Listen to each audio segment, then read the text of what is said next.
Victor Pelevin. Babylon.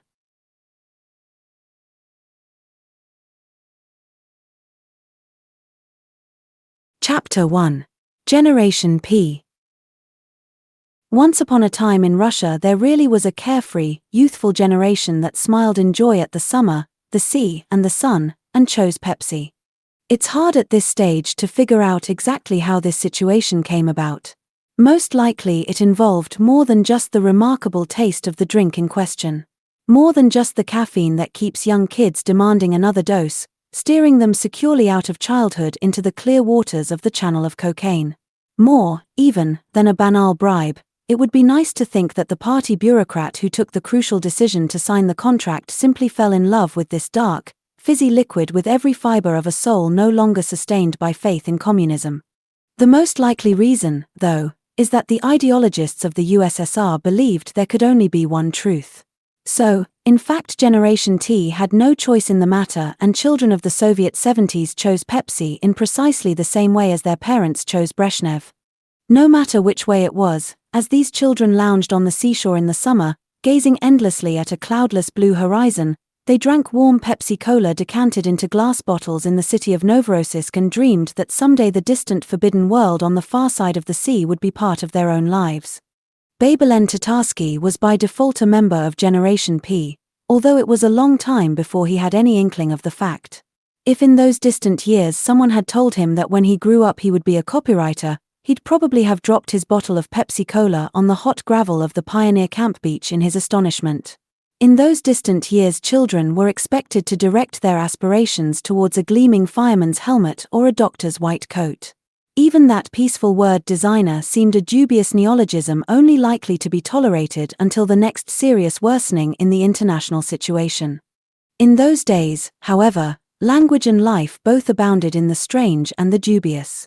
Take the very name Babylon, which was conferred on Tatarsky by his father, who managed to combine in his heart a faith in communism with the ideals of the 60s generation. He composed it from the title of Yevtushenko's famous poem Baby Ya and Lenin. Tatarsky's father clearly found it easy to imagine a faithful disciple of Lenin moved by Yevtushenko's liberated verse to the grateful realization that Marxism originally stood for free love, or a jazz-crazy aesthete suddenly convinced by an elaborately protracted saxophone riff that communism would inevitably triumph. It was not only Tatarsky's father who was like that, the entire Soviet generation of the 50s and 60s was the same. This was the generation that gave the world the amateur song and ejaculated the first Sputnik, that four-tailed spermatozoon of the future that never began, into the dark void of cosmic space. Tatarsky was sensitive about his name, and whenever possible he introduced himself as Vladimir or Vova. Then he began lying to his friends, saying that his father had given him a strange name because he was keen on Eastern mysticism, and he was thinking of the ancient city of Babylon, the secret lore of which was destined to be inherited by him, Babylon. His father had invented his alloy of Yevtushenko and Lenin because he was a follower of Manichaeism and pantheism and regarded it as his duty to balance out the principle of light with the principle of darkness. Despite this brilliantly elaborated fable, at the age of 18 Tatarsky was delighted to be able to lose his first passport and receive a new one in the name of Vladimir. After that his life followed an entirely ordinary pattern. He went to a technical institute, not, of course, because he had any love for technology, he specialized in some kind of electric furnace, but because he didn't want to go into the army. However, at the age of 21 something happened to him that changed the course of his life forever. Out in the countryside during the summer he read a small volume of Boris Pasternak. The poems, which had previously left him entirely cold, had such a profound impact that for several weeks he could think of nothing else, and then he began writing verse himself. He would never forget the rusty carcass of a bus, sunk at a crooked angle into the ground on the edge of the forest outside Moscow at the precise spot where the very first line of his life came to him: the sardine clouds swim onwards to the south. He later came to realize this poem had a distinctly fishy odor. In short, his was an absolutely typical case, which ended in typical fashion when Tatarsky entered the Literary Institute. He couldn't get into the poetry department, though, and had to content himself with translations from the languages of the peoples of the USSR. Tatarsky pictured his future approximately as follows: during the day an empty lecture hall in the Literary Institute, a word-for-word translation from the Uzbek or the Kyrgyz that had to be set in rhyme by the next deadline. In the evenings, his creative labors for eternity. Then, quite unobtrusively, an event of fundamental significance for his future occurred. The USSR, which they'd begun to renovate and improve at about the time when Tatarsky decided to change his profession, improved so much that it ceased to exist. If a state is capable of entering nirvana, that's what must have happened in this case. So any more translations from the languages of the peoples of the USSR were quite simply out of the question. It was a blow, but Tatarsky survived it. He still had his work for eternity, and that was enough for him. Then events took an unforeseen turn. Something began happening to the very eternity to which he had decided to devote his labors and his days. Tatarsky couldn't understand this at all. After all, eternity, at least as he'd always thought of it, was something unchangeable, indestructible, and entirely independent of the transient fortunes of this earthly realm. If, for instance, the small volume of Pasternak that had changed his life had already entered this eternity, then there was no power capable of ejecting it. But this proved not to be entirely true. It turned out that eternity only existed for as long as Tatarsky sincerely believed in it, and was actually nowhere to be found beyond the bounds of this belief. In order for him to believe sincerely in eternity, others had to share in this belief, because a belief that no one else shares is called schizophrenia, and something strange had started happening to everyone else, including the very people who had taught Tatarsky to keep his eyes fixed firmly on eternity. It wasn't as though they'd shifted their previous point of view, not that, just that the very space into which their gaze had been directed, after all, a point of view always implies gazing in some particular direction, began to curl back in on itself and disappear, until all that was left of it was a microscopic dot on the windscreen of the mind. Glimpses of entirely different landscapes began to fill in their surroundings. Tatarsky tried to fight it and pretend that nothing was actually happening. At first he could manage it. By keeping close company with his friends, who were also pretending that nothing was happening, for a time he was able to believe it was true. The end came unexpectedly. When Tatarsky was out walking one day, he stopped at a shoe shop that was closed for lunch. Swimming about in the summer heat behind the glass wall of the shop window was a fat, pretty salesgirl whom Tatarsky promptly dubbed Maggie, and there in the midst of a chaos of multicolored Turkish handicrafts stood a pair of unmistakably Soviet-made shoes. Tatarsky felt a sensation of instantaneous, piercing recognition. The shoes had pointed toes and high heels and were made of good leather. They were a light yellowish-brown, stitched with a light blue thread and decorated with large gold buckles in the form of harps. It wasn't that they were simply in bad taste, or vulgar. They were the clear embodiment of what a certain drunken teacher of Soviet literature from the Literary Institute used to call our Gestalt, and the sight was so pitiful, laughable, and touching, especially the harp buckles, that tears sprang to Tatarsky's eyes. The shoes were covered by a thick layer of dust. The new era obviously had no use for them. Tatarsky knew the new era had no use for him either, but he had managed to accustom himself to the idea and even take a certain bittersweet satisfaction in it. The feeling had been decoded for him by the words of Marina Tsveteva. Scattered along the dusty shelves of shops, no one has bought them and no one buys. My poems, like precious wines, will have their day. If there was something humiliating in this feeling, then it was not he, but the world around him that was humiliated. But in front of that shop window his heart sank in the sudden realization that the dust settling on him as he stood there beneath the vault of the heavens was not the dust that covered a vessel containing precious wine, but the same dust as covered the shoes with the harp buckles.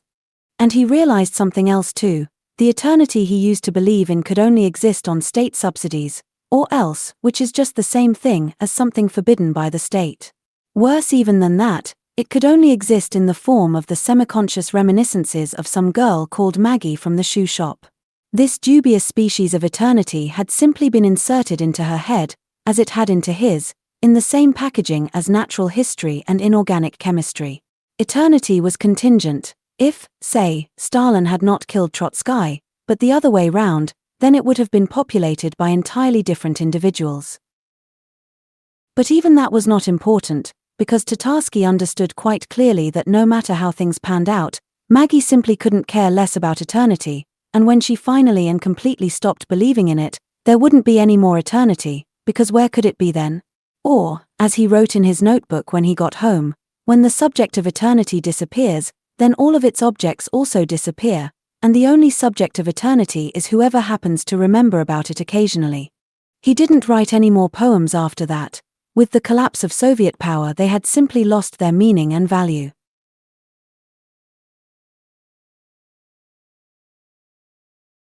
Chapter 2. Draft Podium. No sooner had eternity disappeared than Tatarsky found himself in the present, and it turned out that he knew absolutely nothing about the world that had sprung up around him during the last few years. It was a very strange world. Externally it had not changed too much, except perhaps that there were more paupers on the streets, but everything in his surroundings, the houses, the trees, the benches on the streets, had somehow suddenly grown old and decrepit. It wasn't possible to say that the essential nature of the world had changed, either, because now it no longer had any essential nature. A frighteningly vague uncertainty dominated everything. Despite that, however, the streets were flooded with Mercedes and Toyotas carrying brawny types possessed of absolute confidence in themselves and in what was happening, and there was even, if one could believe the newspapers, some kind of foreign policy. Meanwhile, the television was still showing the same old repulsive physiognomies that had been sickening the viewers for the last 20 years. Now they were saying exactly the same things they used to jail other people for, except that they were far bolder, far more decisive and radical. Tatarsky often found himself imagining Germany in 1946, with Dr. Goebbels shrieking hysterically on the radio about the abyss into which fascism had led the nation, with the former commandant of Auschwitz heading the Commission for the Detention of Nazi Criminals, and SS generals explaining in clear and simple words the importance of liberal values, while the whole cabal was led by the newly enlightened Gauleiter of Eastern Prussia. Tatarsky, of course, hated most of the manifestations of Soviet power, but he still couldn't understand why it was worth exchanging an evil empire for an evil banana republic that imported its bananas from Finland. But then, Tatarsky had never been a great moral thinker, so he was less concerned with the analysis of events, what was actually going on, than with the problem of surviving them. He had no contacts that could help him, so he dealt with things in the simplest way possible, by taking a job as a sales assistant in a trading kiosk not far from where he lived. The work was simple enough, but quite hard on the nerves. Inside the kiosk it was half dark and cool, like inside a tank. Tatarsky was connected with the world by a tiny little window, scarcely large enough to allow him to push a bottle of champagne through it. He was protected against possible unpleasantness by a grill of metal rods crudely welded to the walls. In the evening he handed over the takings to an elderly Chechen who wore a heavy gold ring. Sometimes he might even manage to squeeze out a little bit for himself over and above his wages. From time to time novice bandits would come up to the kiosk and demand money for their protection in squeaky, still-breaking voices. Tatarsky wearily directed them to Hussein. Hussein was a short, skinny young guy whose eyes were always oily from the opiates he took. He usually lay on a mattress in a half-empty trailer at the end of the string of kiosks, listening to Sufi music. Apart from the mattress, the trailer contained a table, a safe that held a large amount of money and a complicated version of the Kalashnikov automatic rifle with a grenade thrower mounted under the barrel. While he was working in the kiosk, it went on for a little less than a year, Tatarsky acquired two new qualities. The first was a cynicism as boundless as the view from the Ostankino television tower, the second was something quite remarkable and inexplicable. Tatarsky only had to glance at a customer's hands to know whether he could shortchange him and by exactly how much, whether he could be insulting to him, whether there was any likelihood of being passed a false banknote and whether he could pass on a false note himself. There was no definite system involved in all this. Sometimes a fist like a hairy watermelon would appear in the little window, but it was obvious that Tatarsky could quite safely send its owner to hell and beyond. Then sometimes Tatarsky's heart would skip a beat in fright at the sight of a slim female hand with manicured nails. One day a customer asked Tatarsky for a pack of Davidoff. The hand that placed the crumpled 100,000 ruble note on the counter was not very interesting. Tatarsky noted the slight, barely visible trembling of the fingers and realized his customer was a stimulant abuser. He could easily be, for instance, some middle-level bandit or businessman, or, as was often the case, something halfway between the two. What kind of Davidoff? Standard or lights? Tatarsky asked. Lights, The customer replied and leaned down to glance in through the little window. Tatarsky started in surprise. The customer was a fellow student from his year at the Literary Institute, Sergei Morkovin, one of the outstanding characters of their year. He'd hardly changed at all, except that a neat parting had appeared in his hair, and a few grey hairs had appeared in the parting. "Vova?" Morkovin asked in astonishment. "What are you doing here?" Tatarsky couldn't think of a good answer. "I get it," said Morkovin. "Come on, you're out of this dump." It didn't take long for Tatarsky to be persuaded. He locked up the kiosk and, casting a fearful glance in the direction of Hussein's trailer, followed Morkovin to his car. They went to an expensive Chinese restaurant called the Shrine of the Moon, ate dinner and did some heavy drinking, and Morkovin told Tatarsky what he'd been up to recently. What he'd been up to was advertising. "Vova," he said, grabbing Tatarsky by the arm, his eyes gleaming, "this is a very special time. There's never been a time like it and there never will be again. It's a gold rush, just like the Klondike.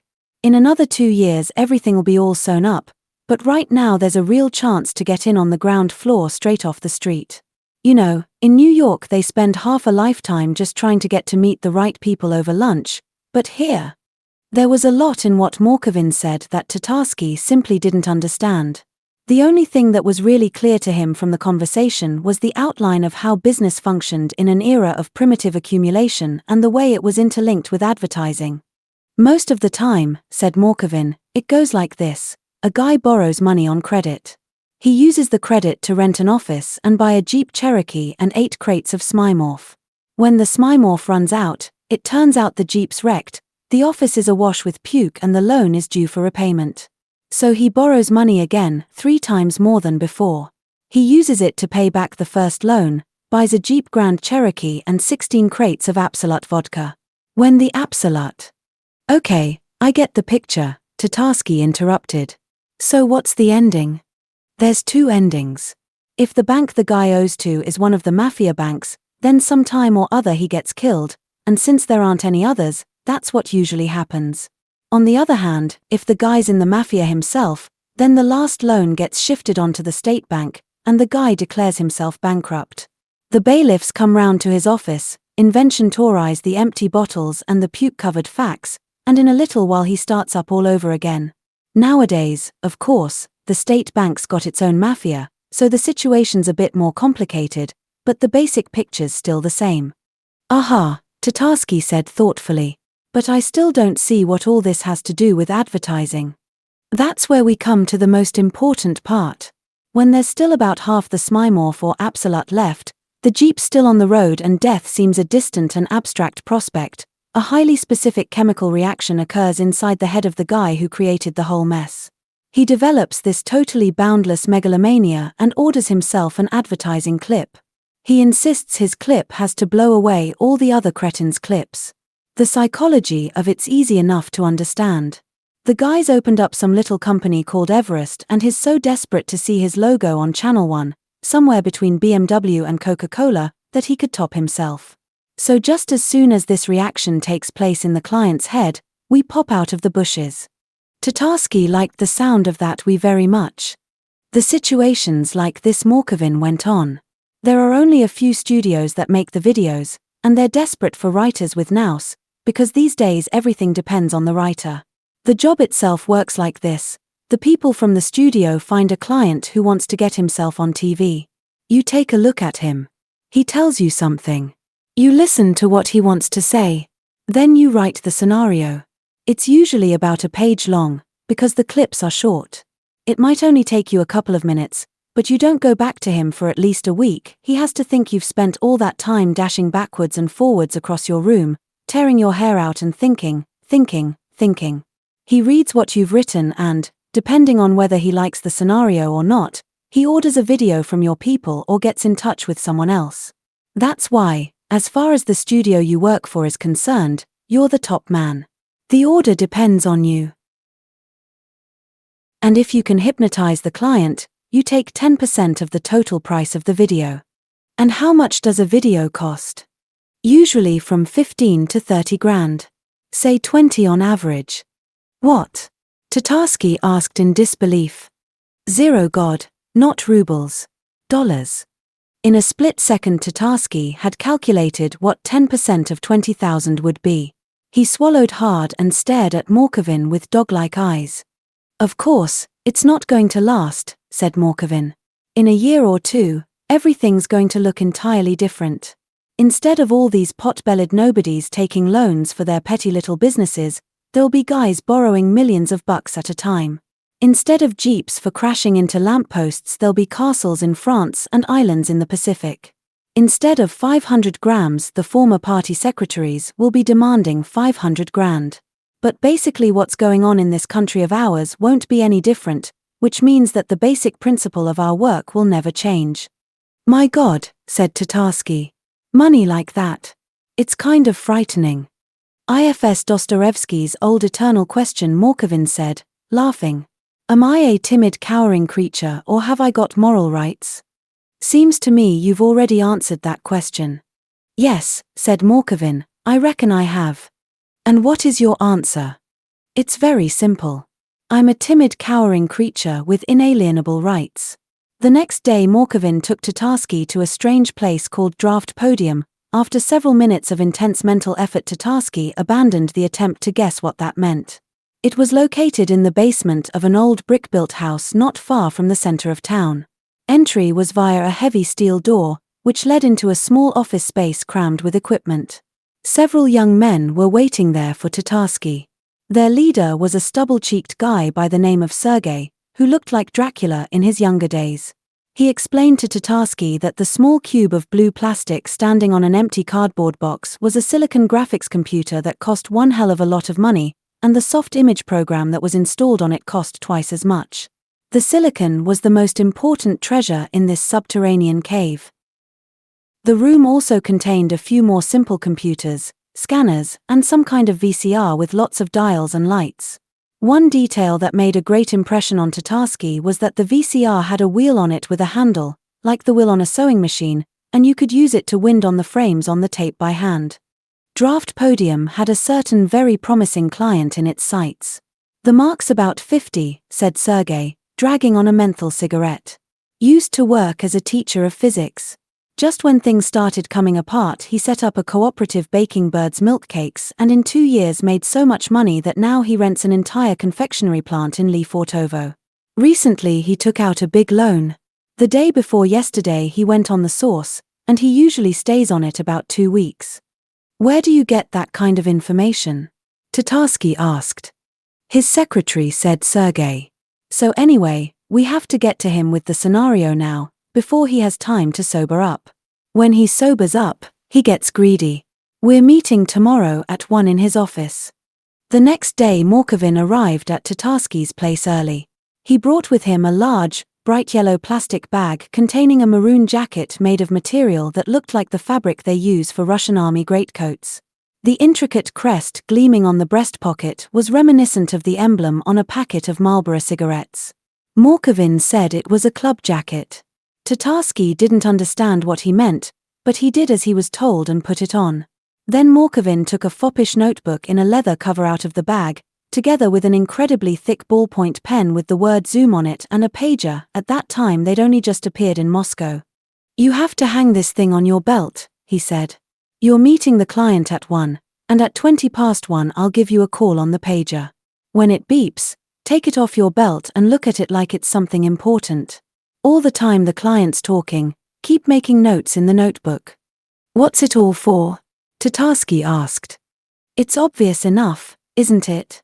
The client's paying big money for a sheet of paper and a few drops of black ink out of a printer. He has to be absolutely certain plenty of others have paid money for the same thing before him. Seems to me, said Tatarsky, all these jackets and pagers are just the thing to raise doubts in his mind. Don't go complicating things, said Morkovin with a dismissive wave of his hand. Life's simpler and stupider than that. And then there's this. He took a slim case out of his pocket, opened it and held it out to Tatarsky. It contained a heavy watch that was almost beautiful in a repulsive kind of way, made of gold and steel. It's a Rolex Oyster. Careful, you'll chip off the gold plate, it's a fake. I only take it out on business. When you're talking with the client, flash it around a bit, you know, It helps. Tatarsky felt inspired by all this support. At 12:30 he emerged from the metro. The guys from Draft Podium were waiting for him not far from the entrance. They'd arrived in a long black Mercedes. Tatarsky had already learned enough about business to know the car had been hired for about 2 hours. Sergei was unshaven as ever, but now there was something sullenly stylish about his stubble, probably due to the dark jacket with the incredibly narrow lapels and the bow tie. Sitting beside him was Lena, who looked after contracts and kept the books. She was wearing a simple black dress, no jewelry and no makeup, and in her hand she was holding an attach case with a golden lock. When Tatarsky climbed into the car, the three of them exchanged glances and Sergei spoke to the chauffeur. "Drive on." Lena was nervous. All the way there she kept giggling as she told them about some guy called Azadovsky, apparently her friend's lover. This Azadovsky inspired her with an admiration that bordered on rapture. He'd arrived in Moscow from Ukraine and moved in with her friend, got himself registered in her flat, then invited his sister and her 2 children up from Dnipropetrovsk. He'd registered them in the flat and immediately, without the slightest pause, swapped the flat for a different one through the courts and dispatched Lena's sister to a room in a shared apartment. "He's a man who'll really go far," Lena kept repeating. She was especially impressed by the fact that, once the operation had been completed, the sister and her children were immediately banished back to Dnipropetrovsk. There was so much detail in the way the tale was told that by the end of the journey Tatarsky began to feel as though he'd lived half his life in the flat with Azadovsky and his nearest and dearest. But then, Tatarsky was just as nervous as Lena. The client, Tatarsky never did find out what his name was, looked remarkably like the image that had taken shape in Tatarsky's mind following the previous day's conversation. He was a short, thick-set little man with a cunning face, from which the grimace of a hangover was only just beginning to fade. Evidently he'd taken his first drink of the day not long before the meeting. Following a brief exchange of pleasantries, Lena did most of the talking. Sergei sat in the corner with his legs crossed, smoking. Tatarsky was introduced as the writer. He sat down facing the client, clanging the Rolex against the edge of the desk as he did so, and opened up his notebook. It immediately became clear that the client had nothing in particular to say.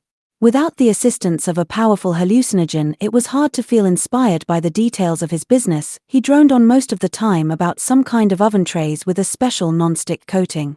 Tatarsky listened with his face half turned away, nodding and doodling meaningless flourishes in his notebook. He surveyed the room out of the corner of his eye. There was nothing interesting to be seen there, either, if you didn't count the misty blue reindeer fur hat, obviously very expensive, that was lying on the upper shelf in an empty cupboard with glass doors. As promised, after a few minutes the pager on his belt rang. Tatarsky unhooked the little black plastic box from his belt. The message on the display said, "Welcome to Route 666. Some joker, eh? Thought Tatarsky. "Is it from Video International?"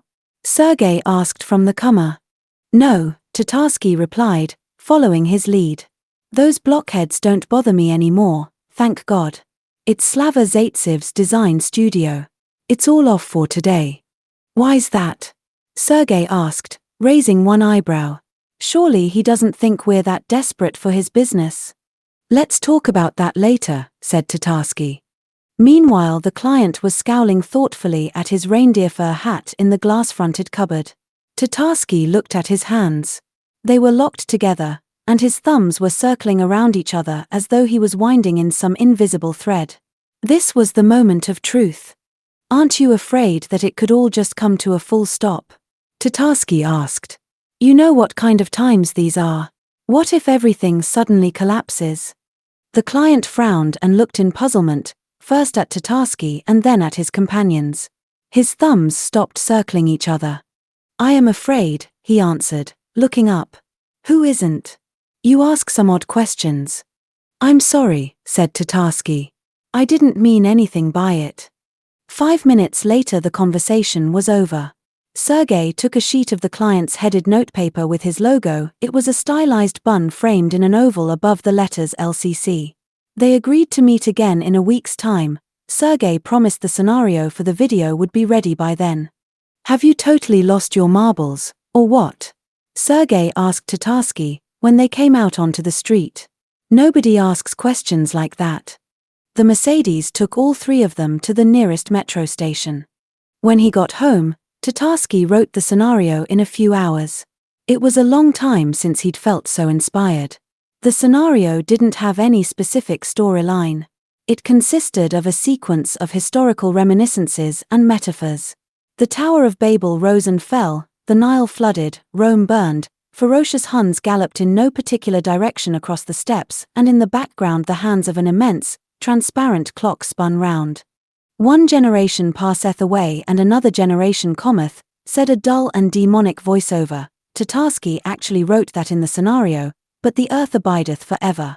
But eventually even the earth with its ruins of empires and civilizations sank from sight into a lead-colored ocean. Only a single rock remained projecting above its raging surface, its form somehow echoing the form of the Tower of Babel that the scenario began with.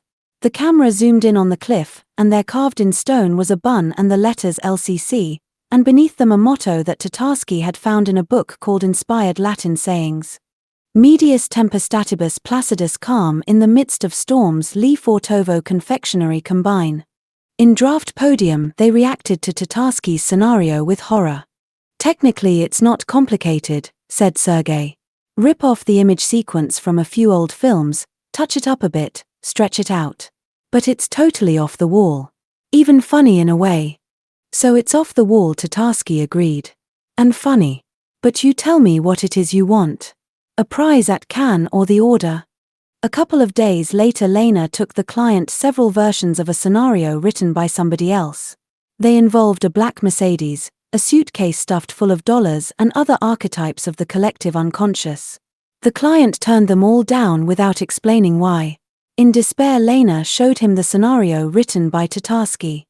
She came back to the studio with a contract for $35,000, with $20,000 to be paid in advance. It was a record. She said that when he read the scenario the client started behaving like a rat from Hamelin who'd heard an entire wind orchestra. I could have taken him for $40,000, she said. I was just too slow on the uptake. The money arrived in their account 5 days later, and Tatarsky received his honestly earned $2,000. Sergey and his team were already planning to go to Yalta to film a suitable cliff, on which the bun carved in granite was supposed to appear in the final frames, when the client was found dead in his office. Someone had strangled him with a telephone cord. The traditional electric iron marks were discovered on the body, and some merciless hand had stopped the victim's mouth with a nocturne cake, sponge soaked in liqueur, bitter chocolate in a distinctly minor key, lightly sprinkled with a tragic hoar-frosting of coconut. One generation passeth away and another generation cometh, Tatarsky thought philosophically, but thou lookest out always for number one. And so Tatarsky became a copywriter. He didn't bother to explain himself to any of his old bosses, he simply left the keys of the kiosk on the porch of the trailer where Hussein hung out. There were rumors that the Chechens demanded serious compensation when anyone left one of their businesses. It didn't take him long to acquire new acquaintances, and he started working for several studios at the same time. Big breaks like the one with Lee Fortovo's Calm Amid Storms confectionery combine didn't come very often, unfortunately. Tatarsky soon realized that if 1 in 10 projects worked out well, that was already serious success. He didn't earn a really large amount of money, but even so it was more than he'd made in the retail trade. He would recall his first advertising job with dissatisfaction, discerning in it a certain hasty, shame-faced willingness to sell cheap everything that was most exalted in his soul. When the orders began coming in one after another, he realized that in this particular business it's always a mistake to be in a hurry, because that way you bring the price way down, and that's stupid. Everything that is most sacred and exalted should only be sold for the highest price possible, because afterwards there'll be nothing left to trade in. Tatarsky realized, however, that this rule did not apply to everyone. The true virtuosos of the genre, whom he saw on TV, somehow managed to sell off all that was most exalted every day of the week, but in a way that provided no formal grounds for claiming they'd sold anything, so the next day they could start all over again with nothing to worry about. Tatarsky couldn't even begin to imagine how they managed that. Gradually a very unpleasant tendency began to emerge. A client would be presented with a project conceived and developed by Tatarsky, politely explain that it was not exactly what was required, and then a month or two later Tatarsky would come across a clip that was quite clearly based on his idea. Trying to discover the truth in such cases was a waste of time. After listening to his new acquaintance's advice, Tatarsky attempted to jump up a rung in the advertising hierarchy and began developing advertising concepts. The work was much the same as he had been doing before. There was a certain magic book, and once you'd read it there was no more need to feel shy of anyone at all or to have any kind of doubts. It was called Positioning, A Battle for Your Mind, and it was written by two highly advanced American shamans. Its essential message was entirely inapplicable to Russia as far as Tatarsky could judge. There was no battle being waged by trademarks for niches in befuddled Russian brains. The situation was more reminiscent of a smoking landscape after a nuclear explosion, but even so the book was useful. It was full of stylish expressions like line extension that could be stuck into concepts and dropped into spiels for clients. Tatarsky realized what the difference was between the era of decaying imperialism and the era of primitive capital accumulation. In the West, both the client who ordered advertising and the copywriter tried to brainwash the consumer, but in Russia the copywriter's job was to screw with the client's brains. Tatarsky realized in addition that Morkovin was right and this situation was never going to change. One day, after smoking some especially good grass, he uncovered by pure chance the basic economic law of post-socialist society: initial accumulation of capital is also final. Before going to sleep, Tatarsky would sometimes reread the book on positioning. He regarded it as his little Bible. The comparison was all the more appropriate because it contained echoes of religious views that had an especially powerful impact on his chaste and unsullied soul. The romantic copywriters of the 50s, gone on ahead of us to that great advertising agency in the sky. Chapter 3. Tikamat 2. Lenin's statues were gradually carted out of town on military trucks. They said some colonel had thought up the idea of melting them down for the non-ferrous metal content and made a lot of money before he was rumbled, but his presence was merely replaced by a frightening murky grayness in which the Soviet soul simply continued rotting until it collapsed inwards on itself. The newspapers claimed the whole world had been living in this grey murk for absolutely ages, which was why it was so full of things and money, and the only reason people couldn't understand this was their Soviet mentality. Tatarsky didn't really understand completely what this Soviet mentality was, although he used the expression frequently enough and enjoyed using it, but as far as his new employer, Dmitry Pugin, was concerned, he wasn't supposed to understand anything anyway. He was merely required to possess this mentality. That was the whole point of what he did: adapt Western advertising concepts to the mentality of the Russian consumer. The work was freelance. Tatarsky used the term as though it still had its original sense, having in mind first of all the level of his pay. Pugin, a man with a black moustache and gleaming black eyes very like a pair of buttons, had turned up by chance among the guests at a mutual acquaintance's house. Hearing that Tatarsky was in advertising, he'd shown a moderate interest. Tatarsky, on the other hand, had immediately been fired with an irrational respect for Pugin. He was simply amazed to see him sitting there drinking tea still in his long black coat. That was when the conversation had turned to the Soviet mentality. Pugin confessed that in the old days he had possessed it himself, but he'd lost it completely while working for a few years as a taxi driver in New York. The salty winds of Brighton Beach had blown all those ramshackle Soviet constructs right out of his head and infected him with a compulsive yearning for success. In New York you realize especially clearly, Pugin said over a glass of the vodka they moved on to after the tea, that you can spend your entire life in some foul-smelling little kitchen, staring out into some shit-dirty little yard and chewing on a lousy burger. You'll just stand there by the window, staring at all that shit, and life will pass you by. That's interesting, Tatarsky responded thoughtfully, but why go to New York for that? Surely because in New York you understand it, and in Moscow you don't, Pugin interrupted. You're right. There are far more of those stinking kitchens and shitty little yards over here. Only here there's no way you're going to understand that's where you're going to spend the rest of your life until it's already over. And that, by the way, is one of the main features of the Soviet mentality. Pugin's opinions were disputable in certain respects, but what he actually had to offer was simple, clear, and logical. As far as Tatarsky was able to judge from the murky depths of his own Soviet mentality, the project was an absolutely textbook example of the American entrepreneurial approach. Look, said Pugin, squinting intensely into the space above Tatarsky's head, the country hardly produces anything at all. But people have to have something to eat and wear, right? That means soon goods will start pouring in here from the West, and massive amounts of advertising will come flooding in with them. But it won't be possible simply to translate this advertising from English into Russian, because the what do you call them? The cultural references here are different. That means, the advertising will have to be adapted in short order for the Russian consumer. So now what do you and I do? You and I get straight on the job well in advance, get my point? Now, before it all starts, we prepare outline concepts for all the serious brand names. Then, just as soon as the right moment comes, we turn up at their offices with a folder under our arms and do business. The most important thing is to get a few good brains together in good time. Pugin slapped his palm down hard on the table. He obviously thought he'd got a few together already, but Tatarsky suddenly had the vague feeling he was being taken for a ride again. The terms of employment on offer from Pugin were extremely vague. Although the work itself was quite concrete, the prospects of being paid remained abstract.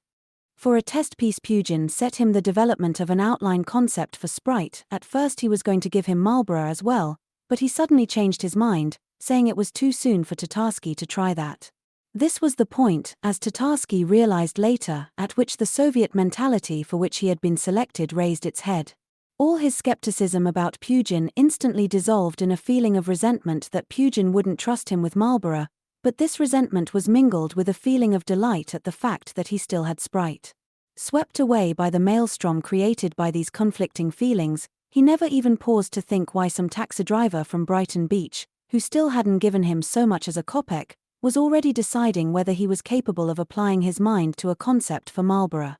Tatarsky poured into his conception for Sprite every last drop of his insight into his homeland's bruised and battered history.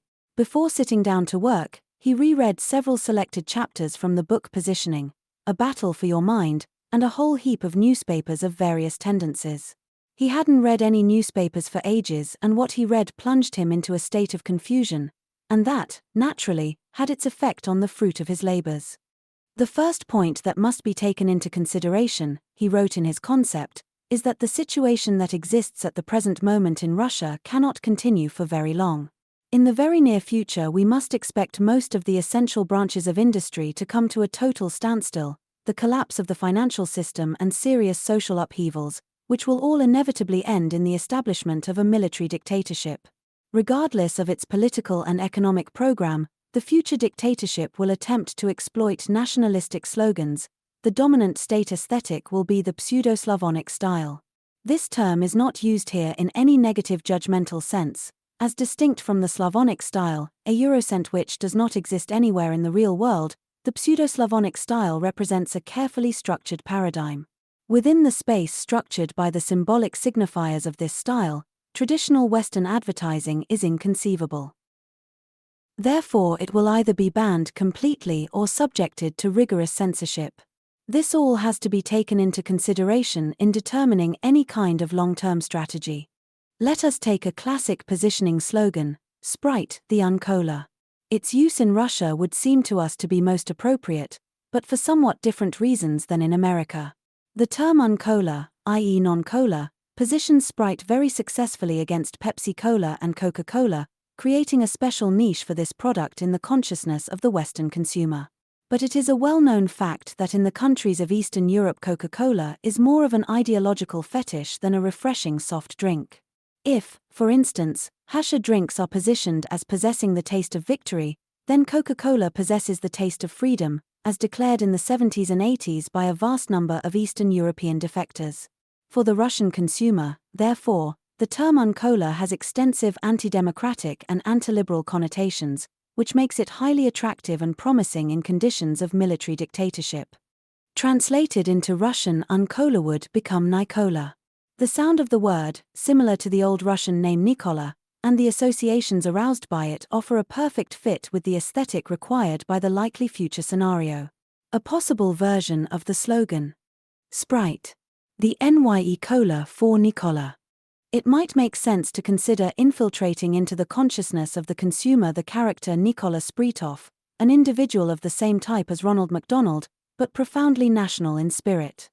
In addition, some thought has to be given to changing the packaging format of the product as sold on the Russian market. Elements of the pseudo-Slavonic style need to be introduced here as well. The ideal symbol would seem to be the birch tree. It would be appropriate to change the color of the can from green to white with black stripes like the trunk of a birch. A possible text for an advertising clip. Deep in the springtime forest I drank my birch bright Sprite.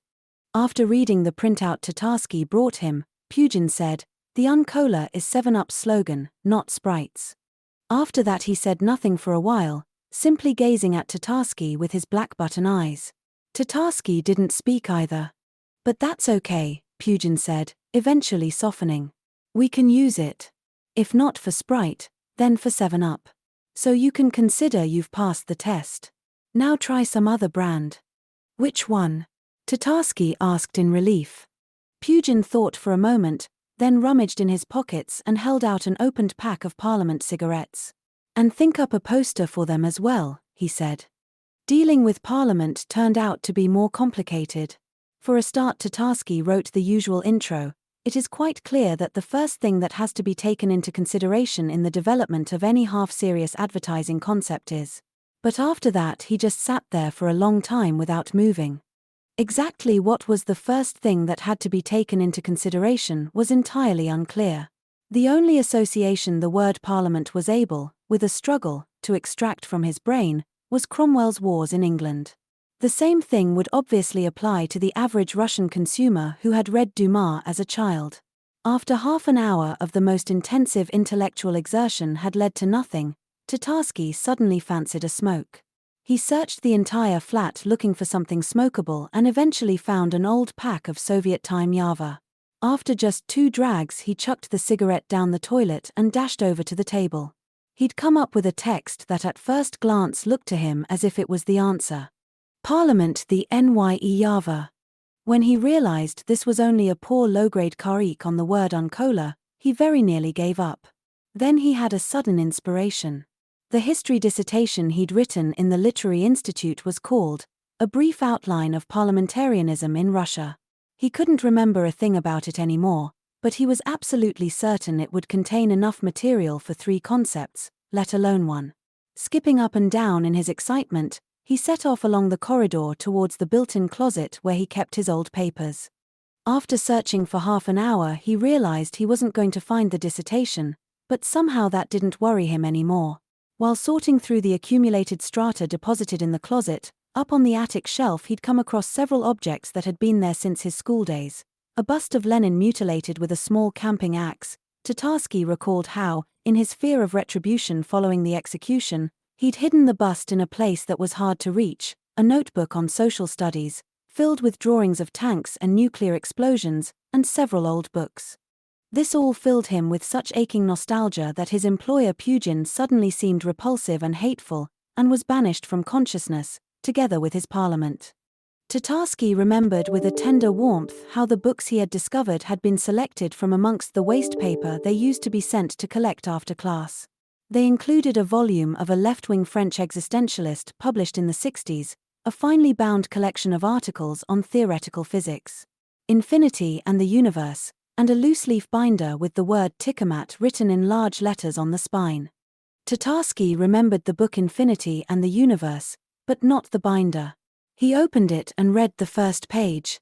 Tiamat to the Earthly Sea chronological tables and notes. The papers bound into the folder obviously dated from a pre-computer age. Tatarsky could recall heaps of samizdat books that had circulated in this format, 2 typed pages reduced to half size and copied on a single sheet of paper.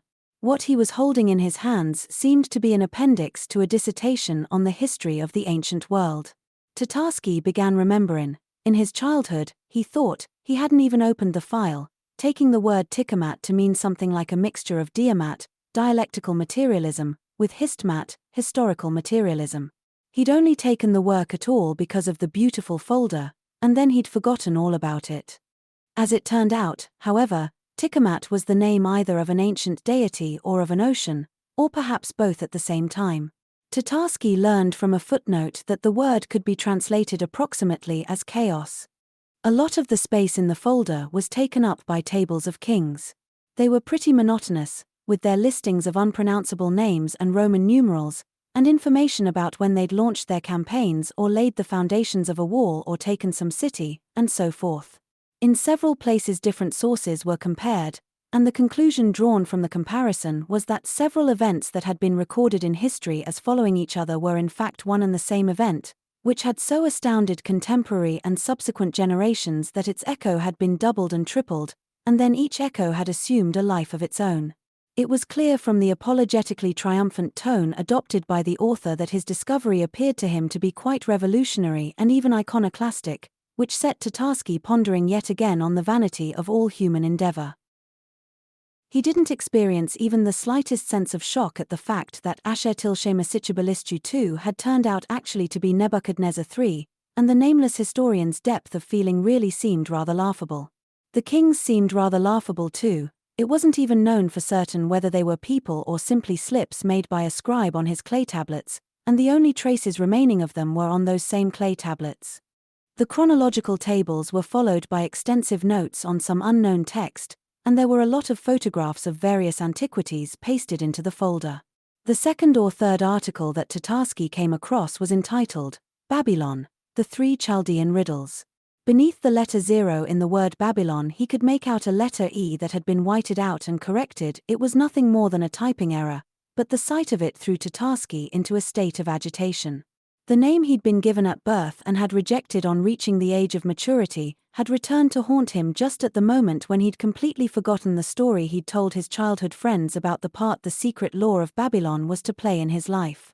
Below the heading there was a photograph of the impression of a seal, a gate of iron bars on the top of either a mountain or a stepped pyramid, and standing beside it a man with a beard dressed in a skirt, with something that looked like a shawl thrown over his shoulders. It seemed to Tatarsky that the man was holding two severed heads by their thin plaits of hair, but one of the heads had no facial features, while the second was smiling happily. Tatarsky read the inscription under the drawing, a Chaldean with a mask and a mirror on a ziggurat. He squatted on a pile of books removed from the closet and began reading the text beneath the photograph. P. 123. The mirror and the mask are the ritual requisites Ophelshtar. The canonical representation, which expresses the sacramental symbolism of her cult more fully, is Ophelshtar in a gold mask, gazing into a mirror. Gold is the body of the goddess and its negative projection is the light of the stars. This has led several researchers to assume that the third ritual requisite of the goddess is the fly-agaric mushroom, the cap of which is a natural map of the starry sky. If this is so, then we must regard the fly-agaric as the heavenly mushroom referred to in various texts. This assumption is indirectly confirmed by the details of the myth of the three great ages, the ages of the red, blue and yellow skies. The red fly-agaric connects the Chaldean with the past. It provides access to the wisdom and strength of the age of the red sky. The brown fly-agaric, brown and yellow were designated by the same word in Akkadian, on the other hand, provides a link with the future and a means of taking possession all of its inexhaustible energy.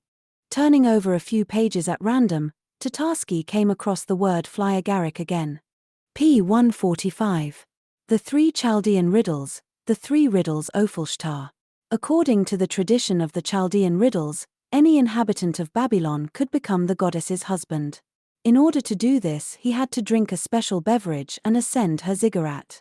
It is not clear whether by this was intended the ceremonial ascent of a real structure in Babylon or a hallucinatory experience.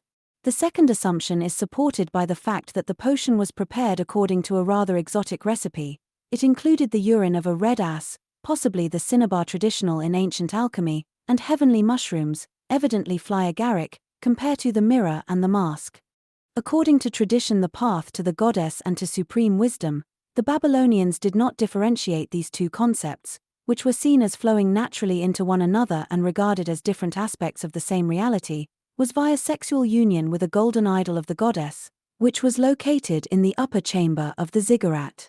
It was believed that at certain times the spirit of Ishtar descended into this idol. In order to be granted access to the idol, it was necessary to guess the three riddles Ophelshtar. These riddles have not come down to us. Let us note the controversial opinion of Claude Greco, c. 1112, who assumes that what is meant is a set of rhymed incantations in ancient Akkadian discovered during the excavation of Nineveh, which are rendered highly polysemantic by means of their homonymic structure. A far more convincing interpretation, however, is based on several sources taken together. The 3 riddles of Ishtar were 3 symbolic objects that were handed to a Babylonian who wished to become a Chaldean. He had to interpret the significance of these items, the motif of a symbolic message. On the spiral ascent of the ziggurat there were 3 gateways, where the future Chaldean was handed each of the objects in turn. Anybody who got even one of the riddles wrong was pushed over the edge of the ziggurat to certain death by the soldiers of the guard. There is some reason to derive the later cult of Kybele, based on ritual self-castration, from the cult of Ishtar. The significance of the self-castration was evidently as a substitute sacrifice. Even so, there were a great many candidates, since the answers that would open the path to the summit of the ziggurat and union with the goddess actually did exist. Once in every few decades someone was successful. The man who answered all 3 riddles correctly would ascend to the summit and meet the goddess, following which he became a consecrated Chaldean and her ritual earthly husband. Possibly there were several such simultaneously. According to one interpretation, the answers to the 3 riddles Ophalshtar also existed in written form. In certain special places in Babylon tablets were sold imprinted with the answers to the goddess's questions. Another interpretation holds that what was meant was a magical seal on which the answers were carved. Producing these tablets and trading in them was the business of the priests of the central temple of Enkidu, the patron deity of the lottery. It was believed that the goddess selected her next husband through the agency of Enkidu. This provides a resolution to the conflict, well known to the ancient Babylonians, between divine predetermination and free will. Therefore most of those who decided to ascend the ziggurat bought clay tablets bearing answers. It was believed the tablets could not be unsealed until after the ascent had begun. This practice was known as the Great Lottery, the accepted term, for which we are indebted to numerous men of letters inspired by this legend, but a more precise rendering would be the game without a name. Its only possible outcomes were success and death. Certain bold spirits actually decided to ascend the ziggurat without any tablet to prompt them. Yet another interpretation has it that the 3 questions Ophalshtar were not riddles, but rather symbolic reference points indicative of specific life situations. The Babylonian had to pass through them and present proofs of his wisdom to the guard on the ziggurat in order to make it possible for him to meet the goddess. In this case, the ascent of the ziggurat described above is regarded rather as a metaphor. There was a belief that the answers to the 3 questions Ophalshtar were concealed in the words of the market songs that were sung every day in the bazaar at Babylon, but no information about these songs or this custom has survived. Tatarsky wiped the dust off the folder and hid it away again in the closet, thinking that sometime he would definitely read it all the way through. He never did find his diploma dissertation on the history of Russian parliamentarianism in the closet, but by the time his search was over Tatarsky had realized quite clearly that the entire history of parliamentarianism in Russia amounted to one simple fact: the only thing the word was good for was advertising parliament cigarettes. And even there you actually could get by quite well without any parliamentarianism at all.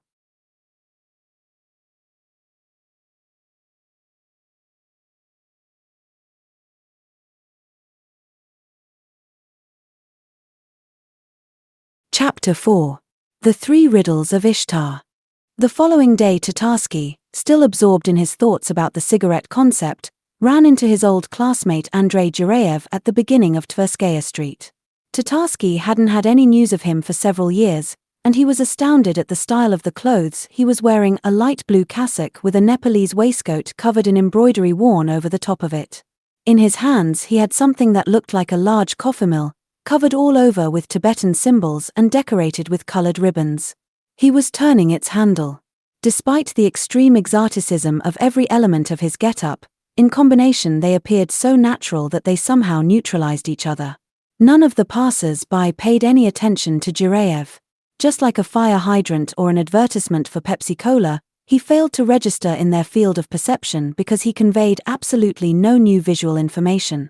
Tatarsky first recognized Jireyev's face and only afterwards began to pay attention to the rich details of his appearance. Looking attentively into Jireyev's eyes, he realized he was not quite himself, although he didn't seem to be drunk. In fact, he was calm and in control, and he inspired confidence. He said he was living just outside Moscow in the village of Rastogevo and invited Tatarsky to visit him. Tatarsky agreed, and they went down into the metro, then changed to the suburban train. They traveled in silence. Tatarsky occasionally turned away from the view through the window to look at Jireyev.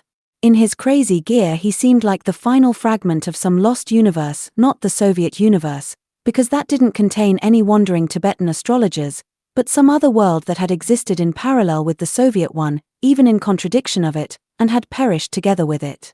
Tatarsky felt regret at its passing, because a great deal of what he had liked and been moved by had come from that parallel universe, which everyone had been certain could never come to any harm, but it had been overtaken by the same fate as the Soviet eternity, and just as imperceptibly.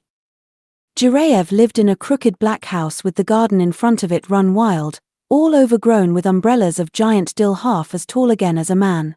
In terms of amenities, his house was somewhere between village and town. Looking down through the hole in the hut of the outside lavatory, he could see wet and slimy sewage pipes that ran across the top of the cesspit, but where they ran from or to wasn't clear. On the other hand, the house had a gas cooker and a telephone. Jireyev seated Tatarsky at the table on the veranda and tipped a coarsely ground powder into the teapot from a red tin box with something Estonian written on it in white letters. "What's that?" Tatarsky asked. "Flyagorix," answered Jireyev, and began pouring boiling water into the teapot. The smell of mushroom soup wafted round the room. "What, are you going to drink that?" "Don't worry," said Jireyev, "there aren't any brown ones." He said it as though it was the answer to every conceivable objection, and Tatarsky couldn't think of anything to say in reply. He hesitated for a moment, until he recalled that only yesterday he'd been reading about Flyagorix, and he overcame his misgivings. The mushroom tea actually tasted quite pleasant. "And what will it do for me?" "You'll see soon enough," replied Jireyev. "You'll be drying them for winter yourself." "Then what do I do now?" "Whatever you like." "Is it okay to talk?" "Try it." Half an hour passed in rather inconsequential conversation about people they both knew. As was only to be expected, nothing very interesting had happened to any of them in the meantime. Only one of them, Lyosha Chikunov, had distinguished himself by drinking several bottles of Finlandia vodka and then freezing to death one starry January night in the toy house on a children's playground. "Gone to Valhalla," was Jireyev's terse comment. "Why are you so sure?" Tatarsky asked. Then he suddenly remembered the running deer and the crimson sun on the vodka label and assented internally. He reached for his notebook and wrote, "An ad for Finlandia. Based on their slogan. In my previous life I was clear, crystal spring water. Variant complement, a snowdrift with a frozen puddle of puke on top. Text, in my previous life I was Finlandia vodka. Meanwhile, a scarcely perceptible sensation of happy relaxation had developed in his body. A pleasant quivering rose in his chest, ran in waves through his trunk and his arms and faded away without quite reaching his fingers. And for some reason Tatarsky very much wanted the quivering to reach his fingers. He realized he hadn't drunk enough, but the teapot was already empty. "Is there any more?" he asked. "There, you see," said Jireyev, "what did I tell you?" He stood up, left the room and came back with an open newspaper scattered with dry pieces of sliced flyagaric mushrooms. Some of them still had scraps of red skin with little white blots, while others had shreds of newspaper with the mirror images of letters clinging to them. Tatarsky tossed a few pieces into his mouth, chewed them and swallowed. The taste of the dried flyagorix reminded him a little of potato flakes, except that it was nicer. It occurred to him that they could be sold in packets like potato chips, and this must be one of the secret routes to a bank loan, Grand Cherokee Jeep, advertisement clip and violent death. He started pondering what the clip might be like, tossed another portion into his mouth and looked around him. It was only at this stage that he actually noticed several of the objects decorating the room. For instance, that sheet of paper hanging in the obvious place on the wall, there was a letter written on it, maybe Sanskrit, maybe Tibetan, resembling a dragon with a curved tail. "What's that?" he asked Jireyev. Jireyev glanced up at the wall. He said. "What do you need it for?" "That's how I travel." "Where to?" asked Tatarsky. Jireyev shrugged. "It's hard to explain," he said. When you don't think, lots of things become clear. But Tatarsky had already forgotten his own question. He was overwhelmed by a feeling of gratitude to Jireyev for inviting him here. "You know," he said, "I'm going through a difficult period right now. Most of the time I associate with bankers and other scum who want advertising. The stress is just incredible. But out here with you, I feel just as though I've come back home." Jireyev seemed to understand what he was feeling. "It's nothing," he said, "don't even think about it. A couple of those bankers came to see me last winter. Wanted to expand their consciousness. Afterwards they ran off barefoot across the snow. Why don't we go for a walk?" Tatarsky was happy to agree. Once outside the garden gate, they set off across a field crisscrossed by freshly dug ditches. The path led them to a forest and began winding between the trees. The itching and trembling in Tatarsky's hands was getting stronger, but it still wasn't reaching his fingers. Noticing there were lots of fly agarics growing on the ground among the trees, he dropped behind Jireyev and picked several of them. They weren't red, but dark brown and very beautiful. He ate them quickly and then caught up with Jireyev, who hadn't noticed anything. Soon the forest came to an end and they came out into a large open space, a collective farm field bounded on its far side by the river. Tatarsky looked upwards to where motionless clouds towered up into the sky above the field in the last orange rays of one of those inexpressibly sad sunsets that autumn sometimes produces outside Moscow. They walked on for a while down the track along the edge of the field and sat down on a fallen tree. Tatarsky suddenly thought of a potential advertising concept for fly agarics. It was based on the startling realization that the supreme form of self-realization for fly agarics is an atomic explosion, something like the glowing non-material body that certain advanced mystics acquire. Human beings were simply a subsidiary form of life that the fly agarics exploited in order to achieve their supreme goal, in the same way as human beings exploited mold for making cheese. Tatarsky raised his eyes towards the orange rays of the sunset and the flow of his thoughts was abruptly broken off. "Listen," Jireyev said after a few more minutes' silence, "I just thought about Lyosha Chikunov again. Sad about him, isn't it?" "Yeah, it is," Tatarsky replied. "Weird, that he's dead, and we're alive. Only I suspect that every time we lie down and sleep, we die just the same way. And the sun disappears forever, and all history comes to an end. And then non-existence just gets sick of itself and we wake up. And the world comes into existence all over again. How can non-existence get sick of itself? Every time you wake up, you appear again out of nowhere. And so does everything else. Death just means the replacement of the usual morning wakening with something else, something quite impossible even to think about. We don't even have the instrument to do it, because our mind and our world are the same thing." Tatarsky tried to understand what this meant. He noticed that thinking had become difficult and even dangerous, because his thoughts had acquired such freedom and power that he could no longer control them. The answer appeared to him immediately in the form of a three-dimensional geometrical figure. Tatarsky saw his own mind. It was a white sphere, like a sun but absolutely calm and motionless. Dark, twisted fibrous threads extended from the center of the sphere to its periphery. Tatarsky realized that they were his five senses.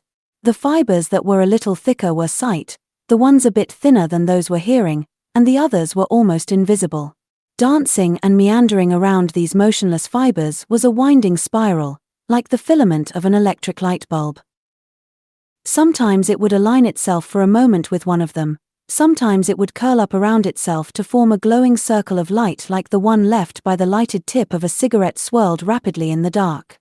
This was the thought with which his mind was occupied.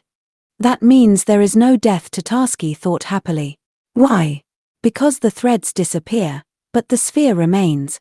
He was filled with happiness at having managed to formulate the answer to a question that had tormented humanity for the last several thousand years in terms so simple anyone could understand them. He wanted to share his discovery with Jireyev, and taking him by the shoulder he tried to pronounce this final phrase out loud. But his mouth spoke something else. Something meaningless. All the syllables that made up the words were still there, but they were jumbled up chaotically. Tatarsky thought he needed a drink of water, and so he said to Jireyev, who was staring at him in fright, "Lead Winker Drykai Wotov." Jireyev obviously didn't understand what was going on, but it was clear that whatever it was, he didn't like it. Lead Dratinka Wike of wit. Tatarsky repeated meekly and tried to smile. He really wanted Jireyev to smile back at him, but Jireyev did something strange. He got to his feet and backed away from Tatarsky, who understood for the first time what was meant by the phrase a mask of horror. His friend's face was distorted into the most distinct possible mask of precisely that kind. Jireyev took several faltering steps backwards, then turned and ran. Tatarsky was offended to the depths of his soul. Meanwhile, the evening twilight had begun to thicken. As it flitted through the blue haze between the trees, Jireyev's Nepalese waistcoat looked like a large butterfly. Tatarsky found the idea of pursuit exciting. He launched himself after Jireyev, bounding high in the air in order not to stumble over some root or hummock. It was soon clear that he was running a lot faster than Jireyev, quite incomparably faster, in fact. He overtook him and turned back several times before he realized that he wasn't running around Jireyev, but around the remnant of a dry tree trunk the same height as a man. That sobered him up a little, and he set off down the path in what he thought was the direction of the railway station. Along the way he ate several more fly agarics that attracted his attention among the trees, and soon he found himself on a wide dirt road with a fence of barbed wire running along one edge of it. Someone appeared ahead of him, walking along. Tatarsky went up to him and asked politely, "Stango the Cation Totet Yelhimo? There Trun Rewains?" Glancing sharply at Tatarsky, the stranger took a quick step backwards, then took to his heels. Everybody seemed to be reacting to him in the same way today. Tatarsky remembered his Chechen employer and thought cheerfully to himself, "What if I met Hussein now? I wonder if he'd be scared." When Hussein promptly appeared at the edge of the road, it was Tatarsky who was scared. Hussein was standing there silently in the grass and not reacting in any way to Tatarsky's approach. But Tatarsky slowed his pace, walked across to Hussein with meek, childish steps and stood there paralyzed with guilt. "What did you want?" Hussein asked. Tatarsky said something extremely inappropriate. "I just need a second. I wanted to ask you, as a representative of the target group, what associations does the word parliament have for you?" In his fright, he didn't even notice whether he was speaking normally or not. Hussein wasn't surprised at all. He thought for a moment and answered, "Ulgazavi had this poem called The Parliament of Birds. It's about how 30 birds flew off in search of the bird that is called Simurg, the king of all birds and a great master. But why did they fly off in search of a king, if they had a parliament? You ask them that. And then, Simurg was not just a king, he was a fount of great knowledge. That's more than you can say for a parliament." "How did it all end?" asked Tatarsky. When they had endured 30 trials, they learned that the word Simurg means 30 birds. "Who from?" The voice of God told them. Tatarsky sneezed. Hussein immediately fell silent and turned away his glowering face. Tatarsky waited for a continuation for quite a long time before he realized that Hussein was actually a post with a sign nailed to it saying, "Campfires forbidden," that he could scarcely make out in the semi-darkness. That upset him, so Jireyev and Hussein were in league now. He'd liked Hussein's story, but now it was clear that he'd never learn all the details, and in the form he'd heard it, it wasn't even fit for a cigarette concept. Tatarsky walked on, wondering what it was that had made him stop in such a cowardly fashion by a Hussein post that hadn't even asked him to. The explanation was not a very pleasant one. It was a relic of the Soviet era, the slave mentality he still hadn't completely squeezed out of himself.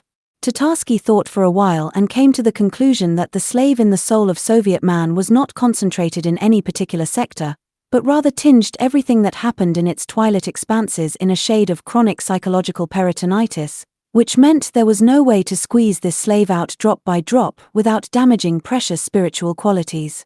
This thought seemed important to Tatarsky in the light of his forthcoming collaboration with Pugin, and he rummaged in his pockets for a long time to find a pen to note it down, but couldn't find one. Another passerby appeared, coming towards him. This time it was definitely no hallucination. That much became clear after Tatarsky's attempt to borrow a pen. The passerby took to his heels, running with genuine speed and not looking back.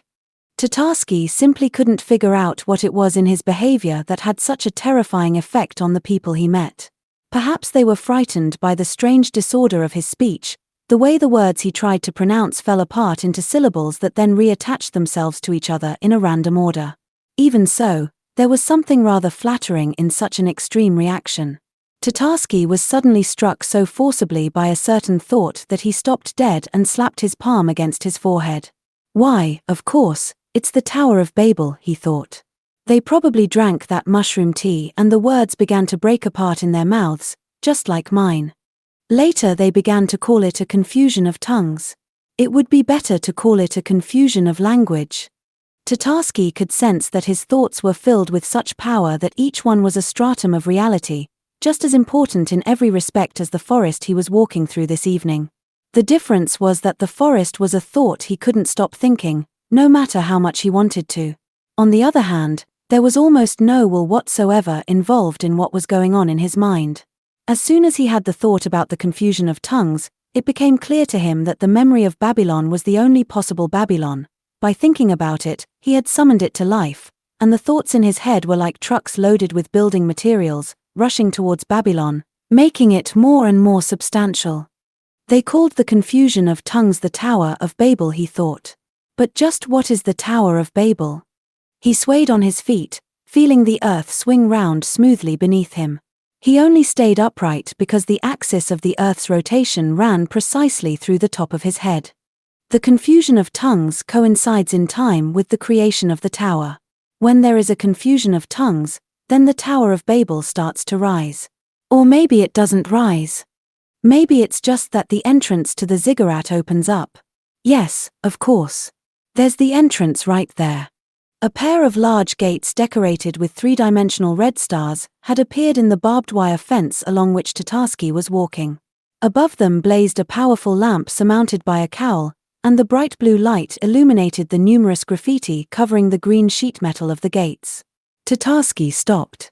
For a minute or two he studied the traditional mid-Russian attempts to write the names of the surrounding villages in Latin script, various names surmounted by crude crowns, symbolic representations of a penis and a vulva, the English verbs to fuck and to suck in the third-person singular of the present tense, but all peppered with incomprehensible apostrophes and abundant logos from the music business. Then his gaze fell on something strange.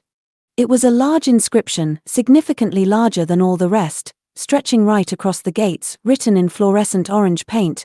It gleamed brightly in the rays of the electric lamp. This game has no name. The moment Tatarsky read it, all the other ethnographic material ceased to register in his awareness. His consciousness held nothing but these glittering words. He seemed to understand their meaning at a very deep level, and although he could hardly have explained it to anyone else, that meaning undoubtedly required him to climb over the gates. It proved not to be difficult.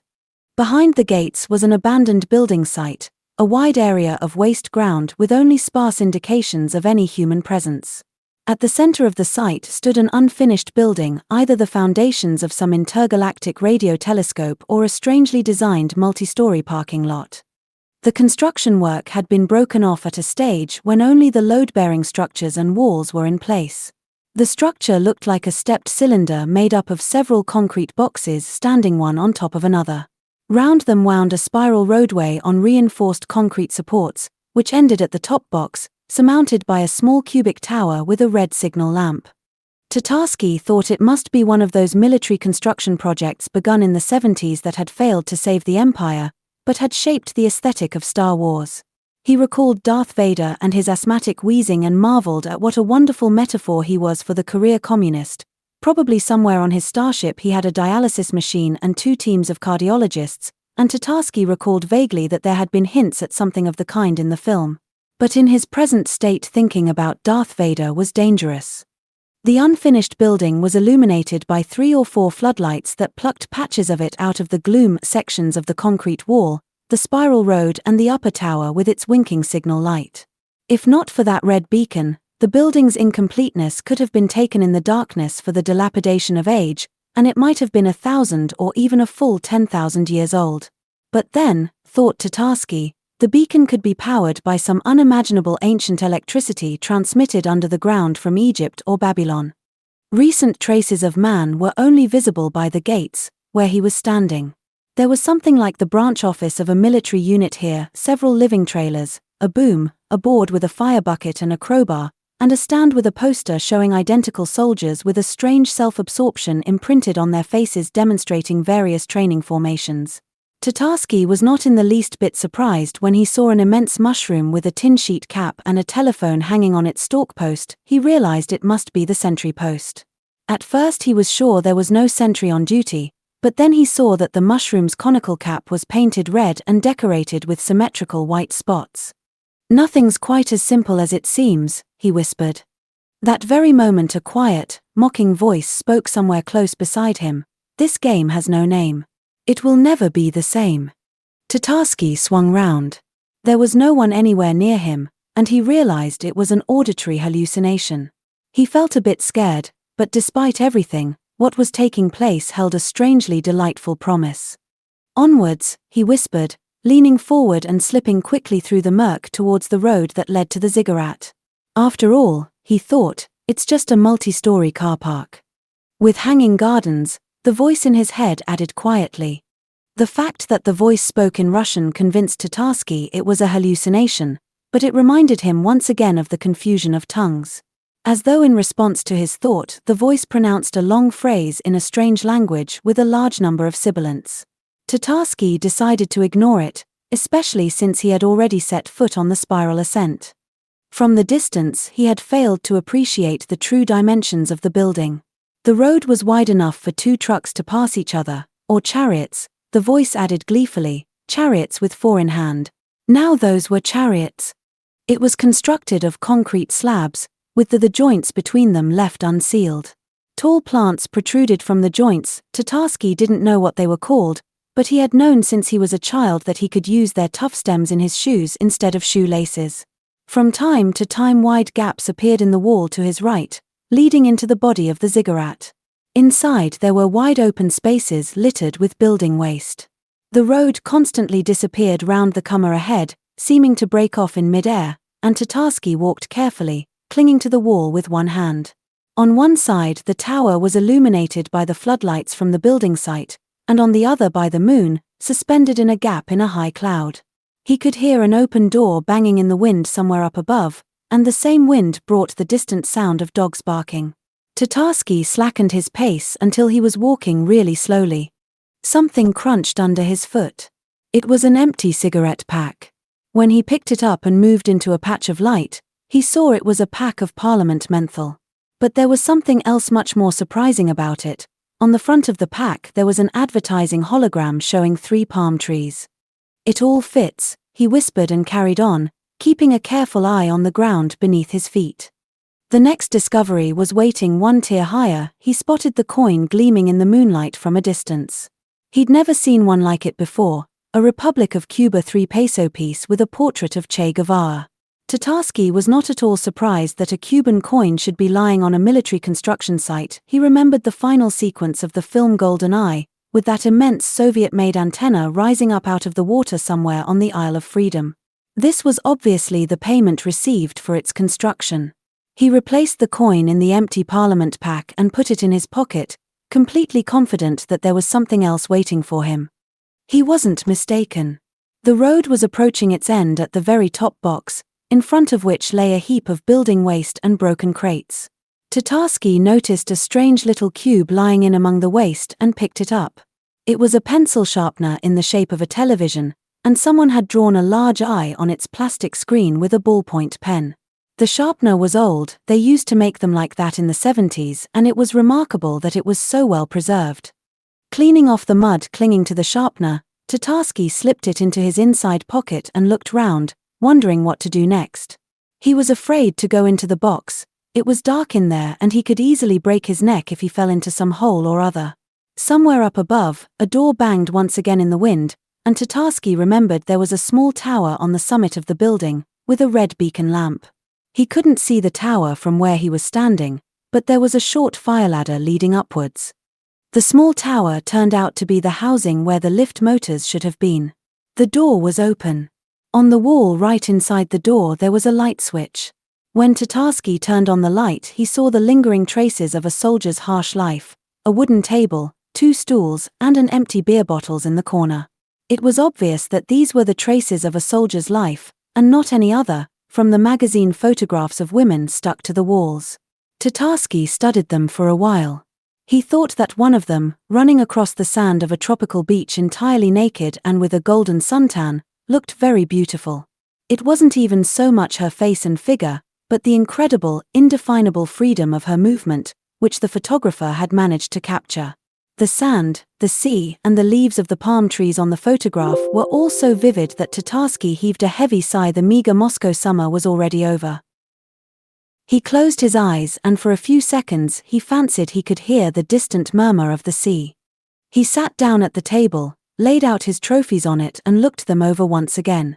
The palms on the empty Parliament pack and on the photograph were very similar, and he thought they must grow in the same place, in a part of the world he would never get to see, not even in the Russian style, from inside a tank, and if he ever did, it would only be when he no longer needed anything from this woman or this sand or this sea or even from himself. The dark melancholy into which he was plunged by this thought was so profound that at its very deepest point he unexpectedly discovered light. The slogan and the poster for Parliament that he had been searching for suddenly came to him. He hastily pulled out his notebook, the pen turned out to be inside it, and jotted the ideas down. The poster consists of a photograph of the embankment of the river Moscow taken from the bridge on which the historic tanks stood in October '93. On the site of the Parliament building we see a huge pack of Parliament, digital editing. Palms are growing profusely all around it. The slogan is a quotation from the 19th century poet Gribaudoff. "Sweet and dear is the smoke of our motherland." Parliament slogan. The motherland's #1 smoke. Thou lookest out always for number one, he thought gloomily. Putting the notebook back into his pocket, he gathered up his prizes from the table and took a final glance around the room. The thought flashed through his mind that he could take the beautiful woman running across the sand as a souvenir, but he decided against it. He turned out the light, went out onto the roof and stopped to allow his eyes to grow accustomed to the darkness. What now, he thought. To the station.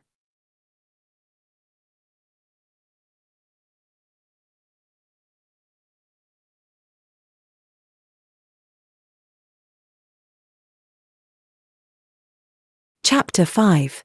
Poor Folk. The adventure in the forest outside Moscow proved positively stimulating to Tatarsky's professional abilities. Scenarios and concepts now came to him far more easily, and Pugin even paid him a small advance for his slogan for Parliament. He said Tatarsky had hit the bull's eye, because until '93 a pack of Parliament had cost the same as a pack of Marlboro, but after those famous events Parliament had rapidly become the most popular cigarette in Moscow, and now they cost twice as much. Subsequently, however, the smoke of the motherland was dispersed without a trace into the thick gloom of a winter that arrived unexpectedly early. The only dubious echo of the slogan left in the snowbound advertising space of Moscow was the phrase, "From ship to ball," another borrowing, by an unknown colleague of Tatarsky's, from the poet Gribaudoff. It was to be glimpsed at one time on large hoarding advertisements for menthol cigarettes, a yacht, blue sea and sky, a peaked cap with a sunburst and a pair of long legs. Tatarsky felt a pang of jealousy at this, but not a very powerful one. The girl in the menthol advert had been chosen to suit the taste of such a wide target group that the text seemed spontaneously to read as, "From ship to balls." For some reason the wave of fly-agaric energy that had swept through his nervous system found its finest outlet in texts for cigarettes, probably for the same reason that the first truly successful experience of love or narcotics determines your preferences for the rest of your life. His next great success, not only in his own opinion, but in the opinion of Pugin, who surprised him once again by paying him, was a text written for Davidoff cigarettes, which was symbolic, because his career had started with them. The text was based on an advertisement for Davidoff Classic that was on all the hoardings in the city centre.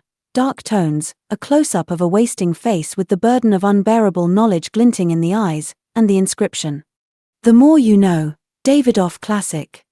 At the first sight of the wise, wrinkled face, Tatarsky immediately began wondering just what it was that this foreign smoker knew.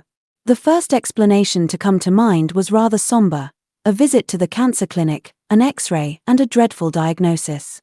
Tatarsky's project was in total contrast: a light background, a youthful face expressive of ignorant happiness, a white pack with slim gold letters and the text, For in much wisdom is much sorrow, and he who increases knowledge increases grief. D.A. Vidorf Lights. Pugin said Davidoff's agent would be unlikely to be interested, but some other cigarette market leader might very well take it. I'll have a word with Azadovsky, he said casually. He's got an exclusive on 16 brands. It seemed to Tatarsky he'd heard that name before.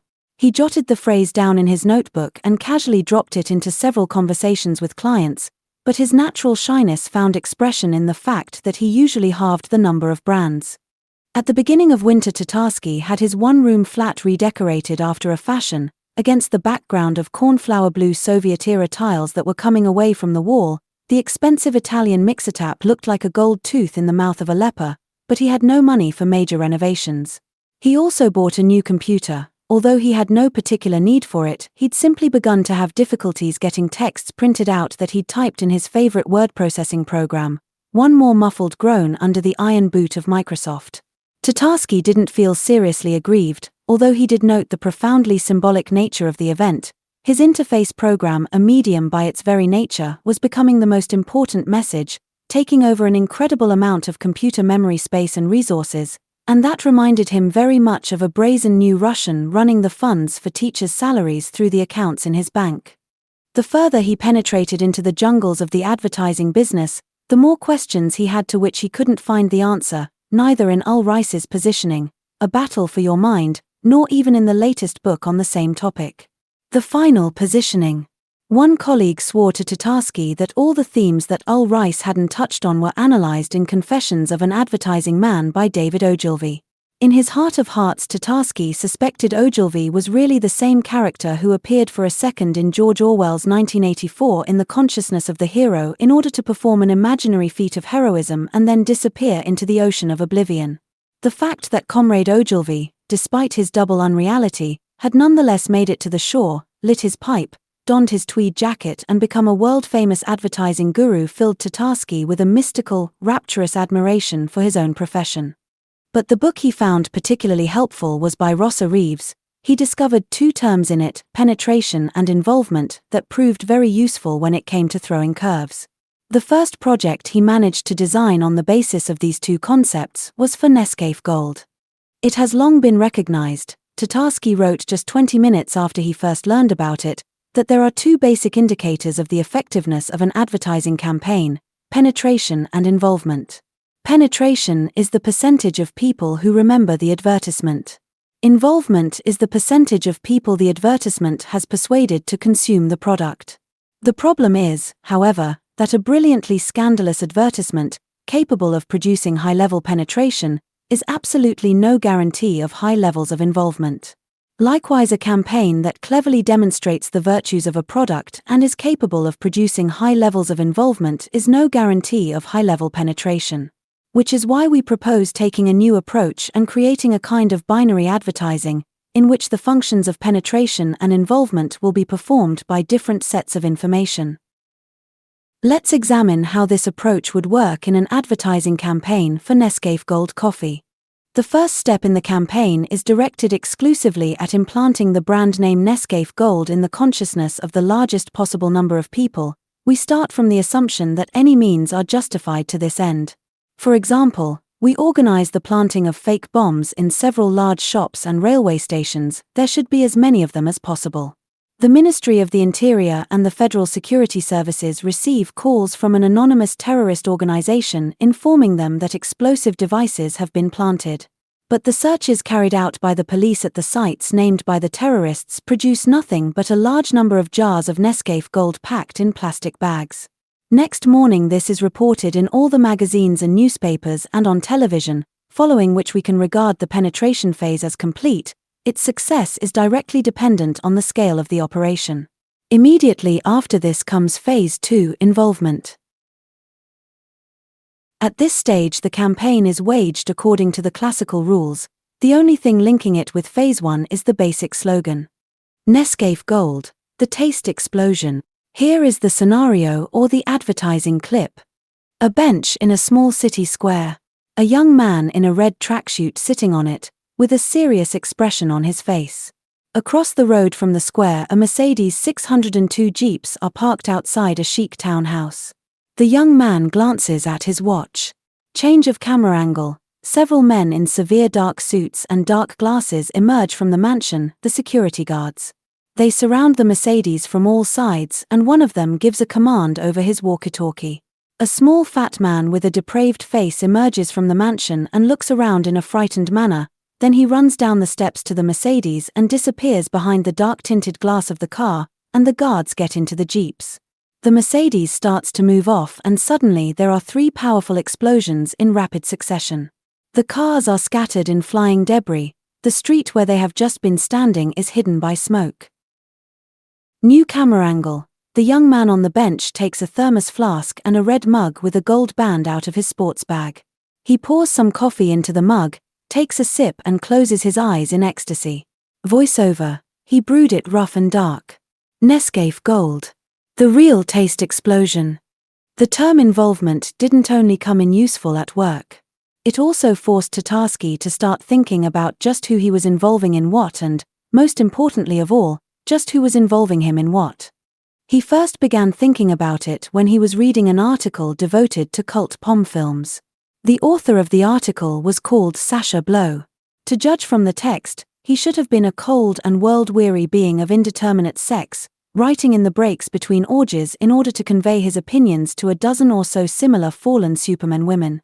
The tone adopted by Sacha Blow made it clear that Deschardet and Sakamasok wouldn't even have made it as doorman in his circle, and the best Charles Manson could have hoped for would have been to hold the candlesticks. In short, Blow's article was a perfectly formed apple of sin, worm-eaten, beyond a shadow of a doubt, personally by the ancient serpent himself. But Tatarsky had been around in the advertising business for a long time now. In the first place, he knew that the only thing these apples were good for was to tempt suburban Moscow's kids out of the Eden of childhood. In the second place, he doubted the very existence of cult pom films, and was only prepared to believe in them if he was presented with living members of the cult. In the third place, and most importantly, he knew Sacha Blow himself very well. He was a fat, bald, sad, middle-aged father of 3, and his name was Ed.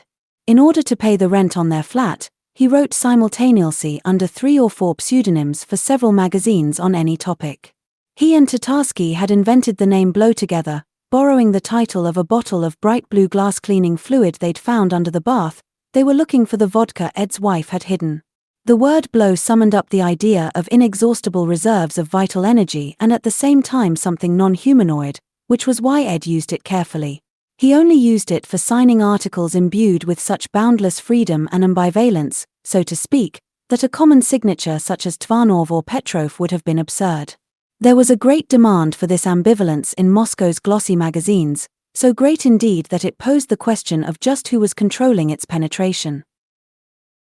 To be honest, even thinking about the topic was a bit frightening, but after reading Sacha Blow's article, Tatarsky suddenly realized that it wasn't being implanted by some demonic spy or some fallen spirit who had assumed human form, but by Ed and himself. Of course, not just by them alone. Moscow probably had 200 or 300 EDS, universal minds choking on the fumes of the home hearth and crushed under the weight of their children. Their lives were not one long sequence of lines of coke, orgies, and disputes about Burroughs and Warhol, as you might have concluded from their writings, but an endless battle with nappies and Moscow's own omnipresent cockroaches. They weren't obsessed with arrogant snobbery, or possessed by serpentine carnal lust or cold dandyism. They demonstrated no tendencies to devil worship, or even any real readiness to drop a tab of acid occasionally, despite their casual use of the term acid every day of the week. What they did have were problems with digestion, money, and housing, and in appearance they resembled not Gary Oldman, as the first acquaintance with their writing led you to believe, but Danny DeVito. Tatarsky could not gaze trustingly into the distant expanses sketched for him by Sacha Blow, because he understood the physiological genesis of those expanses in the bald head of downtrodden Ed, who was chained to his computer in just the same way as they used to chain Austrian soldiers to their machine guns during the First World War. Believing in his product was harder than achieving arousal from telephone sex, when you knew that the voice horse with passion speaking to you didn't belong to the blonde promised by the photograph, but to an old woman with a cold who was knitting a sock as she read off a set of standard phrases from a crib soaked by the drops falling from her running nose. But how do we, that is, Ed and me, know what to involve other people in? wrote Tatarsky in his notebook. From one point of view, of course, it's obvious: intuition. No need to inquire about what to do and how to do it. When you reach a certain degree of despair, you just start to intuit things for yourself. You sense the dominant tendency, so to speak, with your empty stomach. But where does the tendency come from? Who thinks it up, if, as I'm convinced, everyone in the world is simply trying to catch it and sell it, like Ed and me, or to guess what it is and print it, like the editors of those glossy magazines? His thoughts on this theme were morose, and they were reflected in his scenario for a clip for the washing powder Ariel, written soon after this event. The scenario is based on motifs from Shakespeare. Loud music, solemn and menacing. The opening shot shows a cliff on the seashore. Night. Down below, menacing waves rear up in the dim moonlight. In the distance is an ancient castle, also illuminated by the moon. Standing on the top of the cliff is a girl of incredible beauty. She is Miranda. She is wearing a medieval dress of red velvet and a tall, pointed cap with a trailing veil. She raises her arms towards the moon and utters a strange incantation 3 times.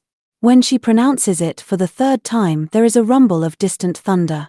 The music grows louder and more menacing. A wide beam of light emerges from the moon, which is visible in a break in the clouds, and extends until it reaches the rocks at Miranda's feet. Her face expresses confusion. She is clearly afraid of what is about to happen, and yet she wants it. A shadow slides down the beam of light, coming closer, and as the melody reaches its climax, we see a proud spirit in all his evil beauty. His robes are flowing in the wind and his long hair is silvered by the moonlight.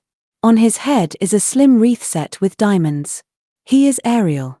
He flies close to Miranda, halts in mid-air and holds out his hand to her. After a moment's struggle, Miranda reaches out her own hand to his. Next frame, close-up of 2 hands approaching each other. Lower left, Miranda's pale weak hand. Upper right, the spirit's hand, transparent and glowing. They touch each other, the spirit instantly transforms into a box of Ariel and everything is flooded in blinding light. Next frame, 2 boxes of washing powder. On one it says Ariel. On the other, in pale grey letters, it says ordinary Caliban. Miranda's voiceover: Ariel. Temptingly tempestuous. Possibly the specific elements in this clip were inspired by a black and white photograph that hung above Tatarsky's desk. It was an advertisement for some boutique, showing a young man with long hair and carefully tended stubble in a luxurious wide-cut coat carelessly hung across his shoulders. The wind filled out the form of the coat so that it echoed the sail of a boat visible on the horizon. The waves breaking against the rocks and splashing up onto the shore fell just short of his shiny shoes. His face was set in a harsh, sullen grimace, and somehow he resembled the birds with outstretched wings, maybe eagles, maybe seagulls, soaring into the twilit sky from a supplement to the latest version of Photoshop. After taking a closer look at the photograph, Tatarsky decided that the boat on the horizon must have come sailing in from there too. After contemplating it for days, Tatarsky finally understood. All the clichés to which the photograph was alluding had been born together with Romanticism in the 19th century. Their remains, together with those of the Count of Monte Cristo, had survived into the 20th, but on the threshold of the 21st the Count's legacy had already been completely squandered. The human mind had sold this romanticism to itself far too many times to be able to do any more business on it.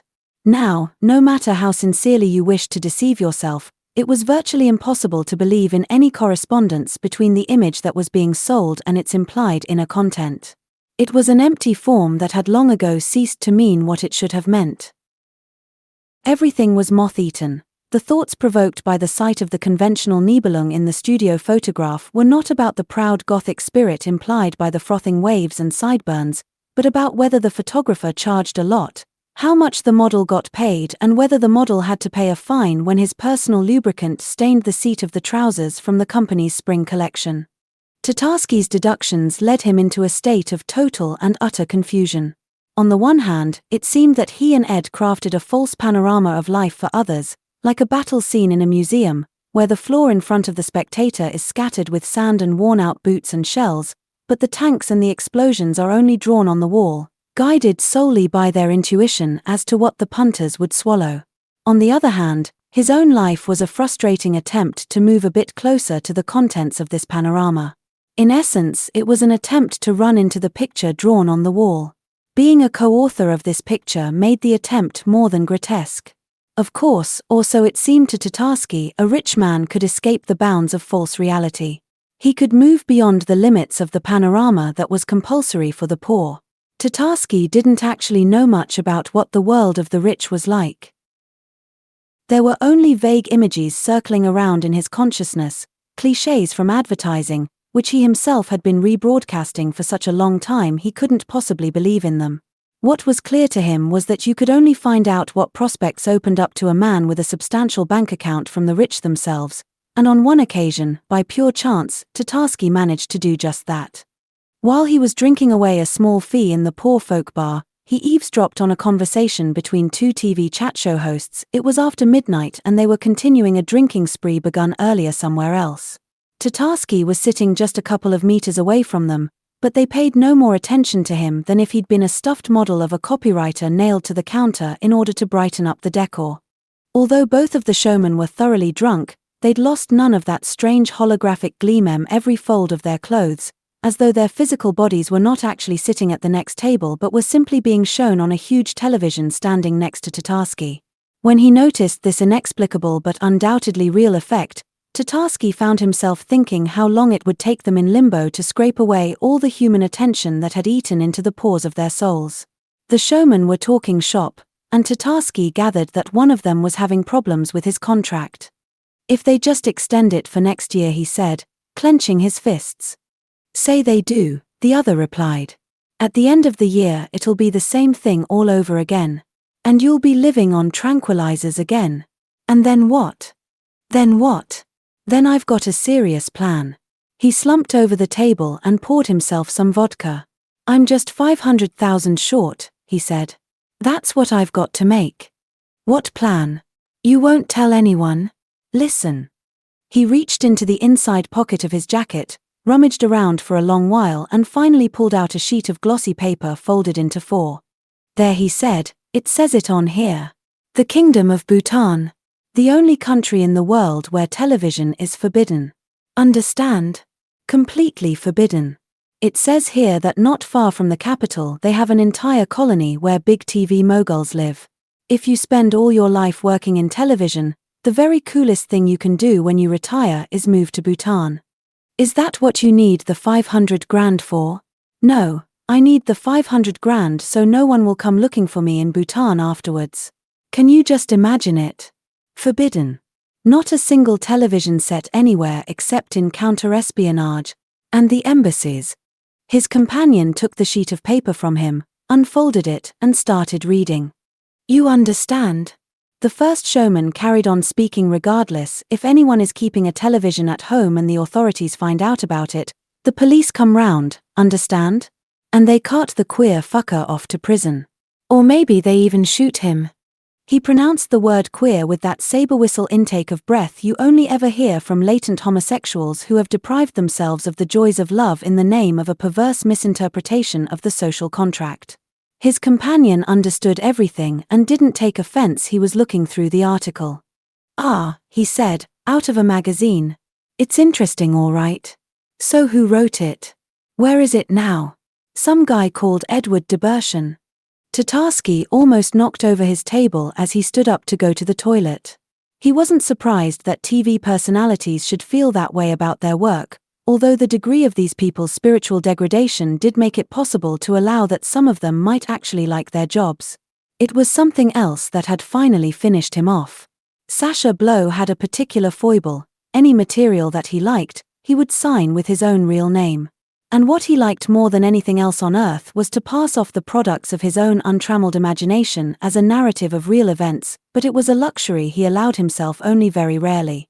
Tatarsky laid down a line of cocaine on the cold white cheek of the toilet tank and, without even bothering to crush the lumps, snorted it through a rolled-up 100-ruble bill. He was already out of dollars, then took out his notebook and wrote. In itself, a wall on which a panoramic view of a non-existent world is drawn does not change. But for a great deal of money you can buy a view from the window with a painted sun, a sky-blue bay and a calm evening. Unfortunately, the author of this fragment will again be Ed, but even that is not important, because the very window the view is bought for is also only drawn in. Then perhaps the wall on which it is drawn is a drawing too? But drawn by whom and on what? He raised his eyes to the wall of the toilet as though in hopes of an answer there. Traced on the tiles in red felt-tip pen were the jolly, rounded letters of a brief slogan. Trapped? Masturbate. Going back to the bar, he sat further away from the TV personalities and attempted to lean back and enjoy it. But it didn't work for him, it never did. The repulsive Moscow cocaine, cut almost to nothing by the unwashed hands of a long chain of dealers, deposited an entire bouquet of medicinal smells in his nasopharynx, everything from streptocide to aspirin, and triggered an intense, stressful trembling in his body. They did say the powder they took $150 a gram for in Moscow was not cocaine at all, but a mixture of Estonian speed with an assortment of Russian pharmaceuticals. As if that wasn't enough, for some reason half of the dealers always wrapped the powder in a glossy advertisement for the Toyota Camry cut out of some magazine, and Tatarsky was tormented by the unbearable suspicion that they made a fat living not just at the expense of other people's health, but by providing a PR service as well. Every time Tatarsky asked himself why he and others paid all that money in order to subject themselves once again to a humiliating and unhygienic procedure, the only explanation he could come up with went as follows: people weren't sniffing cocaine, they were sniffing money, and the rolled-up $100 bill required by the unwritten order of ritual was actually more important than the powder itself. If cocaine was sold in chemist shops for 20 kopecks a gram as a mouthwash for toothache, he thought, then nobody but punks would sniff it the way it was, in fact, at the beginning of the century. But if some ether-based glue sniffed by juvenile junkies cost $1,000 a bottle, all the gilded youth of Moscow would be delighted to sniff it, and at presentations and buffet luncheons it would be très chic to waft the volatile chemical vapors around yourself, complain about your brain neurons dying off and disappear for long periods into the toilet. Youth fashion magazines would devote revelatory cover stories, written, of course, by Sacha Blow, to the aesthetics of the plastic bag that was placed over the head for this procedure. "Oh!" Tatarsky exclaimed, smacked himself on the forehead, took out his notebook, opened it at the letter C, and noted down. Youth market colognes, all manufacturers. Link them with money and the Roman Emperor Vespasian, tax on lavatories, the saying money doesn't smell. Example. Moan why does smell? Benjamin the new cologne from Hugo Boss. Putting away his notebook, he felt that the peak of the loathsome sensation had passed and he was quite strong enough to walk as far as the bar and get himself a drink. He wanted tequila, but when he reached the barman for some reason he ordered Smymorf, which he normally couldn't stand. He downed one shot right there at the bar, then took another and went back to his table.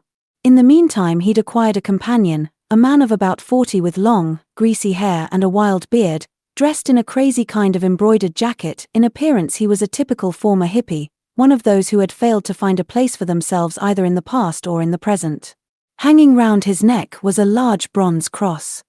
"Excuse me," said Tatarsky, "I was sitting here." "So be my guest," said his new neighbor. "Don't need the entire table, do you?" Tatarsky shrugged and sat facing him. "My name's Grigory," his neighbor said affably. Tatarsky raised his weary eyes to look at him.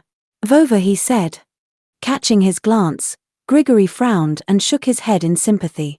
"You've got the shakes bad," he said. Snorting. "A bit," said Tatarsky. "Just now and again." "Fool," said Grigory. "Just think about it. The mucous membrane of the nose, it's as good as the exposed surface of the brain. And did you ever think about where that powder came from and who's been sticking his body parts in it?" Just this moment, Tatarsky confessed. "But what's all this about body parts? What other body parts can you stick in it except your nose?" Grigory glanced around, pulled out a bottle of vodka from under the table and took a quick swallow from it. "Maybe you've heard of an American writer called Harold Robbins?" he asked, hiding the bottle away. "No," answered Tatarsky. "A total asshole. But all the English teachers read him. That's why there are so many of his books in Moscow, and the children's knowledge of the language is so bad. In one of his novels there was this black guy, a professional fucker who pulled rich white dames. So before the procedure this black dude sprinkled his." "Okay, I get it," said Tatarsky. "I'm going to be sick now." His massive black dong with pure cocaine, Grigory concluded with satisfaction.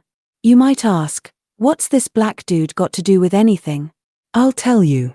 I was rereading Andreev's Rosa Mundi recently, the part about the soul of the nation. Andreev says it's a woman and she's called Navna. Then afterwards I had this vision, she's lying there like she's sleeping on this white rock, and leaning over her there's this vague black figure, with short little wings, you can't see his face, and he's just giving her it. Grigory pulled an invisible control column in towards his stomach with his hands. You want to know what it is you're all using? He whispered, leaning his leering face close to Tatarsky. Exactly. What he sprinkles on himself. And at the moment he sticks it in, you're all shooting up and snorting. When he pulls it out, you all go running off trying to find more. And he just keeps on sticking it in and pulling it out, sticking it in and pulling it out. Tatarsky leaned down into the gap between the table and the counter and puked. He glanced up cautiously at the barman. He was engaged in conversation with some customers and didn't seem to have noticed anything. Looking around, Tatarsky noticed an advertising poster on the wall. It showed the 19th century poet Tuchev wearing a pince-nez, with a glass in his hand and a rug across his knees. His piercingly sad gaze was directed out of the window, and with his free hand he was stroking a dog sitting beside him. The strange thing was, though, that Tuchev's chair wasn't standing on the floor, but on the ceiling. Tatarsky looked a little lower and read the slogan. Russia, no way is there to understand her, no way her secret soul to render Smirnov. Everything was calm. Tatarsky straightened up. He was feeling significantly better. Grigory leaned back in his chair and took another swig from his bottle. It's disgusting, he asserted. Life should be lived cleanly. Oh, yes? And how's that done? Tatarsky asked, wiping his mouth with a paper napkin. Nothing but LSD.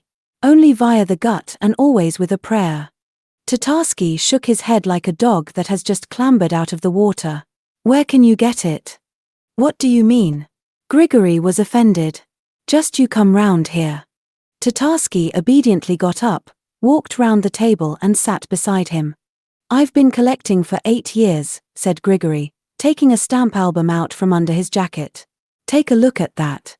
Tatarsky opened the album. Well, I'll be damned, he said. Look at all those different ones. That's nothing, said Grigory. What I've got here's just for swapping and selling. I've got 2 shelves of these albums back at home. And you mean they all have different effects? Grigory nodded. But why? In the first place, because the formula's different.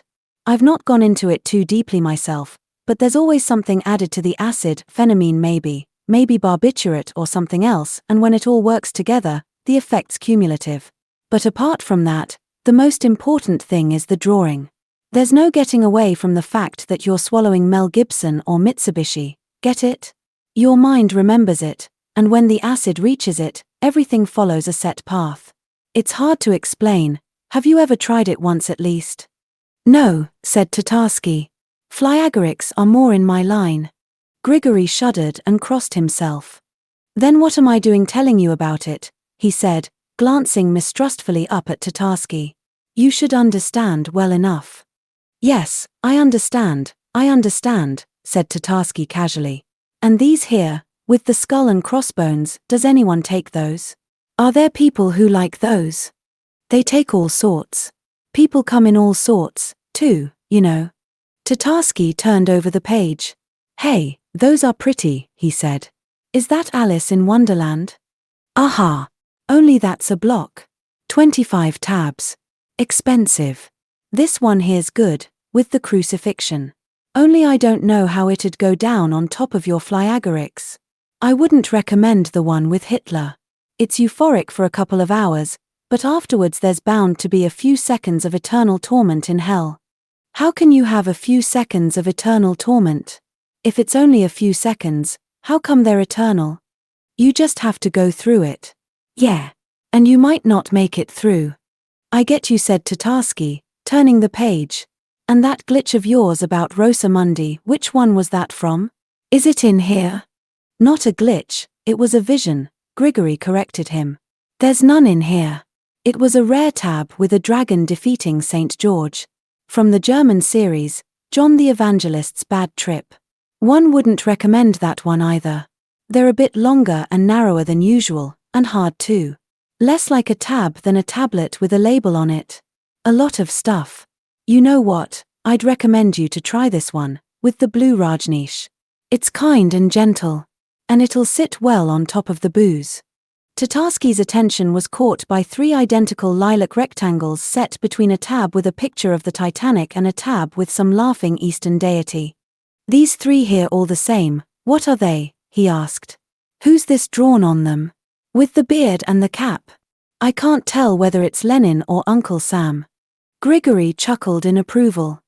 There's instinct for you, he said. Who it is that's drawn on them I don't know. But it's really wild stuff. The difference is the acids mixed with a metabolic. So it cuts in really sharp and sudden, in about 20 minutes. And the dose in them is enough for a whole platoon of soldiers. I wouldn't give stuff like that to you, but if you've been eating fly agarics. Tatarsky noticed the security guard looking at them attentively. I'll take them, he said.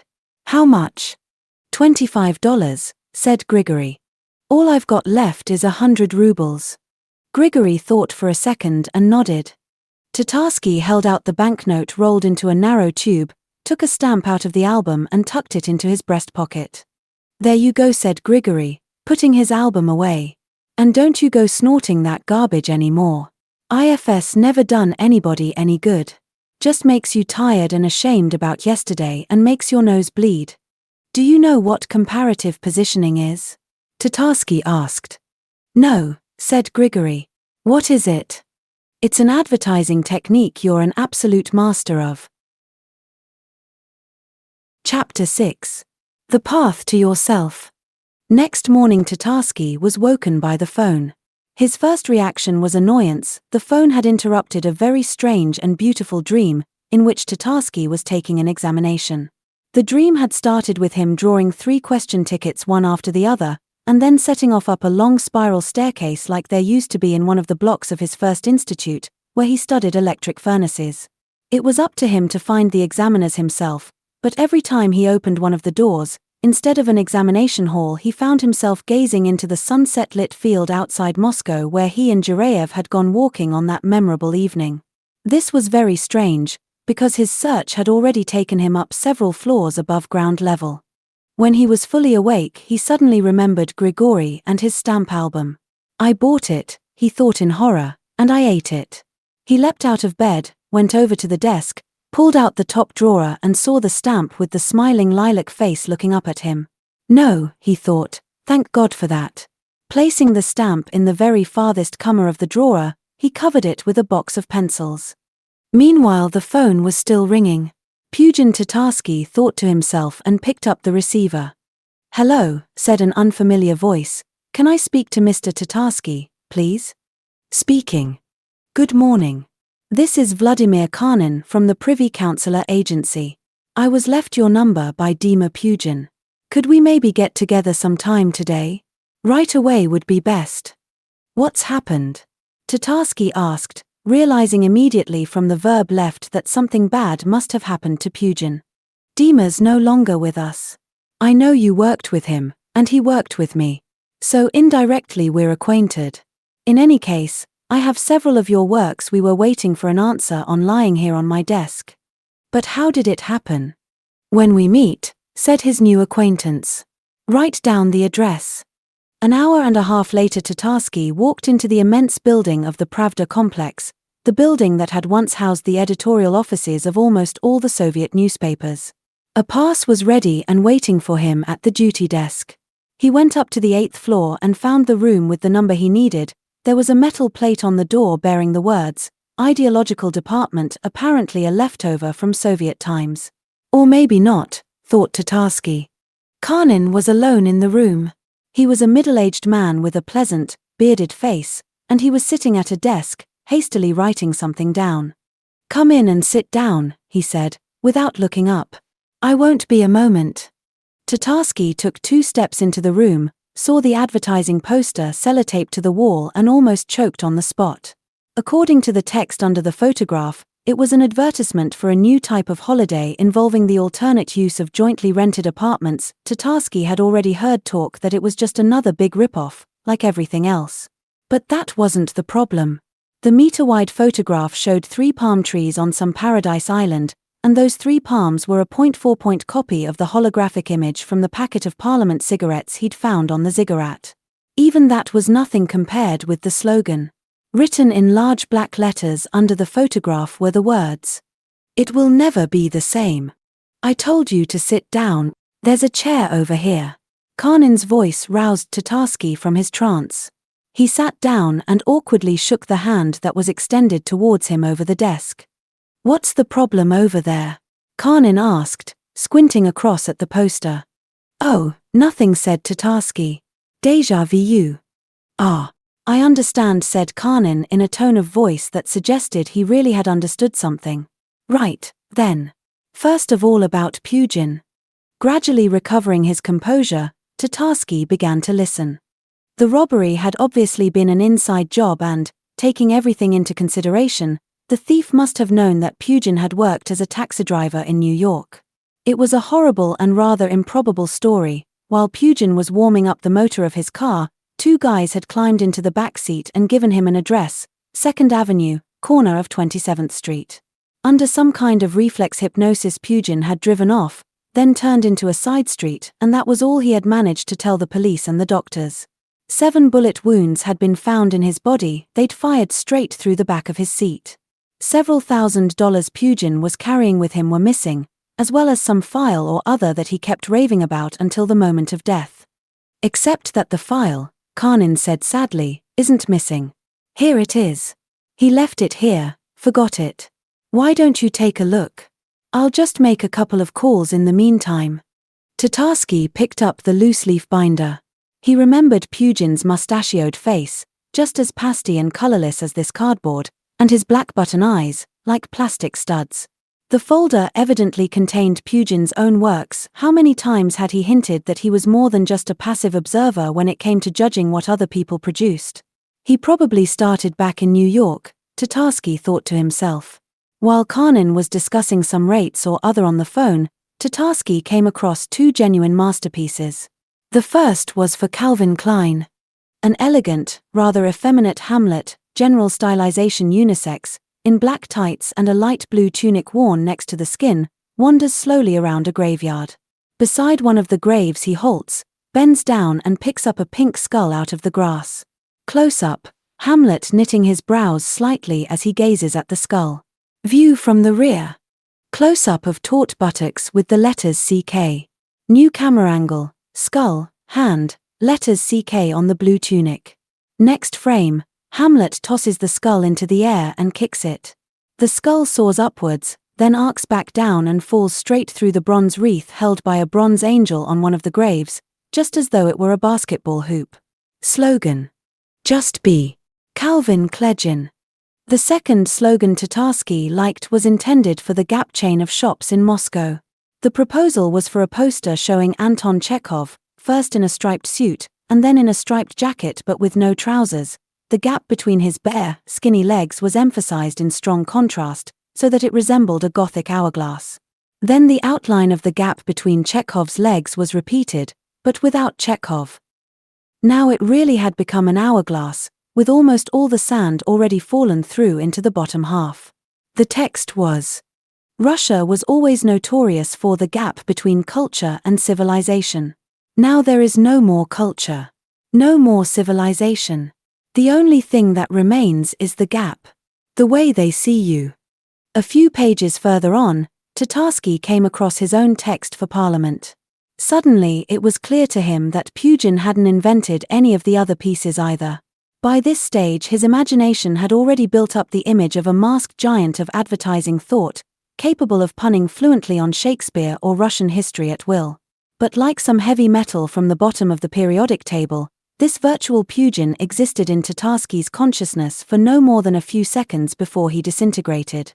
Karnin said goodbye and hung up the phone.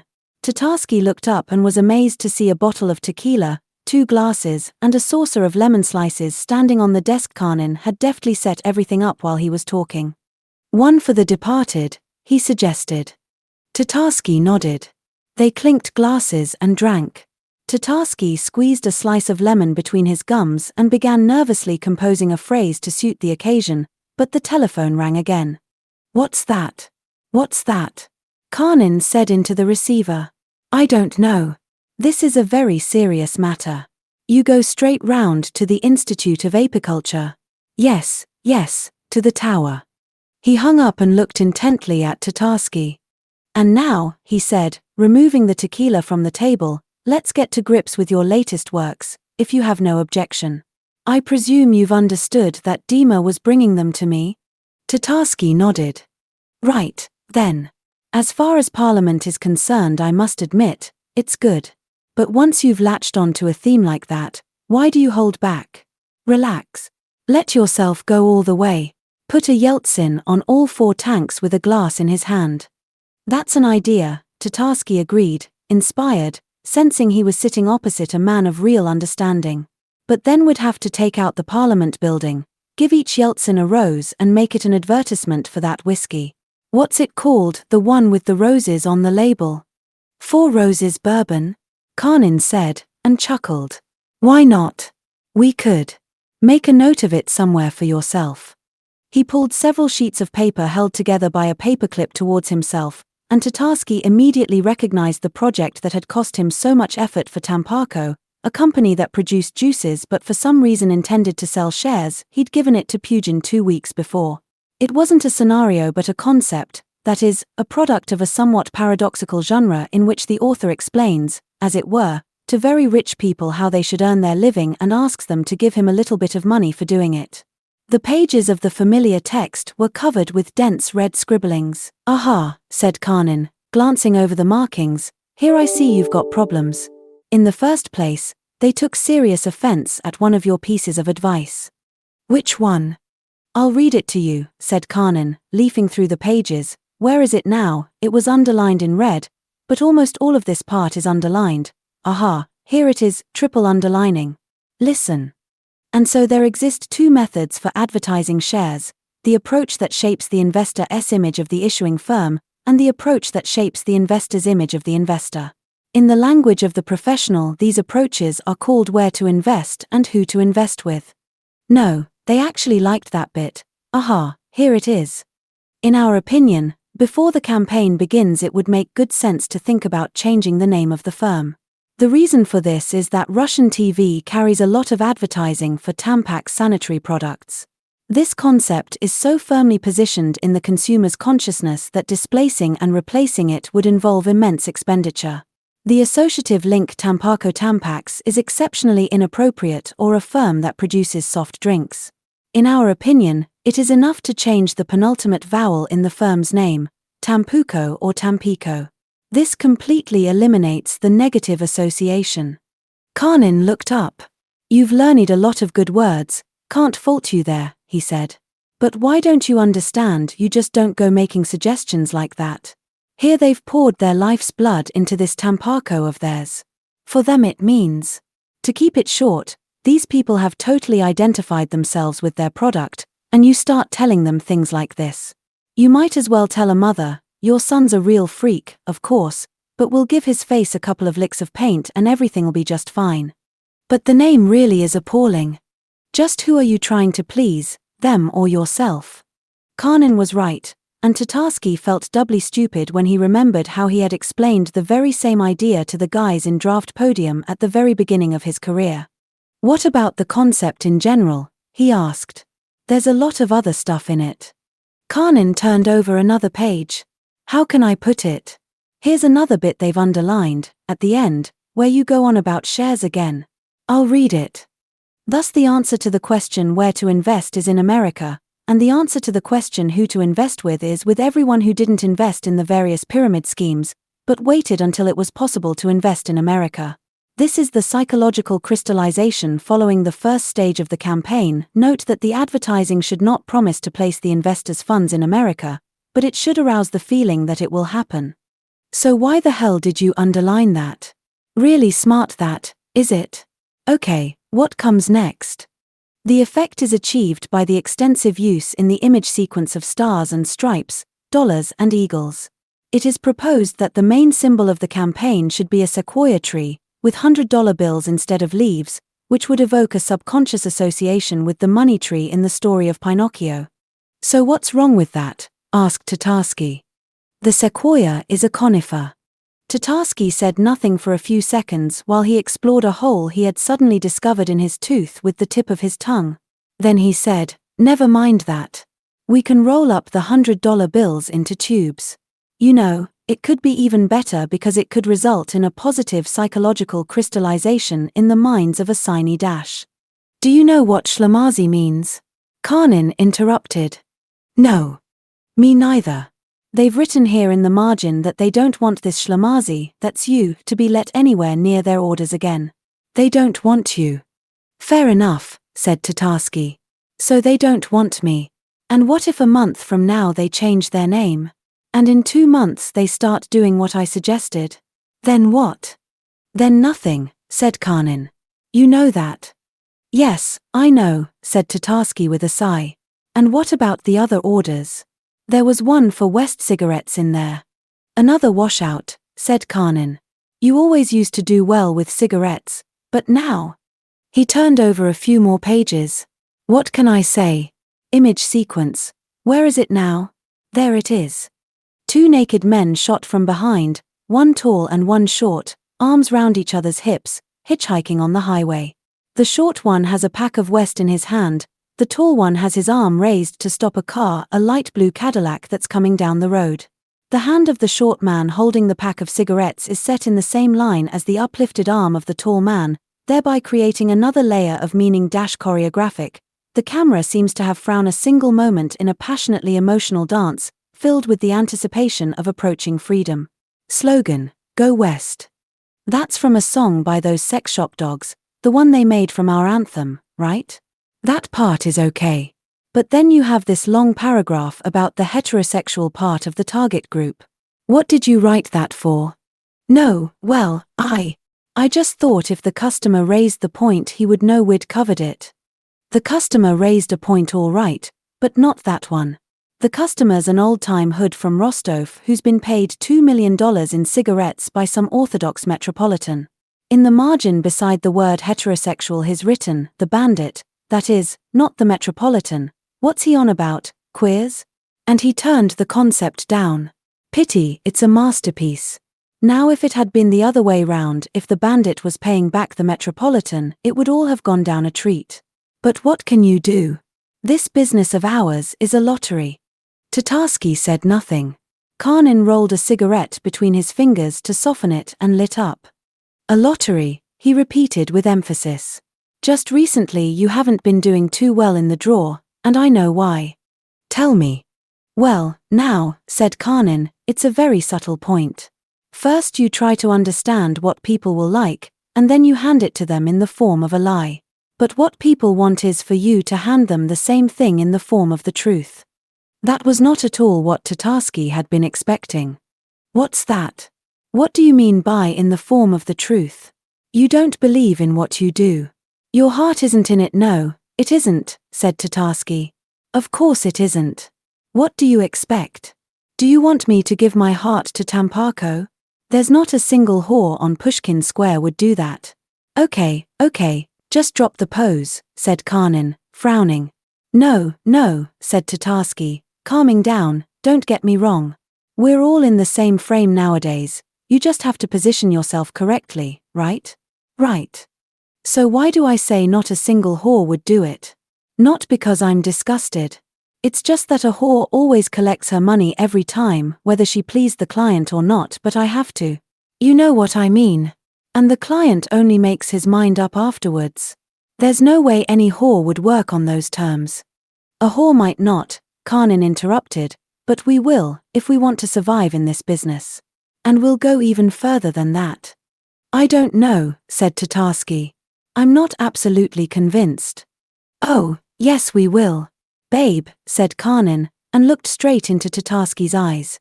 Tatarsky tensed. "How do you know my name's not Vova, but Babe?" "Pugin told me. And as far as positioning is concerned, let's just say you've positioned yourself and I get where you're coming from.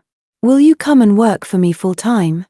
Tatarsky took another look at the poster with the 3 palm trees and the promise of never-ending metamorphoses. What as? He asked. A creative. Is that a writer? Tatarsky asked. Translated into ordinary Russian? Kanin smiled gently. We don't need any fucking writers here, he said. A creative, babe, a creative. Out on the street, Tatarsky wandered slowly in the direction of the center. He wasn't feeling particularly overjoyed at finding himself employed so unexpectedly. One thing was really bothering him. He was sure he'd never told Pugin the story of his real name. He'd always just called himself Vladimir or Vova. Of course, there was just an infinitesimal chance that he'd blurted it out when they were drinking and then forgotten about it. They had got very drunk together a couple of times. Any other possible explanations drew so heavily on genetically transmitted fear of the KGB that Tatarsky dismissed them out of hand. Anyway, it wasn't important. This game has no name, he whispered, and clenched his fists in the pockets of his jacket. The uncompleted Soviet ziggurat rose up in his memory in such minute detail that he felt the forgotten tingling sensation of the fly-agaric run through his fingers several times. The mystic force had gone a bit over the top this time in presenting so many signs at once to his startled soul. First the poster with the palms and the familiar line of text, then the words tower and lottery that Kanin had used several times in a few minutes as though by chance, and finally the name Babe, which had alarmed him more than anything else. Perhaps I misheard, thought Tatarsky. Perhaps it's just his pronunciation. But then I asked how he knew my name was Babe, and he said he knew from Pugin.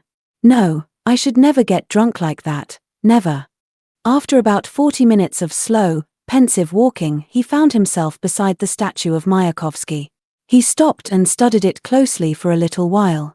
The bronze jacket in which Soviet power had invariably dressed the poet was back in fashion now. Tatarsky remembered that only recently he'd seen exactly the same style in a Kenso advertisement.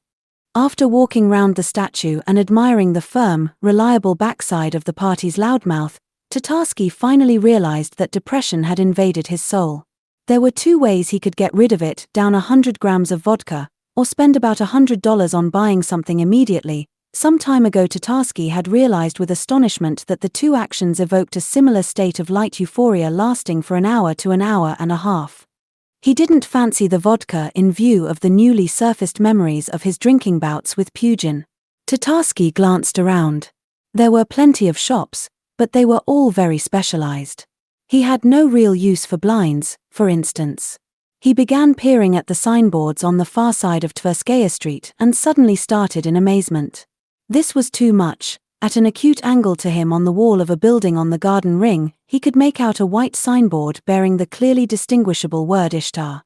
A couple of minutes later, slightly out of breath, he was already approaching the entrance. It was a tiny fly-by-night shop, newly converted from a sandwich bar, but already bearing the imprint of decline and imminent extinction. A poster in the window promised a 50% sale. Inside, in the cramped space doubled by the mirrors on the walls, there were several long rails with various types of jeans and a long shelf of shoes, mostly trainers. Tatarsky cast a weary glance over the splendor of leather and rubber. 10 years ago a new pair of trainers brought in from abroad by a distant relative used to mark the starting point of a new period in your life. The design on the sole was a simulacrum of the pattern on the palm of your hand, from which you could forecast the future for a year ahead. The happiness that could be extracted from such an acquisition was boundless. Nowadays, to earn the right to the same amount you had to buy at least a jeep, maybe even a house. Tatarsky didn't have that kind of money, and he didn't expect to have it at any time in the foreseeable future. True, he could buy a whole truckload of trainers, but they didn't gladden his heart in the same way anymore. Tatarsky wrinkled up his forehead as he struggled to remember what this phenomenon was called in the professional jargon, and when he remembered, he took out his notebook and opened it at the letter R. The inflation of happiness, he jotted down hastily, having to pay more money for the same amount. Use in advertising real estate. Ladies and gentlemen, these walls offer you surefire protection against cognitive dissonance. You need never even know what it is. What are you looking for? The salesgirl asked. She definitely did not like the idea of this customer writing things down in a notebook. That sort of thing ended in unannounced visits from inspectors of one kind or another. "I'd like some shoes," Tatarsky replied with a polite smile. "Something light, for summer." "Ordinary shoes? Trainers? Gym shoes?" "Gym shoes," said Tatarsky. "It's years since I've seen any gym shoes." The girl led him over to the shelf. "There you are," she said. "Platform soles." Tatarsky picked up a thick-soled white gym shoe. "What make is it?" he asked. "No name," said the girl. "From England." "What do you mean?" he asked in astonishment. The girl turned the back of the gym shoe to face him, and there on the heel he saw a rubber badge with the words, "No name." "Do you have a 43? Tatarsky asked. He left the shop wearing his new gym shoes, his old shoes in a plastic bag. He was absolutely sure now that there was some meaning to the route he was following today, and he was afraid of making a mistake by taking a wrong turning. He hesitated for a moment and then set off down Sadovaya Street. About 50 meters further on he came across a tobacco kiosk, but when he stepped up to buy some cigarettes, Tatarsky was amazed to see a wide range of condoms looking more like the display in a chemist's shop. Standing out clearly among the Malaysian Kama Sutra condoms with their bob-bled shafts was a strange semi-transparent device of blue rubber covered with a multitude of thick knobs, looking very much like the head of the main demon from the film Hellraiser. The label underneath it said reusable. But Tatarsky's attention was caught by a neat black, yellow and red rectangle with a German eagle in a double black circle that looked like an official seal and the inscription Seco. It looked so much like a small banner that Tatarsky bought 2 packs on the spot. On the back of the pack it said, "In buying Seco condoms, you put your trust in traditional German quality control." Clever, thought Tatarsky. Very clever. He pondered the theme for several seconds, trying to invent a slogan. Eventually the phrase he was looking for lit up in his head. Seco. A Porsche in the world of condoms, he whispered, and wrote down his invention. Then he put his notebook away and looked around. He was standing on the corner of Sadovo Triumphalnaya Street and some other street that branched off to the right. There on the wall in front of his face was a poster with the words, "The path to yourself," and a yellow arrow pointing round the corner. Tatarsky's heart skipped a beat, and then the vague realization dawned that the path to yourself was a shop. Of course, what else? Tatarsky muttered to himself. He only found the shop after weaving his way for ages through nearby yards and passages. Near the end of his journey he remembered that Jireyev had mentioned this shop to him, but he'd used the abbreviated form of its name, Puis. There were no large signboards anywhere to be seen, nothing but a small board with the handwritten word "Open" in the doorway of an ordinary-looking 2-story building. Tatarsky realized, of course, that things hadn't been arranged like this through lack of foresight, but in order to induce a feeling of esoteric anticipation. Nonetheless, the method worked on him as well. As he climbed the stairs leading into the shop, he was aware of a sensation of subtle reverence. Once inside the door he knew that instinct had led him to the right place. Hanging above the counter was a black T-shirt with a portrait of Che Guevara and the inscription, "Rage Against the Machine." On the piece of cardboard under the T-shirt it said, "Bestseller of the Month." There was nothing surprising about that. Tatarsky knew very well, he had even written about it in one of his concepts, that in the area of radical youth culture nothing sells as well-packaged and politically correct rebellion against a world that is ruled by political correctness and in which everything is packaged to be sold. "What sizes do you have?" he asked the sales assistant, a very pretty girl in a vaguely Babylonian Assyrian style. "There's only one left," she answered. "Just your size." He paid, put the T-shirt in his shoulder bag and then froze in indecision at the counter. "We've got a new lot of crystal balls, better buy one before they all go," purred the girl, and she began sorting out a pile of children's bibs with inscriptions in runic characters. "What are they for?" Tatarsky asked. "For meditation." Tatarsky was just about to ask whether you were supposed to meditate on something through the crystal balls or something actually in them, when he suddenly noticed a small shelf on the wall. It had been hidden behind the T-shirt he had just bought. Slumbering on the shelf under a clearly visible layer of dust were 2 objects of an uncertain nature. "Tell me," he said, "what are those things up there? Is that a flying saucer or something? What's that pattern on it?" That's a supreme practice frisbee, said the girl, and what you call a pattern is a blue letter hum dot. But what's it for? Asked Tatarsky, a vague memory of something connected with mushrooms and Jireyev nudging briefly at the edge of his awareness. How is it different from an ordinary frisbee? The girl twisted her lips into a wry expression. When you throw a frisbee with a blue letter hum, you're not simply throwing a plastic disc, but accumulating merit.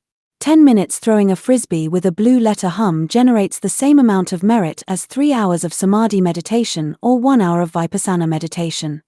Ahar Tatarsky drawled uncertainly. But merit in whose eyes? What do you mean, in whose eyes? The girl said, raising her eyebrows. Are you buying or do you just want to talk? I'm buying, said Tatarsky. But I have to know what I'm buying. What's that to the right of the supreme practice? That's a Ouija board, a classic. What's it for? The girl sighed. She was obviously tired of dealing with fools all day long. She took the Ouija board down from the shelf and set it on the counter in front of Tatarsky. You stand it on a sheet of paper, she said. Or you can attach it to a printer with these clips here. In that case you put the paper in through here and set the line print speed to slow. It's easier if you load a roll. In this slot here you put a pen, best to buy a helium one, with a reservoir. You put your hands on it like this, see? Then you enter into contact with the spirit and just let your hands move however they want. The pen will write out the text that's received. Listen, said Tatarsky, please don't be angry, I really want to know what spirit am I supposed to contact. I'll tell you if you're buying. Tatarsky took out his wallet and counted out the money. For a piece of varnished plywood on 3 wheels the Ouija board was refreshingly expensive, and this disproportion between price and object inspired a trust that could hardly have been generated by any explanation, no matter how profound.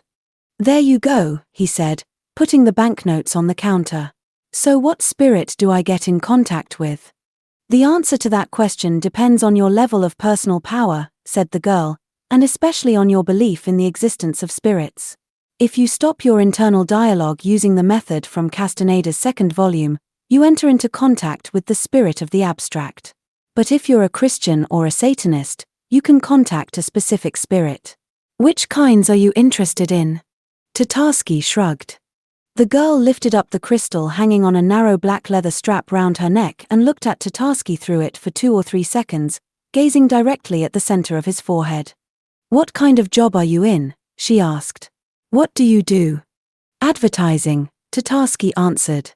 The girl slipped her hand under the counter and took out an ordinary exercise book with squared paper and spent some time leafing through pages covered with tables in which the columns were completely filled with fine handwriting. It would be best for you, she said at last, to regard the text received as a free discharge of subconscious psychic energy facilitated by the motor skills of writing. A kind of spring cleaning for an advertising man's personal Augean stables. That approach will be less offensive to the spirits. I beg your pardon, said Tatarsky, do you mean to tell me that the spirits will be offended when they find out I work in advertising? Yes, I think so. So the best protection against their wrath would be to doubt their existence. When it comes down to it, everything in this world is a matter of interpretation, and a quasi-scientific description of a spiritualist sense is just as correct as any other. And then, any enlightened spirit will readily agree that he doesn't exist. Interesting. But how will the spirits guess that I'm in advertising? Is it written on my forehead or something? No, said the girl. It's written in the adverts that came out of your forehead. Tatarsky was about to take offense at that, but after a moment's consideration he realized that he actually felt flattered. I'll tell you what, he said, if I need a consultation on spiritual matters, I'll come to you. You don't mind, do you? All things are in the hands of Allah, the girl answered. I don't know about that, said a young man with dilated pupils, swinging round from the huge crystal ball into which he had been gazing to face the girl. All things. What about Buddha consciousness? The hands of Allah only exist in Buddha consciousness. You won't argue with that, will you? The girl behind the counter smiled politely. Of course not, she said. The hands of Allah only exist in Buddha consciousness. The catch is that Buddha consciousness still lies in the hands of Allah. As Isakawa Takuboku wrote, interrupted a gloomy-looking customer of a Mephistophelian appearance, who had approached the counter in the meantime. Leave off this vain dispute. I was told you had Swami Jagorkin's brochure Summer Thoughts of a Samsaric Being. Do you think you could have a look for it? It's probably up on that shelf. No, over there, to the left, under the tibial flute.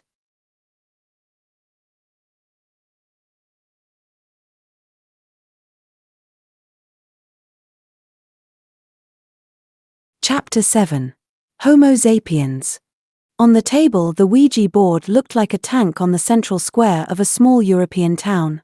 The bottle of Johnny Walker standing beside it reminded Tatarsky of the town hall, and so in his mind the red wine he was drinking was fitted into the same pattern.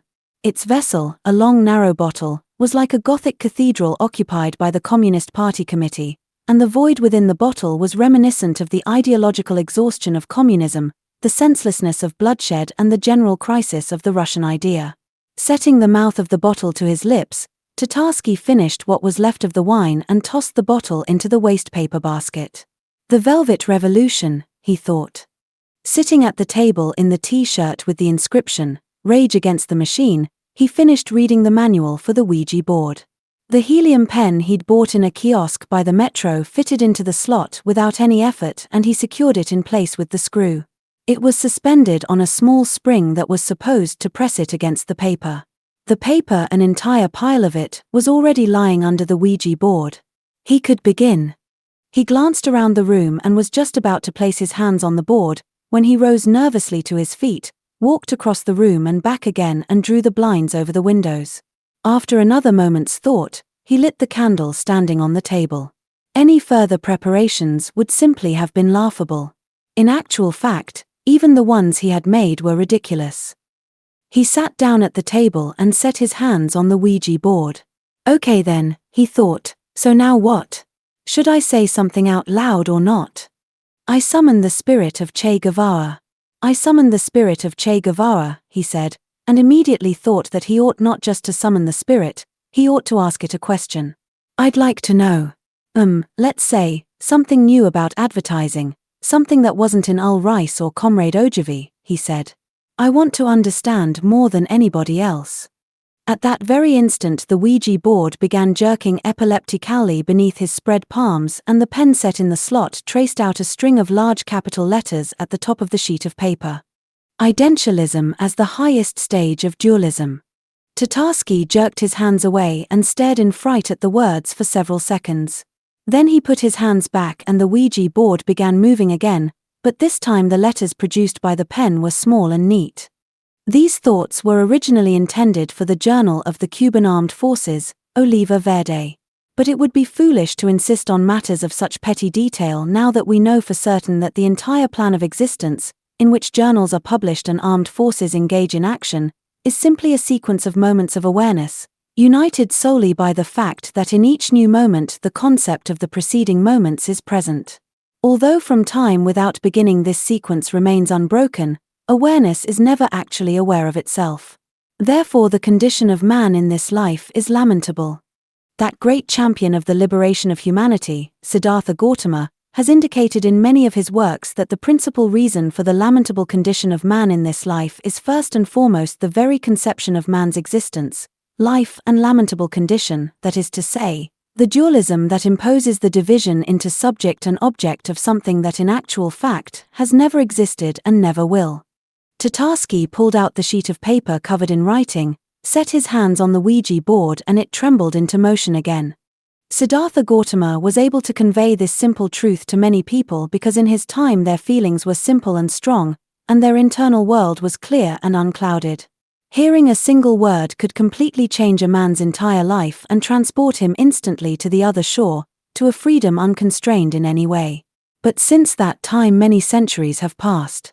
The words of the Buddha are now accessible to all, yet salvation comes to but few. There can be no doubt that this is the result of the cultural situation that the ancient texts of all religions called the Dark Age to come. Comrades in the struggle, this Dark Age has already begun.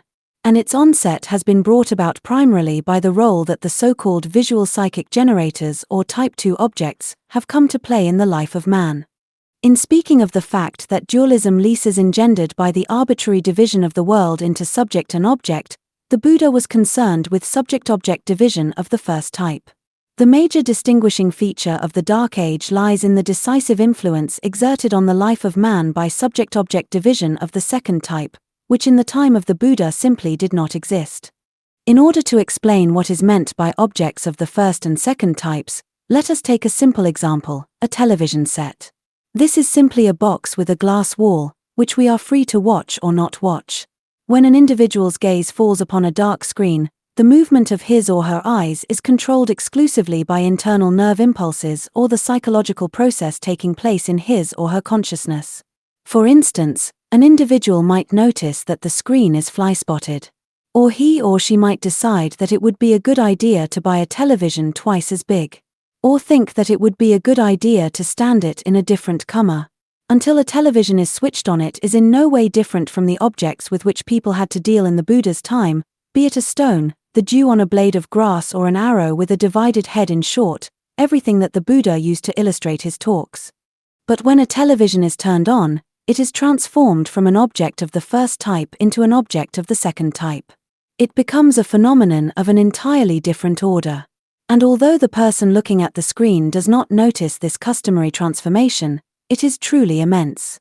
For the viewer, the television disappears as a material object that possesses weight, size, and other physical properties. Instead of this, the viewer has the sensation of being present in a different space, a sensation familiar to all who are assembled there. Tatarsky glanced around, as though expecting to find himself surrounded by this assembled company, but of course there was nothing to be seen. As he removed another sheet of paper covered in writing from under the board, he figured out roughly how long the paper would last, then set his palms back against the wooden surface. Comrades in the struggle. The question is, who is actually present? Can we say that it is the viewer himself? Let us repeat the question, since it is extremely important. Is it possible to say that the television is being watched by the individual who is watching it? We assert that it is not, for the allowing reason. When the individual viewed the television while it was switched off, the movement of his or her eyes and the flow of his or her attention were controlled by his own voluntary impulses, chaotic though they may have been. The dark screen with no image of any kind did not exert any influence over them, or if it did, it was only as a background. When it is switched on, a television almost never transmits a static view from a single motionless camera, and therefore the image on it is not a background. Quite the contrary. This image changes at an extremely rapid rate. Every few seconds there is either a change of camera angle or a fade into close-up on some object, or a switch to a different camera. The image is constantly being modified by the cameraman and the producer who stands behind him. This changing of the image is known as technomodification. We ask you to pay particularly close attention at this point, since our next thesis is rather difficult to grasp, although in essence it is extremely simple. In addition, the feeling might arise that we are dealing with something that is insignificant. But we make bold to assert that we are in fact dealing with the most real psychological phenomenon of the end of the second millennium. The changes in the image produced by various technomodifications can be correlated with a virtual psychological process in which the observer is forced to switch his attention from one event to another and select the most interesting content from what is taking place, that is, to manage his own attention as the makers of the program manage it. This psychological process creates its own virtual subject, which for the duration of the television program exists in place of the individual, fitting into his or her consciousness like a hand into a rubber glove. This is similar to the condition of possession by a spirit. The difference lies in the fact that in this case the spirit does not exist, all that does exist are the symptoms of possession. This is a virtual spirit, but from the moment the viewer entrusts the program makers with redirecting his or her attention at will from object to object, he or she effectively becomes this spirit, and the spirit, which does not actually exist, possesses this viewer and millions of others. What is taking place could appropriately be called the experience of collective non-existence, since the virtual subject that replaces the viewer's actual consciousness is absolutely non-existent. It is merely an effect created by the collective efforts of editors, cameramen, and producers.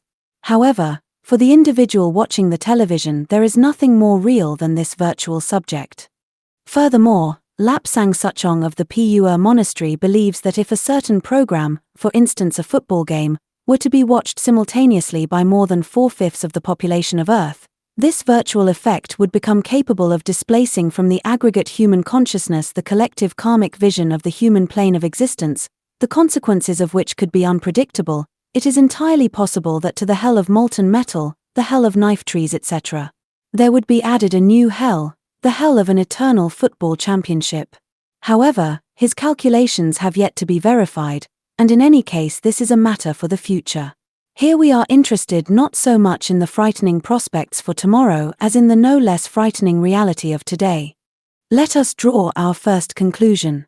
Corresponding to the object of the second type, that is, to a television that is switched on, we have a subject of the second type, that is, a virtual viewer, who manages his or her attention in exactly the same way as a program production crew does. Feelings and thoughts, as well as the secretion of adrenaline and other hormones in the viewer's organism, are dictated by an external operator and determined by the calculations of another individual.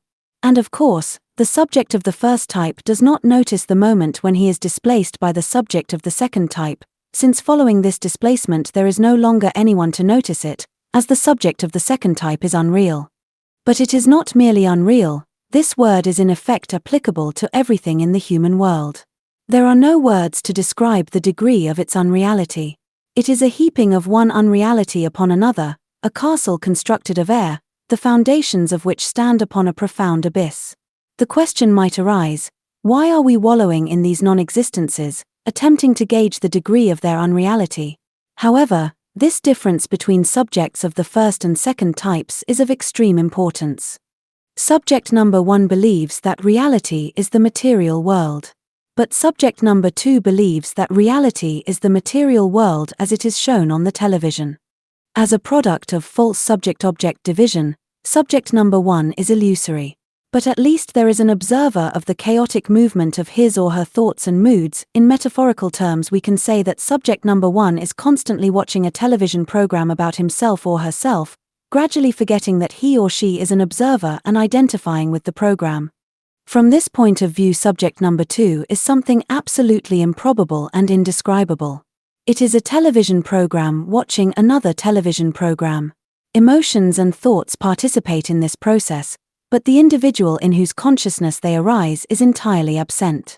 The rapid switching of a television from one channel to another, which is used to avoid watching the advertisements, is known as zapping. Bourgeois thought has investigated in considerable detail the psychological condition of the individual who engages in zapping, and the corresponding thought patterns, which are rapidly becoming the basic forms of the modern world. But the type of zapping that is considered by the researchers of this phenomenon corresponds only to switching between channels by the viewer. The switching to and fro of the viewer that is controlled by the producer and cameraman, that is, the forcible induction of subject number 2 by means of technomodifications, is a different type of zapping, a coercive form, study of which is effectively prohibited in every country of the world except Bhutan, where television is forbidden. But coercive zapping, whereby the television is converted into a remote control for the viewer, is not simply one method among others of organizing an image sequence, it is the very foundation of television broadcasting, the major means by which the advertising informational field exerts its influence on consciousness. From this point on, therefore, we shall refer to the Type 2 subject as Homo sapiens, or HZ. Let us repeat this extremely important conclusion. In the same way as a viewer who does not wish to watch the advertisement switches between television channels, instantaneous and unpredictable technomodifications switch the actual viewer to and fro. Assuming the condition of Homo sapiens, the viewer becomes a remotely controlled television program. And he or she spends a significant part of his life in this condition.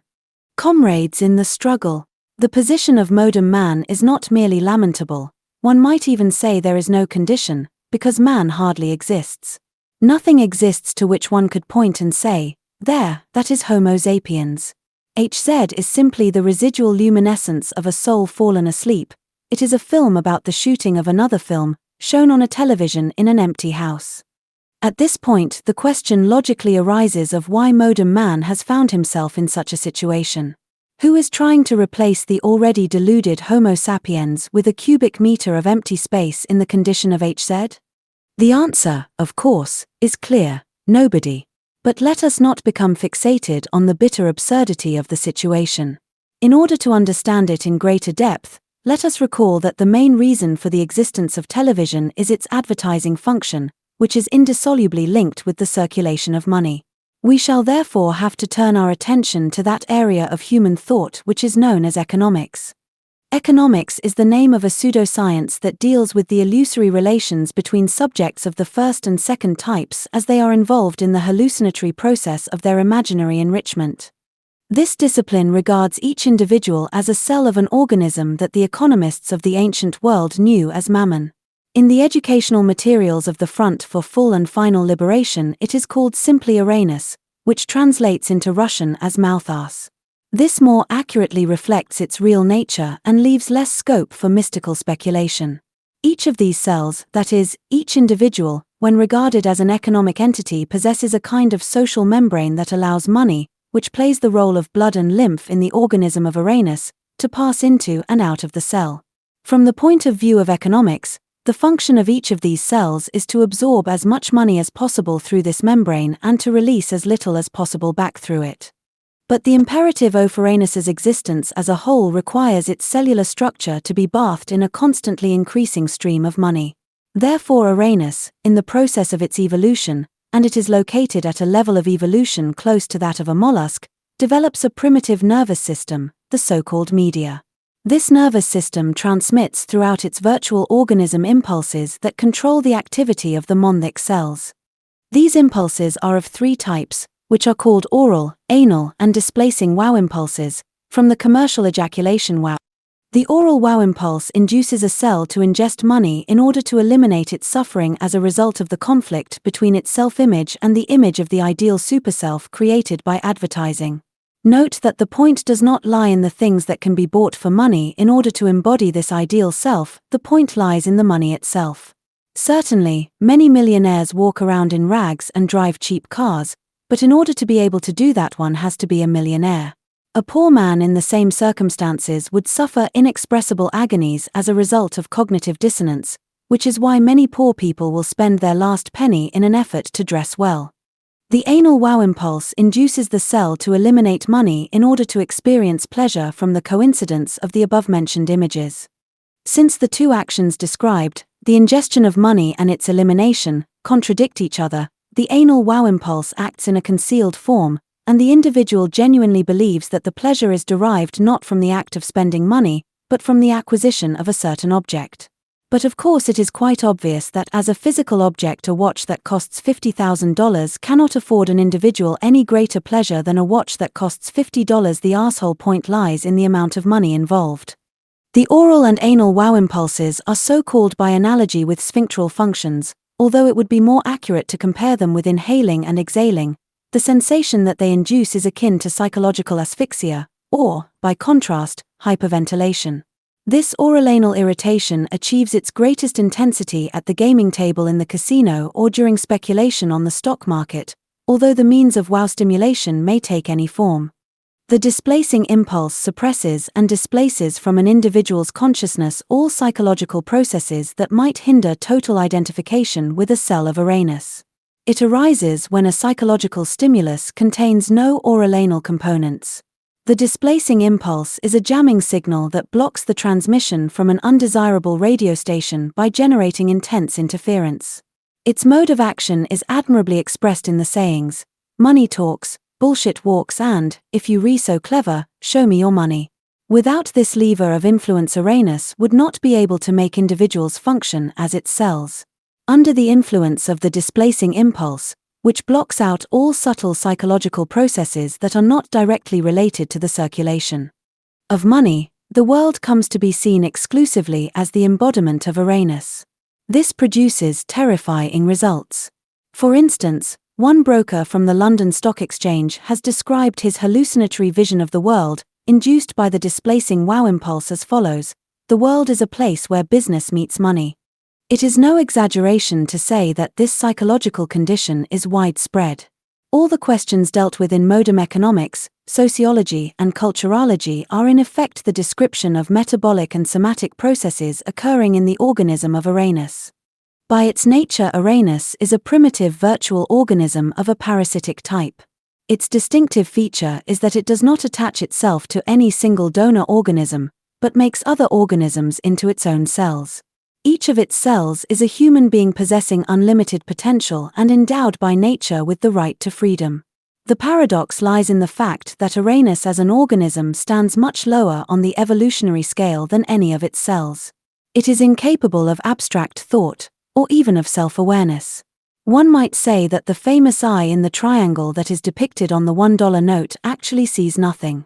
It was simply daubed on the surface of the pyramid by some cartoonist and nothing more.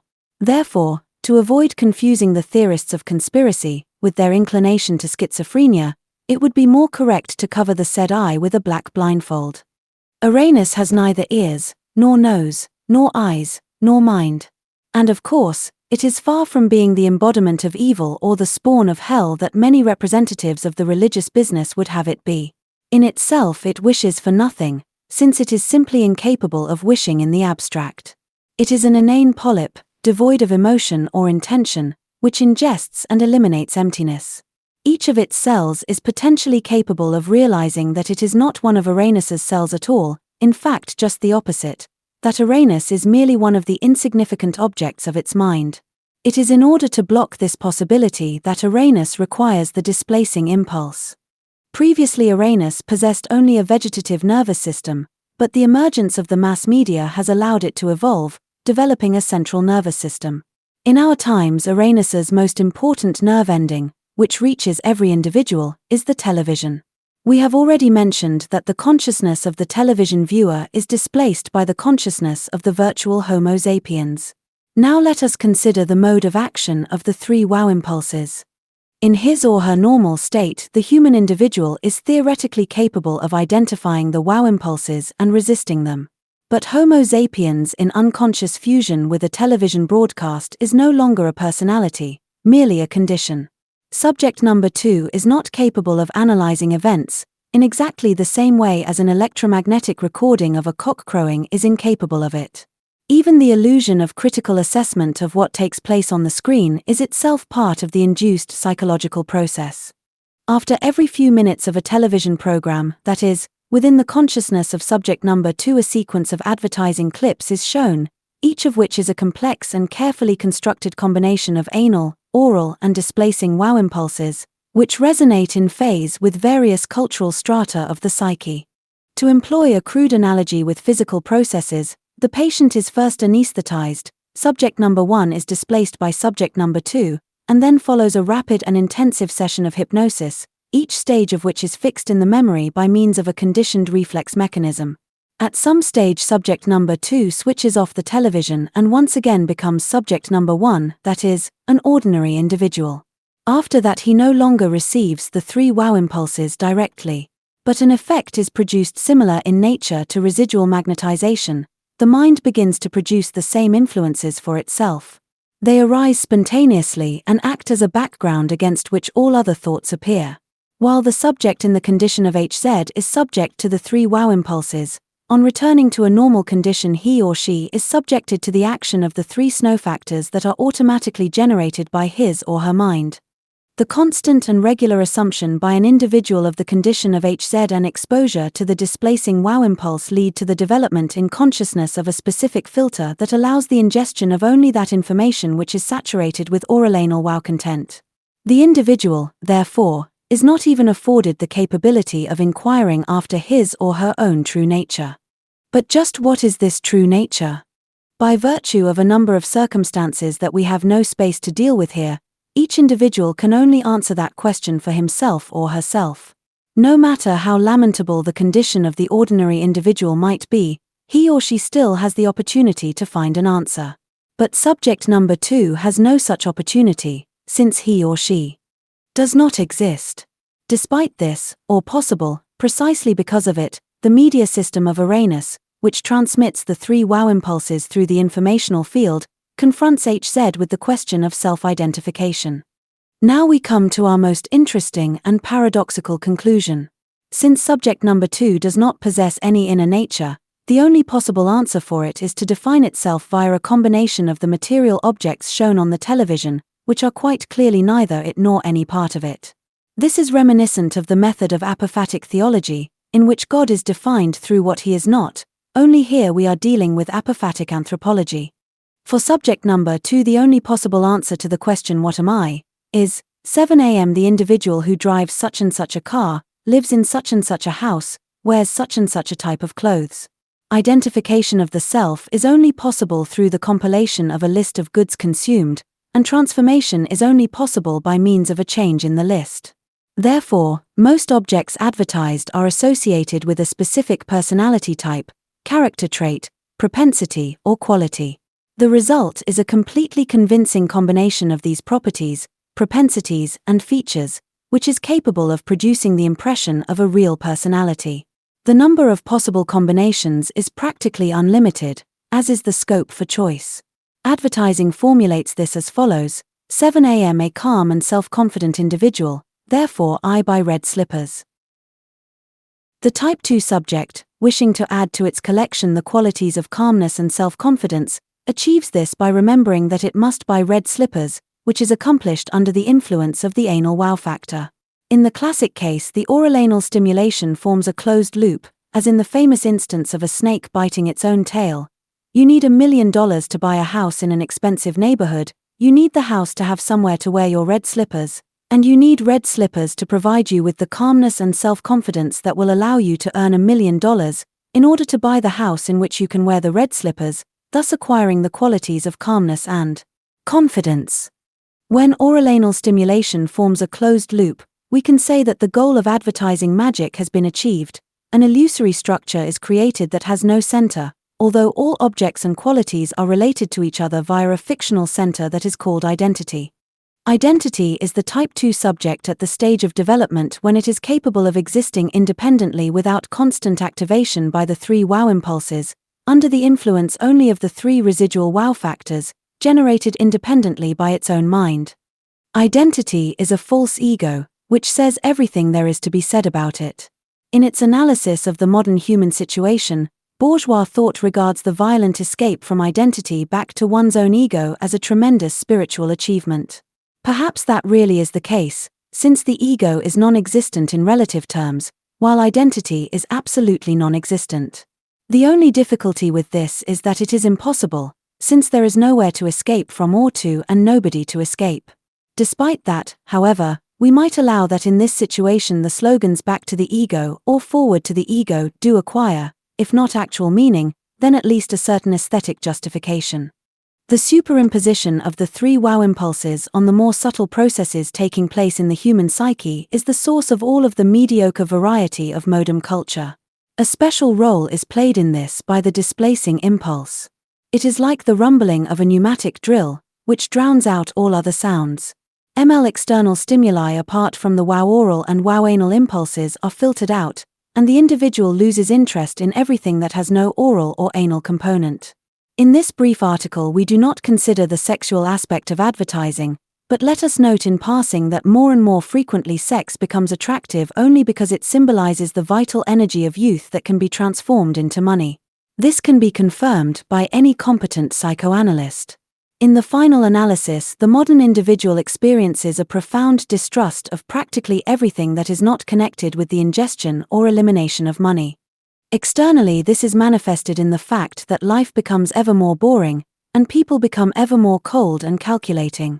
In bourgeois science, the new code of behavior is usually explained by the attempt to maintain and conserve emotional energy, which is a response to the demands of the corporate economy and the modern lifestyle. In actual fact, there is no less emotional content in human life, but the unremitting influence of the displacing wow factor results in all of the individual's emotional energy being shunted into psychological processes related to oral and anal wow content. Many bourgeois specialists instinctively sense the part played by the mass media in the paradigm shift that is taking place, but as Comrade Allende Jr. used to say, they are searching for a black cat which has never existed in a dark room which will never exist. Even when they go so far as to call television a prosthetic support for the wrinkled and withered self, or say that the media inflate a personality that has become unreal, they are still missing the point. Only a personality that was real can become unreal. In order to become wrinkled and withered, this self would have had to exist. In the preceding argument, and also in our previous writings, see the Russian question and Cedra Luminosa, we have demonstrated the groundlessness of this approach. Under the influence of the displacing wow factor, the culture and art of the Dark Age are reduced exclusively to oralanal content. The fundamental feature of this art may be succinctly defined as Mauthasing. A black bag stuffed with $100 bills has already become the supremely important cultural symbol and a central element of the majority of films and books, for which the trajectory of its path through life provides the mainspring of the plot. In more precise terms, it is the presence in the work of art of this black bag that stimulates the audience's emotional interest in what is taking place on the screen or in the text. Note that in certain instances the bag of money is not directly present, in which case its function is fulfilled either by the participation of so-called stars, of whom it is known as a certain fact that they have such a bag at home, or by persistently touted information about the budget of the film and its takings at the box office. In the future, not a single work of art will be created simply for its own sake. The time is approaching when books and films will appear in which the dominant element of content will be a secret hymn of praise to Coca-Cola and an attack on Pepsi-Cola, or vice versa. The effect of the impact of oralanal impulses is to encourage the development in the human individual of an internal auditor, a typical market economy variant of the internal party committee. He constantly assesses reality exclusively in terms of property and performs a punitive function by forcing consciousness to suffer intolerably as a result of cognitive dissonance. The oral wow impulse corresponds to the internal auditor holding up the flag loser. The anal wow impulse corresponds to the flag winner. The displacing wow impulse corresponds to a condition in which the internal auditor simultaneously holds up the flag's winner and loser. It is possible to identify several stable types of identity. These are: A. The oral wow type. The dominant pattern around which emotional and psychological life is organized is an obsessive yearning for money. B. The anal wow type.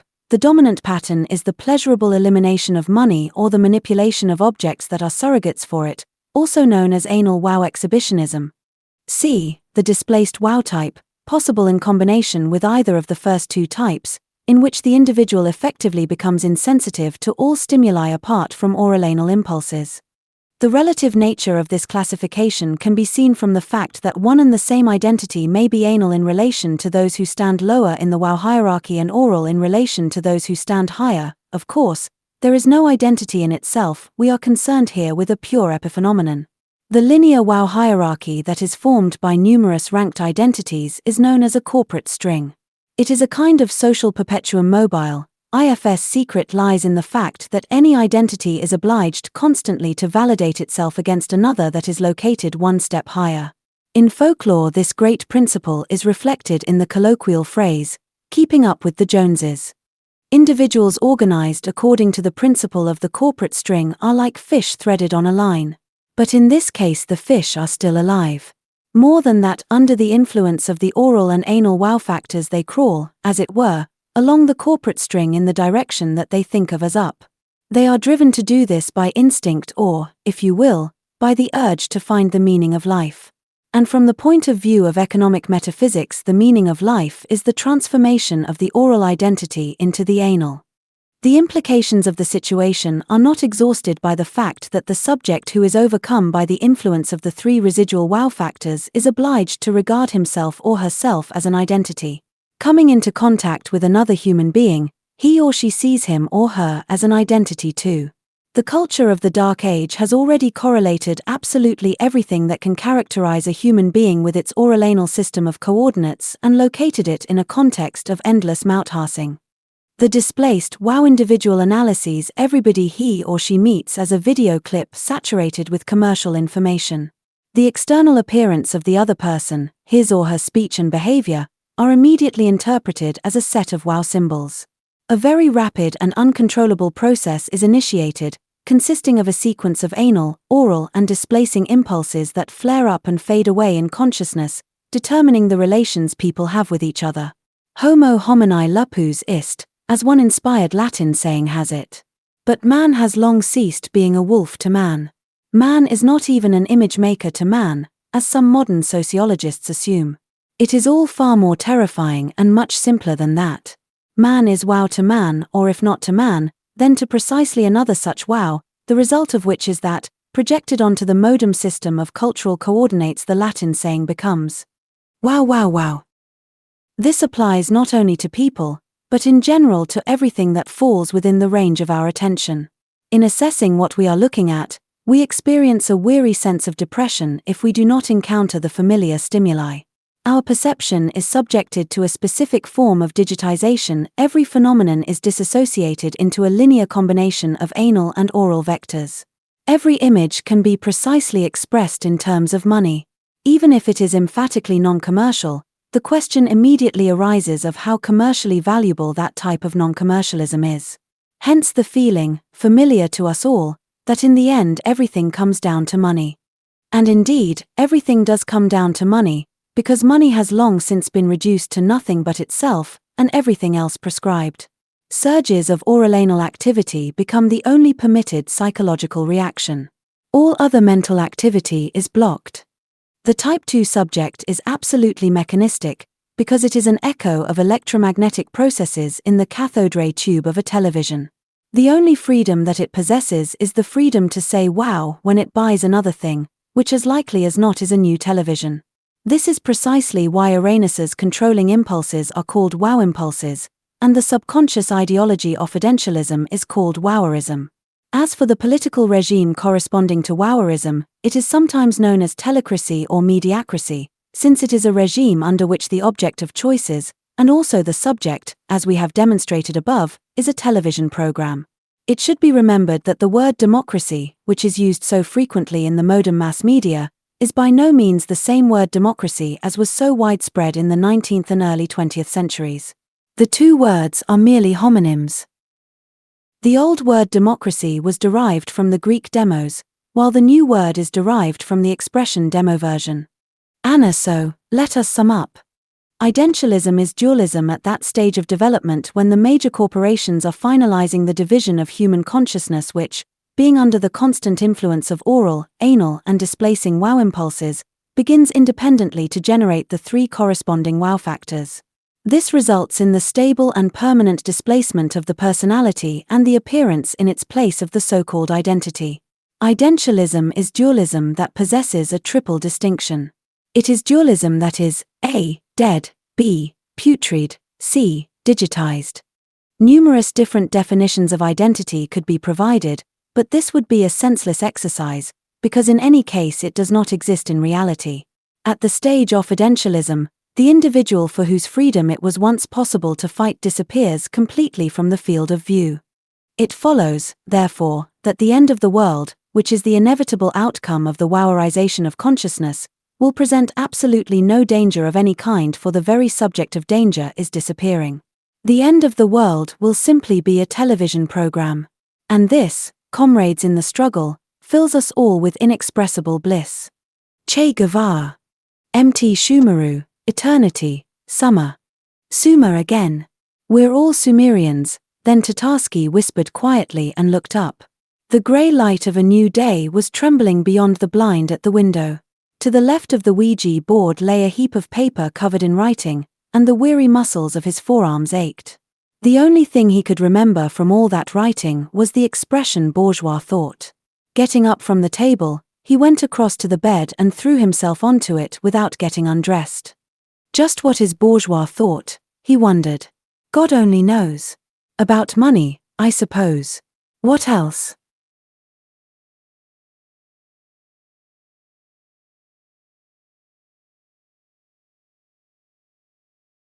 Chapter 8. Safe Haven. The lift that was elevating Tatarsky towards his new job contained only a single solitary graffito, but even that was enough to make it clear at a glance that the heart of the advertising business beat somewhere close at hand. The graffito was a variation on a classic theme, the advertisement for Jim Beam whiskey, in which a simple basic hamburger evolved into a complex, multi-tiered sandwich, then the sandwich became an even more intricate baguette, and finally the baguette turned back into the basic hamburger, which all went to show that everything returns to its origins. Traced out on the wall in gigantic three-dimensional letters casting a long-drawn shadow were the words, "Fuck you." Written below it in small letters was the original Jim Beam slogan, "You always get back to the basics." Tatarsky was simply delighted at the way the entire evolutionary sequence implied in the inscriptions had simply been omitted. He could sense the laconic hand of a master at work. What was more, despite the risk nature of the subject, there wasn't even the slightest trace of Freudianism in the text. It was quite possible that the unknown master was one of his two colleagues who also worked for Kanin. They were called Seryozha and Malyuta, and they were almost complete opposites. Seryozha, a short man with light hair, wore gold-rimmed spectacles and strove with all his might to resemble a Western copywriter, but since he didn't know what a Western copywriter actually looked like and relied on nothing but his own strange ideas about the matter, the impression he actually produced was of something touchingly Russian and very nearly extinct. Malyuta, a robust slob in a dirty denim suit, was Tatarsky's comrade in misfortune. He had also suffered from his romantically-minded parents' love for exotic names, in this case the name borne by Ivan the Terrible's most infamous lieutenant, but that didn't make them close. When he began talking to Tatarsky about his favorite theme, geopolitics, Tatarsky said that in his opinion it consisted mostly of an irresolvable conflict between the right hemisphere and the left that certain people suffer with from birth. After that, Malyuta began behaving towards him in an unfriendly fashion. Malyuta was a frightening individual in general. He was a rabid anti-Semite, not because he had any reason to dislike Jews, but because he tried as hard as he could to maintain the image of a patriot, logically assuming there was nothing else a man called Malyuta could do with his life. All the descriptions of the world Malyuta encountered in the analytical tabloids were in agreement that anti-Semitism was an indispensable element of the patriotic image. The result was that, following long efforts to mold his own image, Malyuta had come to resemble most of all a villain from Bin Laden's gang in a stupid low-budget action movie, which started Tatarsky wondering whether these low-budget action movies were quite so stupid after all, if they were capable of transforming reality after their own image. When they were introduced, Tatarsky and Kanin's other two employees exchanged folders of their work.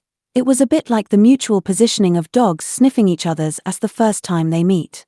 Leafing through the works in Malyuta's folder, Tatarsky several times found himself shuddering in horror. The very same future he had playfully described in his concept for Sprite, the folk costume image of the pseudo-Slavonic aesthetic, visible ever more clearly through the dark, swirling smoke of a military coup, was present in full-blown form in these sheets typed with carbon paper. Tatarsky was particularly badly shaken by the scenario for a Harley-Davidson clip. A street in a small Russian town. In the foreground a rather blurred, out-of-focus motorcycle, looming over the viewer. In the distance is a church. The bell is ringing. The service has only just finished and people are walking down along the street. Among the passers-by are two young men wearing red Russian shirts outside their trousers. They could be cadets from military college on holiday. Close up, each of them is carrying a sunflower in his hands. Close up, a mouth spitting out a husk. Close up, foreground, the handlebars and petrol tank of the motorcycle. Behind it, our heroes, gazing obsessively at the motorcycle. Close up, fingers breaking seeds out of a sunflower. Close up, the two heroes exchange glances. One says to the other, "Sergeant in our platoon was called Harley. A real bull of a man. But he took to the drink. Why'd he do that? You know. No one gives a Russian a chance these days." Next frame, a Hasidic Jew of massive proportions comes out of the door of a house wearing a black leather jacket and a black wide-brimmed hat. Beside him our two heroes appear skinny and puny. They involuntarily take a step backwards. The Jew gets onto the motorcycle, starts it up with a roar, and a few seconds later has disappeared from view. All that's left is a blue haze of petrol smoke. Our two heroes exchange glances again. The one who recalled the sergeant spits out a husk and says with a sigh, "Just how long can the Davidsons keep riding the Harley S? Russia, awake." Or, world history. Harley-Davidson. A possible softer version of the slogan, the Harley motorcycle. Not to say Davidsons. At first Tatarsky decided it must be a parody, and only after reading Malyuta's other texts did he realize that for Malyuta sunflowers and sunflower seed husks were positive aesthetic characteristics. Having been convinced by the analytical tabloids that sunflower seeds were inseparably fused with the image of a patriot, Malayuta had cultivated his love of them as dedicatedly and resolutely as he cultivated his antisemitism. The second copywriter, Serioja, would leaf for hours at a time through Western magazines, translating advertising slogans with a dictionary, on the assumption that what worked for a vacuum cleaner in one hemisphere might well do the job for a wall clock ticking away in the other. In his good English, he would spend hours interrogating his cocaine dealer, a Pakistani by the name of Ali, about the cultural codes and passwords to which Western advertising made reference. Ali had lived for a long time in Los Angeles, and even if he couldn't provide explanations for the most obscure elements of obscurity, he could at least lie convincingly about what he didn't understand. Perhaps it was Serioja's intimate familiarity with advertising theory and Western culture in general that made him think so highly of the first job Tatarsky based on the secret wow technology imparted by Comandante Che during the scenes. It was an advert for a tourist firm organizing tours to Acapulco. The slogan was, "Wow. A Capulips now. Right on," Serioja said curtly, and shook Tatarsky by the hand. Tatarsky in turn was quite genuinely delighted by one of Serioja's early works, which the author himself regarded as a failure. "No, you're not a sailor anymore. Your friends will reproach you for your indifference. But you will only smile in reply. You never really were a sailor anyway. All your life you've simply been heading for this safe haven." Safe haven. The pension fund. Malayuta never touched Western magazines. He only ever read the tabloids, or the Twilight of the Gods, always with a bookmark in one and the same place. But soon Tatarsky was astonished to notice that for all their serious differences in intellectual orientation and personal qualities, Serioja and Malayuta were both sunk equally deeply in the bottomless pit of Mauthasing. It was evident in numerous details and traits of behavior. For instance, when they spoke to Tatarsky about a certain common acquaintance of theirs, both of them in turn described him as follows. "You know," said Serioja, "in psychological terms he's something like a novice broker who earns $600 a month, but is counting on reaching $1,500 by the end of the year." And then, added Malayuta, raising a finger, when he takes his dame out to Pizza Hut and spends $40 on the two of them, he thinks it's a big deal. Immediately following this phrase, Malayuta was overwhelmed by the influence of the anal wow factor. He took out his expensive mobile phone, twirled it between his fingers and made an entirely unnecessary call. Apart from all that, Serioja and Malayuta actually turned out a remarkably similar product. Tatarsky realized this when he discovered two works devoted to the same item in their folders. 2 or 3 weeks before Tatarsky joined the staff, Karnin's office had submitted a big order to a client. Some shady customers, who urgently needed to sell a large lot of fake runners, had ordered an advert from Karnin for Nike that was the brand their canvas slippers were disguised to look like. The intention was to offload the goods at the markets around Moscow, but the lot was so large that the shady characters, having mumbled a few incantations over their calculators, had decided to shell out for a television advert in order to accelerate their turnover. And the kind of ad they wanted had to be heavy stuff, the kind, as one of them said, that'll do their heads in straight off. Karnin submitted 2 versions, Serioja's and Malayuta's. Serioja, who read at least 10 textbooks on advertising written in English while he was working on the job, produced the following text. The project employs an American cultural reference familiar to the Russian consumer from the mass media, that is, the mass suicide of members of the occult group Heaven's Gate from San Diego, which was intended to allow them to make the transition to their subtle bodies so that they could travel to a comet. All those who killed themselves were lying on simple 2-level bunk beds. The video sequence was shot strictly in black and white. The faces of the deceased were covered with simple black cloth, and on their feet they were wearing black Nike runners with a white symbol, the so-called swoosh. In aesthetic terms, the proposed video is based on an internet clip devoted to the event. The picture on the television screen duplicates the screen of a computer monitor, in the center of which well-known frames from a CNN report are repeated in sequence.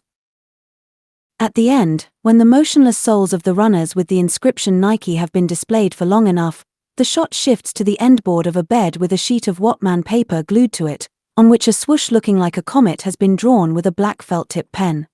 The camera moves lower, and we see the slogan, written in the same felt-tip pen. Just do it.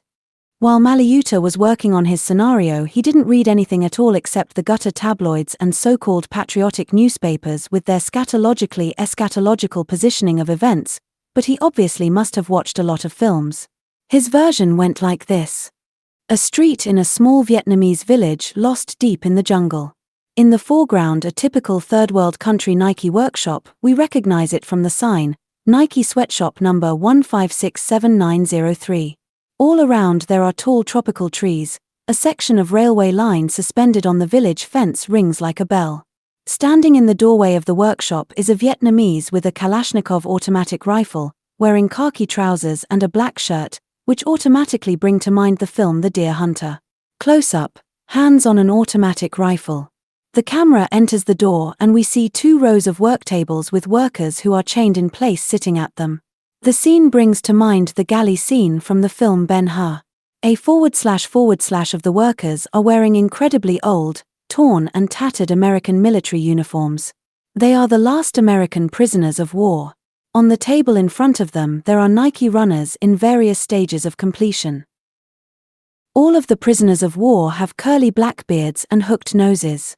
This last phrase was written in between the lines in pencil. Evidently the inspiration had struck Malyuta after the text had been printed. The prisoners of war are dissatisfied with something. At first they murmur quietly, then they start banging on the tables with the half-glued runners.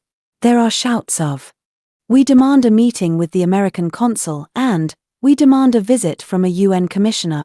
Suddenly a burst of automatic rounds is fired into the ceiling, and the noise instantly ceases. The Vietnamese in the black shirt is standing in the doorway, with a smoking automatic in his hands.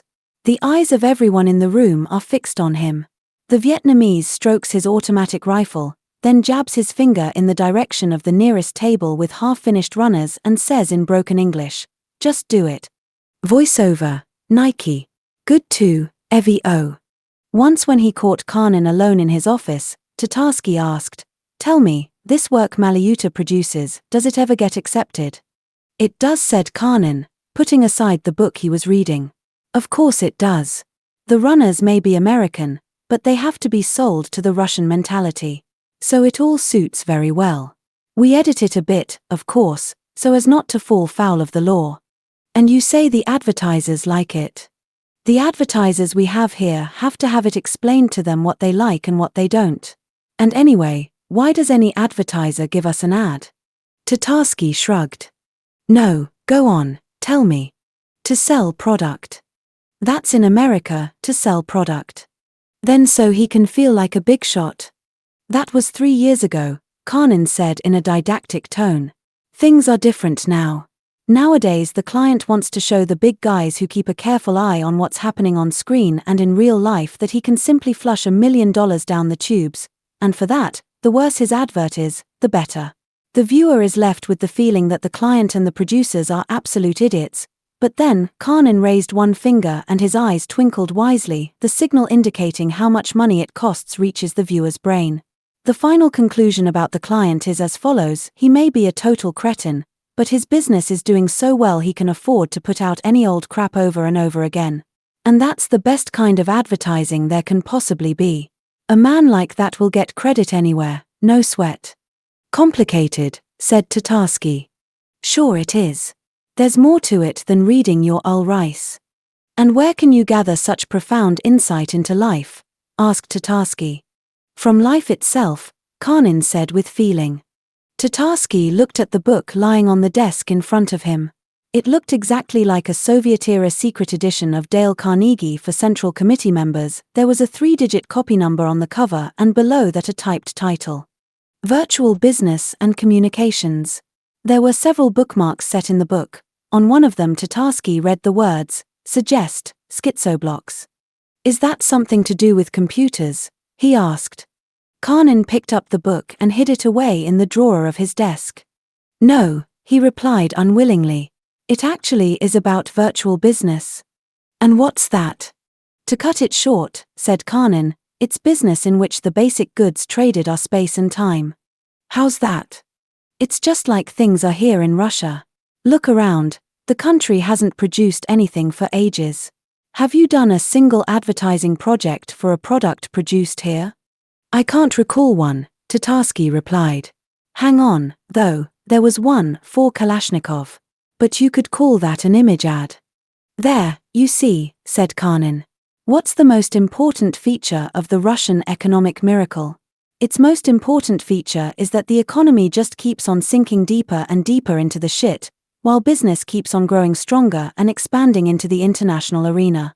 Now try this. What do the people you see all around you trade in? What? Things that are absolutely non-material. Airtime and advertising space in the newspapers or out on the street.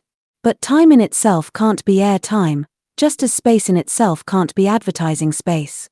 The first person who managed to unite time and space via the fourth dimension was the physicist Einstein. He had this theory of relativity, maybe you've heard of it.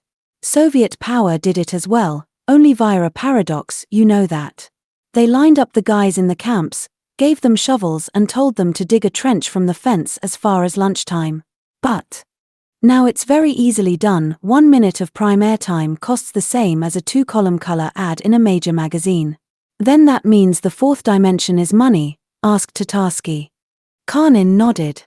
Not only that, he said, from the point of view of monetarist phenomenology, it is the substance from which the world is constructed. There was an American philosopher called Robert Pirsig who believed that the world consists of moral values, but that was just the way things could seem in the 60s, you know, the Beatles, LSD, all that stuff. A lot more has become clear since then. Have you heard about the cosmonauts' strike? I think I heard something, Tatarsky answered, vaguely recalling some newspaper article. Our cosmonauts get $20,000 to $30,000 a flight. The Americans get 200 or 300,000.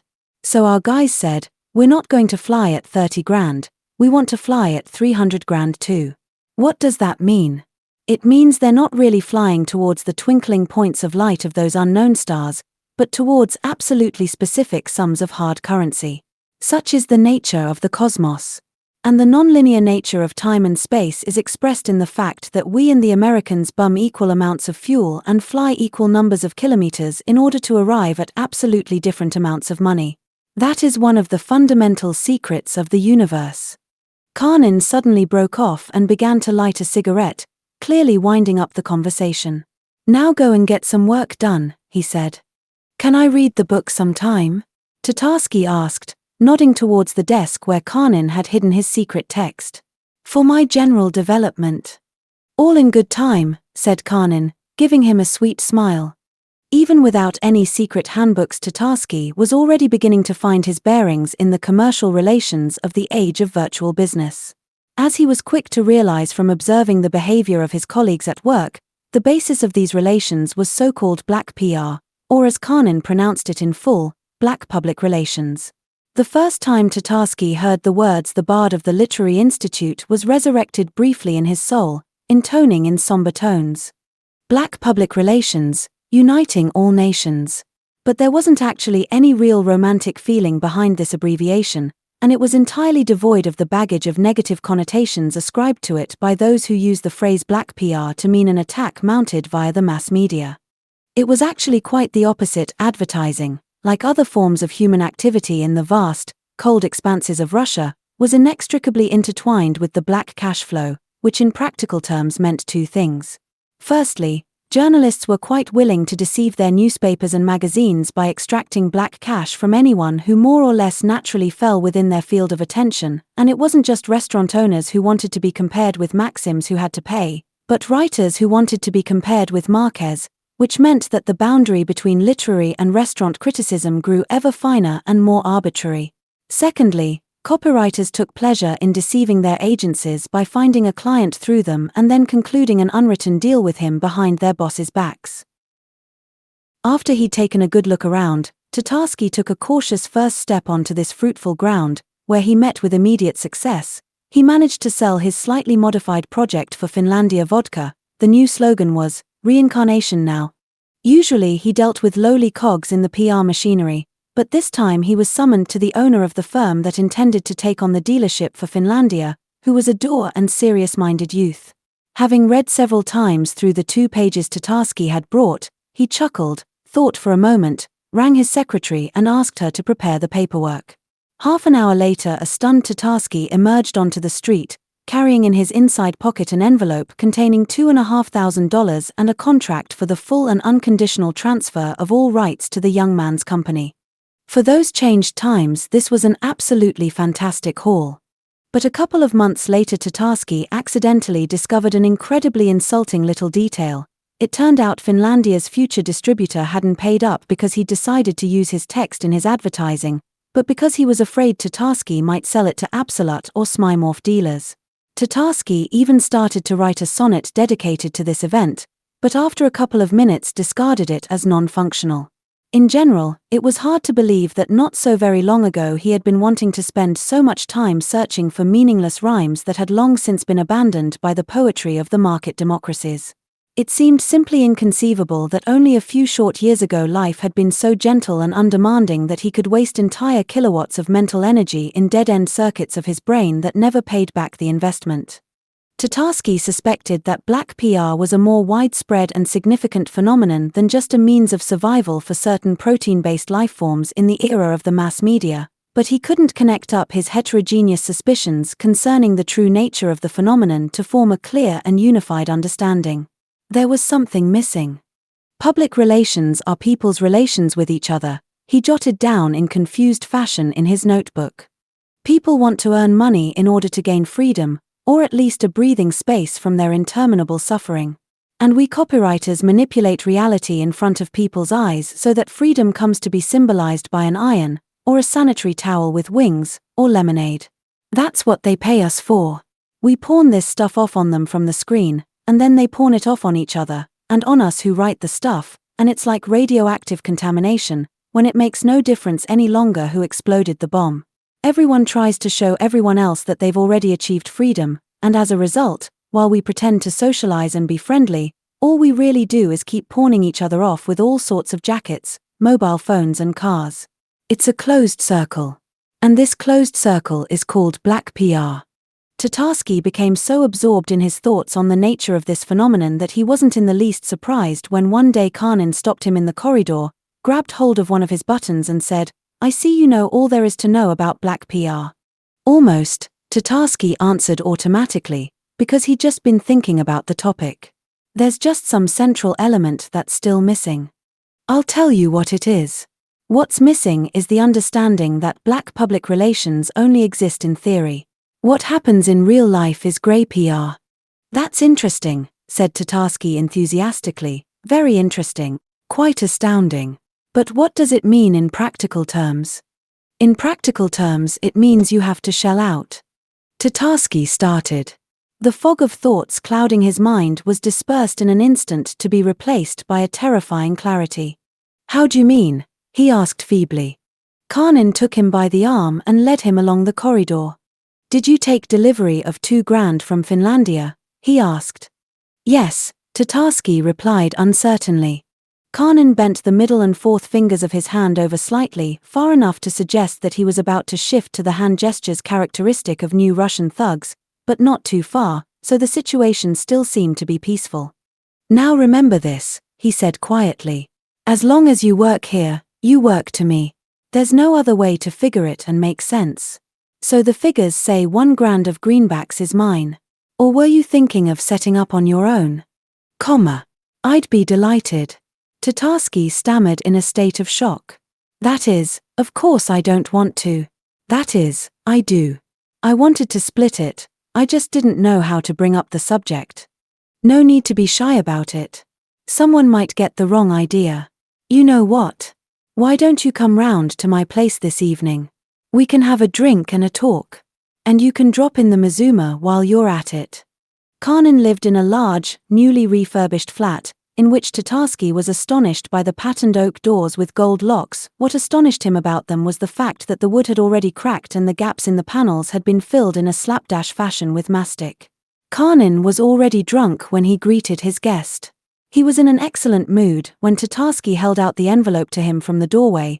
Kanin knitted his brows and waved it aside, as though offended at such a brusque businesslike entrance. But at the extreme extent of the gesture, he lifted the envelope out of Tatarsky's fingers and immediately tucked it away somewhere. Let's go, he said. Lisa's cooked something. Lisa proved to be a tall woman with a face red from some kind of cosmetic scrubbing. She fed Tatarsky stuffed cabbage leaves, which he had hated ever since he was a small child.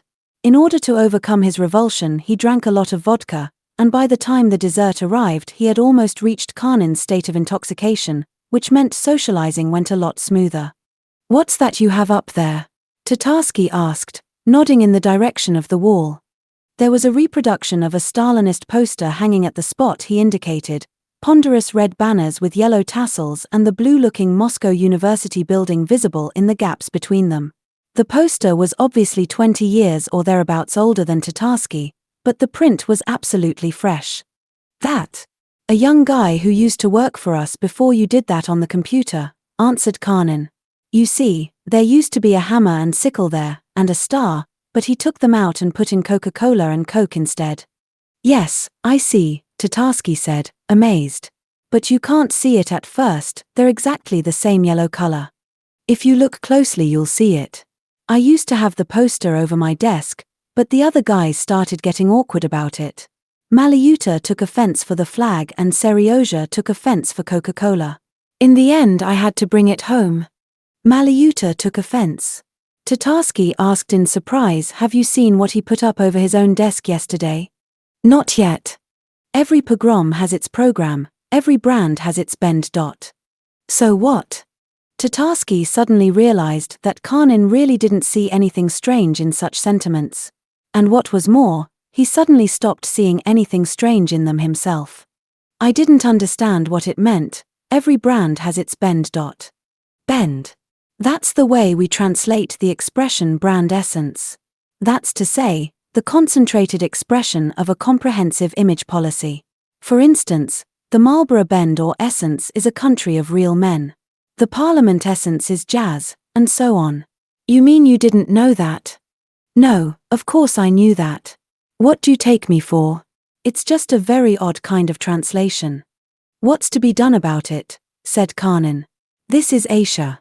Tatarsky got up from the table. "Where's your toilet?" he asked. "First door after the kitchen." When he stepped into the toilet, Tatarsky's gaze was confronted by a photograph of a diamond necklace with the text, "De Beers. Diamonds are forever," hanging on the wall facing the door. This rather threw him off balance and for several seconds he couldn't recall why he was there. When he remembered, he tore off a sheet of toilet paper and wrote on it, "I, brand essence, bend. Include in all concepts in place of psychological crystallization. A Eurocent too. Parliament with tanks on the bridge. Instead of the smoke of the motherland, all that jazz." Tucking the piece of paper into his breast pocket and flushing the toilet conspiratorially, he went back to the kitchen and walked right up to the Coca-Cola red banners. "It's quite incredible," he said. "Looks like it said Coke on this flag from the very beginning." "So what did you expect? What's so surprising about that?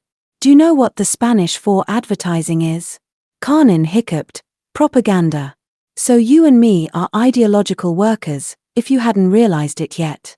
Propagandists and agitators. I used to work in ideology, as it happens. At Komsomol Central Committee level. All my friends are bankers now, I'm the only one. I tell you, I didn't have to reconstruct myself at all. It used to be, the individual is nothing, the collective is everything, and now it's, image is nothing, thirst is everything. Agit props immortal. It's only the words that change." Tatarsky felt an uneasy presentiment. "Listen," he said, "you didn't happen to speak at party personnel meetings outside Moscow, did you?" "Yes, I did," said Karnin. "Why?" "In Fersonovka." "Yes, in Fersonovka." "So that's it," said Tatarsky, gulping down his vodka. "All the time I had this feeling your face was familiar, but I couldn't remember where I'd seen it. Only you didn't have a beard then." "You mean you used to go to Fersonovka too?" Karnin asked in delighted surprise. "Only once," Tatarsky answered. "You came out on the platform with such a hangover I thought you were going to puke the moment you opened your mouth. Hey, take it easy in front of the wife. Although you're right, the main reason we went out there was to drink. Golden days. And so what happened? You came out with this great speech," Tatarsky continued. I was studying at the Literary Institute at the time, and it really upset me. I felt jealous, because I realized I would never learn to manipulate words like that. No sense to it whatsoever, it just blew me away. All at once everything was absolutely clear.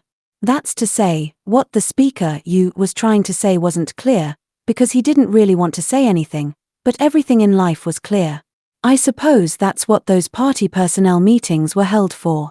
I sat down to write a sonnet that evening, but I just got drunk instead. What was I speaking about, do you remember? Karnin asked. He obviously found reminiscing pleasant. Something or other to do with the 27th Party Congress and its significance. Karnin cleared his throat. I think there is no need to explain to you Komsomol activists, he said in a loud, well-trained voice, why the decision of our party's 27th Congress are regarded as not merely significant, but epoch-making. Nonetheless, the methodological distinction between these two concepts occasions misunderstanding even among propagandists and agitators. After all, the propagandists and agitators are the builders of our tomorrow, and they should not be unclear in any way about the plan for the future that they have to build. He hiccuped loudly and lost the thread of his speech. That's it, said Tatarsky. I recognize you now all right. The most amazing thing is that you actually did spend an entire hour explaining the methodological difference between significant and epoch-making, and I understood every single sentence perfectly. But if I tried to understand any two sentences together, it was like running my head against a brick wall. There was just no way. And there was no way I could repeat it in my own words. But then, on the other hand, what's just do it supposed to mean? And what's the methodological difference between just do it and just be? Exactly what I'm getting at, said Karnin, pouring the vodka. Exactly the same. What are you men doing drinking away like that? Put in Lisa, speaking for the first time. You might at least propose a toast. Okay, let's have a toast, said Karnin, and he hiccuped again. Only, one that's not only significant, but epoch-making as well. Komsomol member to party member, you follow? Tatarsky held on to the table as he rose to his feet. He looked at the poster and thought for a second before raising his glass and speaking. Comrades, let us drown the Russian bourgeoisie in a flood of images.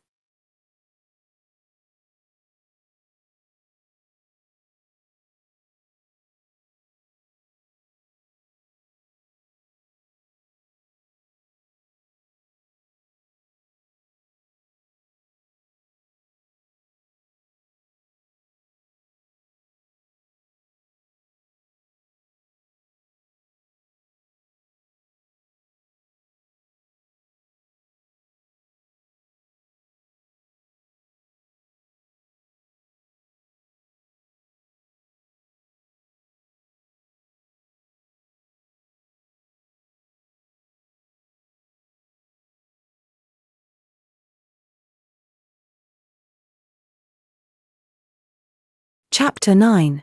The Babylonian Stamp. On arriving home, Tatarsky felt the kind of energy rush he hadn't experienced in ages. Karnin's metamorphosis had positioned the entire recent past in such a strange perspective it simply had to be followed by something miraculous. Pondering on what he might amuse himself with, Tatarsky strode restively around the flat several times until he remembered the acid tab he had bought in the poor folk bar. It was still lying in the drawer of the desk. In all that time he'd not had any reason to swallow it, and anyway he'd been afraid. He went over to the desk, took the lilac-colored stamp out of the drawer and looked at it carefully. The face with the pointed beard smirked up at him. The stranger was wearing an odd kind of hat, something between a helmet and a dunce's cap with a very narrow brim. Wears a pointed cap, thought Tatarsky. Probably a jester, then. That means it'll be fun. Without giving it any more thought, he tossed the tab into his mouth, ground it up between his teeth and swallowed down the small ball of soft fibers. Then he lay down on the divan and waited. He was soon bored just lying there. He got up, lit a cigarette and walked around the flat again.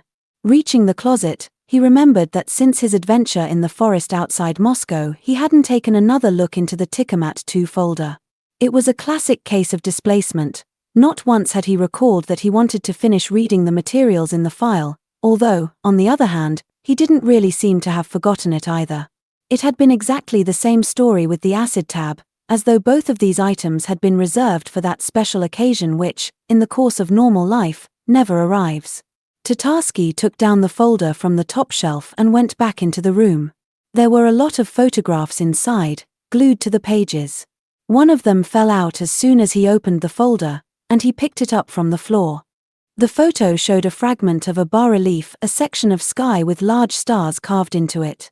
In the lower part of the photograph there were two upraised arms, cut off by the edge of the shot. These were genuine stars of heaven, ancient, immense, and alive. Stars like that had long ago ceased to shine for the living and continued to exist only for stone heroes in antediluvian sculptures. But then, thought Tatarsky, the stars themselves can hardly have changed since then, it's people who've changed. Each star consisted of a central circle and pointed rays with bundles of sinuous parallel lines set between them. Tatarsky noticed there were almost invisible little red and green veins twinkling around the lines, as though he was watching a badly adjusted computer monitor. The shiny surface of the photograph took on a brilliant rainbow gleam and its glimmering began to occupy more of his attention than the actual image. It started, thought Tatarsky. Now that's really quick. Finding the page the photograph had come unstuck from, he ran his tongue across the dried-up spot of casein glue and set it back in its place. Then he carefully turned over the page and smoothed it down with the palm of his hand, so the photograph would stick properly. Glancing at the next photo, he almost dropped the folder on the floor. The photograph showed the same face as on the lilac tab stamp. It was shown from a different angle, in profile, but there was absolutely no doubt about it. It was a complete photograph of the same bas-relief. Tatarsky recognized the fragment with the stars. They were small now and hard to pick out, and the arms uplifted towards them turned to belong to the tiny figure of a man standing on the roof of a house, frozen in a pose of absolute terror. The central figure in the bas-relief, whose face Tatarsky had recognized, was several times larger than the figure on the roof and all the other figures around it. It was a man wearing a pointed iron cap with a mysterious, half-drunk smile playing about his lips. His face seemed strangely, even absurdly out of place in the ancient image. It looked so natural Tatarsky could easily have believed the bas-relief had not been made 3,000 years ago in Nineveh, but sometime late last year in Yerevan or Calcutta. Instead of the spade-shaped beard with symmetrical curls an ancient Sumerian was supposed to wear, the man was wearing a sparse goatee, and he looked like a cross between Cardinal Richelieu and Lenin. Tatarsky hastily turned over the page and found the text relating to the photograph. Enkidu, Enki Fesit, is a fisherman god, the servant of the god Enki, lord of the earth. He is the god of the great lottery and protector of ponds and canals. There are also examples of spells invoking Enkidu against various ailments of the digestive tract. He was made from clay, like Adam in the Old Testament story. The clay tablets Eurosent with the questions for the lottery were believed to be the flesh of Enkidu, and the ritual drink prepared in his temple was his blood. It was hard to read the text, the sense wasn't getting through to him, and the letters were shimmering and blinking in all the colors of the rainbow. Tatarsky began studying the image of the deity in detail. Enkidu was draped in a mantle covered with oval plaques, and in his hands he held bundles of strings that radiated out like fans towards the ground, so that he reminded Tatarsky of Gulliver with an army of Lilliputians trying to restrain him by cables attached to his arms. None of the pools and canals Enkidu was supposed to be concerned with were to be seen anywhere. He was walking through a burning city, where the houses came up to his waist. Under his feet lay prostrate figures with their arms extended in identical gestures. Looking at them, Tatarsky noted the quite definite kinship between Sumerian art and socialist realism. The most interesting detail of the image were the strings radiating from Enkidu's hands. Each string ended in a large wheel, in the center of which was a triangle containing the crudely traced image of an eye. There were human bodies threaded on the strings, like the fish Tatarsky used to dry in his childhood, hanging them out in the yard on a length of fishing line. On the next page there was an enlarged fragment of the bas-relief showing the little human figures on one of the strings.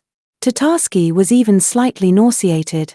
With quite repulsive realism, the bas-relief showed the cable entering each human figure at the mouth and exiting from its backside. Some of the people's arms were flung out to the sides, others were pressing their hands to their heads, and large-headed birds hung in the spaces between them. Tatarsky carried on reading. According to tradition Endu, wife of the god Enki, another account regards her as his female hypostasis, which seems unlikely. She can also be identified with the figure of Ishtar, was once sitting on the bank of a canal and telling the rosary of rainbow-colored beads her husband had given her. The sun was shining very brightly and Endu was overcome by sleep. She dropped her rosary, which fell into the water, where the beads scattered and sank. After this, the rainbow-colored beads decided that they were people and settled throughout the pond. They built towns and had their own kings and gods. Then Enki took a lump of clay and molded it into the form of a fisherman. He breathed life into it and called it Enkidu. He gave him a spindle of golden thread and told him to go down into the water and gather up all the beads. Since the name Enkidu contains Enki's own name, it possesses special power and the beads are obliged to submit to the will of the god and string themselves onto the golden thread. Some researchers believe that Enkidu gathers up the souls of the deceased and transports them on his threads to the kingdom of the dead. Numerous images have been preserved in which merchants and officials are shown appealing to Enkidu for help. These prayers contain a repeated plea to raise the strong higher on the thread of gold and to endow with the earthly Enlility, see Enlil. There are also eschatological motifs to be found in the myth of Enkidu. As soon as Enkidu gathers everyone living on earth onto his thread, life will cease, because they will once again become beads on the necklace of the great goddess. This event, due to happen at some point in the future, is identified with the end of the world. The ancient legend contains one motif for which it is difficult to provide an explanation. Several versions describe in detail exactly how the bead people crawl up along Enkidu's threads.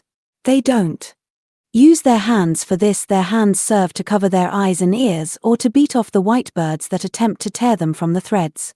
The bead people ascend the string by first swallowing it and then grasping it alternately with their mouths and anuses. It is not clear how such pantagruelosaur details come to be found in the myth of Enkidu. Possibly they are echoes of another myth that has been lost. The wheels in which Enkidu's threads end are also worth some consideration. They bear the likeness of an eye inscribed in a triangle. Here we have the intersection of the real with the mythical. The wheels of ancient Sumerian war chariots actually were secured by a triangular bronze plate attached to the wheel externally, and the form drawn on the plate, which is similar to the outline of an eye, symbolizes the spindle on which the golden thread was wound. The wheel is a symbol of movement, thus we have the self-propelling spindle of the god Enki, compared to, for instance, Ariadne's thread or the many-eyed wheels in the vision of the prophet Ezekiel. The power of the name Enki is such that although originally there was only one such spindle, it might have come to seem to people that their numbers were beyond count. Tatarsky noticed a glimmering in the semi-darkness of the room.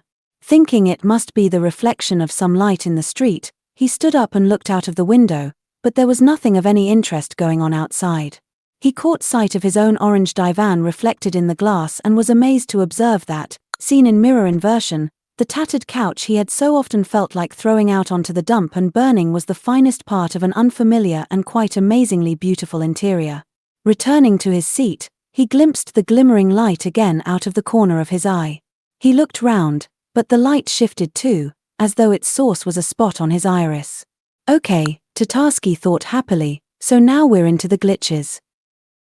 The focus of his attention shifted to the spot and rested there for only the briefest of moments, but that was enough for his mind to record an event that began gradually unfolding as it surfaced in his memory, like a photograph in a bath of developing fluid. It was summer, and he was standing on a city street lined with identical small houses. Towering up above the city was something between a conical factory chimney and a television tower. It was hard to tell what it was, because mounted on the summit of the chimney tower was a blinding white torch, blazing so brilliantly that the haze of hot air obscured the outline.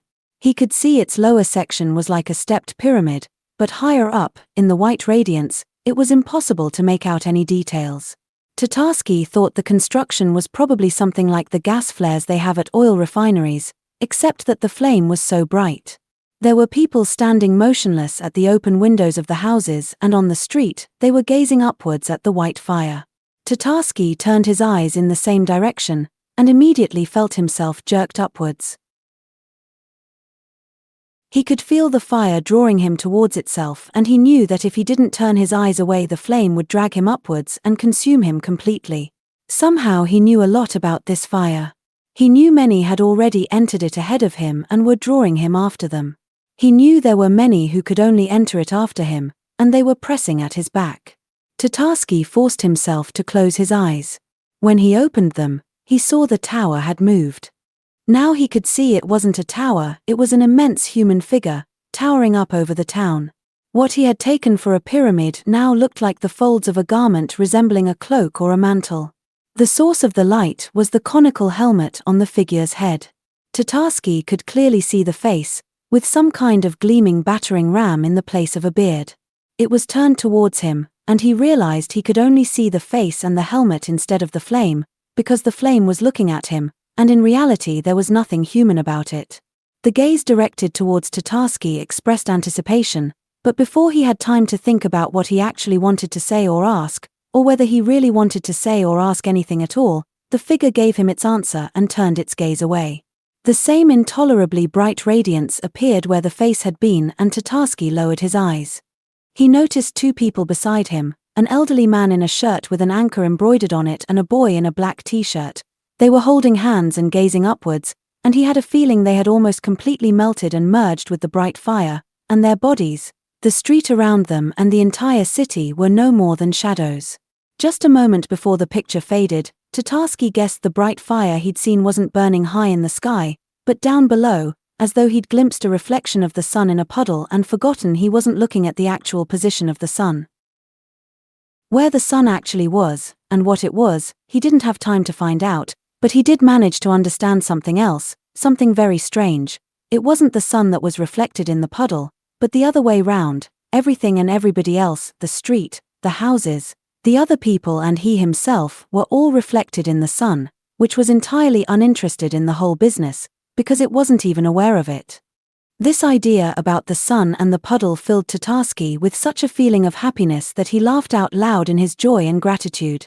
All the problems of life, all those things that had seemed so unsolvable and terrifying, simply ceased to exist. For an instant the world was transformed in the same way as his divan had been transformed when it was reflected in the window pane. When Tatarsky came round, he was sitting on the divan, holding between his fingers the page that he still hadn't turned. There was an incomprehensible word pulsating in his ears, something like Siruk or Suruf. It was the answer the figure had given him. Siruk, Suruf, he repeated. I don't understand. The happiness he had been feeling only a moment before was replaced by fright. He suddenly felt it must be unlawful to learn anything like that, because he couldn't see how you could live with the knowledge. And I'm the only one who knows it, he thought nervously. How can I be allowed to know it and still stay here and keep on walking around in this world? What if I tell someone? But then, who is there to permit it or forbid it, if I'm the only one who knows? Just a second, though, what can I actually tell anyone anyway? Tatarsky started thinking about it. There really was nothing in particular he could tell anyone. What was the point of telling a drunken Khanin it was the puddle that was reflected in the sun, and not the sun that was reflected in the puddle? Of course, he could tell him, but then. Tatarsky scratched the back of his head. He remembered this was the second revelation of this kind in his life. After gorging himself on flyagarics with Jireyev, he'd understood something of equal importance. But then he'd completely forgotten it. All that remained in his memory were the words that were supposed to convey the truth. There is no death, because the threads disappear but the sphere remains. Oh, Lord, he muttered, how difficult it is to bring anything at all back here. That's exactly right, said a quiet voice. Any insight of true breadth and profundity will inevitably be reduced to words. And the words will inevitably be reduced to themselves. Tatarsky thought the voice sounded familiar. Who's there? He asked, looking round the room. Suruf has arrived, the voice replied. What's that, a name? This game has no name, the voice replied. It's more of an official position. Tatarsky remembered where it was he'd heard the voice on the military building site in the woods outside Moscow. This time he could see the speaker, or rather, he was able to imagine him instantly and without the slightest effort. At first he thought it was the likeness of a dog sitting there in front of him, something like a greyhound, but with powerful paws with claws and a long vertical neck. The beast had an elongated head with conical ears and a very pleasant-looking, if slightly cunning, little face crowned by a coquettish manner of fur. There seemed to be a pair of wings pressed against its sides. After a short while Tatarsky realized the beast was so large and so strange that the word dragon would suit him best, especially since he was covered in shimmering rainbow scales. But then, just at that moment, almost every object in the room was shimmering with every hue of the rainbow. Despite its distinctly reptilian features, the being radiated goodwill so powerfully that Tatarsky wasn't at all frightened. Yes, everything is reduced to words, repeated the seraph. As far as I am aware, the most profound revelation ever to visit a human being under the influence of drugs was occasioned by a critical dose of ether. The recipient summoned up the strength to write it down, even though it cost a supreme effort. What he wrote was, "The universe is permeated by a smell of oil." You've got a long way to go before you reach depths like that. Well, anyway, that's all beside the point. Why don't you tell me where you got the stamp from? Tatarsky remembered the collector from the Poor Folk Bar and his album. He was about to reply, but the seraph interrupted him. Grisha, the stamp collector. I thought as much. How many of them did he have? Tatarsky remembered the page of the album and the 3 lilac-colored rectangles in the plastic pocket. TC, said the seraph. So there are 2 more. After that he disappeared, and Tatarsky returned to his normal state. He understood now what happens to a person who has the delirium tremens he'd read so much about in the classics of 19th-century Russian literature. He had no control at all over his hallucinations, and he simply couldn't tell which way he would be tossed by the next thought. He began to feel afraid. He got up and walked quickly into the bathroom, put his head under a stream of water and held it there until the cold became painful. He dried his hair on a towel, went back into the room and took another look at its reflection in the window pane. The familiar interior appeared to him now like a Gothic stage set for some menacing event due to occur at any moment, and the divan appeared like some sacrificial altar for large animals. Why on earth did I have to go and swallow that garbage? He thought in anguish. Absolutely no reason whatsoever, said the seraph, resurfacing in some obscure dimension of his consciousness. It really isn't good for man to go taking drugs. Especially psychedelics. Yes, I know that myself, Tatarsky replied quietly. Now I do. Man has a world in which he lives, the seraph said didactically. Man is man because he can see nothing except that world.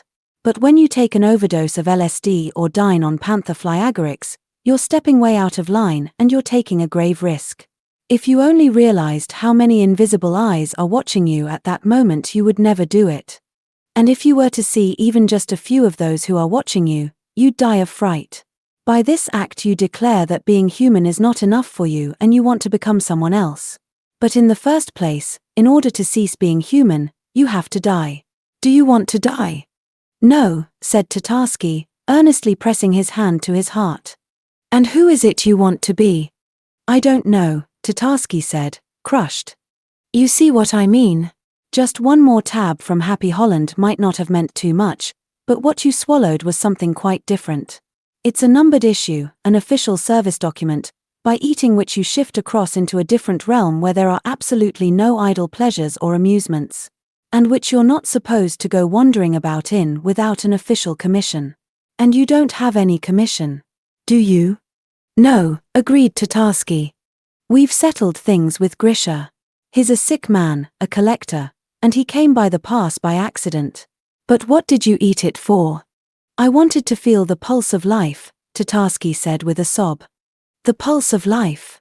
Very well, feel it, said the seraph. When Tatarsky came to his senses, the only thing in the world he wanted was that the experience he'd just been through and had no words to describe, merely a feeling of black horror, should never happen to him again. For that he was prepared to give absolutely anything. Again, perhaps, asked the seraph. No, said Tatarsky, please, don't. I'll never eat that garbage again. I promise. You can promise the local policeman. If you live till morning, that is. What do you mean? Just what I say. Do you at least realize that was a pass for 5 people? And you're here alone. Or are there really 5 of you? When Tatarsky recovered his senses again, he felt he really didn't have much chance of surviving the night. There had just been 5 of him, and every one of them had felt so bad that Tatarsky had instantly realized what a blessing it was to exist in the singular, and he was astonished how people could be so blind as not to appreciate their good fortune. "Please," he said, "please, don't do that to me again." "I'm not doing anything to you," replied the seraph. "You're doing it all yourself." "Can I explain?" Tatarsky asked piteously. "I realize I've made a mistake. I realize it's not right to look at the Tower of Babel. But I didn't." "What has the Tower of Babel got to do with it?" the seraph interrupted. "I've just seen it." "You can't see the Tower of Babel, you can only ascend it," replied the seraph. "I tell you that as its guardian. And what you saw was the complete opposite. One could call it the Carthaginian pit. The so-called Tophet." "What's a Tophet?" "It's a place of sacrificial cremation. There were pits of the kind in Tyre, Sidon, Carthage and so forth, and they really did burn people in them. That, by the way, is why Carthage was destroyed. These pits were also known as Gehenna after a certain ancient valley where the whole business started. I might add that the Bible calls it the abomination of the Ammonites, but you haven't read the Bible anyway, you only search through it for new slogans." "I don't understand." "Very well. You can regard the Tophet as an ordinary television." "I still don't understand. Do you mean I was inside a television?" "In a certain sense. You saw the technological space in which your world is being consumed by fire. Something like a garbage incinerator." Once again Tatarsky glimpsed the figure holding the glittering strings on the periphery of his field of vision. The vision lasted for only a fraction of a second. "But isn't he the god Enkidu?" he asked. "I was just reading about him. I even know what those strings are he has in his hands. When the beads from the great goddess's necklace decided they were people and they settled right across the reservoir. In the first place, he isn't a god, quite the opposite. Enkidu is one of his less common names, but he is better known as Baal. Or Balu. In Carthage they tried to sacrifice to him by burning their children, but there was no point, because he makes no allowances and simply cremates everyone in turn. In the second place, the beads didn't decide they were people, it was people who decided they were beads. That's why the entity you call Enkidu gathers up those beads and cremates them, so that someday people will realize they aren't beads at all. Do you follow? No. What are the beads, then? The seraph said nothing for a moment. How can I explain it to you? The beads are what that Che Guevara of yours calls identity. But where did these beads come from? They didn't come from anywhere. They don't actually exist.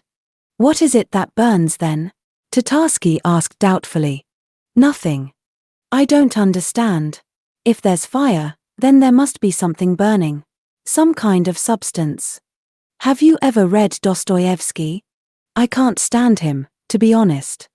A pity. In one of his novels there was an old man called Zosima who was horrified by intimations of the material fire. It's not clear quite why he was so afraid. The material fire is your world. The fire in which you burn has to be maintained. And you are one of the service personnel. Service personnel? You are a copywriter, aren't you? That means you are one of those who force people to gaze into the consuming fire. The consuming fire? But what is it that's consumed? Not what, but who. Man believes that he is the consumer, but in reality the fire of consumption consumes him. What he receives in return are certain modest joys. It's like the safe sex that you all indulge in ceaselessly, even when you are alone. Environmentally friendly garbage incineration. But you won't understand it anyway. But who's the garbage? Who is it? Tatarsky asked. Is it man? Man by nature is almost as great and beautiful as Seraph. The seraph replied. But he is not aware of it. The garbage is this unawareness. It is the identity that has no existence in reality. In this life man attends at the incineration of the garbage of his identity. Why should man gaze into this fire if his life is burning in it? You have no idea of what to do with these lives anyway.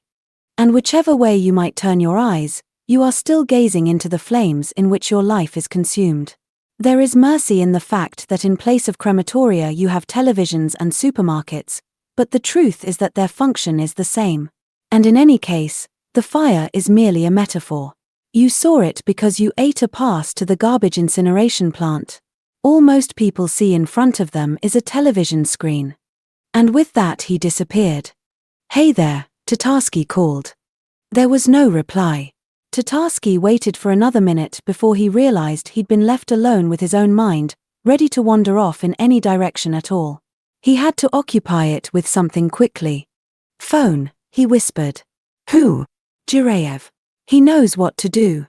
For a long time no one answered. Eventually, on the 15th or 20th ring, Jireyev's morose voice responded. Hello. Audrey. Hello. This is Tatarsky. Do you know what time it is? Listen, Tatarsky said hastily, I'm in trouble. I've done too much acid. Someone in the know tells me it was 5 doses. Anyway, to cut it short, I'm coming apart at all the seams. What can I do? What can you do? I don't know what you can do. In cases like that I recite a mantra. Can you give me one? How can I give you one? It has to be conferred. Aren't there any you can just give me without any conferring? Jireyev thought. Right, just hang on a minute, he said, and put the receiver down on the table. For several minutes Tatarsky tried to make sense of the distant sounds borne to him along the wires on an electric wind. At first he could hear fragments of conversation, then an irritated woman's voice broke in for a long time, then everything was drowned out by the abrupt and demanding sound of a child crying. Write this down, Jireyev said at last. Om Melefifan Bvar Kosho. I'll give you it letter by letter, O.M. I've got it, said Tatarsky. What does it mean? That's not important. Just concentrate on the sound, okay? Have you got any vodka? I think I had 2 bottles. You can drink them both. It goes well with this mantra. In an hour it'll be all over. I'll call you tomorrow. Thanks. Listen, who's that crying there? My son, Jireyev answered. You have a son? I didn't know. What's his name? Namhai, Jireyev replied in a disgruntled voice. I'll call tomorrow. Tatarsky put down the receiver and dashed into the kitchen, rapidly whispering to himself the incantation he'd just been given. He took out a bottle of absolute and drank it all in 3 glassfuls, followed it up with some cold tea and then went into the bathroom. He was afraid to go back into the room. He sat on the edge of the bath, fixed his eyes on the door and began to whisper. Om Melefifan Bvar Kosho, Om Melefifan Bvar Kosho. The phrase was so difficult to pronounce, his mind simply couldn't cope with any other thoughts. Several minutes went by and a warm wave of drunkenness spread throughout his body. Tatarsky had almost relaxed when suddenly he noticed the familiar glimmering on the periphery of his field of vision. He clenched his fists and began whispering the mantra more quickly, but it was already too late to halt the new glitch. Something like a firework display erupted at the spot where the bathroom door had just been, and when the red and yellow blaze died down a little, he saw a burning bush in front of him. Its branches were enveloped in bright flame, as though it had been doused in blazing petrol, but the broad dark green leaves were not consumed in the fire. No sooner had Tatarsky studied the bush in detail than a clenched fist was extended towards him from out of its heart. Tatarsky swayed and almost fell backwards into the bath. The fist unclenched and on the palm extended in front of his face Tatarsky saw a small, wet, pickled cucumber covered in green pimples. When the bush disappeared, Tatarsky could no longer recall whether he had taken the cucumber or not, but there was a distinctly salty taste in his mouth. Perhaps it was blood from a bitten lip. Oh no, Jireyev, this mantra of yours isn't doing the business, Tatarsky whispered, and went into the kitchen. After drinking more vodka, he had to force it down. He went back into the room and turned on the television. The room was filled with solemn music. The blue spot on the screen expanded and transformed itself into an image. They were broadcasting some concert or other. Lord, hear thou my plea, sang a man with a powdered face, wearing a bow tie and a shot silk waistcoat under black tails. As he sang he rolled his goggling eyes and soared at the air with his open hand in a strange manner, as though he was being borne away on a current of celestial ether. Tatarsky clicked on the remote and the man in the bow tie disappeared. Maybe I should pray, he thought. It might do some good. He remembered the man from the bas-relief with his arms upraised to the starry sky. He went out into the center of the room and knelt down with some difficulty, then crossed his arms on his chest and raised his eyes to the ceiling. "Lord, hear thou my plea," he said quietly. "I have sinned greatly against thee. I live a bad life, a wrong one. But in my soul there are no abominable desires, cross my heart. I'll never eat any of that junk again. I only want to be happy, and I just can't manage it. Perhaps it's what I deserve. I can't do anything else except write bad slogans. But for thee, O Lord, I'll write a good one, honest I will. You know, they do position thee quite wrongly. They haven't got a clue. Take that latest clip, where they're collecting money for that church. There's this old woman standing there with a box, and first someone driving an old jalopy puts in a ruble and then someone driving a Mercedes drops in $100. The idea's clear enough, but in terms of positioning it's way off beam. The guy in the Mercedes wouldn't wait in the queue of jalopies. A blind horse could see it. And the target group we need is all those guys in their Mercedes, because in terms of yield one Mercedes is worth 1,000 jalopies. That's not the way to do it. Here. Managing somehow to scramble upright, Tatarsky struggled over to the desk, picked up a pen and began writing in a jerky, spiderish scrawl. Poster, theme for a clip. A room in a very expensive hotel. Carrara marble table. A laptop computer flashes out a message, transaction confirmed. Near the computer we see a rolled-up $100 bill and a hotel room Bible in 3 languages. Slogan. The shining word for your shining world. Variant, another setting, a private jet airplane, a stock exchange, a Manhattan penthouse, a Côte d'Azur estate, etc. Instead of the Bible we see the Savior himself approaching the camera in the rays of his glory. Slogan. A first-class Lord for your happy lot. Tatarsky dropped the pen and raised his red, tear-stained eyes to the ceiling. Dost thou like it, Lord? He asked quietly.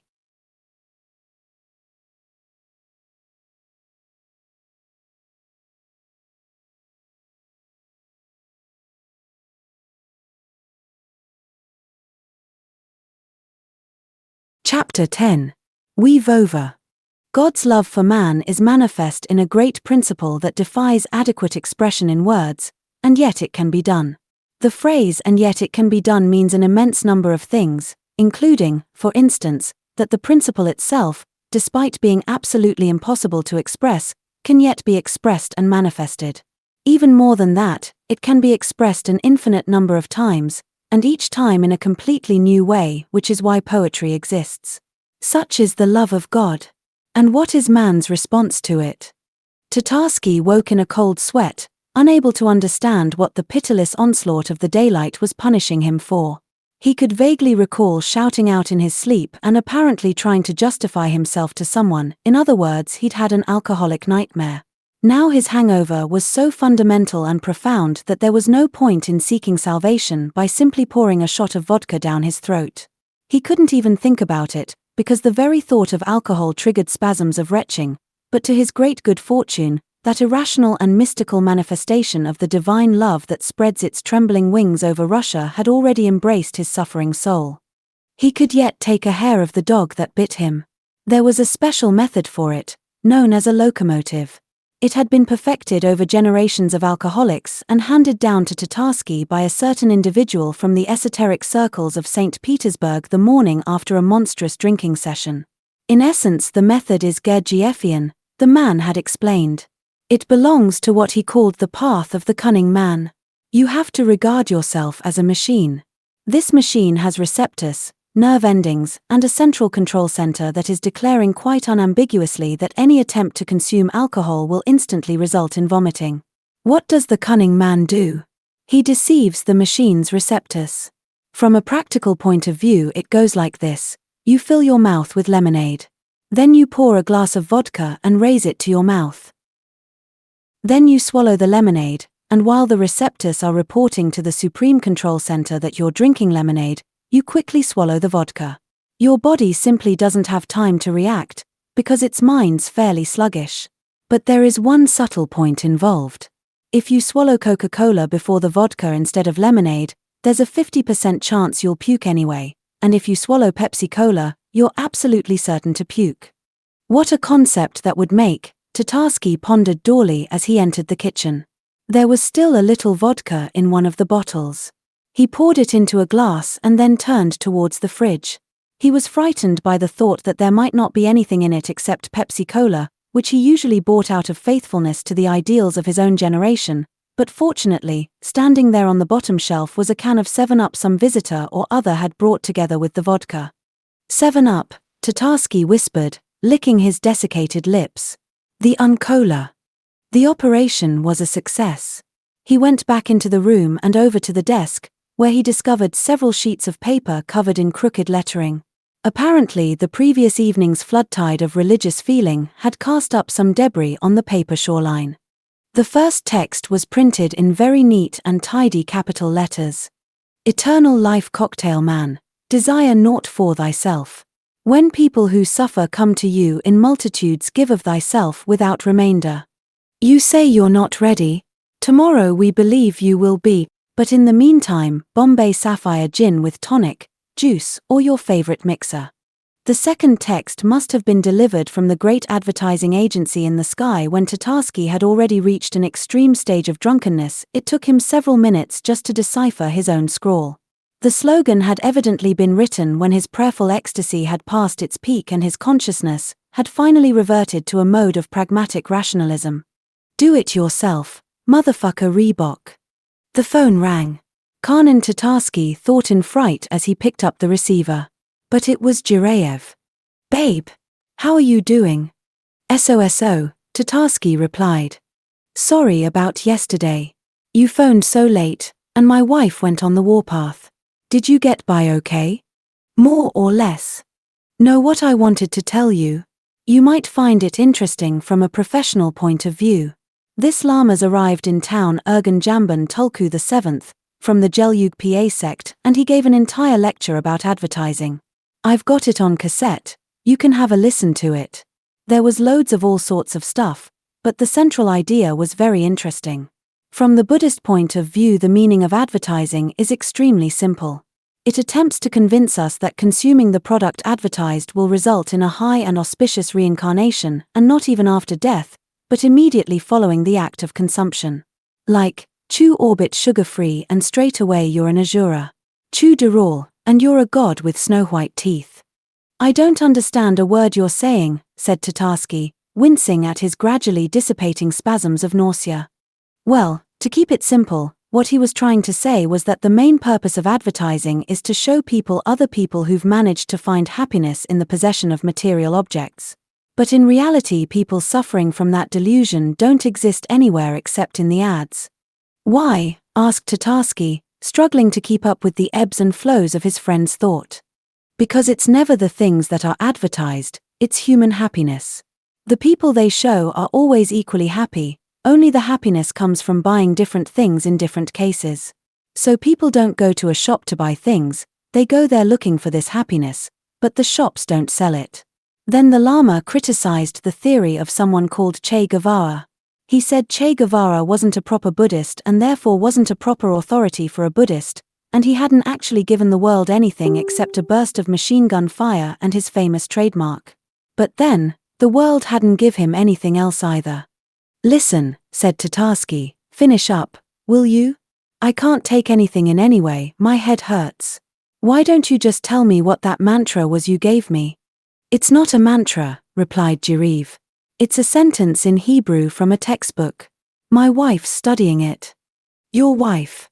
Tatarsky echoed in surprise, wiping the beads of cold sweat from his forehead. But of course. If you have a son, then you have a wife. What's she studying Hebrew for? She wants to get out of here. Not long ago she had this terrible vision. No glitches, mind, just while she was meditating. Anyway, there's this rock and this naked girl lying on it and the girl is Russia. So stooping over her there's this. You can't make out the face, but he seems to be wearing an army coat with epaulets, or some kind of cloak. And he's giving her. Don't pile it on, said Tatarsky. I'll be sick. I'll call you back later, okay? Okay, agreed Jireyev. Hang on. Why'd you give me that sentence and not a mantra? What's the difference? In that state it doesn't matter what you recite. The main thing is to keep your mind occupied and drink as much vodka as possible. Who's going to give you a mantra without conferring it properly anyway? So what does the phrase mean? Let me have a look. Where is it now? Aha, here it is. Odi melefifan bvar kosho. It means please give me another cucumber. What a gas, eh? A natural-born mantra. Of course, it starts with OD, not OM, I changed that. And if you put hum at the end as well. Okay, said Tatarsky. Cheers. I'm going out for some beer. It was a clear, fresh morning. Its cool purity seemed to conceal some incomprehensible reproach. Tatarsky emerged from the entranceway of his house and stopped, absorbed in thought. It would take him 10 minutes to walk as far as the round-the-clock shop he normally went to for hangover remedies. The local winos called it the round-the-bend place, and the same amount of time to get back. Close by, just a couple of minutes away, were the kiosks in one of which he had formerly worked. Since then he hadn't gone anywhere near them, but he had no time right now to worry about any vague, ill-defined fears. Struggling against his own reluctance to carry on living, Tatarsky set off towards the kiosks. Several of them were already open, and there was a newspaper stand beside them. Tatarsky bought 3 cans of Tuborg and an analytical tabloid. It was one he used to look through for the sake of the advertising spreads, which aroused his professional interest even in a severely hungover state. He drank the first can while he leafed through the tabloid. His attention was caught by an advertisement for Aeroflot showing a married couple climbing up a gangway set against a palm tree laden with paradisaical fruit. What idiots, Tatarsky thought. Who advertises themselves like that? Someone needs to fly to Novosibirsk, and they promise him he'll end up in heaven. But maybe he's not due in heaven just yet. Maybe he's got business in Novosibirsk. Might as well invent an Icarus Airbus. The next page was taken up by a colorful advertisement for an American restaurant on Uprising Square, a photograph of the entrance with a jolly neon sign blazing above it. Beverly kills a Chuck Norris enterprise. Tatarsky folded up the newspaper, laid it flat on a dirty crate standing between the kiosks, sat down on it and opened up the second can. He felt better almost immediately. In order not to look at the world around him, Tatarsky fixed his gaze on the can.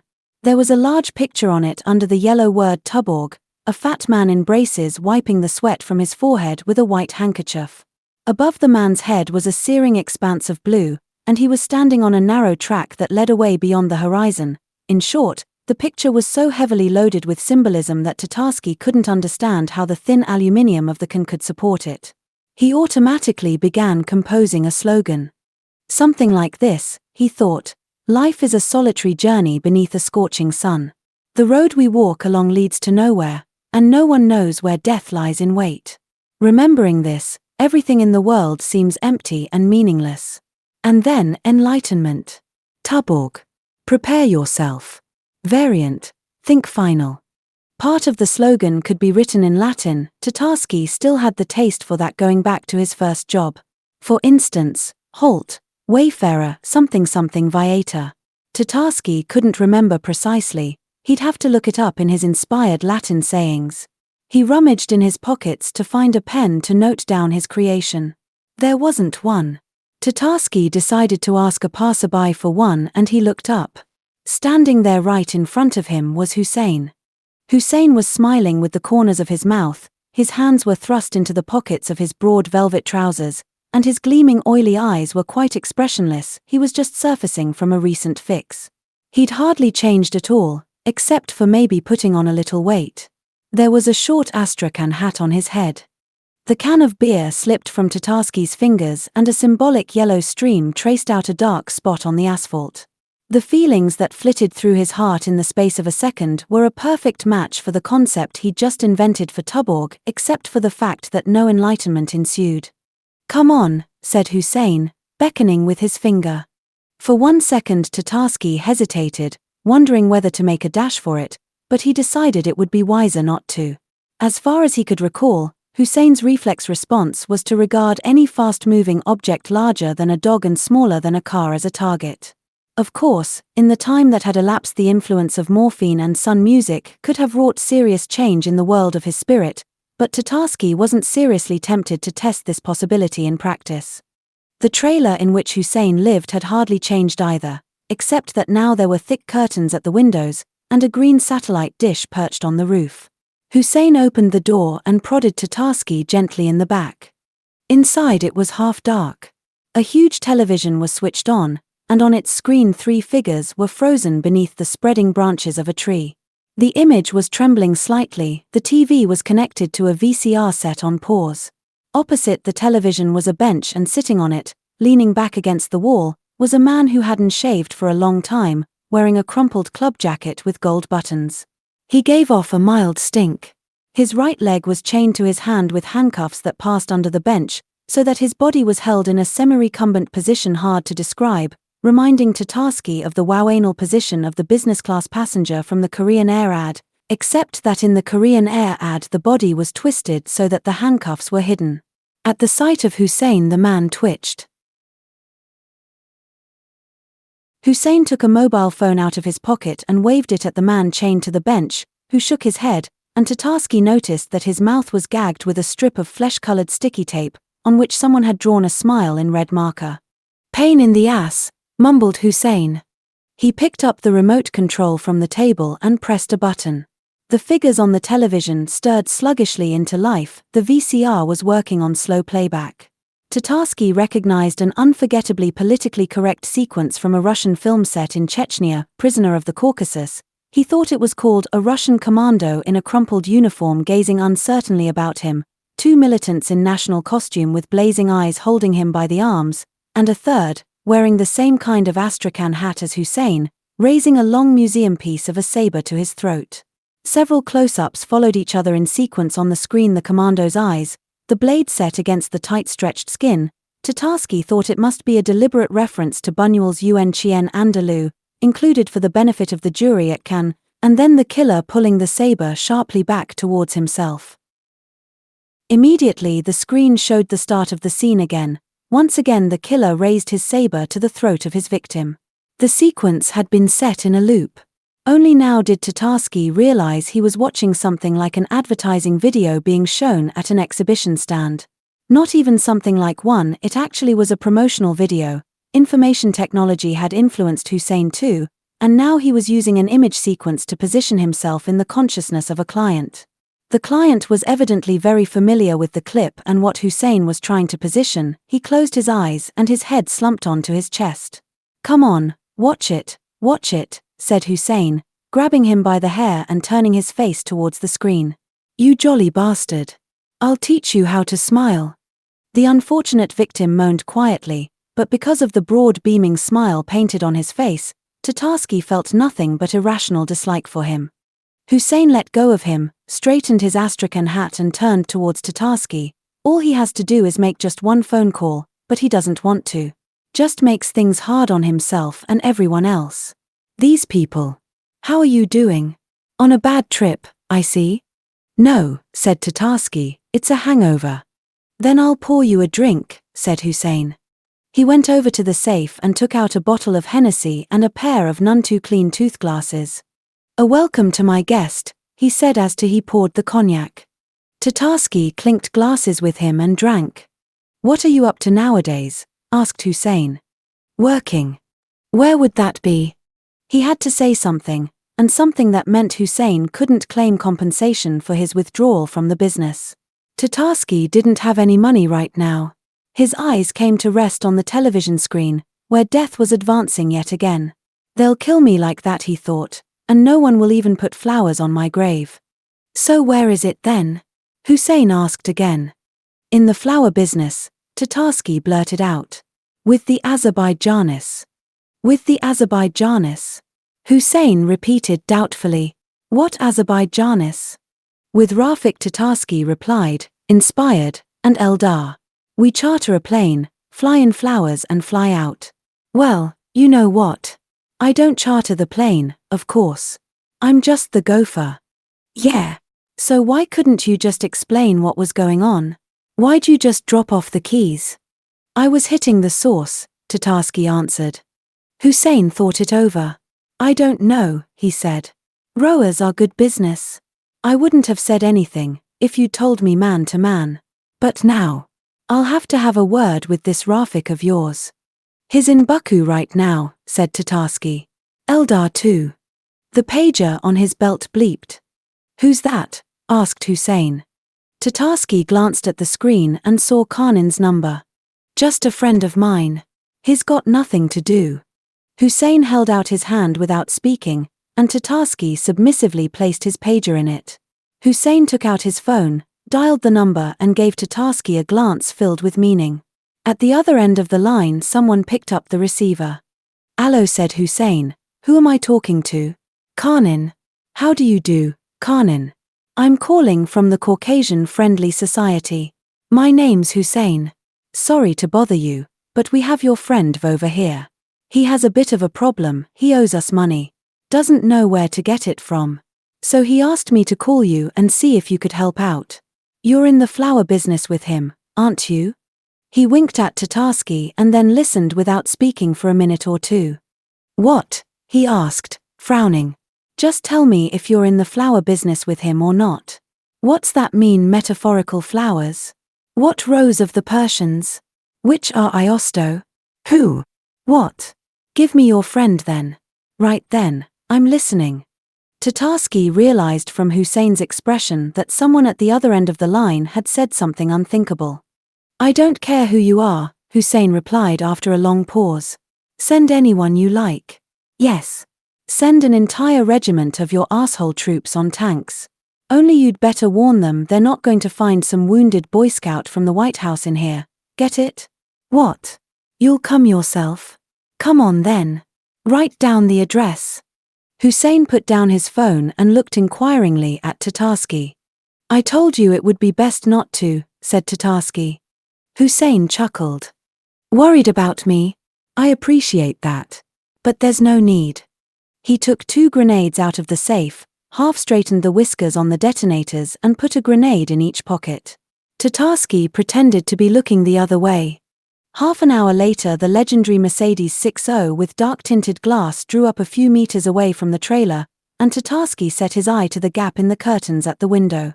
2 men got out of the car. The first was Karnin, his suit looking crumpled and untidy, and the second was someone Tatarsky didn't know. All the WOW indicators suggested he was a representative of the so-called middle class, a typical red-necked, red-faced hitman from some gang down in the southern port. He was wearing a black leather jacket, a heavy gold chain and tracksuit trousers, but judging from the car, he represented that rare instance when a private gets himself promoted to the rank of general. He exchanged a couple of words with Karnin and came towards the door. Karnin stayed where he was. The door opened. The stranger lumbered into the wagon and looked first at Hussein, then at Tatarsky, then at the man chained to the bench. An expression of astonishment appeared on his face. For a second he stood there motionless, as though he couldn't believe his eyes, then he took a step towards the prisoner, grabbed him by the hair and smashed his face twice against his knee. The prisoner tried to protect himself with his free hand, but he was too late. So that's where you got to, you bastard, the newcomer yelled, squatting down, his face turning more scarlet than ever. We've been looking for you all over town for 2 weeks now. Wanted to hide, did you? Keeping out of sight, were you, you fucking merchant? Tatarsky and Hussein exchanged glances. Hey now, don't get carried away, Hussein said uncertainly. He's a merchant, okay, but he's my merchant. What? The stranger asked, letting go of the bloody head. Yours. He was my merchant when you were still herding cows in the mountains. I didn't herd cows in the mountains, I herded bulls, Hussein replied and nodded at the TV screen. And bulls like you don't bother me any more than they did. I'll soon set a ring through your nose, better believe it. What did you say? The stranger asked with a frown, unbuttoning his jacket, where there was an interesting bulge under the left flap. What ring? This one, said Hussein, taking a grenade out of his pocket. The sight of the straightened whiskers had an instant calming effect on the stranger. This bastard owes me money, he said with emphasis. Me too, said Hussein, putting away the grenade. He owes me first. No. He owes me first. All right, said the stranger. We'll meet tomorrow to discuss it. 10 o'clock in the evening. Where? Just come back here. You're on, said the stranger and jabbed his finger in Tatarsky's direction. I take the young guy. He's one of mine. Tatarsky looked inquiringly at Hussein, who smiled affectionately. I've no more claims on you. Your friend here's in the firing line now. Call round some time, as a friend. Bring some flowers. Some roses. I like them. Hussein followed the two of them out onto the street, lit a cigarette and leaned back against the wall of the trailer. Tatarsky took 2 steps and then turned back. I forgot my beer, he said. Go and get it, Hussein answered. Tatarsky went back into the wagon and took the last can of Tuborg from the table. The man chained to the bench moaned and raised his free hand. Tatarsky noticed the small rectangle of colored paper in it. He took it and hastily shoved it into his pocket. The prisoner gave out a quiet groan an octave higher, dialed an invisible phone with his finger and pressed his open hand to his heart. Tatarsky nodded and went out. Hussein was still smoking on the porch and didn't seem to have noticed anything. The stranger and Karnin were already in the car. As soon as Tatarsky got into the front seat, it moved off. Let me introduce you, said Karnin. Babe Tatarsky, one of our best specialists. And this, Karnin nodded in the direction of the stranger who was driving the car out onto the road, is Vojvoda, almost your namesake. Also known as the Nietschin. Ah, that's all a load of crap, Vojvoda mumbled, blinking rapidly. That was a long time ago. This man, Karnin continued, performs an extremely important economic function. You might call him the key link in the liberal model in countries with a low annual average temperature. Do you understand at least a bit about the market economy? About that much, Tatarsky replied, bringing his thumb and forefinger together until there was just a millimeter gap left between them. Then you must know that in an absolutely free market by definition there must be services provided by the limiters of absolute freedom. Vojvoda here happens to be one of those limiters. In other words, he's our protection. When the car braked at a traffic light, Vojvoda raised his small expressionless eyes to look at Tatarsky. It was hard to see why he should be called he was a man of ample dimensions and advanced years. His face had the vague meat dumpling contours of the typical bandit physiognomy, but it didn't inspire any particular revulsion. He looked Tatarsky over and said, So, to cut it short, tell me, you into the Russian idea? Tatarsky started and his eyes gaped wide. No, he said. I've never thought about that theme. All the better, Karnin interrupted. A fresh approach, as they say. A fresh approach to what? Tatarsky asked, turning to face him. You've got a commission to develop a concept, answered Karnin. Who from? Karnin nodded in the direction of Vojvoda. Here, take this pen and this notepad, he said, listen carefully to what he has to say and make notes. You can use them to write it up later. No listening needed, Vojvoda blurted out. It's obvious enough. Tell me, babe, when you're abroad, do you feel humiliated? I've never been abroad, Tatarsky confessed. And good for you. 'Cause if you do go you will. I tell you straight, over there they don't reckon we're people at all, like we're all shit and animals. Of course, like when you're in some Hilton or other and you rent the entire floor, they'll all stand in line to suck your cock. But if you're out at some buffet or socializing, they talk to you like you're some kind of monkey. Why'd you wear such a big cross? They say, are you some kind of theologian? I'd show them some fucking theology if they was in Moscow. But why do they treat us like that? Karnin interrupted. What do you think? The way I reckon it, said Vojvoda, it's all because we're living on their handouts. We watch their films, ride their wheels, even eat their fodder. And we don't produce nothing, if you think about it, cept for Mazuma. Which is still only their dollars, whichever way you look at it, which makes it a mystery how come we can be producing em. But then somehow we must be producing em, no one'd give us em for free. I ain't no economist, but I got a gut feeling something's rotten here, somehow something somewhere don't add up. Vojvoda fell silent and started thinking hard. Karnin was about to make some remark, but Vojvoda suddenly erupted, but they think we're some kind of cultural scumbags. Like some kind of nignogs out in Africa, get it? Like we was animals with money. Pigs, maybe, or bulls. But what we are, Is Russia. Makes you frightened to think of it. A great country. That's right, said Karnin. It's just that we've lost our roots for the time being cause of all this crap that's going down. You know yourself what life's like now. No time for a fart. But that don't mean we've forgot where we come from, like some half-baked gollywogs. Let's try to keep feelings out of it, said Karnin. Just explain to the boy here what you want him to do. Keep it simple, without the trimmings. Okay, listen up and I'll lay it out for you just like counting on my fingers, said Weaveover. Our national business is expanding into the international market. Out there's all kinds of Mazuma doing the rounds, Chechen, American, Colombian, you get the picture. And if you look at them like Mazuma, then they're all the same, but in actual fact behind every kind of Mazuma there's a national idea. We used to have orthodoxy, autocracy, and nationality. Then came this communism stuff. Now that's all over, and there's no idea left at all except for Mazuma. But there's no way you can have nothing but Mazuma behind Mazuma, right? 'Cause then there's just no way to understand why some Mazuma's up front and some's in behind, right? Spot on, said Karnin. Listen and lean, babe. And when our Russian dollars are doing the rounds somewhere down in the Caribbean, Weaveover continued, you can't even really figure why they're Russian dollars and not anyone else's. We don't have no national identity. Weaveover articulated the final word syllable by syllable. You dig it. The Chechens have one, but we don't. That's why they look at us like we're shit. There's got to be some nice, simple Russian idea, so's we can lay it out clear and simple for any bastard from any of their Harvards, 1-2, tickety-boo, and screw all that staring. And we've got to know for ourselves where we come from. You tell him what the job is, said Karnin, and he winked at Tatarsky in the driving mirror. He's my senior creative. A minute of his time costs more than the two of us earn in a week. The job's simple, said Weaveover. Write me a Russian idea about 5 pages long. And a short version 1 page long.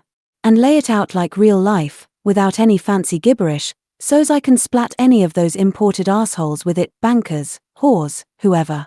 So's they won't think all we've done in Russia is heist the money and put up a steel door.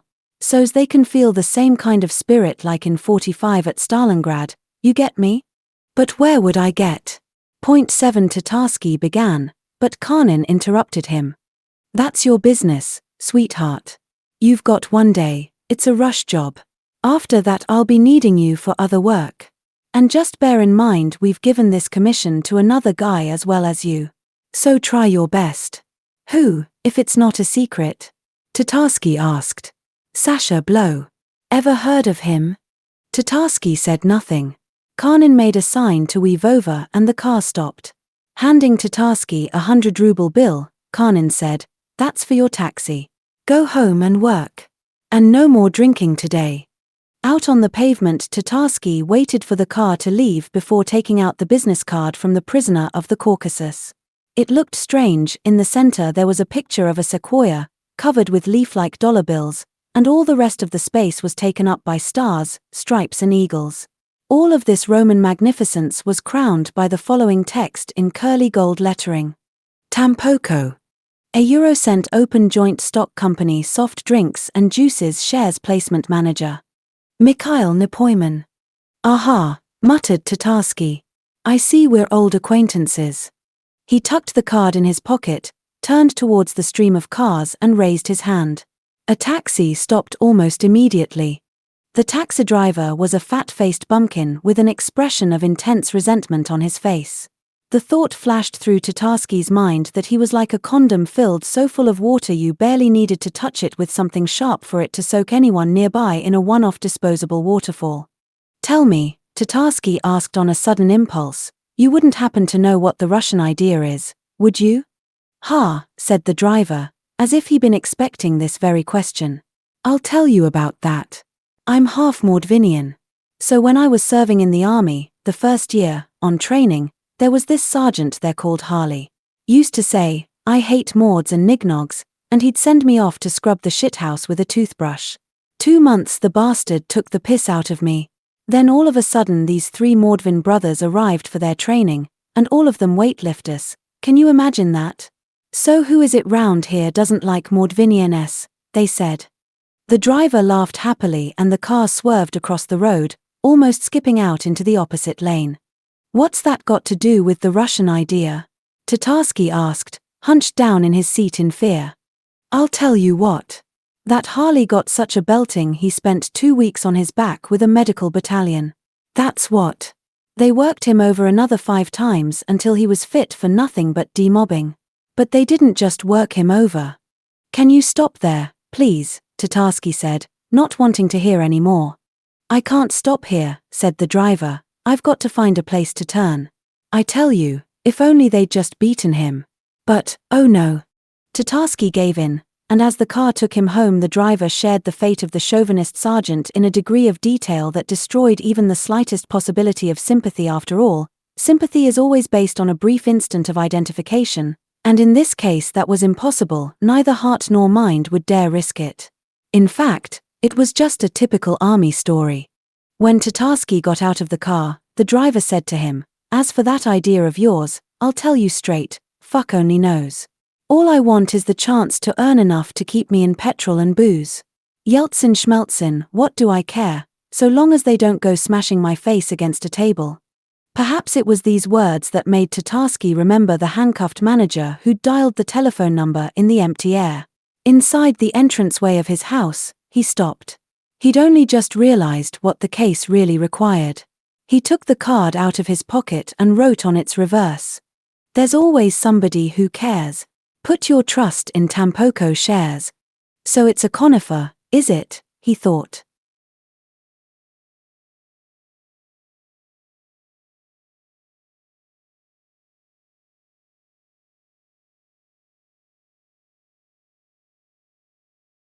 Chapter 11. The Institute of Apiculture.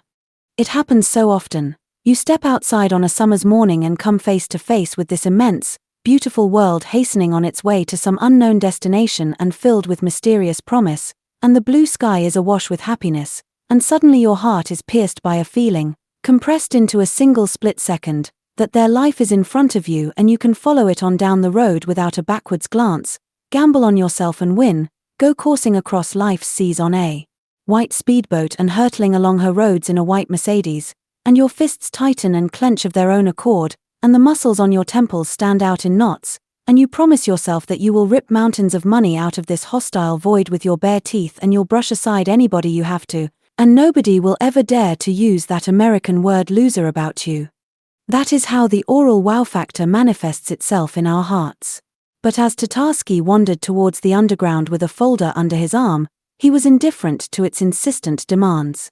He felt exactly like a loser, that is, not only a complete idiot, but a war criminal as well, not to mention a failed link in the biological evolution of humanity. Yesterday's attempt to compose the Russian idea had ended in the first total and absolute failure of Tatarsky's career. At first the task hadn't seemed very complicated, but once he'd sat down to it he'd been horrified to realize there wasn't a single idea in his head, not a thing. Not even the Ouija board was any help when he turned to it in his despair after the hands of the clock had crept past midnight. Che Guevara did respond, but in reply to a question about the Russian idea he produced a rather strange passage. Fellow compatriots, it would be more correct to talk of the aurolanal wow effect, since these influences fuse into a single impulse, and it is precisely this complex of emotions, this conglomerate of the two, that is regarded as defining the socially valuable aspects of human existence. Note that advertising occasionally prefers a quasi-Jungian approach to a quasi-Freudian one. It sometimes happens that the acquisition of a material object is not the expression of a naked act of monetarist copulation, but of the search for a magical quality capable of relegating aurolanal stimulation to the background. For instance, a blue-green toothbrush somehow guarantees the safety of an attempt to clamber from an upper balcony to a lower one, a refrigerator protects you from being crushed to death amidst the fragments of a grand piano that has fallen off the roof, and a jar of kiwi fruit in syrup saves you from an aeroplane crash, but this is an approach that most of the professionals regard as outmoded. Amen. The only thing in all this that reminded Tatarsky of the Russian idea was the use of Yeltsin's favorite phrase, "Tell low compatriots," which had always seemed to Tatarsky akin to the address fellow prisoners with which the institutionalized mobsters used to begin their written missives to the labor camps, their so-called daubs. But despite this similarity, Weevova would hardly have been satisfied by the brief extract produced. Tatarsky's attempts to establish contact with some other spirit more competent in the question concerned came to nothing. True, an appeal to the spirit of Dostoevsky, in whom Tatarsky had placed especially high hopes, did evoke certain interesting side effects, with the Ouija board trembling and leaping into the air, as though it was being pulled in all directions at once by several equally strong presences, but the crooked scribbles left on the paper were useless to Tatarsky, although, of course, he could console himself with the thought that the idea he was seeking was so transcendent that this was the only way it could be expressed on paper. However that might be, Tatarsky hadn't got the job done. There was no way in the world he could show Karnin the sheet of paper in his folder with the fragment about the toothbrush and kiwi fruit, but he had to show him something, and Tatarsky's mind retreated into self-flagellation, rewriting all the brand names with the word laser in them and savoring them as he applied them to himself. Loserjet and Losermax lashed sweetly at his very soul, allowing him just for a moment to forget his impending disgrace. As he drew closer to the metro, however, Tatarsky was distracted from his thoughts somewhat. Something strange was going on there. A cordon of about 20 military police with automatic rifles were talking to each other on their walkie-talkies, pulling heroic and mysterious faces. In the center of the cordoned-off area, a small crane was loading the burnt-out remains of a limousine onto the platform of a truck. Several men in civilian clothes were walking round the skeleton of the car, carefully examining the asphalt, gathering up bits of something from it and putting them into plastic bags like rubbish bags. Tatarsky had a good view of all this from higher up the street, but once he came down to the same level as the station, the impenetrable crowd concealed what was happening from view. Tatarsky jostled briefly at the sweaty backs of his fellow citizens, then sighed and went on his way. Karnin was out of sorts. With his forehead propped in the palm of his hand, he was tracing some kind of Kabbalistic symbols in the ashtray with a cigarette butt. Tatarsky sat on the edge of the chair at the other side of the desk, pressing the folder to his chest and stuttering his rambling excuses. "I've written it, of course. As best I could, that is. But I think I've made a balls of it, and it's not something you should give to Weevova. The problem is, the theme is so. It turns out it's not such a simple theme at all. Maybe I can think up a slogan, or add something to the brand essence of the Russian idea, or expand somehow on what Sasha Blow writes, but I'm still not ready to write a concept. I'm not just being modest, I'm just being objective. In general." "Forget it," Karnin interrupted. "Why, what's happened? Weevova's been taken out." "How?" Tatarsky slumped back on his chair. "Dead easy," said Karnin. "Yesterday he had a shootout with the Chechens. Right beside your house it was, as it happens. He arrived on 2 sets of wheels with his fighters, everything fair and up front. He thought it would all be done right. But those bastards dug a trench on the hill opposite during the night, and as soon as he turned up they blasted him with a pair of bumblebee flamethrowers. They're fearsome fucking things, produce a volumetric explosion with a temperature of 2000 degrees. Wee's car was armor-plated, but armor's only good against normal people, not these abortions." Karnin gestured in disgust. "We never stood a chance," he added quietly. "And they picked off the rest of his fighters, the ones who survived the explosion, with a machine gun when they jumped out of the cars.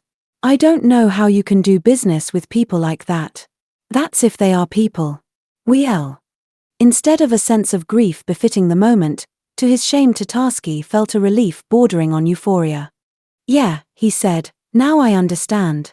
I saw one of those cars today. Last time he was in a different one, so I didn't even think about anything being wrong. They've blown another guy away. I thought every day someone or other gets it. But now I see, it all fits in. But what does it mean for us, in a practical sense?" "Leave," said Karnin. "Indefinite leave. There's one hell of a big question to be answered. Hamlet's question. I already had 2 calls since the morning." "The police?" "Yeah. And then from the Caucasian Friendly Society. The bastards could smell a trader had been cut free. Like sharks. Straight for the scent of blood. So the question of the moment is very specific. Our swarthy wops can offer real protection, but all the filth want to do is line their pockets. You'd have to lick their boots till they shone to get them to a shootout. But either of them could blow you away. And especially the filth, as it happens. They came on to me real heavy today. We know you've got diamonds, they said. What kind of diamonds have I got? Tell me that. What diamonds have I got? I don't know, Tatarsky replied, remembering the photograph of the diamond necklace with the promise of eternity that he'd seen in the toilet at Karnin's place. Okay. Don't you bother your head about it. Just carry on living, loving, working. Oh, and by the way, there's someone waiting for you in the next room. Morkovin looked just as he had the last time they'd met, only now there were more grey hairs in his parting, and his eyes were sadder and wiser. He was wearing a severe dark suit and a striped tie with a matching handkerchief in his breast pocket. When he saw Tatarsky, he got up from the table with a broad smile and opened his arms to embrace him. "Aho," he said, slapping Tatarsky on the back. "What a face, babe. Been on the sauce long?" "I'm just pulling out of a deep one," Tatarsky answered guiltily. "They gave me this job to do here. There was just no other way." "Is that what you were talking about on the phone?" "When?" "Don't remember, huh? I thought not. You were in a real state, said you were writing a concept for God and the ancient serpent was giving you a real tough time about it. Asked me to find you a new job, said you were real world weary." "That's enough," said Tatarsky, raising an open palm towards him. "No need to pile it on. I'm up to my ears in shit as it is." "So you do need a job, then?" "And how? We've got the filth clutching at one leg and the Chechens grabbing at the other. Everybody's being given leave." "Let's go then. It just so happens I've got some beer in the car." Morkovin had arrived in a tiny blue BMW like a torpedo on wheels. Tatarsky felt strange sitting in it, his body assumed a semi-recumbent position, his knees were raised to his chest and the bottom of the car itself hurtled along so low over the road surface his stomach muscles involuntarily contracted every time it bounced over another hole in the road. "Aren't you afraid of riding in a car like this?" Tatarsky asked. "What if someone leaves a crowbar sticking out of a manhole? Or there's one of those iron bars sticking up out of the road?" Morkovin chuckled. "I know what you're trying to say," he said. "But I've been used to that feeling at work for so long now." The car braked at a crossroads. A red Jeep with 6 powerful headlamps on its roof halted to the right of them. Tatarsky stole a glance at the driver, a man with a low forehead and massive eye ridges, with almost every inch of his skin sprouting thick wool. One of his hands was stroking the steering wheel and the other held a plastic bottle of Pepsi. Tatarsky suddenly realized Morkovin's car was way cooler, and he had one of his very rare experiences of the anal wow factor at work. The feeling, it must be confessed, was enthralling. Sticking his elbow out of the window, he took a swig of beer and looked at the driver of the Jeep pretty much the same way as the sailors on the bow of an aircraft carrier look down on a pygmy paddling over his raft to trade in rotten bananas. The driver caught Tatarsky's glance and for a while they stared each other in the eye.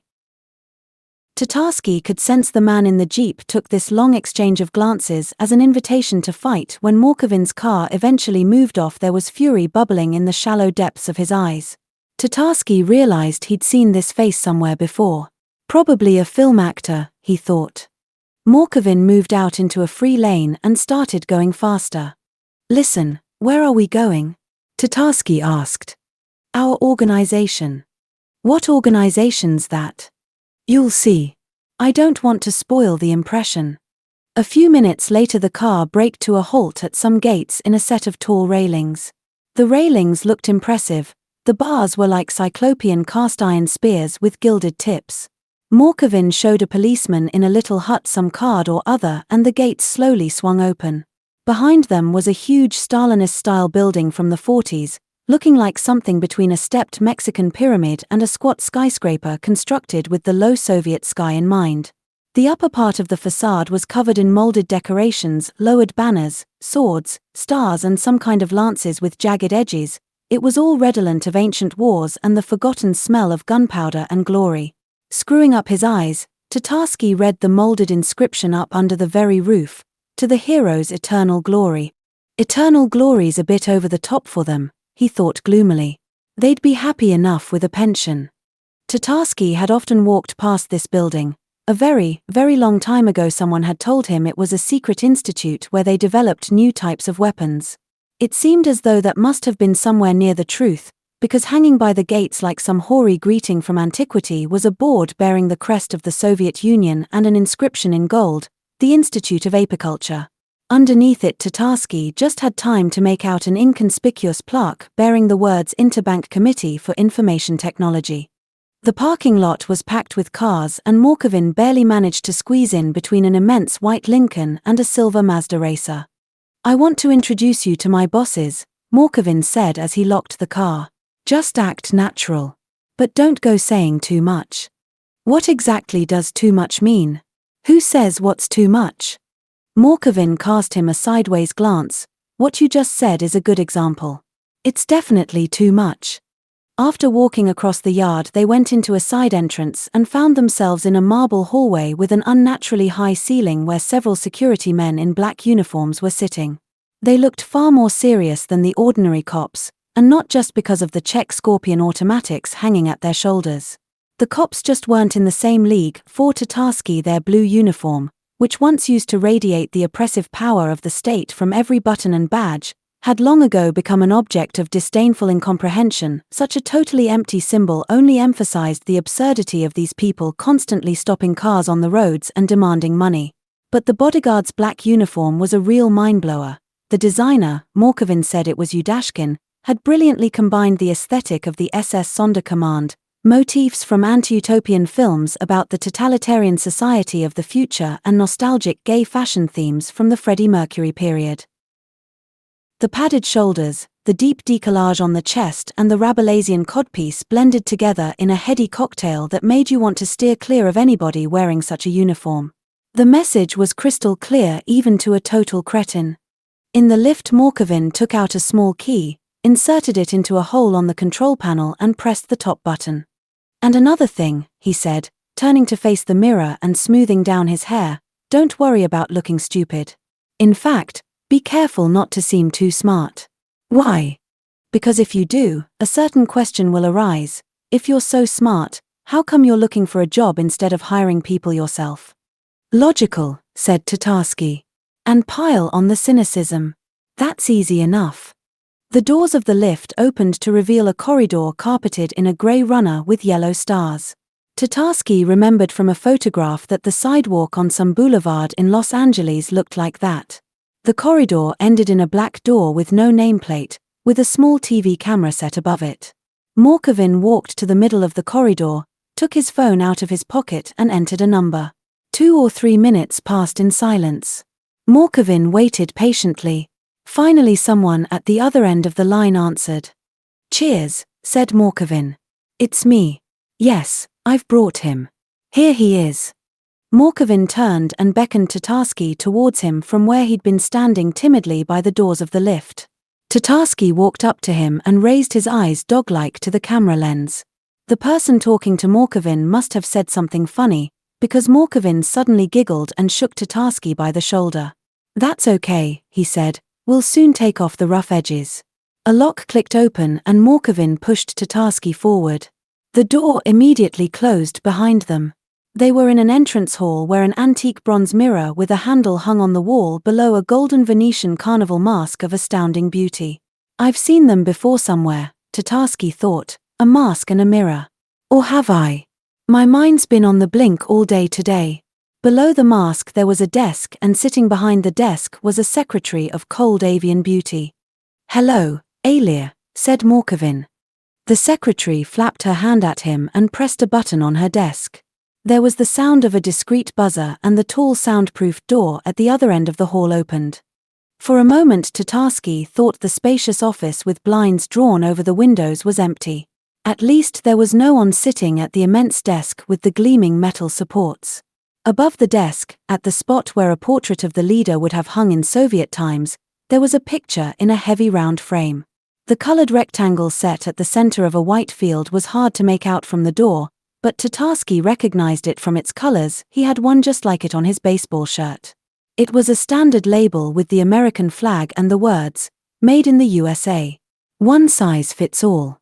Mounted on another wall was an uncompromising installation consisting of a line of 15 tin cans with a portrait of Andy Warhol on a typical salt pork label. Tatarsky lowered his gaze. The floor was covered with a genuine Persian carpet with an incredibly beautiful design that looked like the patterns he'd seen sometime in his childhood in an ancient edition of the 1001 Nights. Following the lines of the design, Tatarsky's eyes slid along a capricious spiral to the center of the carpet, where they encountered the occupant of the office. He was a man still young, a stocky, overweight individual with the remnants of a head of red hair combed backwards and a rather pleasant face, and he was lying on the carpet in a totally relaxed posture. He was hard to spot because the hue of his clothes blended almost perfectly into the carpet. He was wearing a pleb's orgasm jacket, neither business uniform nor pajamas, but something quite excessively camouflesque, the kind of outfit in which particularly calculating businessmen attire themselves when they want to make their partners feel things are going so well for them they don't have to bother about business at all.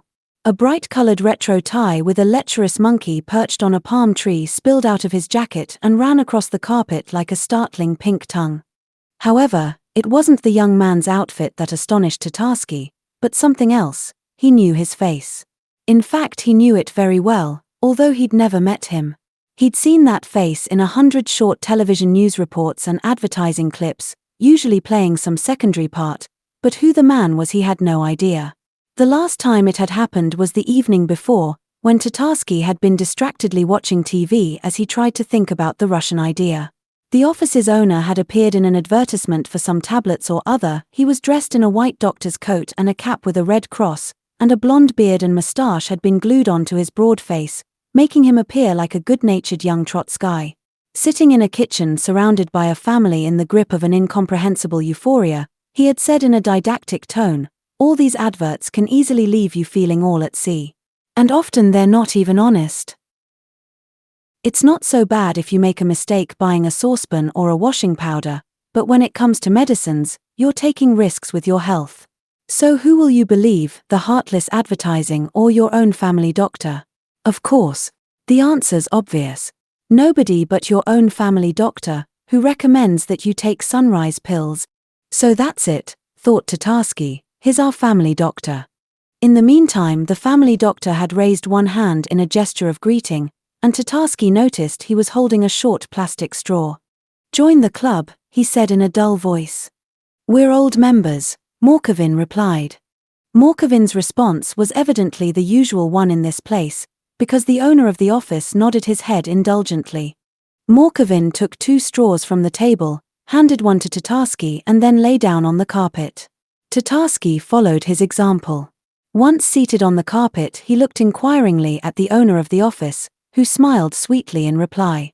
Tatarsky noticed he had a watch on his wrist with a bracelet made of unusual links of different sizes. The winding knob was decorated with a small diamond, and there were 3 diamond spirals set round the face of the watch. Tatarsky recalled an editorial about expensive watches he'd read in some radical youth magazine, and he gulped respectfully. The owner of the office noticed his gaze and looked at his watch. "You like it?" he asked. "Of course," said Tatarsky. "A Piaget possession, if I'm not mistaken. I think it costs 70,000. Piaget possession?" The young man glanced at the dial. "Yes, so it is. I don't know how much it cost." Morkovin gave Tatarsky a sideways glance. There's nothing that identifies someone as belonging to the lower classes of society so clearly as knowing all about expensive watches and cars. "Babe," he said. Tatarsky blushed and lowered his eyes. The section of carpet immediately in front of his face was covered in a pattern depicting fantastic flowers with long petals of various colors. Tatarsky noticed that the nap of the carpet was thickly covered with minute white pellets like pollen, as though with frost. He glanced across at Morkovin. Morkovin stuck his small tube into one nostril, closed the other nostril with one finger and ran the free end of the tube across the petal of a fantastical violet daisy. Tatarsky finally got the idea. For several minutes the silence in the room was broken only by the sound of intense snorting. Eventually the owner of the office raised himself up on one elbow. "Well?" he asked, looking at Tatarsky. Tatarsky tore himself away from the pale purple rose that he was absorbed in processing. His resentment had completely evaporated. "Excellent," he said. "Simply excellent." He found talking easy and pleasurable. He might have felt a certain constraint when he entered this huge office, but now it had disappeared without trace. The cocaine was the real thing, and hardly cut at all, except perhaps for the very slightest aftertaste of aspirin. "One thing I don't understand, though," Tatarsky continued, "is why all this fancy technology. It's all very elegant, but isn't it a bit unusual?" Morkovin and the owner of the office exchanged glances. "Didn't you see the sign on our premises?" the owner asked. "The Institute of Apiculture?" "Yes," said Tatarsky. "Well then. Here we are, making like bees." All three of them laughed, and they laughed for a long tune, even when the reason for laughing had been forgotten. Finally the fit of merriment passed. The owner of the office looked around as though trying to recall what he was there for, and evidently remembered. "Okay," he said, "let's get down to business. Morky, you wait with Alir. I'll have a word with the man." Morkovin hurriedly sniffed a couple of paradisaical cornflowers, stood up and left the room. The owner of the office got to his feet, stretched, walked round the desk and sat down in the armchair. "Have a seat," he said. Tatarsky sat in the armchair facing the desk. It was very soft, and so low that he fell into it like falling into a snowdrift. When he looked up, Tatarsky was struck dumb. The table towered over him like a tank over a trench, and the resemblance was quite clearly not accidental. The twin supports decorated with plates of embossed nickel looked exactly like broad caterpillar tracks, and the picture in the round frame hanging on the wall was now exactly behind the head of the office's owner, so it looked like a trapdoor from which he had just emerged. The resemblance was further reinforced by the fact that only his head and shoulders could be seen above the desk. He savored the effect for a few seconds, then he rose, leaned out across the desk and offered Tatarsky his hand. "Leonid Azadovsky." "Vladimir Tatarsky," said Tatarsky, rising slightly as he squeezed the plump, limp hand. "Turi no Vladimir, you're called Babylon," said Azadovsky. "I know all about it. And I'm not Leonid. My old man was a wanker too. Know what he called me? Legion. He probably didn't even know what the word means. It used to make me miserable too, at first. Then I found out there was something about me in the Bible, so I felt better about it. Okay then." Azadovsky rustled the papers scattered around on his desk. "Now what have we here? Aha! I've had a look at your work, and I liked it. Good stuff. We need people like you. Only in a few places. I don't completely believe it. Here, for instance, you write about the collective unconscious. Do you actually know what that is?" Tatarsky shuffled his fingers as he tried to find the words. "At the unconscious collective level," he answered. "Aren't you afraid someone might turn up who knows exactly what it is?" Tatarsky twitched his nose. "No, Mr. Azadovsky," he said, "I'm not afraid of that, and the reason I'm not is that for a long time now everyone who knows what the collective unconscious is has been selling cigarettes outside the metro. One way or another, I mean. I used to sell cigarettes outside the metro myself. I went into advertising because I was sick of it." Azadovsky said nothing for a few seconds while he thought over what he'd just heard. Then he chuckled. "Is there anything at all you believe in?" he asked. "No," said Tatarsky. "Well, that's good," said Azadovsky, taking another look into the papers, this time at some form with columns and sections. "Okay. Political views, what's this we have here? It says upper left in English. I don't get it. What a fucking pain, soon every form and document we have will be written in English. So what are your political views?" "Left of right centrists," Tatarsky replied. "And more specifically?" "More specifically, let's just say I like it when life has big tits, but I'm not in the slightest bit excited by the so-called Kantian tit in itself, no matter how much milk there might be splashing about in it. That's what makes me different from selfless idealists like Gaidar." The phone rang and Azadovsky held up his hand to stop the conversation. He picked up the receiver and listened for a few minutes, his face gradually hardening into a grimace of loathing. "So keep looking," he barked, dropped the receiver onto its cradle and turned towards Tatarsky. "What was that about Gaidar? Only keep it short. They'll be ringing again any minute. To cut it short, said Tatarsky, I couldn't give a toss for any Kantian tit in itself with all its categorical imperatives. On the tit market, the only tit that gives me a buzz is the fuabation tit for us. That's the way I see the situation. That's what I think too, Azadovsky said in all seriousness. Even if it's not so big, so long as it's fuabation. The phone rang again. Azadovsky picked up the receiver and listened for a while, and his face blossomed into a broad smile. Now that's what I wanted to hear. And the control shot. Great. Good going. The news was obviously very good. Azadovsky stood up, rubbed his hands together, walked jauntily over to a cupboard set in the wall, took out a large cage in which something started dashing about furiously, and carried it over to the desk. The cage was old, with traces of rust, and it looked like the skeleton of a lampshade. What's that? Asked Tatarsky. Rostropovich, replied Azadovsky.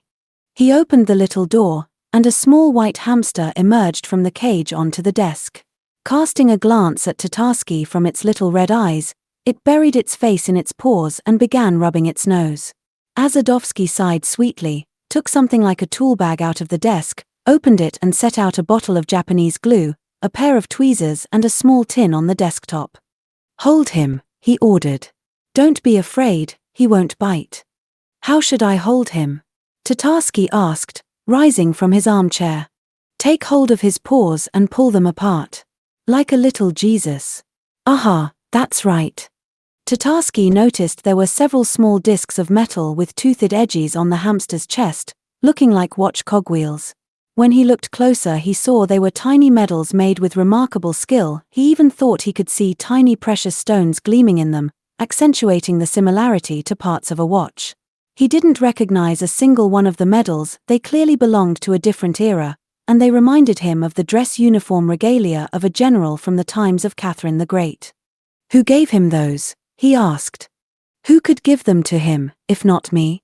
Azadovsky chanted, extracting a short little ribbon of blue-watered silk from the tin. Hold him tighter. He squeezed a drop of glue out onto a sheet of paper and deftly ran the ribbon across it before applying it to the hamster's belly. Oh, said Tatarsky, I think his shit himself, Azadovsky confirmed, dipping a diamond snowflake clasped in the pincers into the glue. He's so happy. Hup. Tossing the tweezers down on the desk, he leaned down over the hamster and blew hard several times on his chest. Dries instantly, he announced. You can let him go.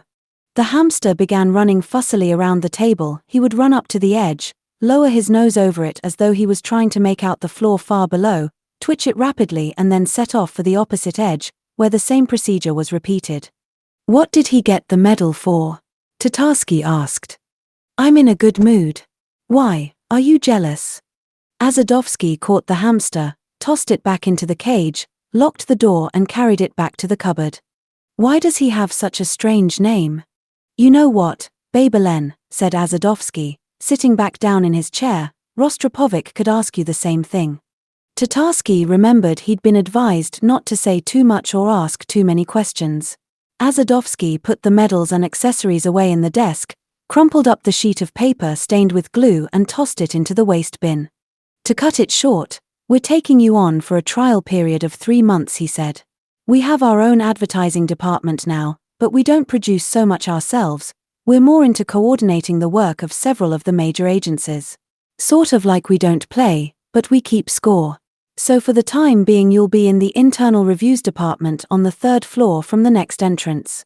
We'll keep an eye on you and think things over, and if you suit, we'll move you on to something with more responsibility. Have you seen how many floors we have here? Yes, I have, said Tatarsky. All right then. The potential for growth is unlimited. Any questions? Tatarsky decided to ask the question that had been tormenting him since the moment they met. Tell me, Mr. Azadovsky, yesterday I saw this clip about these pills. Wasn't it you playing the doctor? Yes, it was, Azadovsky said dryly. Is there some law against that? He looked away from Tatarsky, picked up the phone and opened his notebook. Tatarsky realized that the audience was over. Shifting uncertainly from one foot to the other, he glanced at the carpet. Do you think I could? He didn't need to finish. Azadovsky smiled, pulled a straw out of the vase and tossed it onto the desk. "Shit, stupid question," he said, and began dialing a number.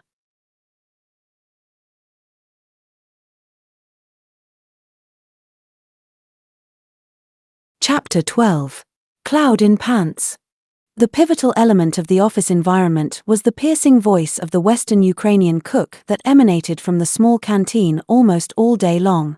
All the other elements of oral reality were strung on it like beads on a thread: telephones ringing, voices, the fax squeaking, and the printer humming. The material objects and people occupying the room all condensed around this primary reality, or at least that was the way things had seemed to Tatarsky for quite a few months now. So there I am yesterday driving down Pokrovka, a cigarette critic who just dashed in was telling the secretary in a high, thin tenor, and I break at the crossroads there for this queue. Beside me there's this Cheka, and out of it gets this real heavy-looking Chechen, and he looks around like he's just shit on everyone from a great height. He stands there, like really getting into it, then suddenly up pulls this real genuine Cadillac, and out gets this girl in tattered jeans and runners and dashes over to a kiosk to get some Pepsi Cola. You can just imagine what's going on with the Chechen. Imagine having to swallow that. "Wow," replied the secretary, without looking up from her computer keyboard. There were talking behind Tatarsky too, and very loudly. One of his subordinates, a late middle-aged editor and old Communist Party publication type, was hauling someone over the coals on the speakerphone in a rumbling bass voice. Tatarsky could tell the editor's deafening volume and implacable heartiness were intended for his ears. This only irritated him, and his sympathy was captured by the thin, sad voice replying from the speakerphone. "I corrected one but not the other," the voice said quietly. "That's how it happened." Well, growled the editor. "So what on earth do you think about when you're working?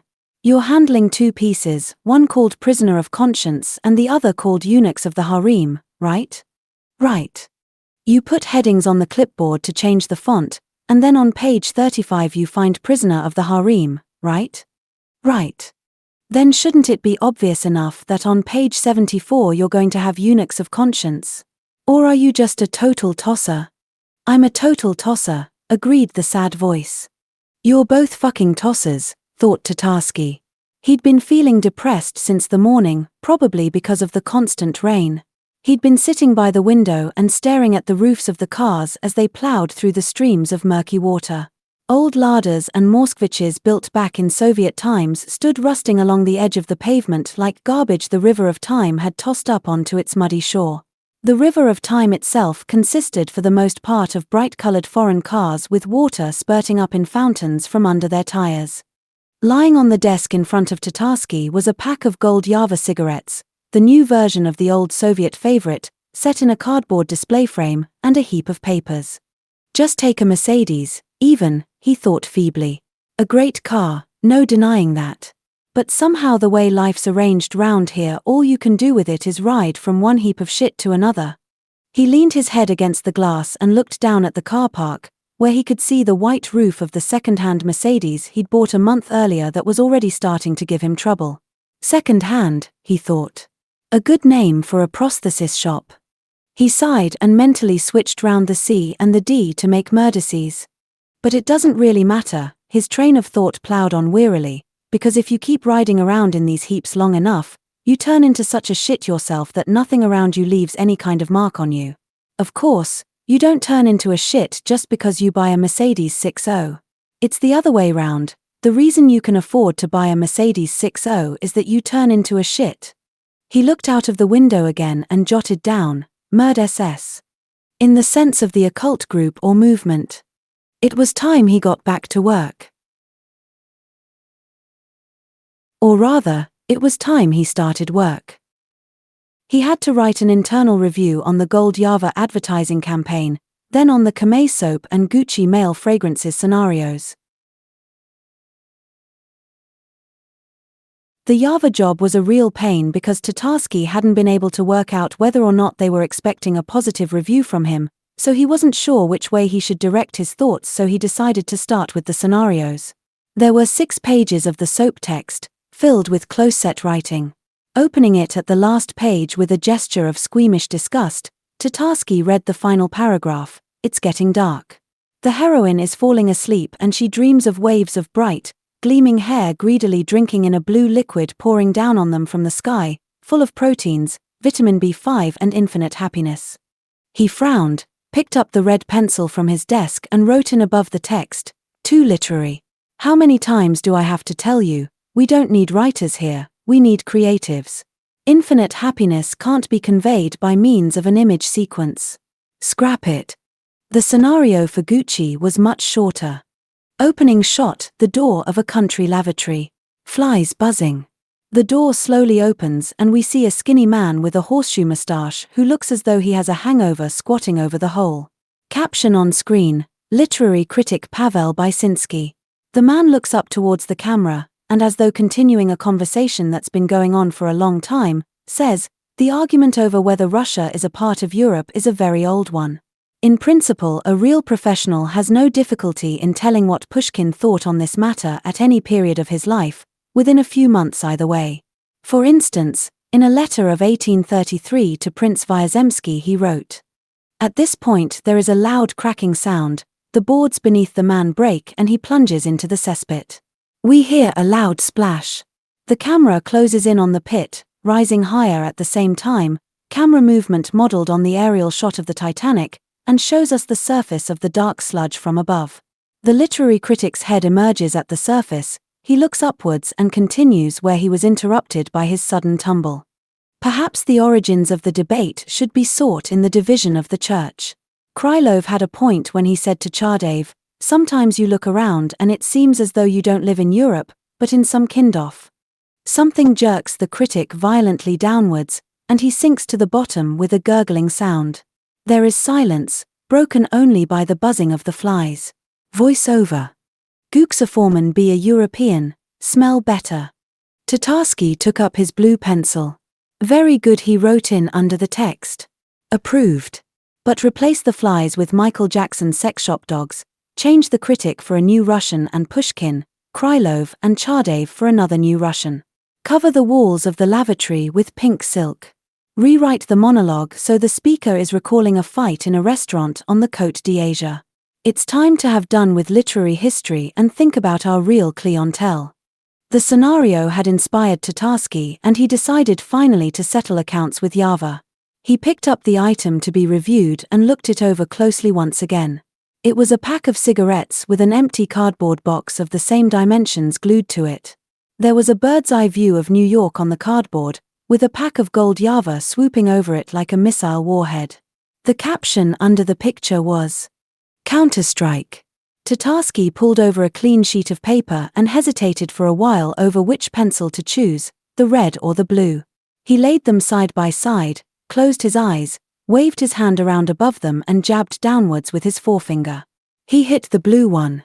We must certainly acknowledge that the use in advertising of the idea and the symbolism of the counterstrike is a fortunate choice.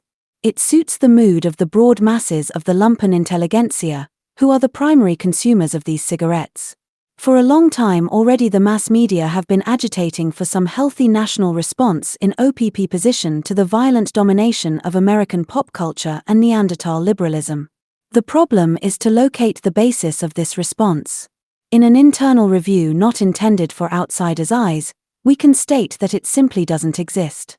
The authors of this advertising concept attempt to plug this semantic breach with a pack of gold Java, which will undoubtedly trigger a highly positive crystallization in the potential consumer. It will take the form of the consumer unconsciously believing that every cigarette he smokes brings the planetary triumph of the Russian idea a little closer. After a moment's hesitation, Tatarsky changed the first letter of idea to a capital. On the other hand, we have to take into account the overall impact of all the symbolism that is incorporated in the brand essence. In this connection, it would seem that the combination of the slogan Counterstrike with the logo of British American Tobacco Company, the company that produces these cigarettes now, could induce a kind of mental short-circuit in one section of the target group. The question that quite logically arises is whether the pack is descending on New York or actually being launched from there. If the latter is the case, and this would appear to be the more logical assumption, since the pack is shown with its lid upwards, it is not clear why this is a counterstrike. Outside the window, the bells in the tower of a small church nearby began chiming rapidly. Tatarsky listened thoughtfully for several seconds and then wrote. The consumer might be led to conclude that Western propaganda is superior in a general sense, and that it is impossible for an introverted society to compete with an extroverted one in the provision of images. Rereading the last sentence, Tatarsky saw that it stank of the Slavophilic complex. He crossed it out and rounded off the theme decisively. However, only the least materially well-off section of the target group is capable of drawing such analytical conclusions, and therefore this slip is unlikely to have any adverse effect on sales. The project should be approved. The phone on his desk rang and Tatarsky picked up the receiver. Hello. Tatarsky. On the boss's carpet at the double, said Morkovin. Tatarsky told the secretary to type up what he'd written and went downstairs. It was still raining. He pulled his collar up and dashed across the yard to the other wing of the building. The rain was heavy and he was almost soaked through before he'd run as far as the entrance to the marble hall. Surely they could have built an internal connection, he thought irritably. It's the same building, after all. Now I'll make a mess of the entire carpet. But the sight of the guards with their submachine guns had a calming effect on him. One of the guards with a scorpion on his shoulder was waiting for him by the lift, toying with a key on a chain. Morkovin was sitting in Azadovsky's reception room. When he saw that Tatarsky was soaked, he gave a laugh of satisfaction. Nostrils flaring, are they? Forget it. Leonid's away, there won't be any beekeeping today. Tatarsky sensed something was missing in the reception room. He looked around and saw the round mirror and golden mask had disappeared from the wall. Where's he gone then? Baghdad. What for? The ruins of Babylon are near there. He got some kind of idea into his head about climbing that tower they still have there. Showed me a photo. Real heavy stuff. Tatarsky gave no sign of being affected in any way by what he'd just heard. Trying to make his movements look normal, he picked up the cigarettes lying on the desk and lit one. What makes him so interested in that? He asked.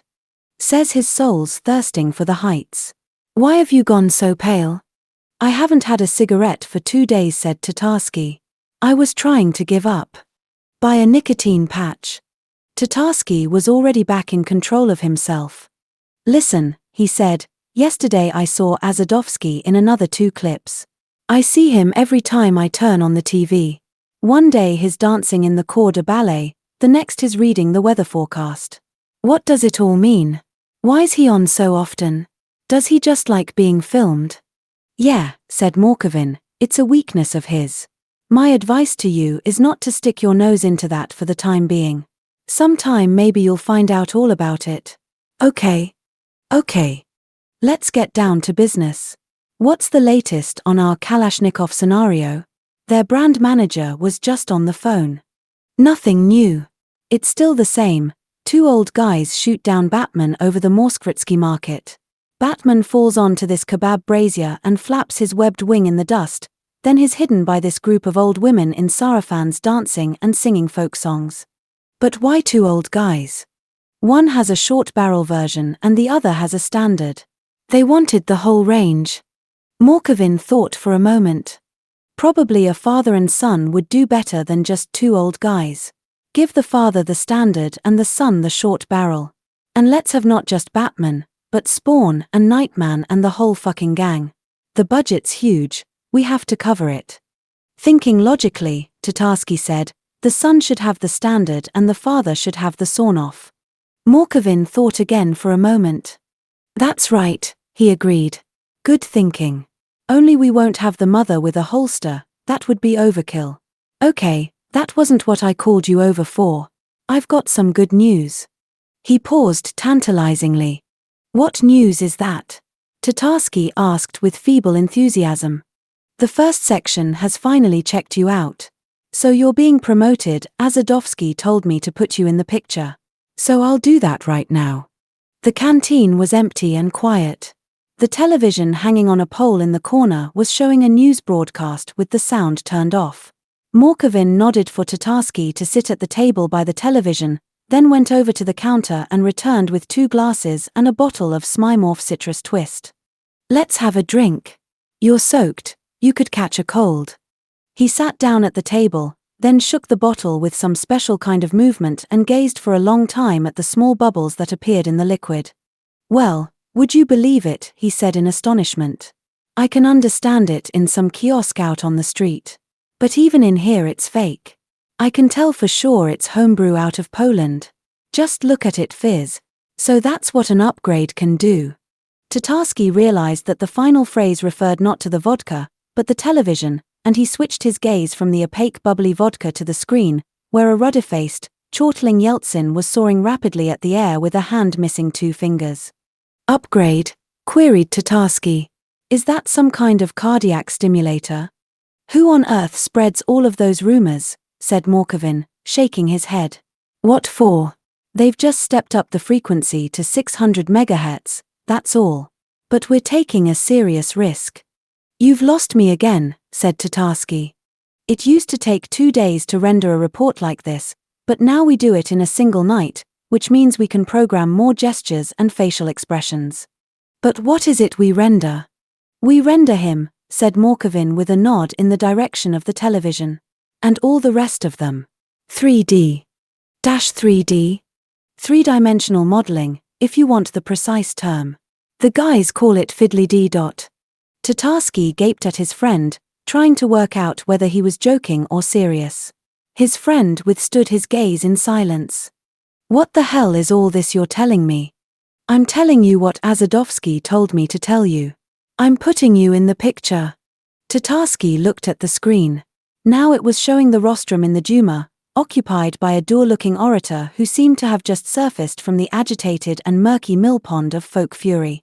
Suddenly Tatarsky had the impression that the Duma deputy really wasn't alive. His body was completely motionless, only his lips and occasionally his eyebrows moved at all. "Him as well," said Morkovin. "Only his renderings coarser, there's too many of them. His episodic. That's a dummy." "What?" "Oh, that's what we call the Duma 3DS dynamic video bas-relief. The appearance is rendered always at the same angle. It's the same technology, but it cuts the work down by 2 orders of magnitude. There's 2 types, stiffs and semi-stiffs. See the way he moves his hands and head? That means he's a stiff. And that one over there, sleeping across his newspaper, he's a semi-stiff. They're much smaller, you can squeeze one of them onto a hard disk. Yes, by the way, our legislature department recently won a prize." Azadovsky was watching the news from the State Duma, and all the semi-stiffs were saying how television's whorish and calculating, all that kind of stuff. Naturally, Azadovsky took offense. He heard the word calculating and thought that they were trying to poke their noses into our business. So he decided to get to the bottom of this. He even got as far as picking up the phone, and he was already dialing the number when he remembered there was nothing to get to the bottom of. "We must be doing a good job if we manage to impress ourselves." "You mean they're all? Every last one of them?" "Oh, come off it," Tatarsky said uncertainly. "What about all the people who see them every day?" "Where?" "On TV." "Oh, right. Well, I mean, after all, there are people who meet them every day. Have you seen those people?" "Of course." "Where?" Tatarsky thought about it. "On TV," he said. "You get my point, then?" "I'm beginning to," Tatarsky replied. "Speaking strictly theoretically, you could meet someone who tells you he's seen them himself or even knows them. There's a special service for that called the People's Will. More than 100 of them, former state security agents, and all Azadovsky's men. That's their job, to go around telling people they've just seen our leaders. One at his 3-story dacha, one with an underage whore, one in a yellow Lamborghini on the Rubliavsko highway. But the People's Will mostly works the beer halls and railway stations, and you don't hang around those places." "Are you telling me the truth?" Tatarsky asked. "The truth, cross my heart. But it's such a massive scam." No," Morkovin said with a grimace, "please, not that. By his very nature, every politician is just a television broadcast. Even if we do sit a live human being in front of the camera, his speeches are going to be written by a team of speechwriters, his jackets are going to be chosen by a group of stylists, and his decisions are going to be taken by the Interbank Committee. And what if he suddenly has a stroke? Are we supposed to set up the whole shebang all over again?" Okay, let's say you're right, said Tatarsky. But how is it possible on such a huge scale? Are you interested in the technology? I can give you the general outline. First you need a source figure, a wax model or a human being. You use it to model the corporeal cloud. Do you know what a corporeal cloud is? Isn't it some kind of astral thing? No. Some blockheads or other have been feeding you a load of nonsense. A corporeal cloud is the same thing as a digital cloud form. Just a cloud of points in space. You define it either with a probe or with a laser scanner. Then the points are linked up, you impose a digital grid on them and close up the cracks. That involves a whole bundle of procedures: stitching, cleanup, and so on. But what do they stitch it up with? Numbers. They stitch up numbers with other numbers. I don't understand it all by a long way. -1 studied the humanities, you know that. Anyway, when we've stitched everything up and cleaned it all up, we end up with a model. There are two types, one's called polygonal, and the other's called NURBS patch. A polygonal model consists of triangles, and a NURBS, that is non-union rational bispline, consists of curves. That's the advanced technology for serious 3DS. The Juma dummies are all polygonals, it's less hassle and it keeps the faces more folksy. So when the model's ready, you put a skeleton inside it, and that's digital too. It's like a set of sticks on ball joints. On the monitor it actually looks like a skeleton, but without the ribs, and you animate the skeleton like they do for a cartoon film. Move an arm this way, move a leg that way. Only we don't actually do it by hand anymore. We have special people who work as skeletons. Work as skeletons? Morkovin glanced at his watch. They're shooting right now in studio number 3. Let's go take a look. It'll take me all day to try to explain things to you. Several minutes later Tatarsky timidly followed Morkovin into a space that resembled the studio of a conceptual artist who has received a large grant for working with plywood. It was a hall 2 stories high filled with numerous plywood constructions of various shapes and indefinite function. There were staircases leading into nowhere, incomplete rostrums, plywood surfaces sloping down to the floor at various angles, and even a long plywood limousine. Tatarsky didn't see any cameras or studio lights, but there were large numbers of mysterious electrical boxes looking like musical equipment heaped up by the wall, and sitting beside them on chairs were 4 men who seemed to be engineers. Standing on the floor beside them were a half-empty bottle of vodka and a large number of beer cans. One of the engineers, wearing earphones, was staring into a monitor. They waved in friendly greeting to Morkovin, but no one took his attention off his work. "Hey, Arkasha," the man in the earphones called out. "Don't laugh now, but we'll have to go again." "What?" said a hoarse voice somewhere in the center of the hall. Turning towards the voice, Tatarsky saw a strange device. A plywood slope like the ones you see in children's playgrounds, only higher. The sloping surface broke off above a hammock supported on wooden poles, and an aluminium stepladder led up to its summit. A heavy, elderly man with the face of a veteran policeman was sitting on the floor beside the hammock. He was wearing tracksuit trousers and a t-shirt with an inscription in English, "Sick my duck." Tatarsky thought the inscription too sentimental and not quite grammatically correct. "You heard, Arkasha. Let's go for it again." "How many more times?" Arkasha mumbled. "TM getting dizzy. Try another shot to loosen you up. So far it's still kind of tight." "I mean it, take one." "The last glass hasn't hit me yet," Arkasha replied, getting up off the floor and wandering over to the engineers. Tatarsky noticed there were black plastic discs attached to his wrists, elbows, knees and ankles, and there were more of them on his body. Tatarsky counted 14 in all. "Who's that?" he asked in a whisper. "That's Arkady Korjakov. No, don't go getting any ideas. Not Yeltsin's old bodyguard. He's just got the same name. Works as Yeltsin's skeleton. Same weight, same dimensions. And he's an actor, too. Used to do Shakespeare at the Young People's Theatre. But what does he do? You'll see in a moment. Like some beer?" Tatarsky nodded. Morkovin brought over 2 cans of Tuborg. It gave Tatarsky a strange feeling to see the familiar figure in the white shirt on the can. Tuborg man was still wiping the sweat from his forehead in the same old way, afraid of continuing his final journey. Arkasha downed a glass of vodka and went back to the slope. He scrambled up the slope and stood motionless at the top of the plywood structure. "Shall I start?" he asked. "Hang on," said the man in the earphones, "we'll just recalibrate." Arkasha squatted down on his haunches and took hold of the edge of the plywood surface with his hand, so that he resembled a huge fat pigeon. "What are those washers he's got on him?" asked Tatarsky. "Those are sensors," replied Morkovin. "Motion capture technology. He wears them at the points where the skeleton has its ball joints. When Arkasha moves, we record their trajectory. Then we filter it a little bit, superimpose it on the model, and the machine works it all out. It's a new system, called Star Track. The hottest thing on the market right now. No wires, 32 sensors, works anywhere you like, but the price you can imagine." The man in the earphones turned away from the monitor. "Ready," he said. "Right, I'll run through it from the top. First you hug him, then you invite him to walk down, then you stumble.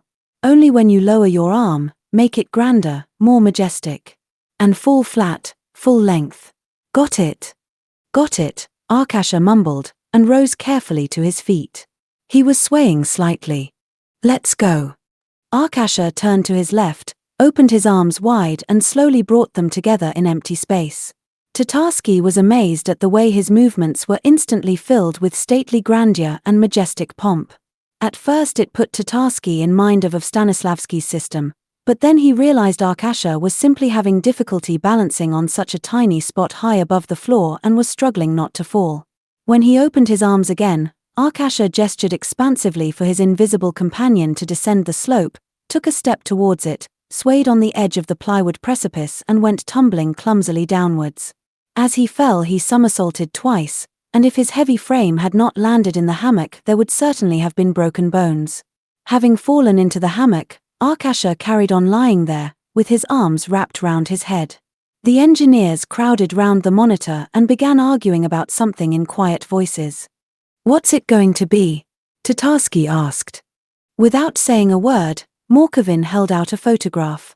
Tatarsky saw some kind of hall in the Kremlin with malachite columns and a wide, sweeping marble staircase with a red carpet runner. "Listen, why do we show him pissed if he's only virtual? Improves the ratings." "This improves his ratings?" "Not his rating. What kind of rating can an electromagnetic wave have?" "The channel's ratings. Never tried to figure out why it's 40,000 a minute during primetime news?" "I just did." "How long has he been like this?" "Since that time he danced in Rostov during the election campaign. When he fell off the stage. We had to get him coded double quick. Remember that bypass operation he had? There were no end of problems. By the time they finished digitizing him, he stank so bad that everyone was working in respirators." "But how do they do the face?" Tatarsky asked. "The movement and the expression?" "Same thing. Only it's an optical system, not a magnetic one. Adaptive optics. And for the hands we have the cyber glove system. Slice 2 fingers off one of them and Boris is your uncle." "Hey, guys," said one of the engineers, "keep it down a bit, can you? Arkasha's got another jump to do. Let him rest up." "What?" said Arkasha, sitting up in the hammock. "You lost your marbles, have you?" "Let's go," said Morkovin. The next space Morkovin took Tatarsky into was called the Virtual Studio. Despite the name, inside there were genuine cameras and studio lights that gave off a pleasant warmth. The studio was a large room with green walls and floor. They were filming several people got up in fashionable rural outfits. They were standing round an empty space and nodding thoughtfully, while one of them rolled a ripe ear of wheat between his hands. Morkovin explained that they were prosperous farmers, who were cheaper to shoot on film than to animate. "We tell them more or less which way to look," he said, "and when to ask questions. Then we can match them up with anyone we like. Have you seen Starship Troopers? Where the Starship Troopers fight the bugs? Yeah. It's the same thing. Only instead of the troopers we have farmers or small businessmen, inside of the automatics we have bread and salt, and instead of the bug we have Zuganov or Liebd. Then we match them up, paste in the Cathedral of Christ the Saviour or the Baconer launchpad in the background, copy it to Betacam and put it out on air. Let's go take a look at the control room as well. The control room, located behind a door with the koi inscription engine room, failed to make any particular impression on Tatarsky. The two guards with automatic rifles standing by the door made an impression all right, but the actual premises seemed uninteresting. They consisted of a small room with squeaky parquet flooring and dusty wallpaper with green gladioli that could clearly remember Soviet times very well. There was no furniture in the room, but hanging on one wall was a color photograph of Yuri Gagarin holding a dove in his hands, and the wall opposite was covered with metal shelving holding numerous identical blue boxes, on which the only decoration was the Silicon Graphics logo, looking like a snowflake. In appearance, the boxes were not much different from the device Tatarsky had seen once in Draft Podium.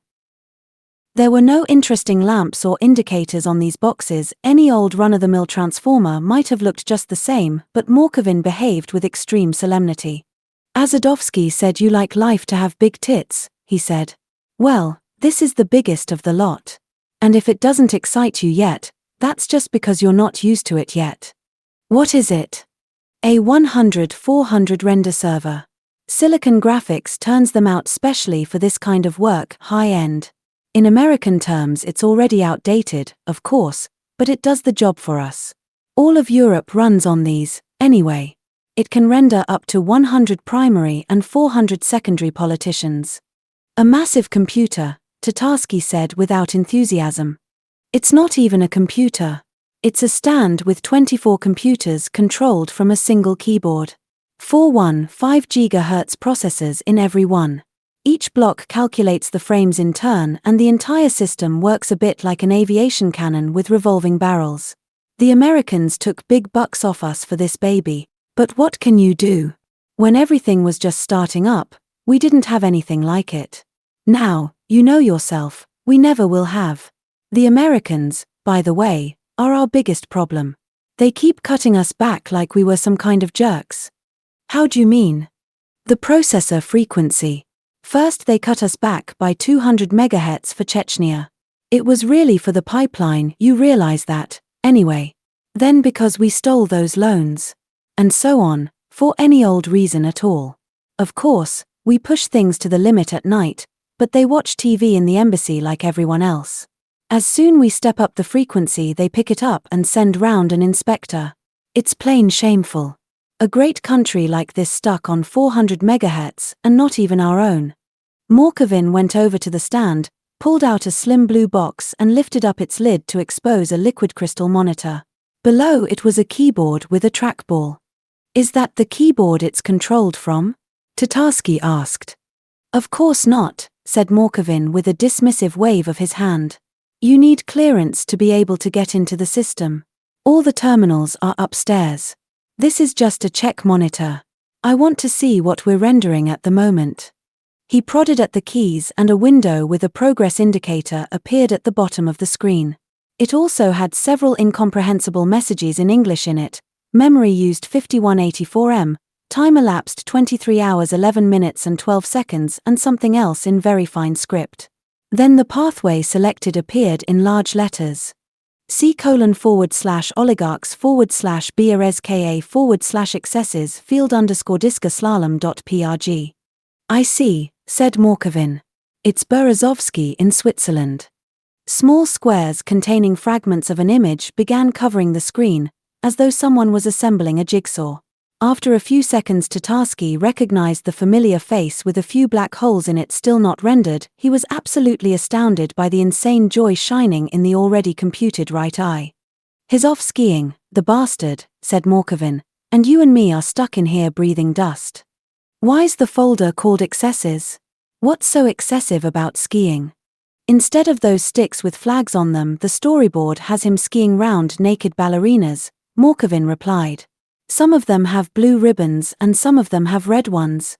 We filmed the girls out on the slope. They were delighted to get a free trip to Switzerland. 2 of them are still doing the rounds over there. He turned off the control monitor, closed it and pushed the unit back into place. Tatarsky was suddenly struck by an alarming thought. Listen, he said, you say the Americans are doing the same? Sure. And it started a lot earlier. Reagan was animated all his second term. As for Bush, do you remember that time he stood beside a helicopter and the hair he'd combed across his bald patch kept lifting up and waving in the air? A real masterpiece. I don't reckon there's ever been anything in computer graphics to compare with it. America. But is it true their copywriters work on our politics? That's a load of lies. They can't even come up with anything any good for themselves. Resolution, numbers of pixels, special effects, no problem. But it's a country with no soul. All their political creatives are pure shit. They have 2 candidates for president and only 1 team of scriptwriters. It's just full of guys who've been given the push by Madison Avenue, because the money's bad in politics. I've been looking through their election campaign material for ages now, and it's dreadful. If one of them talks about a bridge to the past, then a couple of days later the other one's bound to start talking about a bridge to the future. For Bob Dole, all they did was rewrite the Nike slogan from "Just do it" to "Just don't do it." And the best they can come up with is a blowjob in the oral office. Nah, our scriptwriters are 10 times as good. Just look what rounded characters they write. Yeltsin, Zyuganov, Liebd. As good as Chekhov. The Three Sisters. Anyone who says Russia has no brands of its own should have the words rammed down their throat. With the talent we have here, we've no need to feel ashamed in front of anyone. Look at that, for instance, you see? He nodded at the photograph of Gagarin. Tatarsky took a closer look at it and realized it wasn't Gagarin at all, but General Liebd in dress uniform, and it wasn't a dove in his hands but a white rabbit with its ears pressed back. The photograph was so similar to its prototype that it produced a kind of Trompe-l'oeil effect. For a moment the rabbit in Liebd's hands actually seemed to be an indecently obese pigeon. A young miner did that, said Morkovin. It's for the cover of our Playboy. The slogan to go with it is, Russia will be glossy and sassy. For the hungry regions it's spot on, a bullseye instant association with sausage. The young guy probably only used to eat every other day, and now he's one of the top creatives. He still tends to focus on food a lot, though. Hang on, said Tatarsky, I've got a good idea. Let me just write it down. He took his notebook out of his pocket and wrote, Silicon Graphics I Big Tits, New Concept or the Russian Market. Instead of a snowflake, the outline of an immense tit that looks like it's been filled out with a silicon implant, casually drawn with a pen, for graphics. In the animation, the clip, an organic silicon worm crawls out of the nipple and curves itself into a $sign, model on Sped's II. Think about it. A rush of sweaty inspiration? Morkovin asked. I feel envious. Okay, the excursion's over. Let's go to the canteen. The canteen was still empty. The television was playing away with no sound, and their 2 glasses and unfinished bottle of Smirnoff Citrus Twist were still standing on the table below it. Morkovin filled the glasses, clinked his own glass against Tatarsky's without saying a word and drank up. The excursion had left Tatarsky feeling vaguely uneasy. Listen, he said, there's one thing I don't understand. Okay, so copywriters write all their texts for them, but who's responsible for what's in the texts? Where do we get the subjects from? And how do we decide which way national policy's going to move tomorrow? Big business, Morkovin answered shortly. You've heard of the oligarchs? Ooh. You mean, they get together and sort out things? Or do they send in their concepts in written form? Morkovin put his thumb over the opening of the bottle, shook it and began gazing at the bubbles. He obviously found something fascinating in the sight. Tatarsky said nothing as he waited for an answer. How can they all get together anywhere? Morkovin replied at long last, when all of them are made on the next floor up? You've just seen Berezovsky for yourself. Ooh, Tatarsky responded thoughtfully. Yes, of course. Then who writes the scripts for the oligarchs? Copywriters. All exactly the same, just 1 floor higher. Ooh. And how do we decide what the oligarchs are going to decide? Depends on the political situation. Decide is only a word, really. In actual fact, we don't have too much choice about it. We're hemmed in tight by the iron law of necessity. For both sets of them. And for you and me too. So you mean there aren't any oligarchs, either? But what about that board downstairs, the Interbank Committee? That's just to stop the filth from trying to foist their protection on us. We're the interbank committee, all right. Only all the banks are intercommittee banks. And we're the committee. That's the way it is. I get you, said Tatarsky. I think I get you, anyway. That is, hang on there. That means this lot determine that lot, and that lot. That lot determine this lot. But then how? Hang on. Then what's holding the whole lot up? He broke off in a howl of pain. Morkovin had pinched him on the wrist as hard as he could, so hard he'd even torn off a small patch of skin. Don't you ever, he said, leaning over the table and staring darkly into Tatarsky's eyes, not ever, think about that. Not ever, get it? But how? Tatarsky asked, sensing that the pain had thrown him back from the edge of a deep, dark abyss. How can I not think about it? There's this technique, said Morkovin. Like when you realize that any moment now you're going to think that thought all the way through, you pinch yourself or you prick yourself with something sharp. In your arm or your leg, it doesn't matter where. Wherever there are plenty of nerve endings. The way a swimmer pricks his calf when he gets cramp. In order not to drown. And then gradually you build up something like a callus around the thought, and it's no real problem to you to avoid it. Like, you can feel it's there, only you never think it. And gradually you get used to it. The 8th floor's supported by the 7th floor, the 7th floor's supported by the 8th floor, and everywhere, at any specific point and any specific moment, things are stable. Then, when the work comes piling in, and you do a line of coke, you'll spend the whole day on the run fencing concrete problems. You won't have time left for the abstract ones. Tatarsky drained the rest of the vodka in a single gulp and pinched his own thigh several times. Morkovin gave a sad laugh. Take Azadovsky, he said, why'd you think he wins everyone up and comes on heavy like that? Because it never even enters his head that there's something strange in all of this. People like that are only born once in 100 years. He's got a real sense of life on an international scale. All right, said Tatarsky, pinching his leg again. But surely someone has to control the economy, not just wind people up and come on heavy. The economy's complicated. Doesn't it take some kind of principles to regulate it? The principle's very simple, said Morkovin. Monetarism. To keep everything in the economy normal, all we have to do is to control the gross stock of money we have. And everything else automatically falls into place. So we mustn't interfere in anything. And how do we control this gross stock? So as to make it as big as possible. And that's it. Of course. If the gross stock of money we have is as big as possible, that means everything's hunky-dory. Yes, said Tatarsky, that's logical. But still someone has to run everything, surely? You want to understand everything far too quickly, Morkovin said with a frown. I told you, just wait a while. That, my friend, is a great problem, trying to understand just who's running things. For the time being, let me just say the world isn't run by a who, it's run by a what. By certain factors and impulses it's too soon for you to be learning about. Although in fact, babe, there's no way you could not know about them. That's the paradox of it all. Morkovin fell silent and began thinking about something. Tatarsky lit a cigarette, he didn't feel like talking anymore.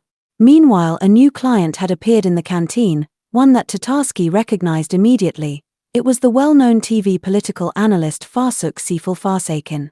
In real life, he looked a bit older than he did on the screen.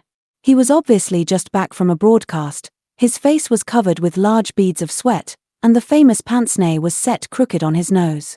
Tatarsky expected Farsakin to dash over to the counter for vodka, but he came over to their table. Mind if I turn on the sound? He asked, nodded towards the television. My son made this clip. I haven't seen it yet. Tatarsky looked up. Something strangely familiar was happening on the screen. There was a choir of rather dubious-looking sailors standing in a clearing in a birch forest. Tatarsky recognized Azadovsky right away. He was standing in the middle of the group, the only one with a medal gleaming on his chest. With their arms round each other's shoulders, the sailors were swaying from side to side and gently singing in support of a yellow-haired soloist who looked like the poetess Enon raised to the power of 3. At first Tatarsky thought the soloist must be standing on the stump of a gigantic birch tree, but from the ideally cylindrical form of the stump and the small yellow lemons drawn on it, he realized it was a soft drinks can magnified many times over and painted to resemble either a birch tree or a zebra. The slick image sequencing testified that this was a very expensive clip. Bom bom bom, the swaying sailors rumbled dully. The soloist stretched out his hands from his heart towards the camera and sang in a clear tenor. My motherland gives me, for getting it right, my fill of her fizzy, her birch bright sprite. Tatarsky crushed his cigarette into the ashtray with a sharp movement. Motherfuckers, he said. Who? Asked Morkovin. If only I knew. So tell me then, what area do they want to move me into? Senior creative in the compromat department, and you'll be on standby when we have a rush on. So now we'll be standing, shoulder to shoulder, just like those sailors. Forgive me, brother, for dragging you into in all this. Life's much simpler for the punters, who don't know anything about it. They even think there are different TV channels and different TV companies. But then, that's what makes them punters.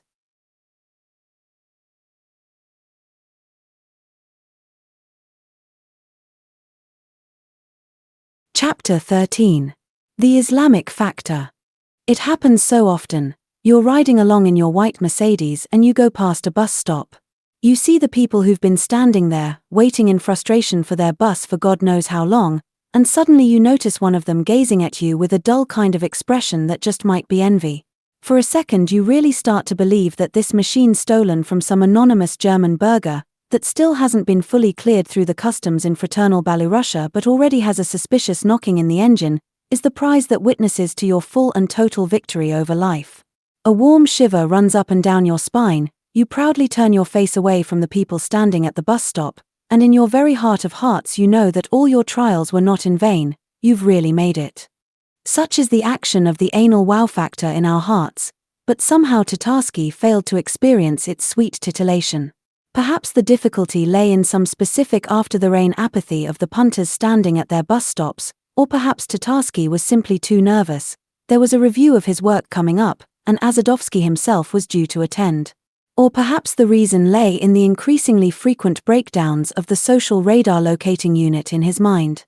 If we regard events purely from the point of view of image animation, he thought, glancing round at his neighbors in the traffic jam, then we have all our concepts inverted. For the celestial silicon that renders this entire world, a battered old Lada is a much more complicated job than a new BMW that's been blasted with gales for 3 years in aerodynamic tunnels. The whole thing comes down to creatives and scenario writers. But what bad bastard could have written this scenario? And who's the viewer who sits and stuffs his face while he watches this screen? Most important of all, could it all really only be happening so that some heavenly agency can rake in something like money from something like advertising? Certainly looks like it. It's a well-known fact that everything in the world is based on similitudes. The traffic jam finally began to ease. Tatarsky lowered the window. His mood was completely spoiled. He needed live human warmth. He pulled out of the stream of cars and braked at the bus stop. The broken glass panel in the side of the shelter had been patched over with a board carrying an advertisement for some TV channel showing an allegorical representation of the 4 mortal sins holding remote controls. An old woman was sitting motionless on the bench under the shelter with a basket on her knees, and sitting beside her was a curly-headed man of about 40, clutching a bottle of beer. He was dressed in a shabby, padded military coat. Noting that the man still seemed to possess a fair amount of vital energy, Tatarsky stuck out his elbow. "Excuse me, soldier," he said, "can you tell me where the men's shirts shop is around here?" The man looked up at him. He must have understood Tatarsky's real motivation, because his eyes were immediately flooded with an ice-cold fury. The brief exchange of glances was most informative. Tatarsky realized that the man realized, and the man realized Tatarsky realized he'd been realized. "Afghanistan was way heavier," said the man. "I beg your pardon, what did you say?" "What I said was," the man replied, shifting his grip to the neck of the bottle, "that Afghanistan was way heavier. And don't you even try to beg my pardon."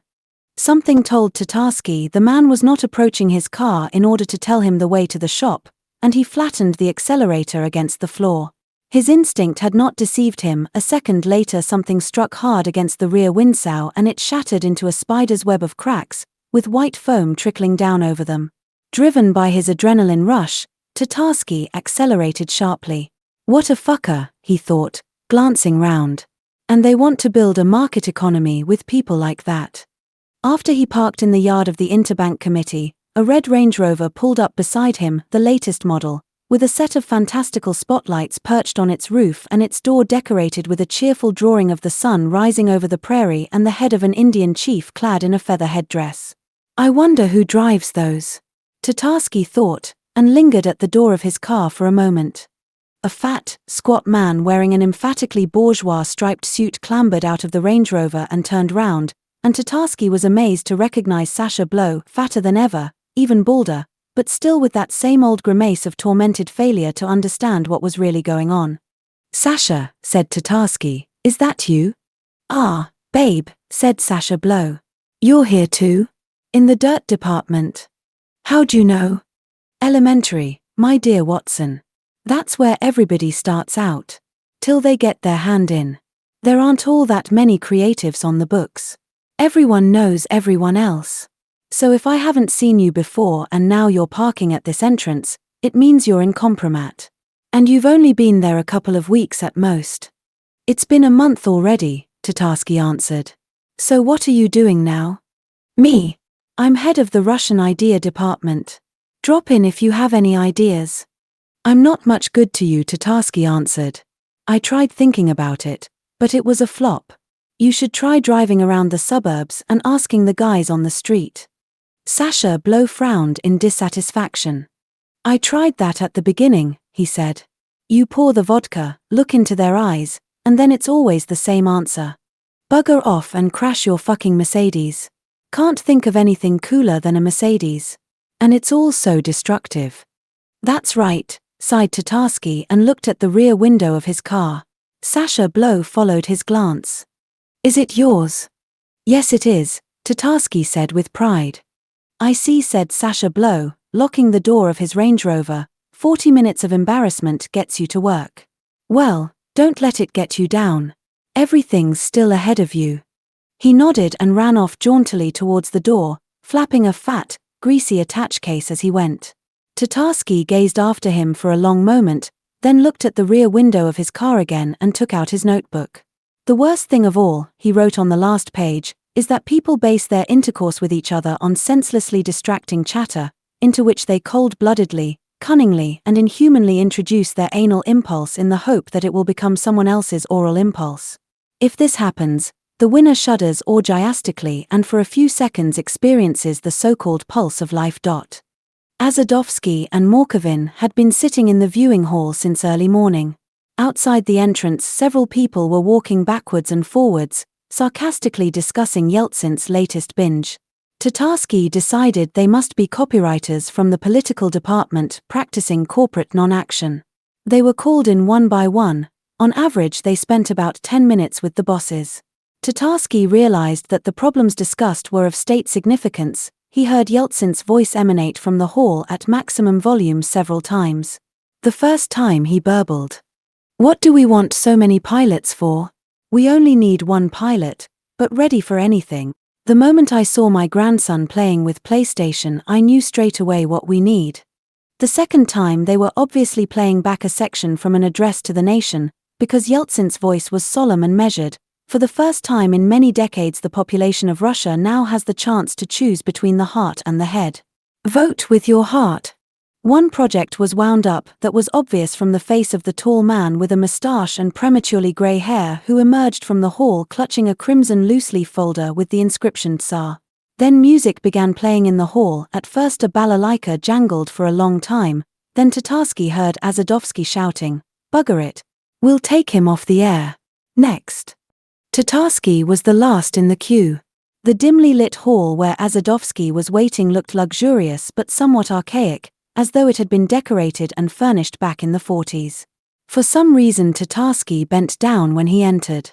He trotted across to the first row and perched on the edge of the chair to the left of Azadovsky, who was ejecting streams of smoke into the beam of the video projector. Azadovsky shook his hand without looking at him. He was obviously in a bad mood. Tatarsky knew what the problem was. Morkovin had explained it to him the day before.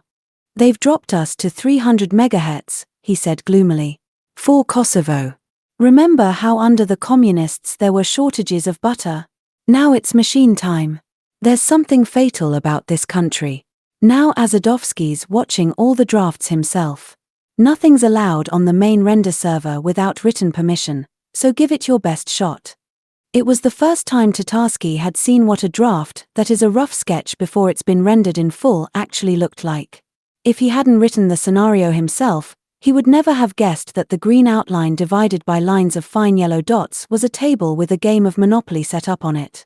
The playing pieces were identical small red arrows, and the dice were two blue blobs, but the game had been modeled honestly in the lower section of the screen. Pairs of numbers from 1 to 6 flickered on and off, produced by the random number generator.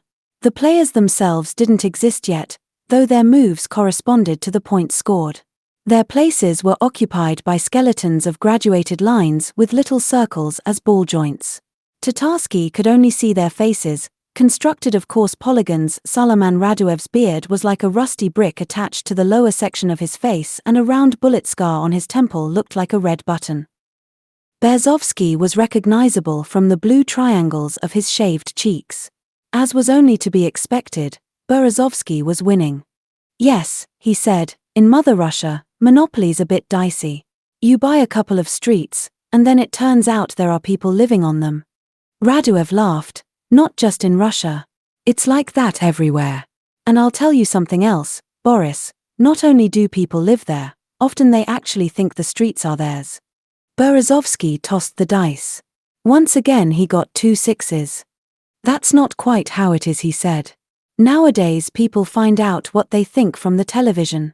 So if you want to buy up a couple of streets and still sleep well, first you have to buy a TV tower.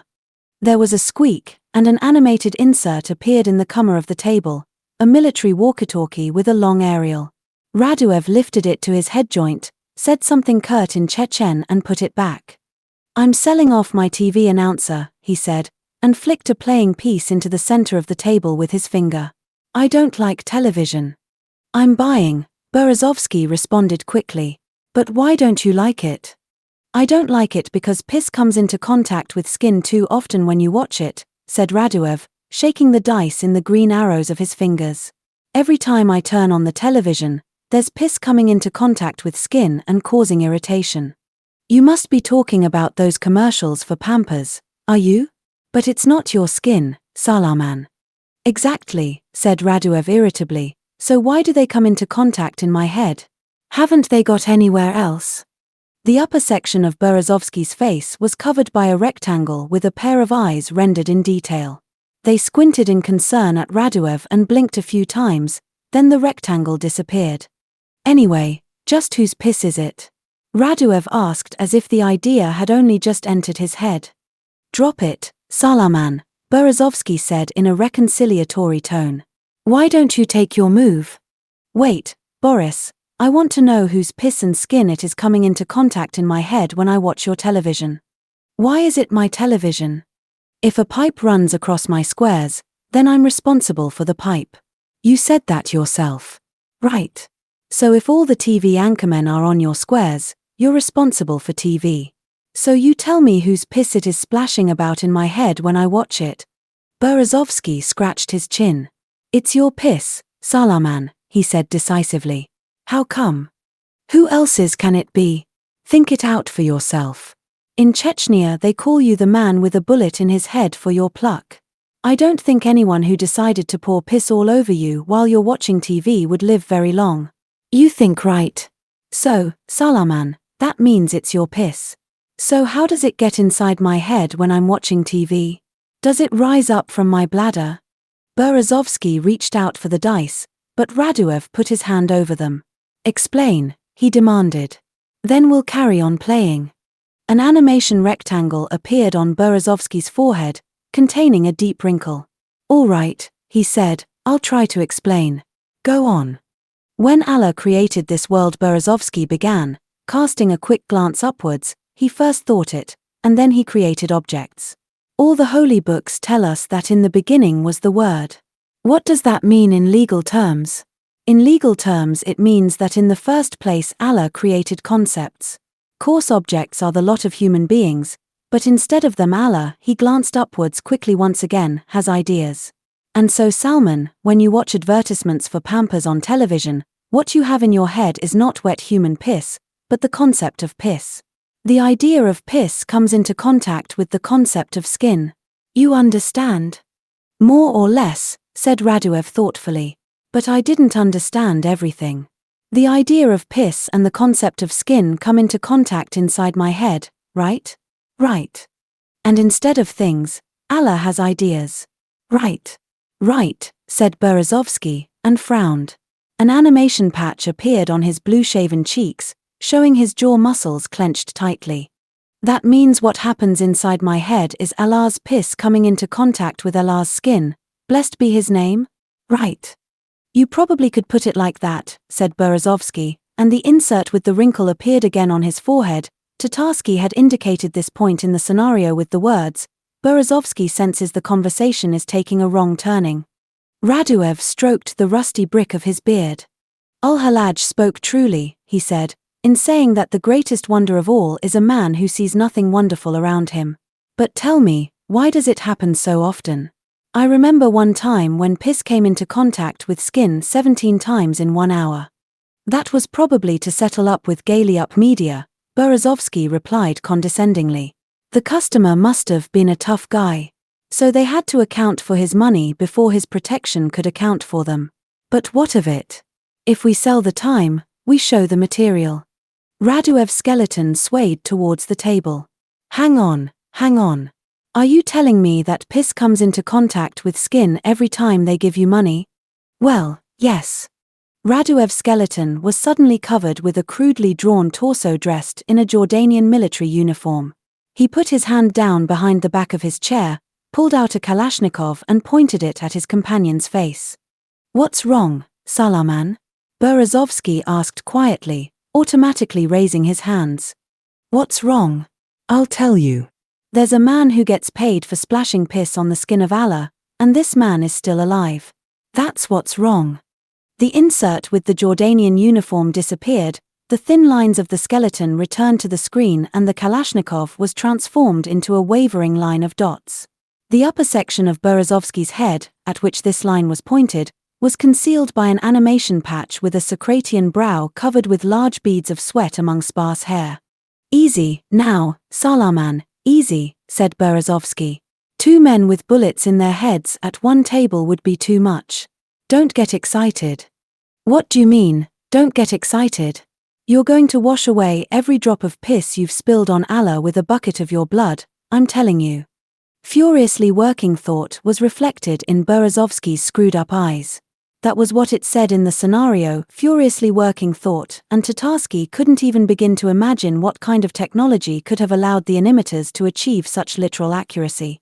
Listen, said Berezovsky, I'll start getting worried if you keep this up. Of course my head isn't armor-plated, that's obvious. But then neither is yours, as you know very well. And my protection are all over the place. Aha! That's what they told you on your radio? Raduev laughed. They wrote in Forte's magazine that you grasp everything instantly. Looks like they were right. You subscribe to Forte's, 7. Why not? Chechnya's part of Europe now. We should know our clientele. If you're so fucking cultured, Berezovsky said irritably, then why can't we talk like 2 fucking Europeans? Without all this barbarism? Go on then. You said I would wash away every drop of piss with a bucket of my blood, right? Right, Raduev agreed with dignity. And I'll say it again. But you can't wash away piss with blood. It's not tied, you know. Tatarsky had the idea that the phrase you can't wash away piss with blood would make a wonderful slogan for an all-Russian campaign for Tide, but it was too dark for him to note it down. That's true, Raduev agreed. And then, you agree that nothing in the world happens against Allah's will? Yes. Right then, let's go further. Surely you don't think that I could, that I could do what I've done if it was against the will of Allah? No. Then let's go further, Berezovsky continued confidently. Try looking at things this way, I'm simply an instrument in the hands of Allah, and what Allah does and why are beyond understanding. And then, If it wasn't Allah's will, I wouldn't have gathered all the TV towers and anchormen in my 3 squares. Right. Right. Can we stop here? Raduev stuck the barrel of the gun against Berezovsky's forehead. No, he said. We'll go a bit further than you suggest. I'll tell you what the old folks say in my village.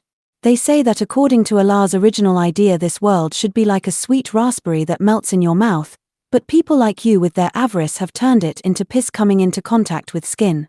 Perhaps it is Allah's wish that people like you should come into the world, but Allah is merciful, and so it is His will too that people like you who stop life tasting like a sweet raspberry should be blown away. After talking to you for 5 minutes, life tastes like piss that's eaten away all my brains, get it? And in fucking Europe they pay compensation for things like that, get it?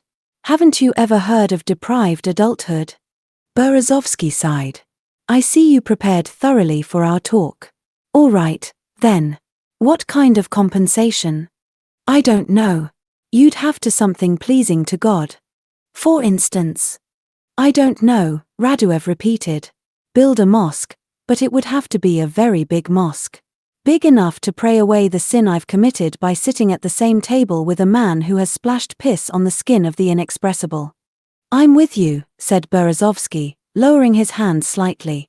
And to be precise, just how big? I think the first contribution would be 10 million. Isn't that a lot? I don't know if it's a lot or not, said Raduev, stroking his beard pensively, because we can only comprehend the notions of a lot and a little in comparative terms. But perhaps you noticed a herd of goats when you arrived at my headquarters? I noticed them. What's the connection? Until that 20 million arrives in my account in the Islamic Bank, 17 times every hour they'll duck you in a barrel of goat's piss, and it'll come into contact with your skin, and cause irritation, and you'll have plenty of time to think about whether it's a lot or a little, 17 times an hour. Hey, said Berezovsky, lowering his hands. What's that? Just a moment ago it was 10 million. You forgot about the dandruff. Listen Salaman, my dear, that's not the way business is done. Do you want to pay another 10 for the smell of sweat? Raduev asked, shaking his automatic. Do you? No, Salaman, Berezovsky said wearily. I don't want to pay for the smell of sweat. Tell me, by the way, who is it filming us with that hidden camera? What camera? What's that briefcase over there on the windowsill? Berezovsky jabbed his finger towards the screen. Ah, spawn of Satan, Raduev muttered and raised his automatic. A white zigzag ran across the screen, everything went dark, and the lights came on in the hall. Azadovsky exchanged glances with Morkovin. Well, what do you think? Tatarsky asked timidly.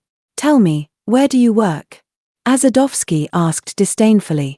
In Berezovsky's PR department or in my dirt squad? In the dirt squad, Tatarsky replied. What were you asked for? A scenario of negotiations between Raduev and Berezovsky, with Berezovsky giving the Chechen terrorists $20 million. And what's this you've written? He's not giving them money, you've got him building a mosque. A fucking good job it's not the Cathedral of Christ the Savior. If we didn't produce Berezovsky ourselves, I might imagine you were being paid by him. And who's this Raduev of yours? Some kind of professor of theology? He reads magazines even I've never heard of. But there has to be some development of the plot, some logic. I don't want logic, I want dirt. And this isn't dirt, it's just plain shit. Understand? Yes, replied Tatarsky, lowering his eyes. Azadovsky softened slightly. But in general, he stated, there is a certain healthy core to it. The first plus is that it makes you hate television. You want to watch it and hate it, watch it and hate it. The second plus is that game of Monopoly. Was that your own idea? Yes, Tatarsky said, more brightly. That works. Terrorist and oligarch dividing up the people's wealth at the gaming table. The punters'll go raging mad at that. But isn't it a bit too? Morkovin put in, but Azadovsky interrupted him. No. The most important thing is to keep brains occupied and feelings involved. So this move with the monopoly is okay. It'll improve the news rating by 5% at least. That means it'll increase the value of 1 minute at prime time. Azadovsky took his calculator out of his pocket and began to press tiny buttons. By 9,000, he said when he'd finished. So what does that mean for an hour? Multiply by 17. Not bad. We'll do it. To cut it short, let them play Monopoly and you tell the producer to intercut it with shots of cues for the savings bank, miners, old women, hungry children, wounded soldiers, the works. Only take out that stuff about TV anchormen, or else we'll have to create a stink over it. Better give them a new piece for their Monopoly, a TV drilling tower. And have Berezovsky say he wants to build these towers everywhere so they can pump out oil and pump in advertising at the same time. And do a montage of the Ostankino TV tower with a rock drill. How'd you like it? Brilliant, Tatarsky readily agreed. How about you? Azadovsky asked Morkovin. I'm for it 100%. Yeah, right. I could replace the lot you all on my own. Right, listen to the doctor's orders. Morkovin, you give him that new guy who writes about food for reinforcements. We'll leave Raduev basically the way he is, only give him a fez instead of that cap of his. I'm sick of it already. That means we get in a poke at Turkey as well. And then I've been meaning to ask for ages about his dark glasses. Why's he always wearing them? Are we saving time on rendering the eyes or something? That's right, said Morkovin. Raduev's always in the news, and dark glasses cut down the time by 20%. We get rid of all the expressions. Azadovsky's face darkened somewhat. God grant, we'll get this business with the frequency sorted out. But give Berezovsky a boost, okay? Okay. And do it now, urgent material. We'll do it, answered Morkovin. As soon as the viewing's over we'll go back to my office. What have we got next? Ads for televisions. A new type. Tatarsky rose halfway out of his chair, but Morkovin put out a hand to stop him. Get on with it, Azadovsky said with a wave of his hand. There's still 20 minutes to go. The lights went out again. A small, pretty Japanese woman in a kimono appeared on the screen. She was smiling. She bowed and then spoke with a distinct accent. You will now be addressed by Yuha Hori-san. Yuha Hori-san is the oldest employee at Panasonic, which is why he has been given this honor. He suffers from a speech impediment due to war wounds, so please, dear viewers, forgive him this shortcoming. The young woman moved aside. A thick-set Japanese man appeared, holding a sword in a black scabbard. At his side there was a black streamlined television looking like an eye ripped from the head of some huge monster. The comparison occurred to Tatarsky because the background was scarlet. Panasonic presents a revolutionary invention in the world of television, said the Japanese. The first television in the world with voice control in all languages of the planet, including Russian. Panasword V2. The Japanese stared into the viewer's eyes with an intense hatred and suddenly pulled his sword from its scabbard.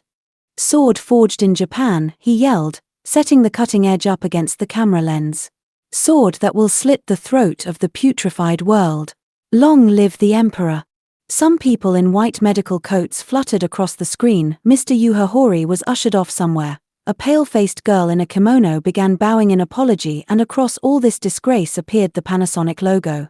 A low voiceover commented with satisfaction, Panasarding. Tatarsky heard a telephone trill. Hello, said Azadovsky's voice in the darkness. What? I'm on my way. He stood up, blocking out part of the screen. Oh, he said, seems like Rostropovic'll get another medal today. They're about to call me from America. I sent them a fax yesterday telling them democracy was in danger and asking them to raise the frequency 200 MHz. They finally seem to have twigged we're all in the same business. Tatarsky suddenly had the impression that Azadovsky's shadow on the screen wasn't real, but just an element of a video recording, a black silhouette like the ones you get in pirate copies of films shot from the cinema screen. For Tatarsky, these black shadows on their way out of the cinema, known to the owners of underground video libraries as runners, served as a special kind of quality indicator.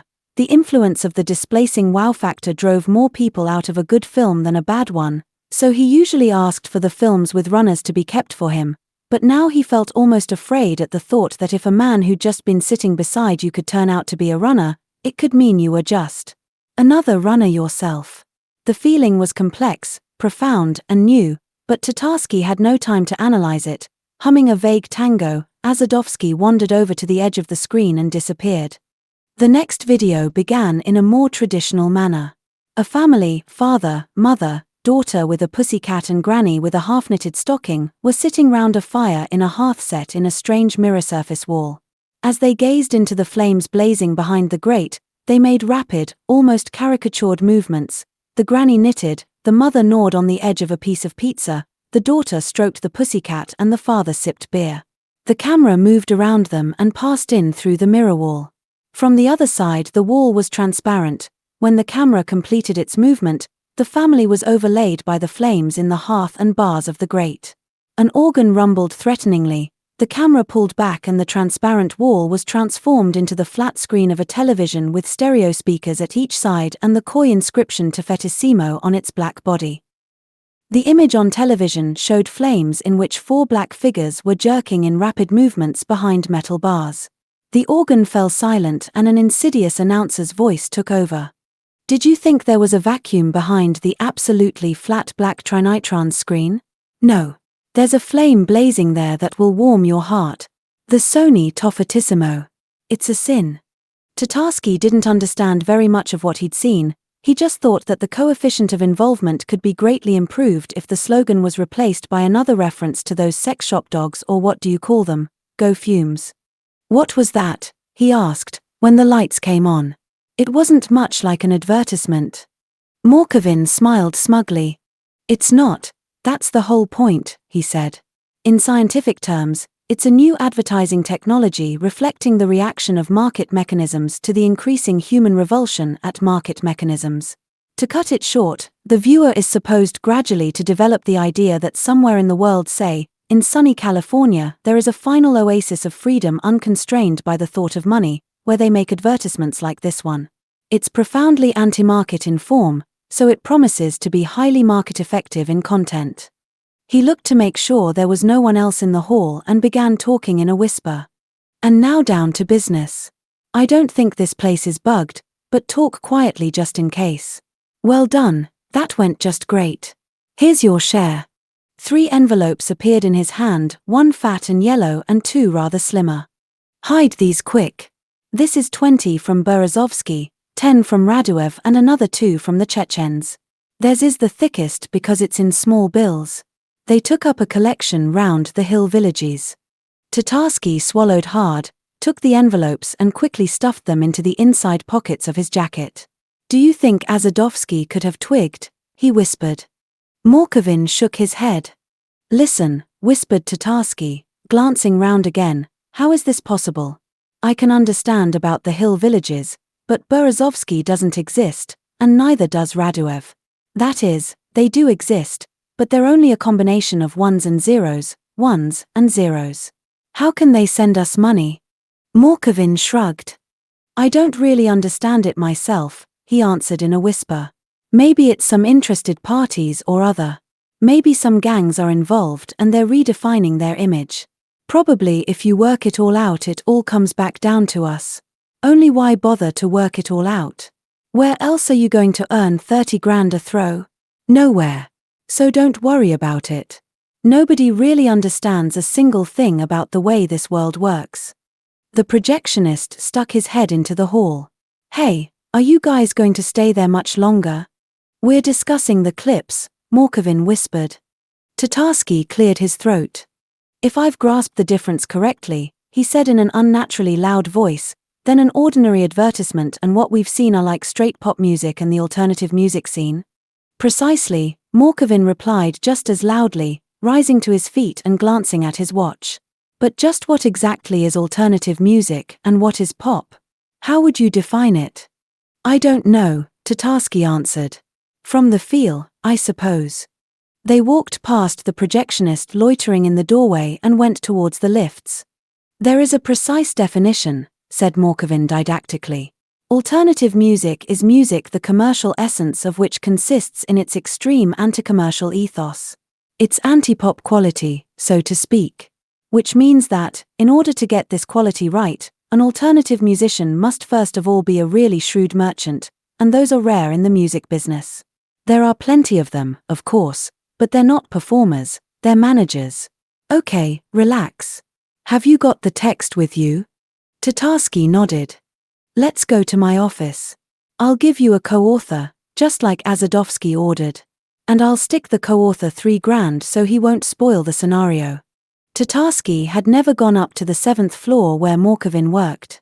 The corridor they entered on leaving the lift looked dull and reminded him of an old Soviet-period office building. The floor was covered with scuffed and dirty wooden parquet and the doors were upholstered with black imitation leather. On each door, though, there was an elegant metal plaque with a code consisting of numbers and letters. There were only 3 letters, A, 0 and D, but they occurred in various combinations. Morkovin stopped beside a door with a plaque marked IAD and entered a code in the digital lock. Morkovin's office was imposingly large and impressively furnished. The desk alone had obviously cost several times as much as Tatarsky's Mercedes. This masterpiece of the furniture maker's art was almost empty. There was a file containing papers and 2 telephones without number pads, one red and one white. There was also a strange device, a small metal box with a glass panel in its top. Hanging above the desk was a picture that Tatarsky took at first for a cross between a socialist realist landscape and a piece of Zen calligraphy. It showed a bushy corner of a shady garden depicted with photographic precision, but daubed carelessly across the bushes was a giant hieroglyph covered with identical green circles. What's that? The president out walking, said Morkovin. Azadovsky presented it to me to create an air of responsible authority. Look, you see, the skeleton's wearing a tie. And some kind of badge as well. It's right on top of a flower, so you have to look closely. But that's just something the artist dreamed up. Turning away from the picture, Tatarsky noticed they weren't alone in the office. At the far end of the spacious room there was a stand with 3 flat monitors and ergonomic keyboards, with their leads disappearing into a wall covered with cork. A guy with a ponytail was sitting at one of the monitors and grazing his mouse with lazy movements on a small grey mat. His ears were pierced by at least 10 small earrings, and there were 2 more passing through his left nostril. Remembering Morkovin's advice to prick himself with something sharp whenever he began thinking about the lack of any general order of things in the universe, Tatarsky decided this wasn't a case of excessive enthusiasm for piercing. It was the result of close proximity to the technological epicenter of events. The guy with the ponytail simply never bothered to remove his pins. Morkovin sat at the desk, picked up the receiver of the white phone and issued a brief instruction. Your co-author'll be here in a minute, he said to Tatarsky. You haven't been here before, have you? These terminals are linked into the main render server. And this man here is our head designer, Semyon Vilin. You realize what a responsibility that is. Tatarsky deferentially approached the guy at the computer and glanced at the screen, which showed a trembling grid of finely spaced blue lines. The lines were linked up in the form of 2 extended hands, the palms held close together with the middle fingers touching. They were slowly revolving around an invisible vertical axis. In some elusive fashion, the picture reminded Tatarsky of a shot from a low-budget science fiction movie of the 80s. The guy with the ponytail moved his mouse across the mat, stuck the arrow of the cursor into a menu that appeared at the top of the screen, and the angle between the palms of the hands changed. Didn't I say we should program in the golden section straight away? He said, turning to face Morkovin. What are you talking about? The angle. We should have made it the same as in the Egyptian pyramids. It'll give the viewer this unconscious feeling of harmony, peace, and happiness. Why are you wasting time messing about with that old rubbish? Morkovin asked. Our home Russia has no chance. Our home Russia be buggered, Vilin replied. They had a good slogan, the roof of your house.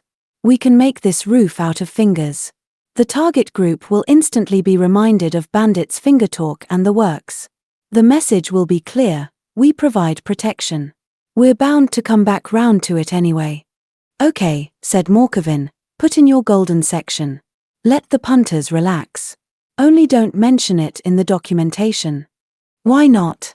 Because, said Morkovin, you and I know what the golden section is.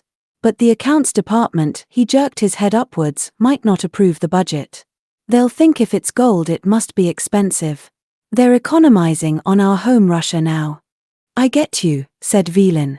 Then I'll just put in the angle. Call to get them to open the route directory. Morkovin pulled over the red phone. Hello. This is Morkovin from the Anal Displacement Department. Open the route directory for Terminal 5. We're doing some cosmetic repairs. All right. That's done, said Morkovin. Just a moment. Alir, Semyon wants to ask you something. Velin grabbed the receiver. Alir, hi. Could you check the hair density for Chernomerdin? What? No, that's the whole point. I need it for the poster. Okay, I'm writing 32p, color Ray-Ban black. Have you given me access? Okay, then that's the lot. Listen, Tatarsky asked quietly, when Velin was back at his terminal, what's that, p? Hairs per inch, Morkovin answered. Like dots per inch with those laser printers. And what does that mean, the Anal Displacement Department? That's what our department is called. Why such a strange name? Well, it's the general theory of elections, Morkovin said with a frown. To cut it short, there should always be 3 WOW candidates, oral, anal, and displacing. Only don't go asking me what that means, you don't have security clearance yet. And anyway, I don't remember. All I can say is that in normal countries they get by with the oral and anal WOW candidates, because the displacement has been completed. But things are only just getting started here and we need the displacing candidate as well. We give him about 15% of the votes in the first round. I think I can write you a clearance if you're that interested. Thanks, said Tatarsky, forget it. Dead right. Why the fuck should you strain your brains on your salary? The less you know, the easier you breathe.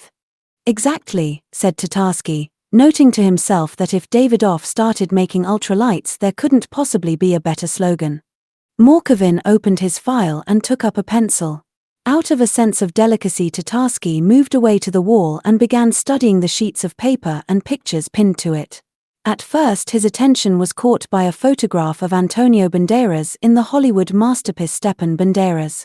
Banderas, romantically unshaven, holding a giant balalaika case, was standing on the outskirts of some abstract Ukrainian village and gazing sadly at a burnt-out Russian tank in a sunflower chaparral. From the first glance at the crowd of droopy mustachioed villagers in their cockerel-embroidered ponchos, who were squinting at the reddish-yellow sun, it was obvious that the film had been shot in Mexico. The poster wasn't genuine, it was a collage.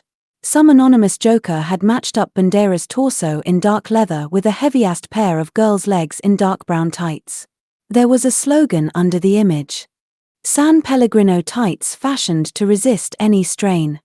Sellotaped directly onto the poster was a fax on the letterhead of Young and Rubicam. The text was short. Sergey. Essence correction or 3 brands. Chubai's green stuff in the bank, green stuff in the jar. Yavlinsky, think different, think doomsday. Apple doesn't object. Yeltsin, stability in a coma, democracy in a coffin. Hi there, we Kolyar. It's a weak idea for Chubais, said Tatarsky, turning towards Morkovin. And where are the communists? They write them in the oral displacement department, Morkovin answered. And thank God for that. I wouldn't take them for twice my salary. Do they pay more over there? The same. But they have some guys who are willing to slave away for free. You'll meet one of them in a moment, by the way.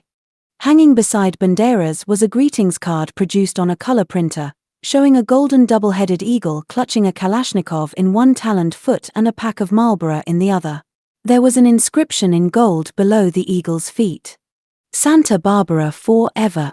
The Russian Idea Department congratulates our colleagues on St. Varvara's Day.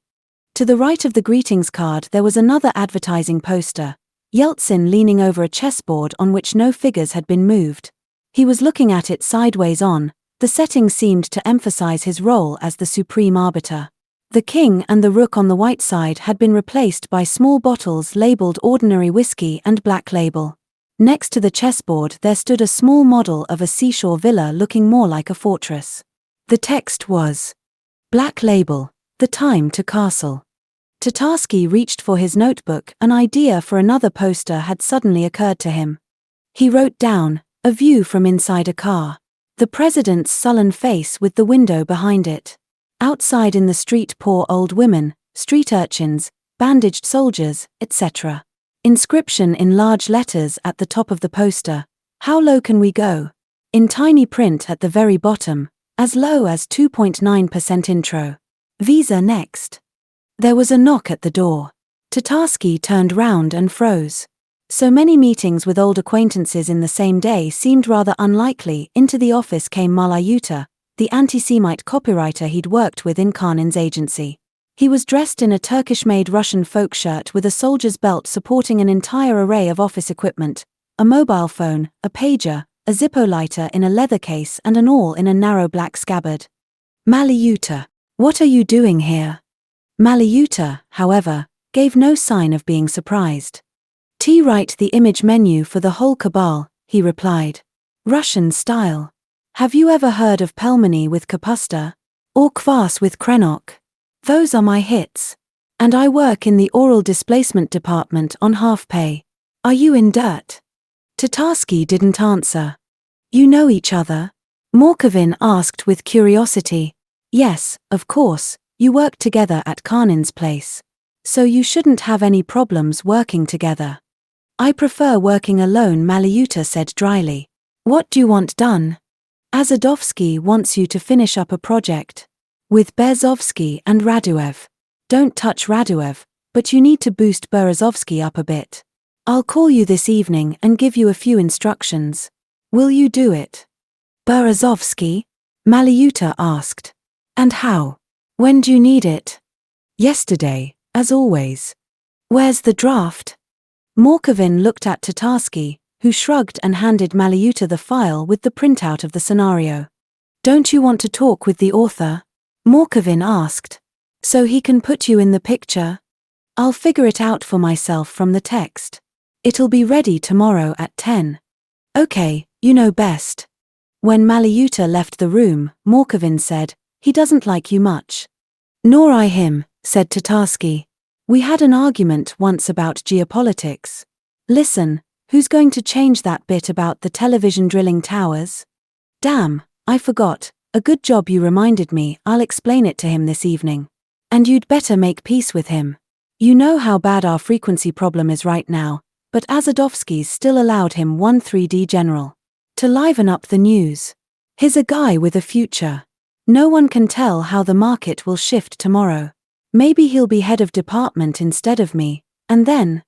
Morkovin didn't finish his train of thought.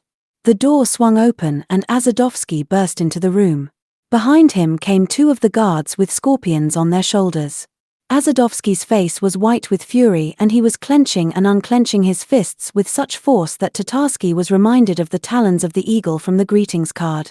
Tatarsky had never seen him like this. Who edited Liebt the last time?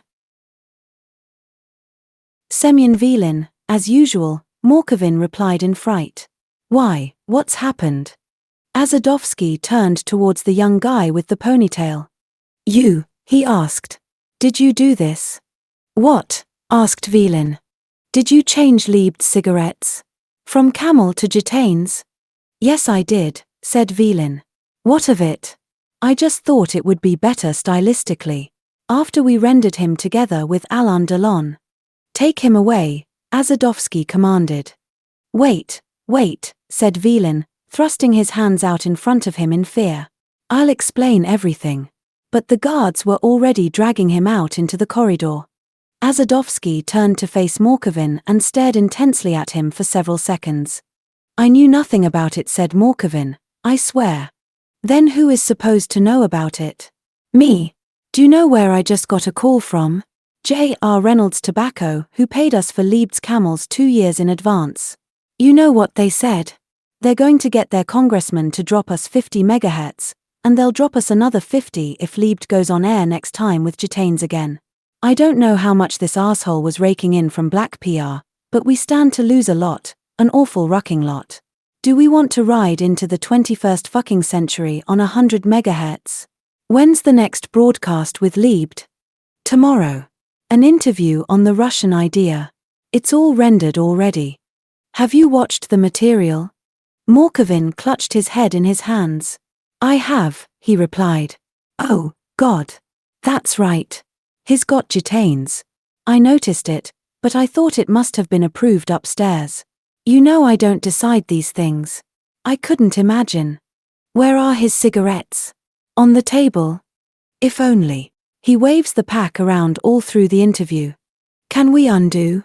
Not the whole thing. Change the design on the pack then? Not that either.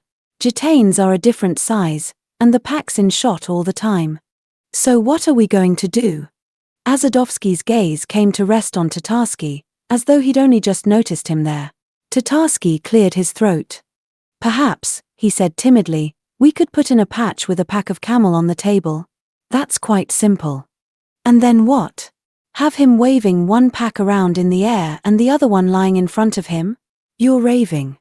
And we put the arm in plaster, Tatarsky went on, giving way to a sudden wave of inspiration.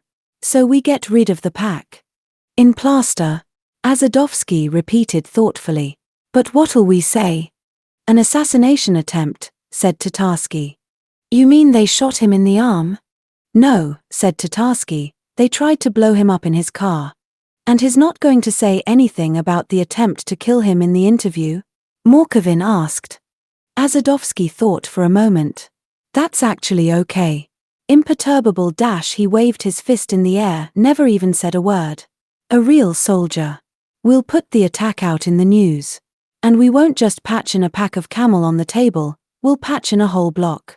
Let the bastards choke on that. What'll we say in the news? As little as possible.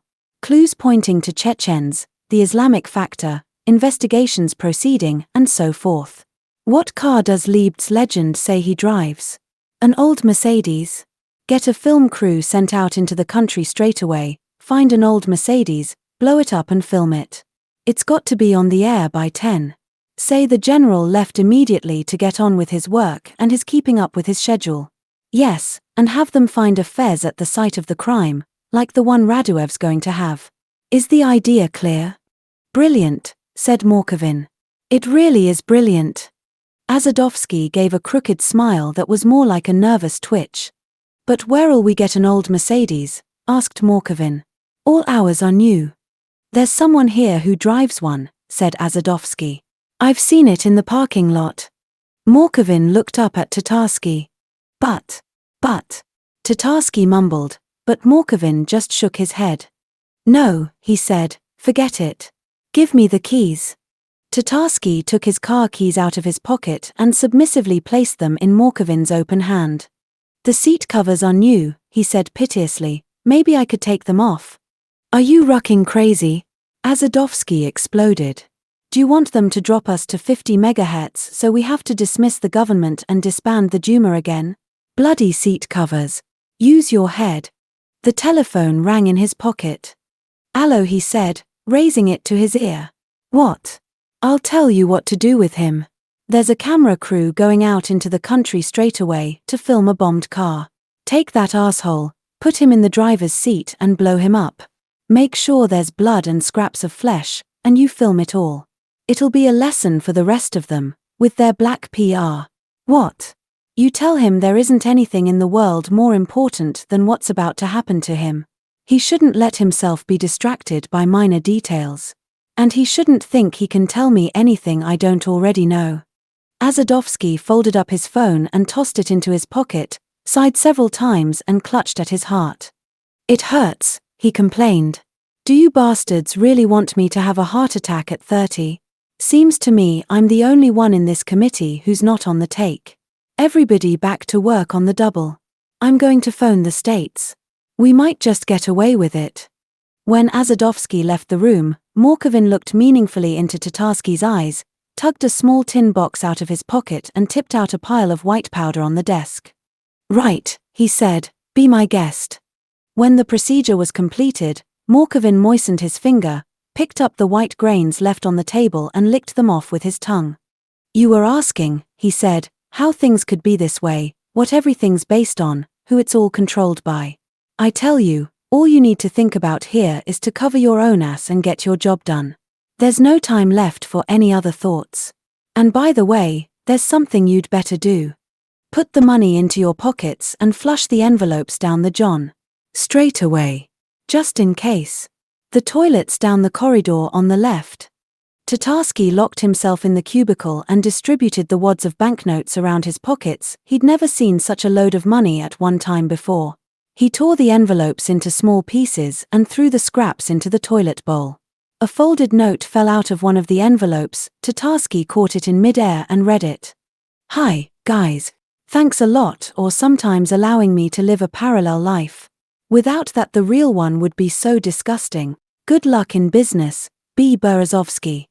The text was printed on a laser printer, and the signature was a facsimile. Morkovin playing the Joker again, thought Tatarsky. Or maybe it's not Morkovin. He crossed himself, pinched his thigh really hard and flushed the toilet.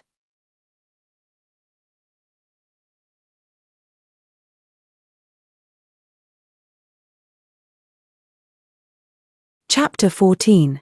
Critical Times. They were shooting from the bridge, the way they do these things in Moscow. The old T-8OS only fired at long intervals, as though the sponsors, short of money for shells, were afraid it would all be over too quickly and so they wouldn't make the international news.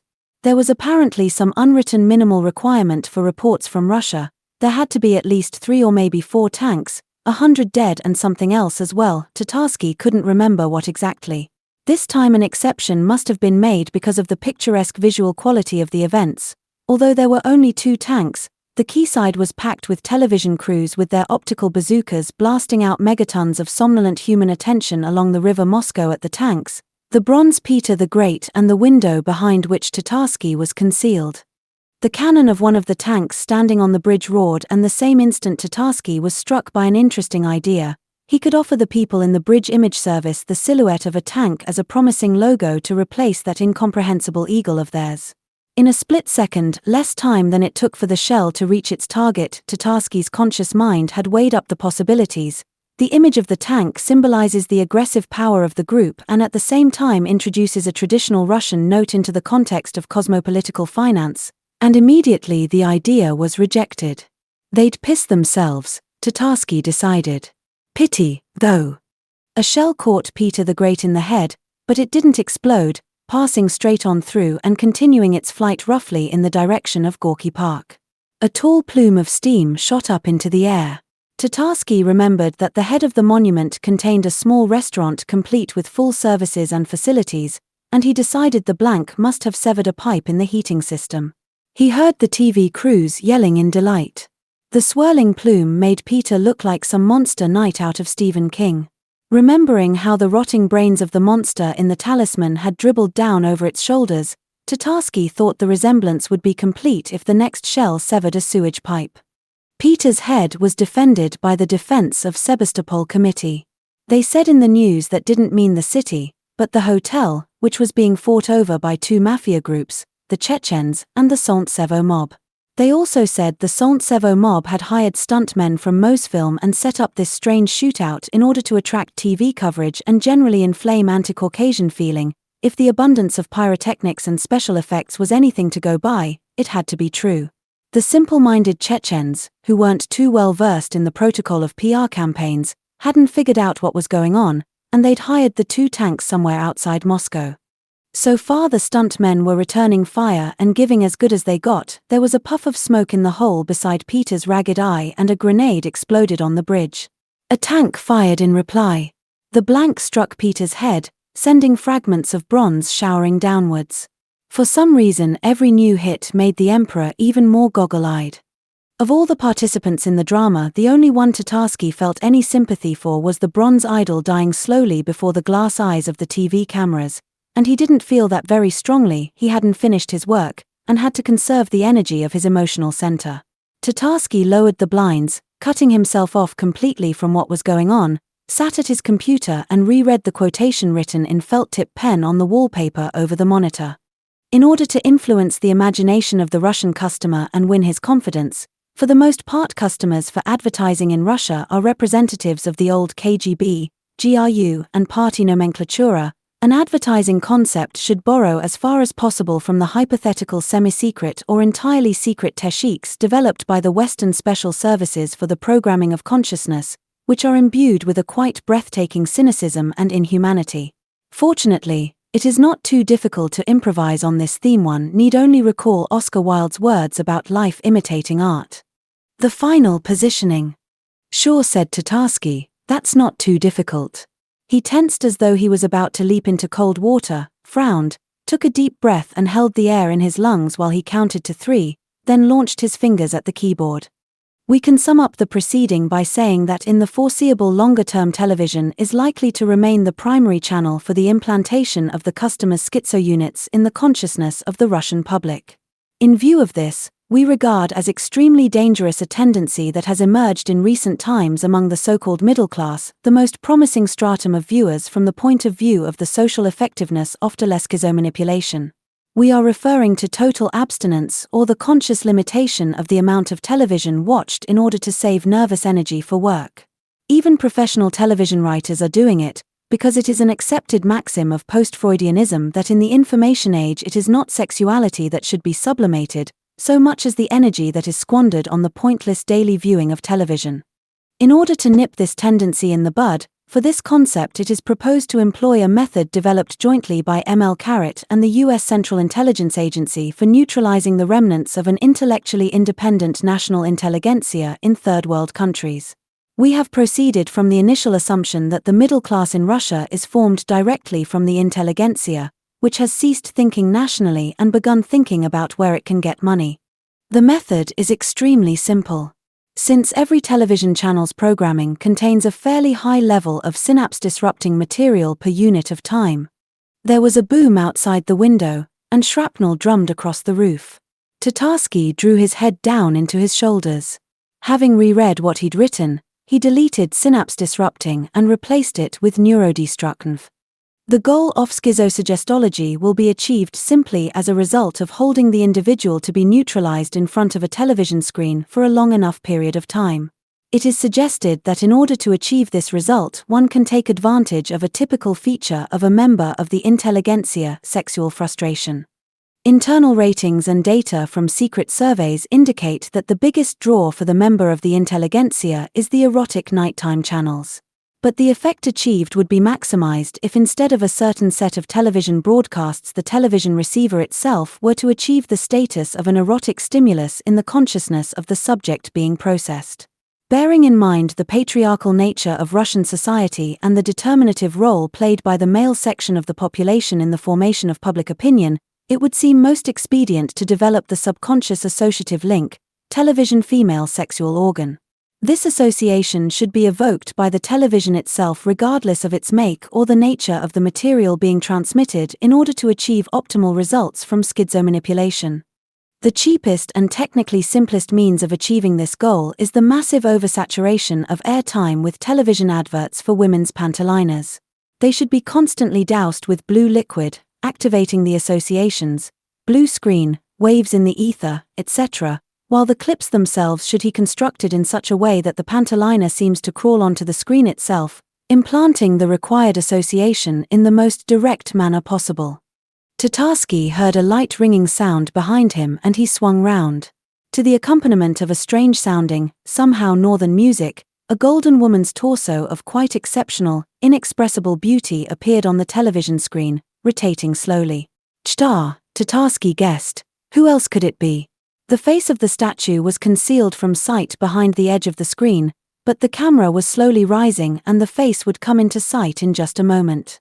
But an instant before it became visible, the camera moved in so close to the statue that there was nothing left on the screen but a golden shimmering.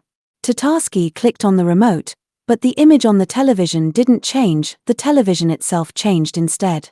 It began distending around the edges, transforming itself into the likeness of an immense vagina, with a powerful wind whistling shrilly as the air was sucked right into its black center. "I'm asleep," Tatarsky mumbled into his pillow. "I'm asleep." He carefully turned over onto his other side, but the shrill sound didn't disappear. Raising himself up on one elbow, he cast a gloomy eye over the $1,000 prostitute snoring gently beside him. In the dim light it was quite impossible to tell she wasn't Claudia Schiffer. He reached out for the mobile phone lying on the bedside locker and croaked into it. "Allo? What's this? Been hitting the sauce again?" Morkovin roared merrily. "Have you forgotten we're going to a barbecue? Get yourself down here quick, I'm already waiting for you. Azadovsky doesn't like to be kept waiting. On my way, said Tatarsky. I'll just grab a shower. The autumn highway was deserted and sad, and the sadness was only emphasized by the fact that the trees along its edges were still green and looked just as though it was still summer. But it was clear that summer had passed by without fulfilling a single one of its promises. The air was filled with a vague presentiment of winter, snowfalls, and catastrophe. For a long time Tatarsky was unable to understand the source of this feeling, until he looked at the hoardings installed at the side of the road.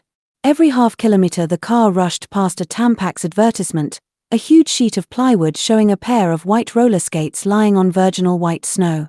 That explained the presentiment of winter all right, but the source of the all-pervading sense of alarm still remained unclear. Tatarsky decided that he and Morkovin must have driven into one of those psychological waves of depression that had been drifting across Moscow and its surroundings ever since the beginning of the crisis. The nature of these waves remained mysterious, but Tatarsky had no doubt whatever that they existed, so he was rather offended when Morkovin laughed at him for mentioning them. As far the snow goes you were spot on, he said, but as far as these wave things are concerned, take a closer look at the hoardings. Don't you notice anything? Morkovin slowed down at the next hoarding and Tatarsky suddenly noticed a large graffito written in blood-red spray paint above the skates and the snow, "Arrest Yeltsin's gang." Right, he said ecstatically. There was the same kind of thing on all the others. On the last one there was a hammer and sickle, on the one before that there was a swastika, and before that, something about wops and nignogs. Incredible. Your mind just filters it out, you don't even notice. And the color, what a color. Who dreamed it all up? You'll laugh when you hear, answered Morkovin, picking up speed. It was Maliuta. Of course, we rewrote almost all the texts, they were much too frightening, but we didn't change the idea. As you're so fond of saying, an associative field is formed. Days of crisis, blood could flow, Tampax your shield against excesses. Figure it out. Nowadays there are only two brands selling the same volumes they used to in Moscow, Tampax and Parliament Lights. Fantastic, said Tatarsky, and clicked his tongue. It just begs for the slogan, Tampax Ultra Safe. The Reds shall not pass. Or personalize it, not the Reds, but Zyuganov, and according to Castaneda, menstruation is a crack between the worlds. If you want to stay on the right side of the crack. No, like this, Tampax. The right side of the crack. Yes, said Morkovin thoughtfully, we should pass these ideas on to the oral department. We could bring up the theme of the white movement as well.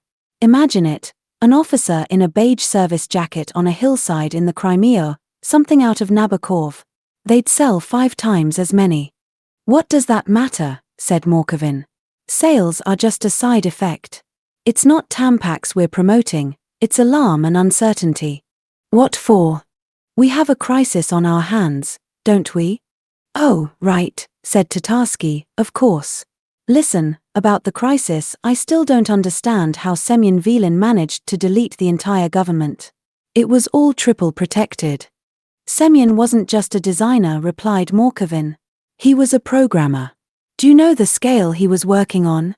They found 37 million in greenbacks in his accounts afterwards. He even switched Zyuganov's jacket from Pierre Cardin to Saint Laurent. Even now nobody can figure out how he managed to break into the oral directory from our terminal. And as for what he did with neckties and shirts, Azadovsky was sick for 2 whole days after he read the report. Impressive. Sure it was. Our Semyon had a roving eye, but he knew what he was getting into. So he decided he needed some insurance. He wrote a program that would delete the entire directory at the end of the month if he didn't cancel it personally, and he planted it in Kirienko's file. After that the program infected the entire government. We have antivirus protection, of course, but Semyon thought up this fucking program that wrote itself onto the ends of sectors and assembled itself at the end of the month, so there was no way it could be picked up from the control sums. Just don't ask me what all that means, I don't understand it myself, I just happened to overhear someone talking about it. To cut it short, when they were taking him out of town in your Mercedes, he tried to tell Azadovsky about it, but he wouldn't even talk to him. Then everything defaulted. Azadovsky was tearing his hair out. So will there be a new government soon? Tatarsky asked. I'm already tired of doing nothing. Soon, very soon. Yeltsin's ready, tomorrow we'll discharge him from the Central Kremlin Hospital. We had him digitized again in London. From the wax figure in Madame Tussauds, they've got it in the storeroom. It's the third time we've had to restore him. You wouldn't believe the amount of hassle he's given everyone, and we're finishing off the NURBS for all the others. Only the government's turning out really leftist. I mean, it's got communists in it. It's those schemers in the oral department. But that doesn't really bother me much, it'll only make things easier for us. And for the people too, one identity for the lot and ration cards for butter. Only so far Sasha blows still holding us back with the Russian idea. Hold hard there, Tatarsky said, suddenly cautious. Don't frighten me like that. Who's going to be next? After Yeltsin? What do you mean, who? Whoever they vote for. We have honest elections here, like in America. And what in hell's name do we need them for? We don't need them in anybody's name. But if we didn't have them, they'd never have sold us the render server. They've got some kind of amendment to the law on trade. In short, everything has to be the way it is there. Total lunacy, of course, the whole thing. Why should they care what we do? What do they want from us? It's because elections are expensive, Morkovin said gloomily. They want to finally destroy our economy. At least, that's one of the theories. Anyway, we're moving in the wrong direction. We shouldn't be digitizing these dead heads. We need to make new politicians, normal young guys. Develop them from the ground up through focus groups, the ideology and the public face together. Why don't you suggest it to Azadovsky? You try suggesting anything to him. Okay, we've arrived. There was an earth road adorned on both sides with stop signs branching off from the road they were on. Morkovin turned onto it, slowed down and drove on through the forest. The road soon led them to a pair of tall gates in a brick wall. Morkovin sounded his horn twice, the gates opened and the car rolled into a huge yard the size of a football pitch. Azadovsky's dacha created a strange impression. Most of all it resembled the Cathedral of St. Basil the Holy Fool, doubled in size and overgrown with a multitude of domestic accretions. The corkscrew attics and garrets were decorated with little balconies with balustrades of short fat columns, and all the windows above the second floor were hidden completely behind shutters. There were several Rottweilers strolling around the yard and a ribbon of blue-grey smoke was rising from the chimney of one of the extensions. Evidently they were stoking up the bathhouse. Azadovsky himself, surrounded by a small entourage including Sasha Blow and Maliuta, was standing on the steps leading up into the house. He was wearing a Tyrolean hat with a feather, which suited him very well and even lent his plump face a kind of bandit nobility. "We were just waiting for you," he said when Tatarsky and Morkovin walked up. "We're going out among the people. To drink beer at the station." Tatarsky felt an urgent desire to say something his boss would like. Just like Harun el-Rashid and his viziers, eh? Azadovsky stared at him in amazement. He used to change his clothes and walk around Baghdad, Tatarsky explained, already regretting he'd started the conversation. And see how the people lived. And find out how his rating was doing. Around Baghdad? Azadovsky asked suspiciously. Who was this Harun guy? He was the Caliph. A long time ago, about 500 years. I get it. You wouldn't do too much strolling around Baghdad these days. It's just like here, only you have to take 3 jeeps full of bodyguards. Right, is everyone here? Wagons roll. Tatarsky got into the last car, Sasha Blow's red Range Rover. Sasha was already slightly drunk and obviously feeling elated. I keep meaning to congratulate you, he said. That material of yours about Berezovsky and Raduev, it's the best compromat there's been all autumn. Really. Especially the place where they plan to pierce the mystical body of Russia with their television drill towers at the major sacred points. And those inscriptions on the monopoly money, "In God we monopolize," and putting that Jewish prayer cap on Raduev, that must have taken some thinking up. Okay, said Tatarsky, thinking gloomily to himself. That jerk Maliuta was asked not to touch Raduev. Now the Mazuma goes back. And I'll be lucky if they didn't have the meter running on it. Why don't you tell me when your department's going to throw up a decent idea? He asked. What stage is the project at? It's all supposed to be strictly secret. But without getting specific, the idea's coming on, and it'll make everyone sick as parrots. We just have to think through the role of Attila and polish up the stylistic side so we have something like an ongoing counterpoint between the pipe organ and the balalaika. Attila? The one who burnt Rome? What's he got to do with it? Attila means the man from Itil. In Russian, a Volga man. Itil is the ancient name for the Volga. Do you get my drift? Not really. We're the third Rome which, typically enough, happens to lie on the Volga. So there's no need to go off on any campaigning. Hence our total historical self-sufficiency and profound national dignity. Tatarsky sized up the idea. Yeah, he said, that's neat. Glancing out of the window, he caught sight of a gigantic concrete structure above the edge of the trees, a crooked spiral rising upwards, crowned with a small grey tower. He screwed up his eyes and then opened them again. The concrete monolith hadn't disappeared, only shifted backwards a little. Tatarsky nudged Sasha Blow so hard in the ribs that the car swerved across the road. You crazy, or what? Asked Sasha. Look quick, over there, said Tatarsky. Do you see it, that concrete tower? What of it? Do you know what it is? Sasha looked out of the window. Oh, that. Azadovsky was just telling us about it. They started building an air defense station here. Early warning or some such thing. They got as far as building the foundations and the walls and then, there was no one left to warn. Azadovsky has this plan to privatize the whole thing and finish building it, only not for a radar station, for his new house. I don't know. Speaking for myself, I can't stand concrete walls. What's got you so wound up? Nothing, said Tatarsky. It just looks very strange. What's this station we're going to called? Rastorgevo. Rastorgevo, Tatarsky repeated. In that case, everything's clear. And here it is. We're headed for that building over there. This is the dirtiest beer hall anywhere near Moscow. Leonid likes to drink beer here at weekends. So's he can really appreciate what is achieved in life. The beer hall, located in the basement of a brick building with peeling paint not far from the railway platform, really was quite exceptionally dirty and foul-smelling. The people squeezed in at the tables with their quarter-liters of vodka matched the institution perfectly. The only ones who didn't fit in were two bandits in tracksuits standing behind a table at the entrance. Tatarsky was amazed to see Azadovsky actually greet some of the customers. He obviously really was a regular here.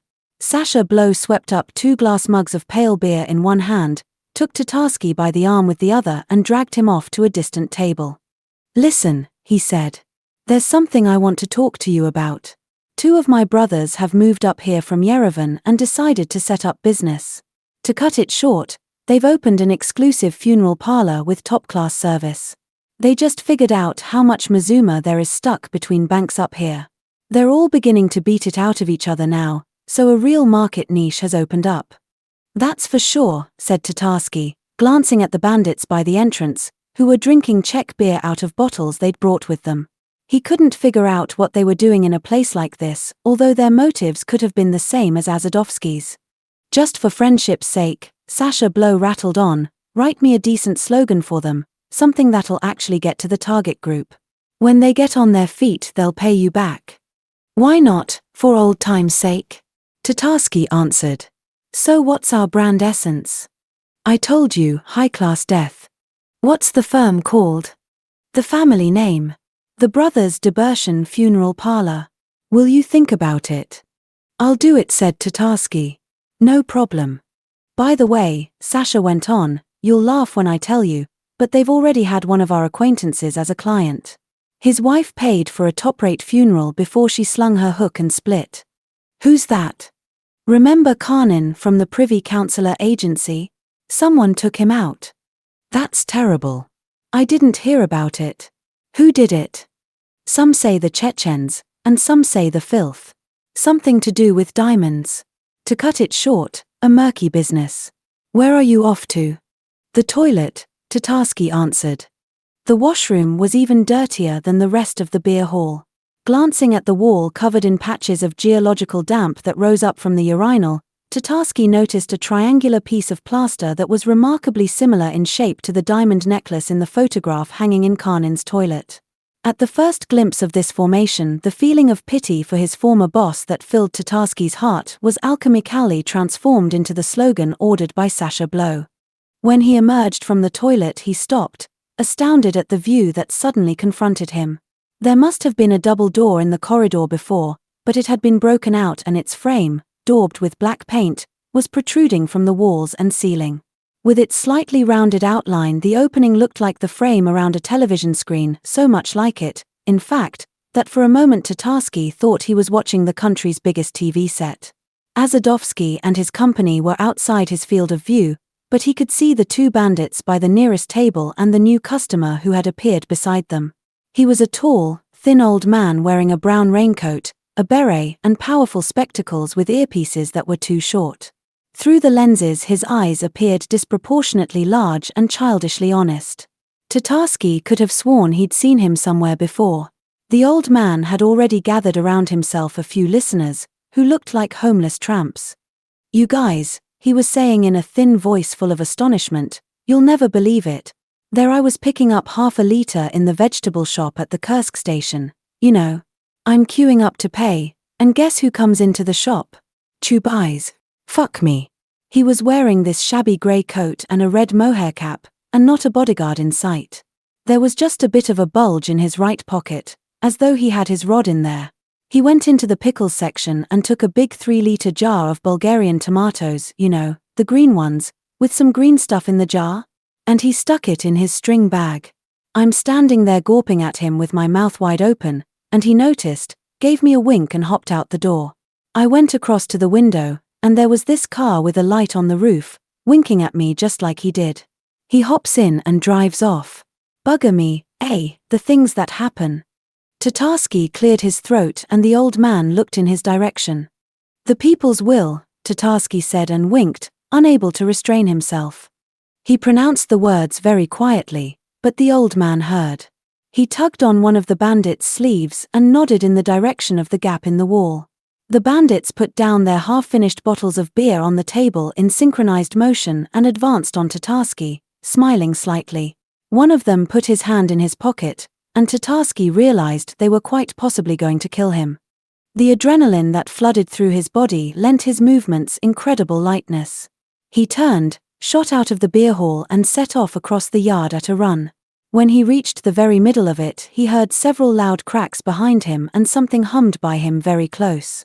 Tatarsky doubled his speed. He only allowed himself to glance around close to the comer of a tall log-built house that he could hide behind. The bandits had stopped shooting, because Azadovsky security guards had come running up with automatics in their hands. Tatarsky slumped against the wall, took out his cigarettes with fingers that refused to bend and lit up. That's the way it happens, he thought, just like that. Simple, out of the blue. By the next time he screwed up the nerve to glance round the comer, his cigarette had almost burnt away. Azadovsky and his company were getting into their cars. Both the bandits, their faces beaten to pulp, were sitting on the back seat of a jeep with the bodyguards, and the old man in the brown raincoat was heatedly arguing his case to an indifferent bodyguard. At last Tatarsky remembered where he'd seen the old man before. He was the philosophy lecturer from the Literary Institute. He didn't really recognize his face. The man had aged a lot, so much as the intonation of astonishment with which he once used to read his lectures.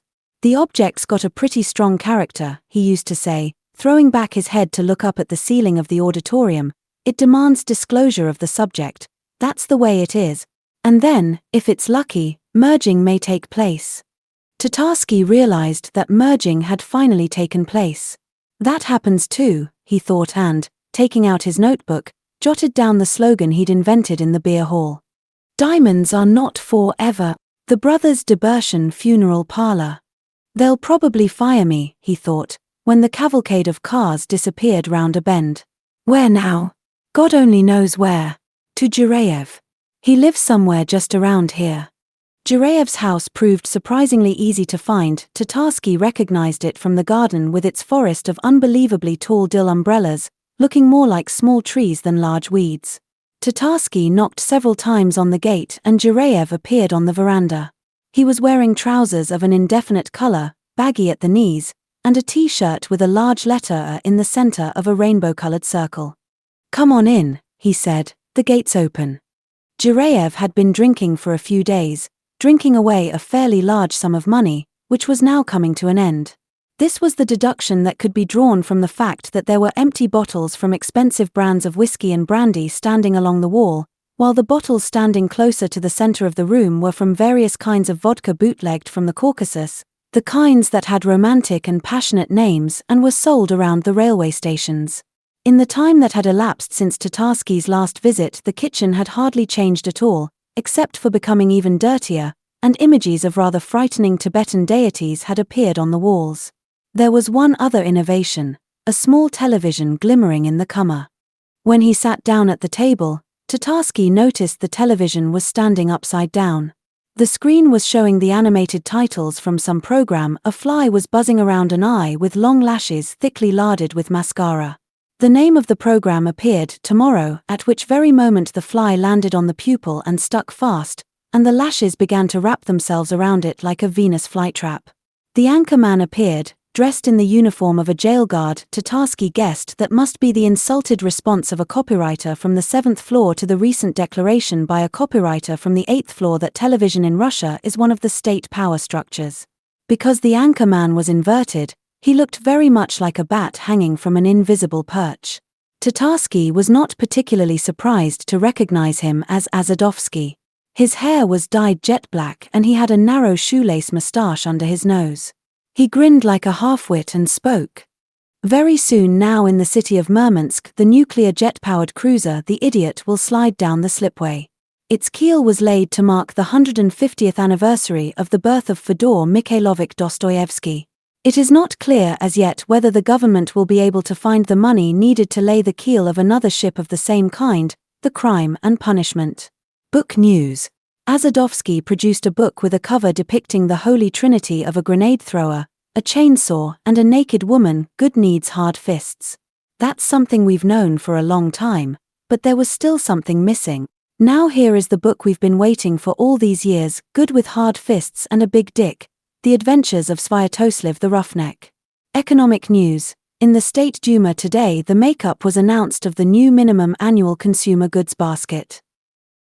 It includes 20 kilograms of pasta, a centner of potatoes, 6 kilograms of pork, a padded coat, a pair of shoes, a fur cap with ear flaps and a Sony black trinitron television.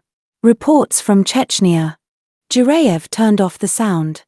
"Did you come to watch the television, then?" he asked. "Course not. It's just strange, what's it doing upside down?" "That's a long story. Like the one with the cucumbers, is it? Has to be properly conferred." "No, not that," Jireyev said with a shrug. "It's open information, but it's part of the practice of true Dharma, so if you ask someone to tell you about it, you take on the karmic obligation to adopt the practice yourself. And I don't think you will." "Maybe I will. Try me." Jireyev sighed and glanced at the tall umbrellas swaying outside the window. There are 3 Buddhist ways of watching television.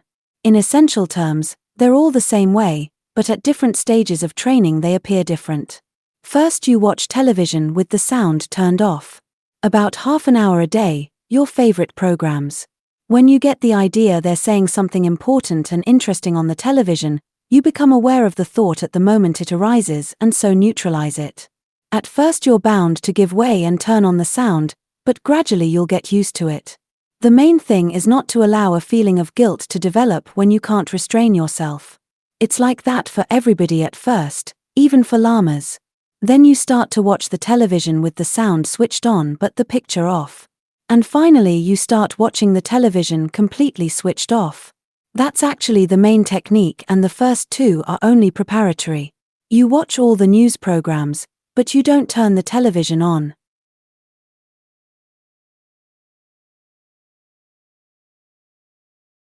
It's very important to keep your back straight while you do this, and it's best to fold your hands across your belly, right hand underneath, left hand on top. That's for men. For women it's the other way round, and you mustn't be distracted even for a second. If you watch the television like that for 10 years at least an hour a day, you can come to understand the nature of television. And of everything else as well. So then why do you turn it upside down? That's the fourth Buddhist method. It's used when you really do need to watch the television after all. For instance, if you want to know the dollar exchange rate, but you don't know exactly when or how they're going to announce it, whether they'll read it out loud or show one of the boards outside the bureaus de change. But why turn it upside down? That's another long story. Try. Jireyev ran his palm across his forehead and sighed again. He seemed to be searching for the right words. Have you ever wondered where that heavy, piercing hate in the anchorman's eyes comes from? He eventually asked. Come off it, said Tatarsky. They don't even look at the camera, it just seems like they do.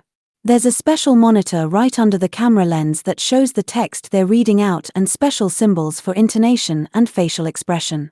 I think there are only 6 of them. Let me just try to remember: irony, sadness, doubt, improvisation, anger, and joke. So nobody's radiating any kind of hate, not their own or even any official kind. That much I know for certain. I'm not saying they radiate anything. It's just that, when they read their text, there are several million people staring straight into their eyes, and as a rule they're very angry and dissatisfied with life.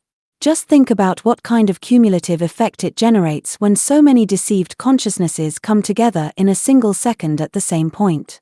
Do you know what resonance is? More or less. Well then, if a battalion of soldiers marches across a bridge in step, then the bridge can easily collapse. There have been cases, and so when a column crosses a bridge, the soldiers are ordered to march out of step. When so many people stare into this box and see the same thing, can you imagine what kind of resonance that sets up in the noosphere? Where? Tatarsky asked, but at that moment the mobile phone in his pocket rang and he raised a hand to halt the conversation.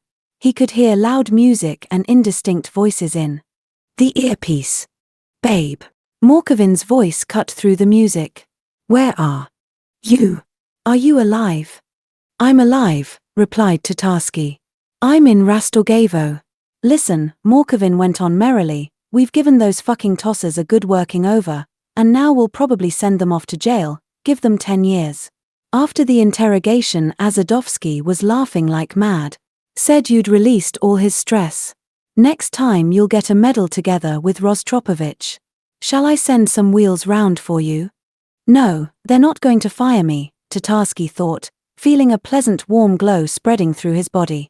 Definitely not. Or do me in me either. Thanks, he said. I think I'll go home. My nerves are shot. Yeah. I can understand that, Morkovin agreed. Away with you then, get yourself fixed up. But I've got to be going, the bugle's sounding loud and clear. Only don't be late tomorrow, we have a very important occasion. We're going to Ostankino TV headquarters. You'll see Azadovsky's collection there, by the way, the Spanish section. Cheers for now. Tatarsky hid the phone in his pocket and looked around the room with unseeing eyes. So they take me for a hamster, then, he said pensively. What? Nothing. What was that you were saying? To keep it short, Jireyev continued, all the so-called magic of television is nothing but psychoresonance due to the fact that so many people watch it at the same time. Any professional knows that if you do watch television I can tell you, professionals never do watch it, Tatarsky interrupted, examining a patch he'd only just noticed on his friend's trouser leg.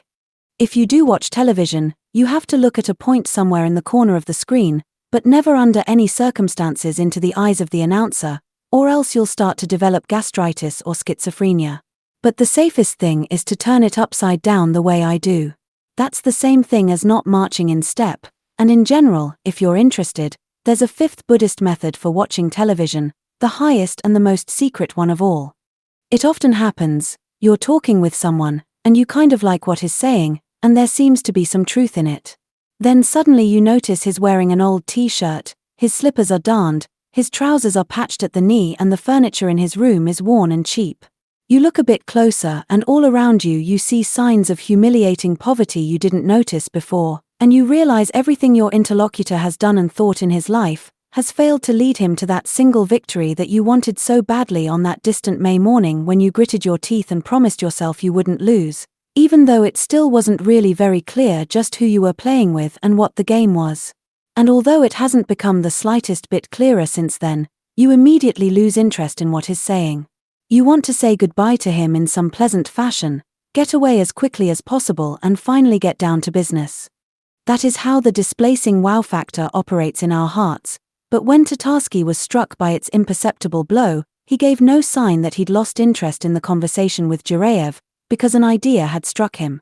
He waited until Jireyev stopped speaking, then he stretched, yawned and asked as though it was a casual question, "By the way, have you got any of those flyagarics left?" "Yes," said Jireyev, "but I won't take any with you. I'm sorry, but you know, after what happened the last time. But will you give me some?" "Why not? Only don't eat them here, please." Jireyev got up from the table, opened the crooked cupboard hanging on the wall and took out a bundle wrapped in newspaper. "This is a good dose. Where are you going to take them, in Moscow?" "No," said Tatarsky, "in the town I always get a bad trip. I'll go into the forest. Since I'm already out in the countryside." "You're right. Hang on, I'll give you some vodka. Softens the effect. They can bugger up your brains if you take them neat. Don't worry, I've got some Absolut." Jireyev picked up an empty Hennessy bottle from the floor, twisted out the cork and began carefully pouring in vodka from a liter bottle of Absolut he'd taken from the same cupboard the mushrooms had been in. "Listen, you've got something to do with television," he said. "There was a good joke going round about you. Have you heard the one about the blowjob with singing in the dark?" "No." "Well, this guy comes to a brothel. He looks at the price list and sees the most expensive service, a blowjob with singing in the dark for $1,500, and he thinks, 'That's strange. What could that be?' And he buys a ticket. When his turn comes, he finds himself in a dark room and everything seems to go as promised. Someone sucks his dick while singing. Afterwards he goes outside and thinks, 'But that's impossible.'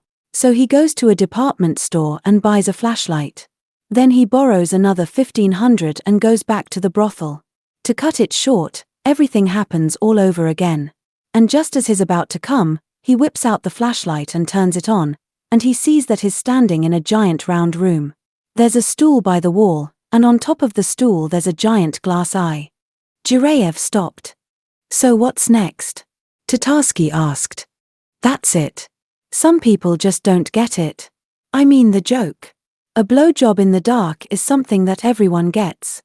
"Ah. Now I do get it.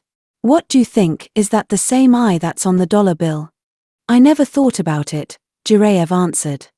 "Frankly, this kind of humor's too glum for me. You have to believe in something." Jireyev shrugged. "Hope dies last," he said. "What's that you're writing down? The joke?" "No," said Tatarsky, "an idea for a poster," he jotted down in his notebook. "A dirty room covered in cobwebs. On the table a still for moonshine, by the table an alcoholic dressed in rags. Visho is pouring his product from a large Absolut bottle into a small Hennessy bottle. Slogan: Absolut Hennessy. Offer to Absolut and Hennessy distributors first, and if they don't take it, to Finlandia, Smymorf and Johnny Walker." "There you go," said Jireyev, holding out the bundle and the bottle to Tatarsky. "Only let's agree between ourselves that when you eat them, you don't come back here. I still haven't forgotten that time in autumn." "I promise," said Tatarsky. "By the way, where's that unfinished radar tower around here? I saw it from the car when we were driving here." "It's quite near.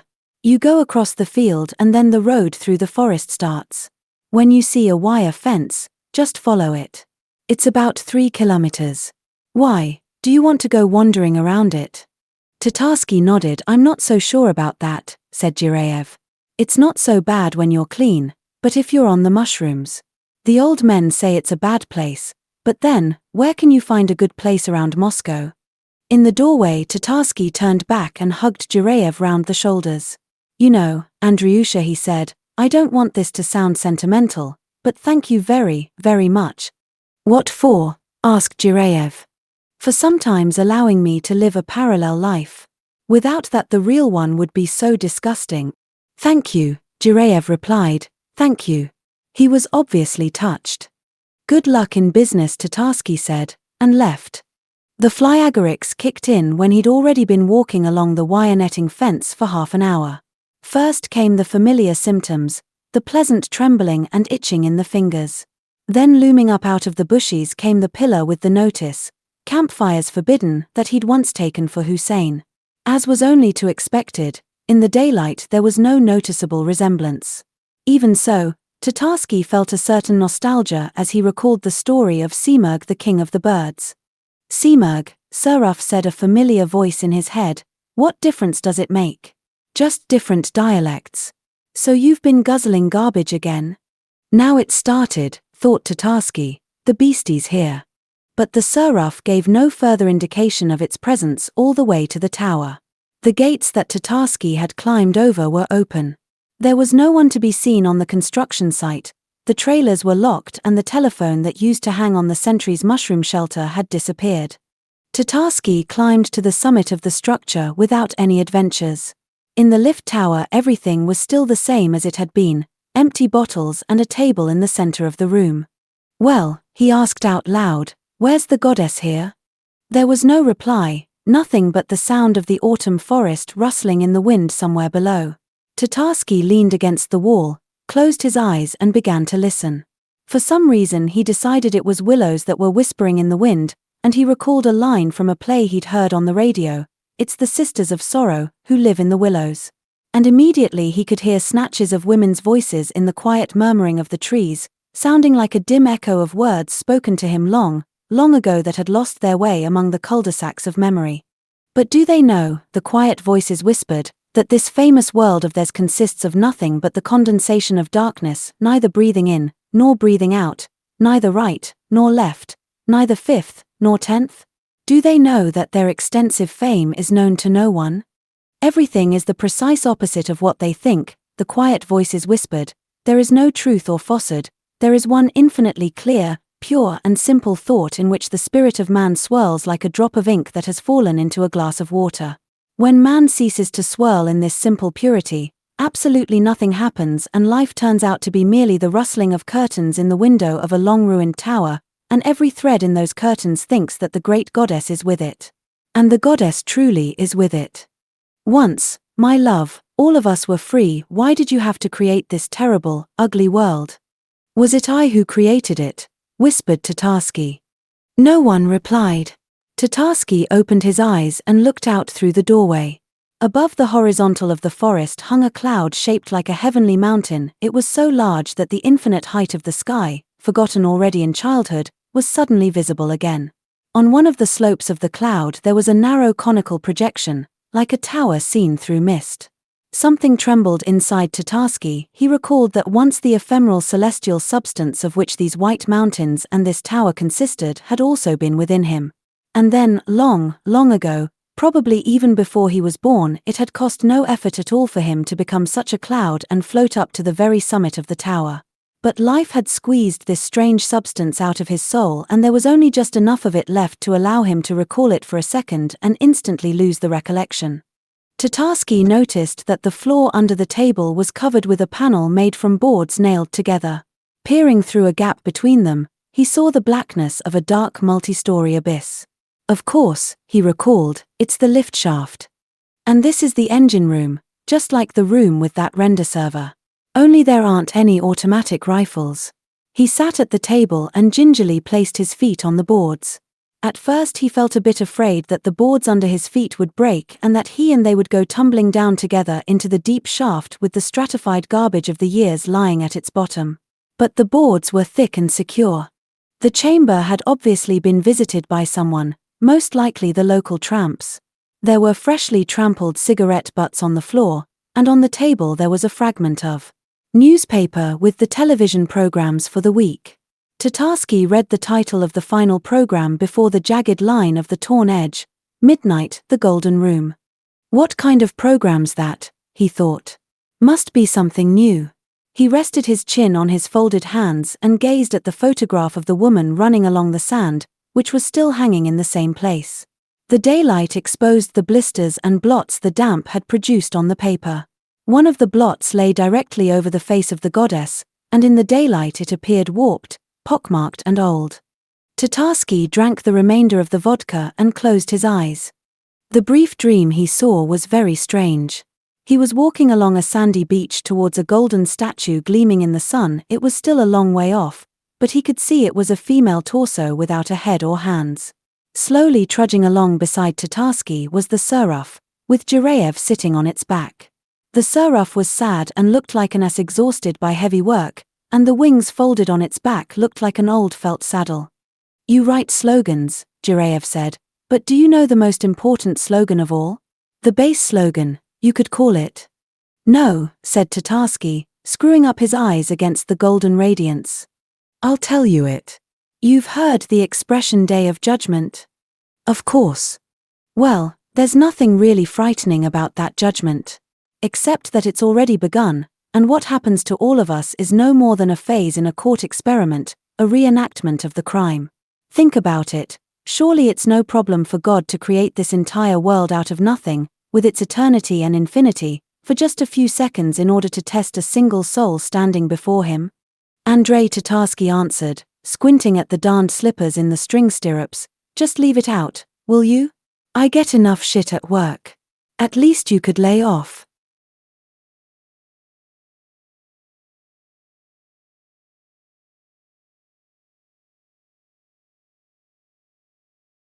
Chapter 15. The Golden Room. When they removed Tatarsky's blindfold, he was chilled to the bone. His bare feet were suffering particularly badly from the cold stone floor. Opening his eyes, he saw he was standing in the doorway of a spacious chamber similar to the foyer of a cinema where, as far as he could judge, there was something like a buffet supper taking place. One strange thing he noticed immediately: there wasn't a single window in the walls faced with yellow stone, but one of the walls reflected like a mirror, which meant that in the light of the bright halogen lamps the hall appeared substantially larger than it actually was. The people gathered in the hall were conversing quietly and studying sheets of paper with typewritten texts hung round the walls. Despite the fact that Tatarsky was standing in the doorway completely naked, the assembled company paid no particular attention to him, except perhaps for 2 or 3 who cast an indifferent glance in his direction. Tatarsky had seen virtually everyone in the hall many times on television, but there was no one he knew personally apart from Farsuk Farsakin, who was standing by the wall with a wineglass in his hand. He also spotted Azadovsky's secretary Alia, engaged in conversation with 2 elderly playboys. Her loose washed-out blonde hair made her look like a slightly debauched Medusa. Tatarsky thought that somewhere in the crowd he caught a glimpse of Morkovin's check jacket, but he lost sight of him immediately. I'm coming," Tatarsky heard Azadovsky's voice say, and then he appeared out of a passage leading to some inner chamber. "So you're here. Why are you standing in the doorway? Come on in, we won't eat you." Tatarsky stepped towards him. Azadovsky smelled slightly of wine. In the halogen lighting his face looked tired. "Where are we?" asked Tatarsky. "About 100 meters underground, near the Ostankino pond. I'm sorry about the blindfold and all the rest, that's just the way things are supposed to be before the ritual. Traditions, fuck 'em. You scared?" Tatarsky nodded, and Azadovsky laughed contentedly. "Don't let it bother you," he said. "It's a load of old cobblers. Have a wander around in the meantime, take a look at the new collection. It's been hung for 2 days now. I've got to have a word with a couple of people." He summoned his secretary with a snap of his fingers. "Alia here can tell you about it. This is Babe Tatarsky. You know each other? Show him everything in the place, okay?" Tatarsky was left in the company of the secretary. "Where shall we start the viewing from?" she asked with a smile. "Let's start from here," said Tatarsky. "But where's the collection?" "There it is," said the secretary, nodding towards the wall. "It's the Spanish collection. Who do you like best of the great Spanish artists?" "That would be," Tatarsky said, straining to recall an appropriate name. "Velázquez." "I'm crazy about the old darling too," said the secretary, glancing at him with a cold green eye. "I would call him the Cervantes of the brush." She took a precise grip on Tatarsky's elbow and, with her tall hip pressing against his naked thigh, she led him towards the nearest sheet of paper on the wall. Tatarsky saw that it held a couple of paragraphs of text and a blue seal. The secretary leaned short-sightedly towards the paper in order to read the fine print. Yes, this is the very canvas. A relatively little-known pink version of the portrait of the Infanta. What you can see is a notarized certificate issued by Oppenheim and Radler to certify that the picture really was acquired for $17 million from a private collection. Tatarsky decided not to show that he was surprised by anything. Anyway, he didn't really know for certain whether he was surprised by anything or not. "And this one?" he asked, indicating the next sheet of paper with a text and seal. "Oh," said Alia, "that's the pride of our collection. It's a Goya, the Maya with a fan in the garden. Acquired from a certain small museum in Castile."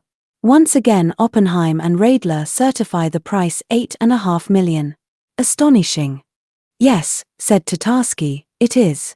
But I must admit I find sculpture much more interesting than painting." "I should think so," said the secretary. "That must be because you're used to working in 3 dimensions, I suppose?" Tatarsky gave an inquiring glance. "Well, 3-dimensional graphics. With those stiffs."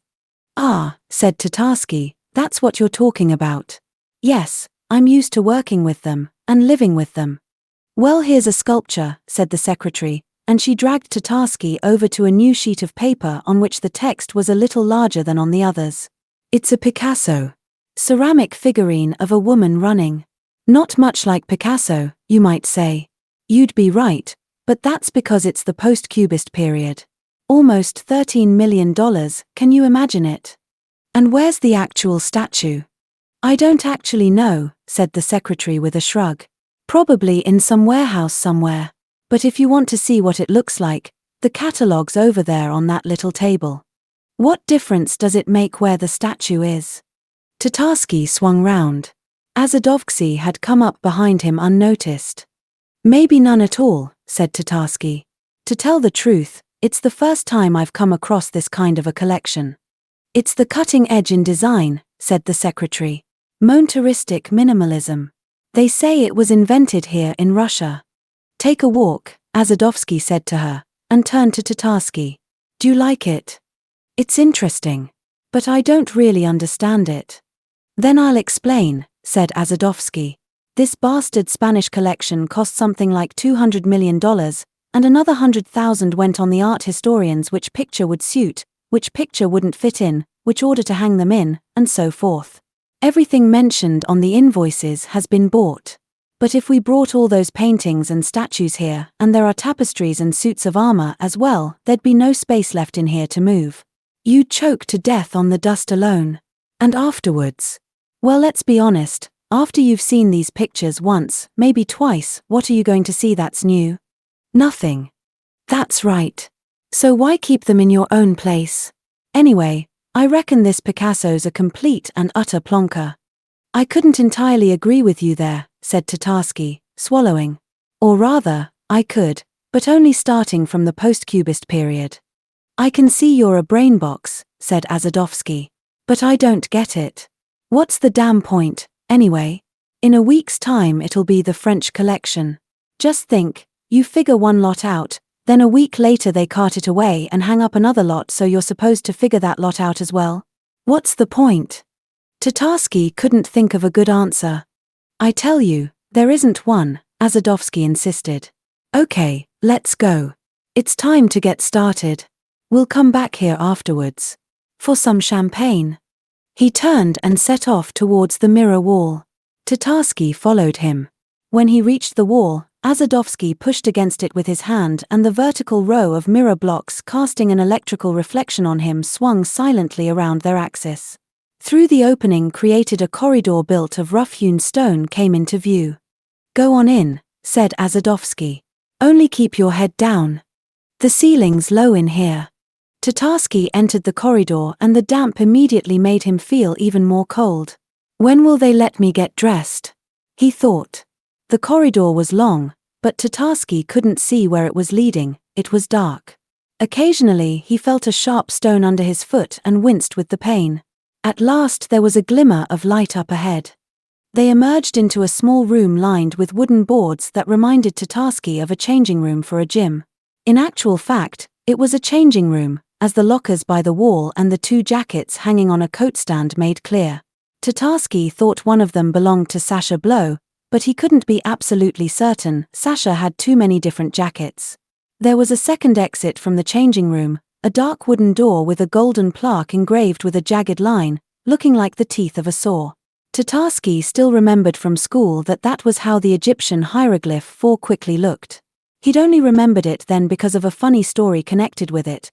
The ancient Egyptians, so their teacher had explained, used to build their ziggurats very slowly, and so in the inscriptions of the greatest and most powerful pharaohs the short jagged line meaning quickly had become very long and even took up several lines, meaning very, very quickly. Hanging beside the wash basin, looking like decrees from some unknown authority, there were 3 sheets of paper with typed texts and seals. Tatarsky guessed they were not decrees at all, but more likely part of the Spanish collection, and one of the walls was covered with shelves with numbered pigeonholes containing bronze mirrors and golden masks exactly like the ones in Azadovsky's reception room. "What's that?" Azadovsky asked. "Did you want to ask something?" "What are these sheets of paper on the walls?" Tatarsky asked. "More of the Spanish collection?" Instead of replying, Azadovsky took out his mobile phone and pressed its one and only button. "Alia," he said, "some questions here for you." He handed the telephone to Tatarsky. "Yes," said Alla's voice in the handset. "Ask her what we've got in the bathhouse changing room," said Azadovsky, pulling off his vest. "I keep forgetting all the time." "Hello," said Tatarsky, embarrassed. "This is Tatarsky again. Tell me, this exhibition in the changing room, what is it?" "Those are absolutely unique exhibits," said the secretary. "TM not allowed to talk about them over the phone." Tatarsky covered the mouthpiece with his hand. "She says it's not for discussion on the phone. Tell her I give my permission." "He says he gives his permission," Tatarsky echoed. "Very well," sighed the secretary. Number 1, Fragments of the Gates of Ishtar from Babylon, Lions and Seraphs. Official place of keeping, the Pergamon Museum in Berlin. Certified by a group of independent experts. Number 2, Lions, bas-relief of molded brick and enamel. Street of Processions, Babylon. Official place of keeping, the British Museum. Certified by a group of independent experts. Number 3. Fukamul, a dignitary from Marie. Official place of keeping, the Louvre. Fukamul? Tatarsky repeated, and remembered he'd seen a photograph of this statue in the Louvre. It was thousands of years old, and it was a portrait of a cunning-looking little man carved in brilliant white stone, with a beard and dressed in strange, fluffy, skirt-like culottes. "I really like that one," said Azadovsky, lowering his trousers. No doubt he woke up every morning and said, "Ah, Fukamul." And so he was all alone all his life, exactly like me. He opened a locker and took out 2 unusual-looking skirts made either of feathers or fluffed-up wool. He tossed one over to Tatarsky and pulled the other up over his red Calvin Klein underpants, which immediately made him look like an overfed ostrich. "Let's have the phone," he said. "What are you waiting for? Get changed. Then pick up a set of this junk here and go on through. You can take any pair you like, just as long as the muzzle's the right size." Azadovsky took a mask and a mirror from one of the pigeonholes and clanged them against each other, then raised the mask and looked at Tatarsky through the eye slits. The small golden face of an unearthly beauty, which might have appeared out of a crowd of maskers at a Venetian carnival, was so out of keeping with his barrel-shaped torso covered in ginger hair that Tatarsky suddenly felt afraid. Pleased with the effect he'd produced, Azadovsky laughed, opened the door and disappeared in a beam of golden light. Tatarsky began getting changed. The skirt Azadovsky had given him was made out of strips of long-haired sheepskin stitched together and glued to nylon Adidas shorts. Squeezing himself into it somehow or other, if Tatarsky hadn't seen the statue of Fukamul, he would never have believed the ancient inhabitants of Mesopotamia actually wore anything of the kind. He put on the mask, immediately pressing it firmly over his face, and picked up the mirror. There could be no doubt that the gold and bronze were genuine, it was obvious from the weight alone. Breathing out as though he was about to plunge into cold water, he pushed open the door marked with the jagged line. The room he entered blinded him with the golden gleam of its walls and floor, lit by bright studio lights. The sheet metal cladding of the walls rose up to form a smoothly tapering cone, as though the room were an empty church dome gilded on the inside. Directly opposite the door stood an altar, a cubic gold pediment on which there lay a massive crystal eye with an enamel iris and a bright reflective pupil. In front of the altar there was a gold chalice standing on the floor, and towering up on each side of it were two stone seraphs, covered in the remnants of gilt and painted designs. Hanging above the eye was a slab of black basalt, which appeared to be very ancient. Chiseled into its very center was the Egyptian hieroglyph for quick, which was surrounded by complicated figures. Tatarsky could make out a strange dog with 5 legs and a woman in a tall tiara reclining on some kind of couch and holding a chalice in her hands. Along the edges of the slab there were images of 4 terrible-looking beasts, and between the dog and the woman there was a plant growing up out of the ground, resembling a Venus flytrap, except that for some reason its root was divided into 3 long branches, each of which was marked with an unintelligible symbol. Also carved into the slab were a large eye and a large ear, and all the rest of the space was taken up by dense columns of cuneiform text. Azadovsky, dressed in his gold mask, skirt and red flip-flops, was sitting on a folding stool near the altar. His mirror was lying on his knee. Tatarsky didn't notice anybody else in the room. "Right on," said Azadovsky, giving the thumbs-up sign. "You look just great. Having doubts, are you? Just don't turn sour on us, okay? Don't you go thinking we're nothing but a set of fuckheads. Personally, I couldn't give a toss for all this, but if you want to be in our business, you can't get by without it. To cut it short, I'll fill in the basic picture for you, and if you want more detail, you can ask our head honcho, he'll be here in a minute. The important thing is, you just take everything as it comes, be cool. Ever go to pioneer camp?" "Sure," Tatarsky replied. "Did you have that business with the Day of Neptune? When everybody got dunked in the water?" "Yeah. Well, you just figure like this is another Day of Neptune. Tradition. The story goes that once there was this ancient goddess. Not that I mean to say she really existed, there was just this legend, see? And the storyline says the gods were mortal as well and carried their deaths around inside them, just like ordinary folks. So when her time was up, this goddess had to die too, and naturally enough, she didn't fancy the idea. So then she separated into her own death and the part of her that didn't want to die. See there, on the picture?"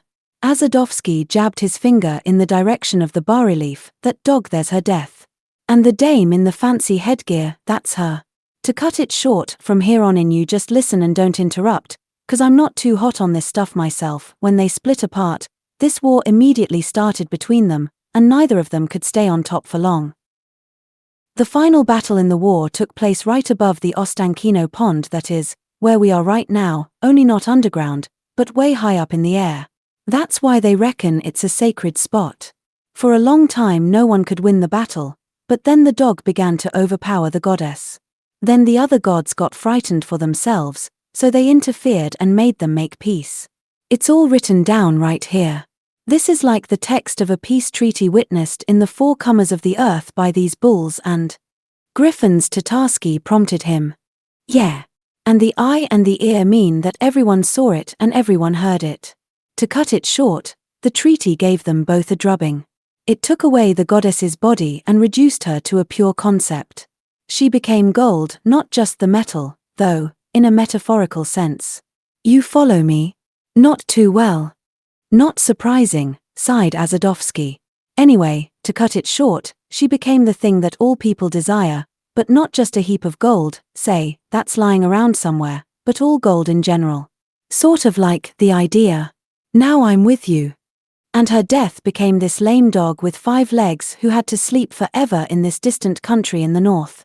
You've probably guessed which one. There he is on the right, see him? Got a leg instead of a prick. Wouldn't want to run into him in the backyard. And what's this dog called? Tatarsky asked. A good question. To tell the truth, I don't know. But why'd you ask? I read something similar. In a collection of university articles. What exactly? It's a long story, answered Tatarsky. I don't remember it all. What was the article about, though? Our firm. Tatarsky guessed his boss was joking. No, he said, about Russian swear words. It said swear words only became obscenities under Christianity, but before that they had an entirely different meaning and they signified incredibly ancient pagan gods. One of these gods was the lame dog Fuck-up with 5 legs.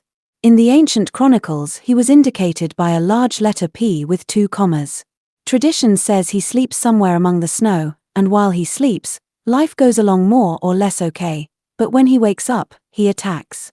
When that happens, the land won't yield crops, you get Yeltsin for president, and all that kind of stuff. Of course, they didn't actually know anything about Yeltsin, but overall it's pretty similar. And who is it this fuck-up attacks in this article? Azadovsky asked. Not anyone or anything special, just everything in general. That's probably why the other gods interfered. I asked what the dog was called specially. I thought maybe it was some kind of transcultural archetype. So what do they call the goddess? They don't call her anything, broke in a voice behind them, and Tatarsky swung round. Farsuk Sifal Farsakin was standing in the doorway. He was wearing a long black cloak with a hood framing his gleaming golden mask, and Tatarsky only recognized him from his voice. They don't call her anything, Sifal Farsakin repeated, entering the room. Once a long time ago they used to call her Ishtar, but her name has changed many times since then. You know the brand No Name, don't you? And the story's the same with the lame dog. But you were right about all the rest. You talk to him, will you, Farsuk, said Azadovsky. He knows everything anyway, without us telling him. What do you know, I wonder? Farsakin asked. Just a few bits and pieces, answered Tatarsky. For instance, that jagged sign in the center of the slab. I know what it means. And what does it mean? Quick in ancient Egyptian. Farsakin laughed. Yes, he said, that's certainly original. New members usually think it's M&M chocolate. Actually it's a symbol that indicates a certain very ancient and rather obscure dictum. All the ancient languages in which it existed have been dead for ages, and even translating it into Russian is difficult, there aren't any appropriate glosses. But English has an exact equivalent in Marshall McLuhan's phrase, the medium is the message. That's why we decode the symbol as 2 ms joined together. And we're not the only ones, of course altars like this are supplied with all render servers. You mean the slab isn't genuine? Why not? It's absolutely genuine, answered Farsakin. 3,000-year-old basalt. You can touch it. Of course, I'm not sure this drawing always meant what it means now. What's that Venus flytrap plant between the goddess and the dog? It's not a Venus flytrap, it's the tree of life. It's also the symbol of the great goddess, because one of her forms is a tree with 3 roots that blossoms in our souls. This tree also has a name, but that is only learned at the very highest stages of initiation in our society. At your stage you can only know the names of its 3 roots, that is, the root names. What are these names? Farsakin solemnly pronounced 3 strange long words that had absolutely no meaning for Tatarsky. He could only note that they contained many sibilants. Can they be translated? It's the same problem of there being no appropriate glosses. The root names can only be rendered very approximately as oral, anal, and displacing. Ooh, said Tatarsky. I see. And what society's that? What do its members do? As if you really don't know. How long have you been working for us now? All that is what its members do. What's it called? Once long ago it was called the Chaldean Guild, Farsakin replied. But it was called that by people who weren't members and had only heard about it. We ourselves call it the Society of Gardeners, because our task is to cultivate the sacred tree that gives life to the great goddess. Has this society existed for a long time? For a very, very long time.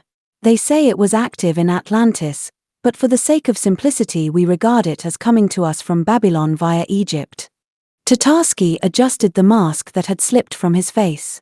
I see, he said. So did it build the Tower of Babel? No. Definitely not. We're not a construction firm. We're simply servants of the great goddess. To use your terminology, we watch to make sure that fuck-up doesn't awaken and attack. You understood that part, right? I think you understand that here in Russia we bear a special responsibility. The dog sleeps here. But where exactly? All around us, replied Farsakin. When they say he sleeps among the snow, that's a metaphor, but the fact that several times this century he has almost awoken isn't. So why do they keep cutting back our frequency? Farsakin spread his hands and shrugged. Human frivolity, he said, going over to the altar and picking up the golden chalice. Immediate advantage, a short-sighted view of the situation, but they'll never actually cut us off, don't worry about that. They watch that very closely. And now, if you have no objections, let us proceed with the ritual. He moved close to Tatarsky and put his hand on his shoulder. Kneel down and remove your mask. Tatarsky obediently went down on his knees and removed the mask from his face. Farsakin dipped a finger into the chalice and traced a wet zigzag on Tatarsky's forehead. Thou art the medium, and thou art the message, he said, and Tatarsky realized that the line on his forehead was a double M. What liquid is that? He asked. Dog's blood. I trust one don't need to explain the symbolism? No, said Tatarsky, rising from the floor. I'm not an idiot. I've read a thing or two. What next? Now you must look into the sacred eye. For some reason Tatarsky shuddered at this, and Azadovsky noticed it. Don't be scared, he put in. Through this eye the goddess recognizes her husband, and since she already has a husband, it's a pure formality. You take a look at yourself in the eye, it's clear you're not the god Marduk, and we calmly get on with business. What god Marduk?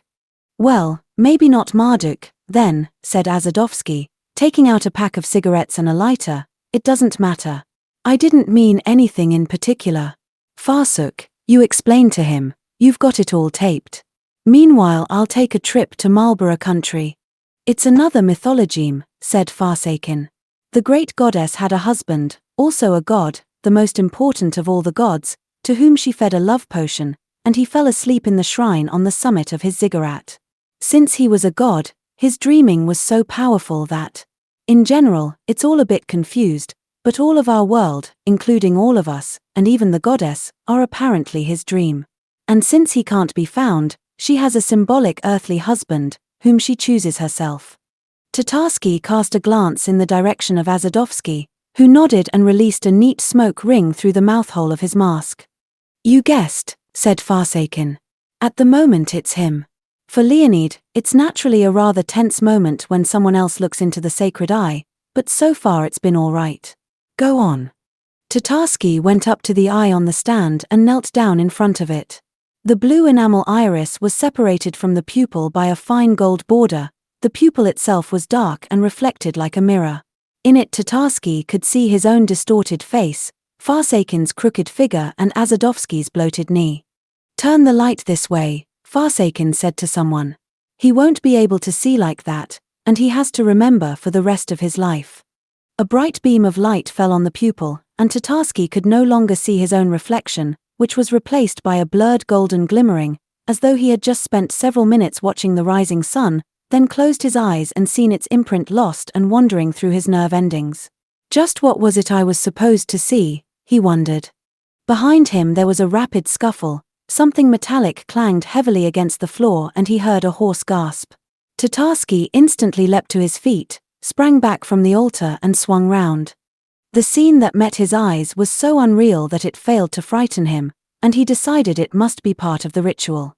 Sasha Blow and Malayuta, wearing fluffy white skirts, with golden masks dangling at their chests, were strangling Azadovsky with yellow nylon skipping ropes, trying to keep themselves as far away from him as possible, while Azadovsky, his sheep's eyes staring out of his head, was pulling the thin nylon rope with both hands towards himself with all his might. Alas, it was an unequal struggle. Blood appeared on his lacerated palms, staining the yellow string red, and he fell first to his knees and then onto his belly, covering his fallen mask with his chest. Tatarsky caught the moment when the expression of dumbfounded astonishment disappeared from the eyes gazing at him and was not replaced by any other. It was only then he realized that if this was part of the ritual, it was an entirely unexpected part for Azadovsky. What is this? What's happening? Take it easy, said Farsakin. Nothing's happening anymore. It's already happened. But why? Asked Tatarsky. Farsakin shrugged. The great goddess had grown weary of her mismatch. How do you know? At the sacred divination in Atlanta, the oracle foretold that in our country Ishtar would have a new husband. We'd been having problems with Azadovsky for ages, but it took us a long time to figure out who the new husband could be. All that was said about him was that he was a man with the name of a town. We thought and thought about it, we searched, and then suddenly they brought in your file from the first section. Everything adds up. You're the one. Me. Instead of replying, Farsakin gave a sign to Sasha Blow and Malyuta. They went over to Azadovsky's body, took hold of his legs and dragged him out of the altar room into the changing room. Me. Tatarsky repeated. But why me? I don't know. Ask yourself that one. For some reason the goddess didn't choose me. How fine it would have sounded. He who has abandoned his name. Abandoned his name? I come from a vulgar German background, but when I was due to graduate from university, an order came in from state TV for a nignog to be their Washington correspondent. I was the Komsomol secretary, which meant I was first in line for America. So they changed my name for me in the Lubyanka. Anyway, that's not important. It's you that's been chosen. And would you have accepted? Why not? It certainly sounds impressive, husband of the great goddess. It's a purely ritual post, no responsibilities at all, but the opportunities are absolutely immense. No limits at all, you could say. Of course, it all depends on how imaginative you are. Every morning the deceased here had his cleaning lady scatter cocaine across his carpet from a bucket, and he built himself a bunch of dachas, bought a load of pictures. And that was all he could think of. As I said, a mismatch. And can I refuse? I think not, said Farsakin. Tatarsky glanced through the open door, behind which there was something strange going on. Malyuta and Sasha Blow were packing Azadovsky into a container in the form of a large green sphere. His body, hunched over in an unnatural fashion, was already in the container, but one hairy leg with a red flip-flop still protruded from the container's small door and stubbornly refused to fit inside. What's the sphere for? The corridors here are long and narrow, answered Farsakin. Carrying him would be the devil's own job, and when you roll it outside, nobody takes the slightest notice. Semyon Velin thought it up before he died. What a designer he was. And we lost him because of this idiot as well. I wish Semyon could see all this. But why is it green? I don't know. What difference does it make? Don't go looking for symbolic significance in everything. Babe, you might regret it when you find it. There was a quiet crunching sound in the changing room and Tatarsky winced. Will they strangle me sometime too? He asked. Farsakin shrugged. As you've seen, the consorts of the great goddess are sometimes changed, but that goes with the job. If you don't get too full of yourself, you could easily reach old age. Even retire. The main thing is, if you have any doubts about anything, you just come to me, and follow my advice. The first thing I'd advise you to do is get rid of that cocaine-polluted carpet. There are rumors going round town. That's something we can do without. I'll get rid of the carpet, but how do we explain to all the others about me moving into his office? No need to explain anything to them. They understand all right, or they wouldn't be working for us. Malyuta put his head out of the changing room. He was already changed. He glanced at Tatarsky for a moment, then looked away and held out Azadovsky's mobile phone to Farsakin. Shall we roll it out? He asked briskly. No, said Farsakin. Roll it in. Why'd you ask such stupid questions? Tatarsky waited until the metallic rumbling in the long burrow of the corridor had died away and asked in a low voice. Farsuk Karlovich, will you tell me something, in confidence? What? Who actually controls all of this? My advice to you is not to stick your nose in, said Farsakin. That way you'll stay a living god for longer, and to be honest about it, I don't know. Even after all the years I've been in the business. He went over to the wall beside the altar, unlocked a small concealed door, bent down and went in through the opening. A light came on beyond the door and Tatarsky saw a large machine that looked like an open black book flanked by two vertical cylinders of frosted glass.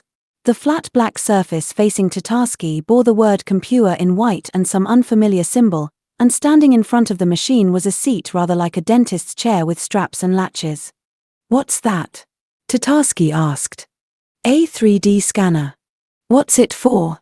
We're going to scan in your image. Do I have to go through with it? Absolutely. According to the ritual, you only become the husband of the great goddess after you've been digitized, converted, as they say, into a sequence of visual images. And then I'll be inserted into all the clips and broadcasts. Like Azadovsky? That's your main sacramental function. The goddess really doesn't have a body, but there is something that takes the place of her body. Her corporeal nature consists of the totality of all the images used in advertising, and since she manifests herself via a sequence of images, in order to become godlike, you have to be transformed. Then it will be possible for you to enter into mystical union. In effect, your 3D model will be her husband, and you'll be a regent, I suppose. Come over here. Tatarsky shifted his feet nervously and Farsakin laughed. Don't be afraid. It doesn't hurt to be scanned. It's like a photocopier, only they don't close the lid. At least, not yet they don't. Okay, I'm only joking. Let's get on with it. They're waiting for us upstairs. It's a celebration, your coming out party, so to speak. You can relax in a circle of close friends. Tatarsky took a last look at the basalt slab with the dog and the goddess before plunging decisively through the doorway beyond which Farsakin was waiting for him. The walls and ceiling of the small room were painted white, and it was almost empty. Apart from the scanner, it contained a desk with a control panel on it and several cardboard boxes that had once held electronic goods standing over by the wall. Farsuk Karlovich, have you heard of the bird Simurg? Tatarsky asked as he sat in the armchair and set his forearms on the armrests. No. What kind of a bird is it? There was an Oriental poem, said Tatarsky. I haven't read it myself, only heard about it. About how 30 birds flew off to search for their king Simurg, and then, after all kinds of different tests and trials, at the very end they learned that the word Simurg means 30 birds. So? Farsakin asked, pushing a black plug into a socket. Well, said Tatarsky, I just thought, maybe the entire Generation P, that is the one that chose Pepsi. You chose Pepsi when you were young as well, didn't you? What other choice was there? Farsakin muttered, clicking switches on the control panel. Yes, well, I had this rather frightening thought. That dog with 5 legs, maybe it's all of us together. And now we're all on the attack, sort of. Farsakin was clearly too absorbed in his manipulations to take in what Tatarsky had said. Right, he said, now hold dead still and don't blink. Ready? Tatarsky gave a deep sigh. Ready, he said. The machine began to hum and whir, and the frosted white lamps at each side of it lit up with a blinding brilliance. The structure that looked like an open book began slowly rotating around its axis. A ray of white light struck Tatarsky in the eyes and he was blinded for several seconds. I bow before the living God, Farsakin said solemnly. When Tatarsky opened his eyes, Farsakin was kneeling in front of the armchair with his head bowed, holding out to him a small black object. It was Azadovsky's phone. Tatarsky took it gingerly and examined it. The phone looked like an ordinary small Philips, except that it had only one button, in the form of a golden eye. Tatarsky wanted to ask if Alir knew what was happening, but he had no chance. Farsakin bowed, rose to his feet, walked backwards to the exit and tactfully closed the door behind him. Tatarsky was left alone. He got up from the chair, walked over to the door and listened. He couldn't hear anything. Farsakin must already be in the changing room. Tatarsky moved across into the farthest corner of the room and cautiously pressed the button on the phone. Hello, he said quietly into the handset. Hello. I bow before the living God, Allah's voice replied. What are your instructions for today, boss? None yet, Tatarsky replied, amazed to sense that he could play his new part without the slightest effort. Although, you know what? Alir, there will be a few after all. Firstly, have the carpet in the office taken up, I'm fed up with it. Secondly, make sure that from today on there's nothing but Coca-Cola in the buffet, no Pepsi. Thirdly, Malayuta doesn't work for us anymore because he's about as much use to us as a fifth leg to a dog. All he does is spoil other people's scenarios, and then the Mazuma has to go back. And you, Alir my love, remember, if I say something, you don't ask why, you just jot it down. You follow? That's all right then. When the conversation was over, Tatarsky tried to hook the phone onto his belt, but his Fukamol sheepskin skirt was too thick. He thought for a few moments about where he could stick it, and then recalled that he'd forgotten to say something, and pressed the golden eye again. "And one more thing," he said, "I completely forgot. Take care of Rostropovich."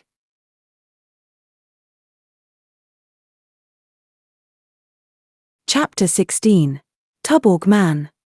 Babelen Tatarsky's 3D double appeared on Screen Times without number, but Tatarsky himself only liked to re-watch a few of the tapes. The first was a press conference given by officers of the state security forces who had been ordered to eliminate the well-known businessman and political figure Boris Berezovsky. Tatarsky, wearing a black mask covering his entire face, is sitting at the extreme left of a table crowded with microphones. The second tape was the funeral of the TV commentator Farsuk Seifel Farsakin, who was strangled with a yellow skipping rope in strange circumstances in the entranceway of his own house. Tatarsky, wearing dark glasses and a black armband, is seen kissing the inconsolable widow and tossing a green billiard ball onto the coffin half covered in earth.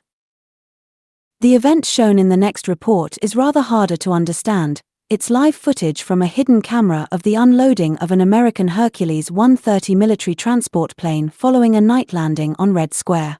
The cargo being carried out of the plane consists of a large number of cardboard boxes bearing the inscription "Electronic Equipment" and an unusual-looking logo, the casually traced outline of a human mammary gland of a size that can only be achieved by the installation of a silicone implant. Tatarsky, wearing the uniform of a crack commando, is standing there stock-still. His next appearance is one familiar to everybody, as Charles I in the monumental ad for the shampoo Head and Shoulders. Far less well-known is another clip filmed on Red Square, an advert for Coca-Cola that was shown several times on St. Petersburg TV, showing a congress of radical fundamentalists from all of the world's major confessions. Dressed completely in black, Tatarsky plays an evangelist from Albuquerque, New Mexico. Stamping in fury on a can of Pepsi Cola, he raises his arm to point to the Kremlin wall and intones a verse from Psalm 14. "There were they in great fear. For God is in the generation of the righteous." Many still remember his appearance in the clip for Adidas slogan, "3 more white lines," but for some reason Tatarsky didn't keep it in his collection. It didn't even include the famous ad for the Moscow chain of Gap stores, in which Tatarsky appeared together with his deputy Morkovin wearing a denim jacket embroidered with gold in the shop window and Tatarsky wearing a padded army uniform hurling a brick at the reinforced glass and yelling, "Afghanistan was heavier," slogan, "Enjoy the Gap." But his very favorite video clip, the one, as his secretary Alia used to say in a whisper that would bring tears to his eyes, was never shown on television even once. It is a commercial for Tuborg beer with the slogan, "Star, Viator," and the variants, "Prepare yourself and think final" for the regional TV networks, in which the famous picture of the solitary wanderer is animated. There were rumors that a version of this clip was made in which there were 30 Tatarskys walking along the road one after the other, but there doesn't seem to be any way to determine whether or not that's true. The only thing we know for sure is that the existing clip is very short and simple. Tatarsky, wearing a white shirt open at the chest, is walking along a dusty track under a sun standing at its zenith. Suddenly he is struck by some kind of thought. He halts, leans against a wooden fence and wipes the sweat from his face with a handkerchief. A few seconds go by, and the hero seems to grow calmer. Turning his back to the camera, he stuffs the handkerchief into his pocket and slowly walks on towards the bright blue horizon, where a few wispy clouds hang high in the sky.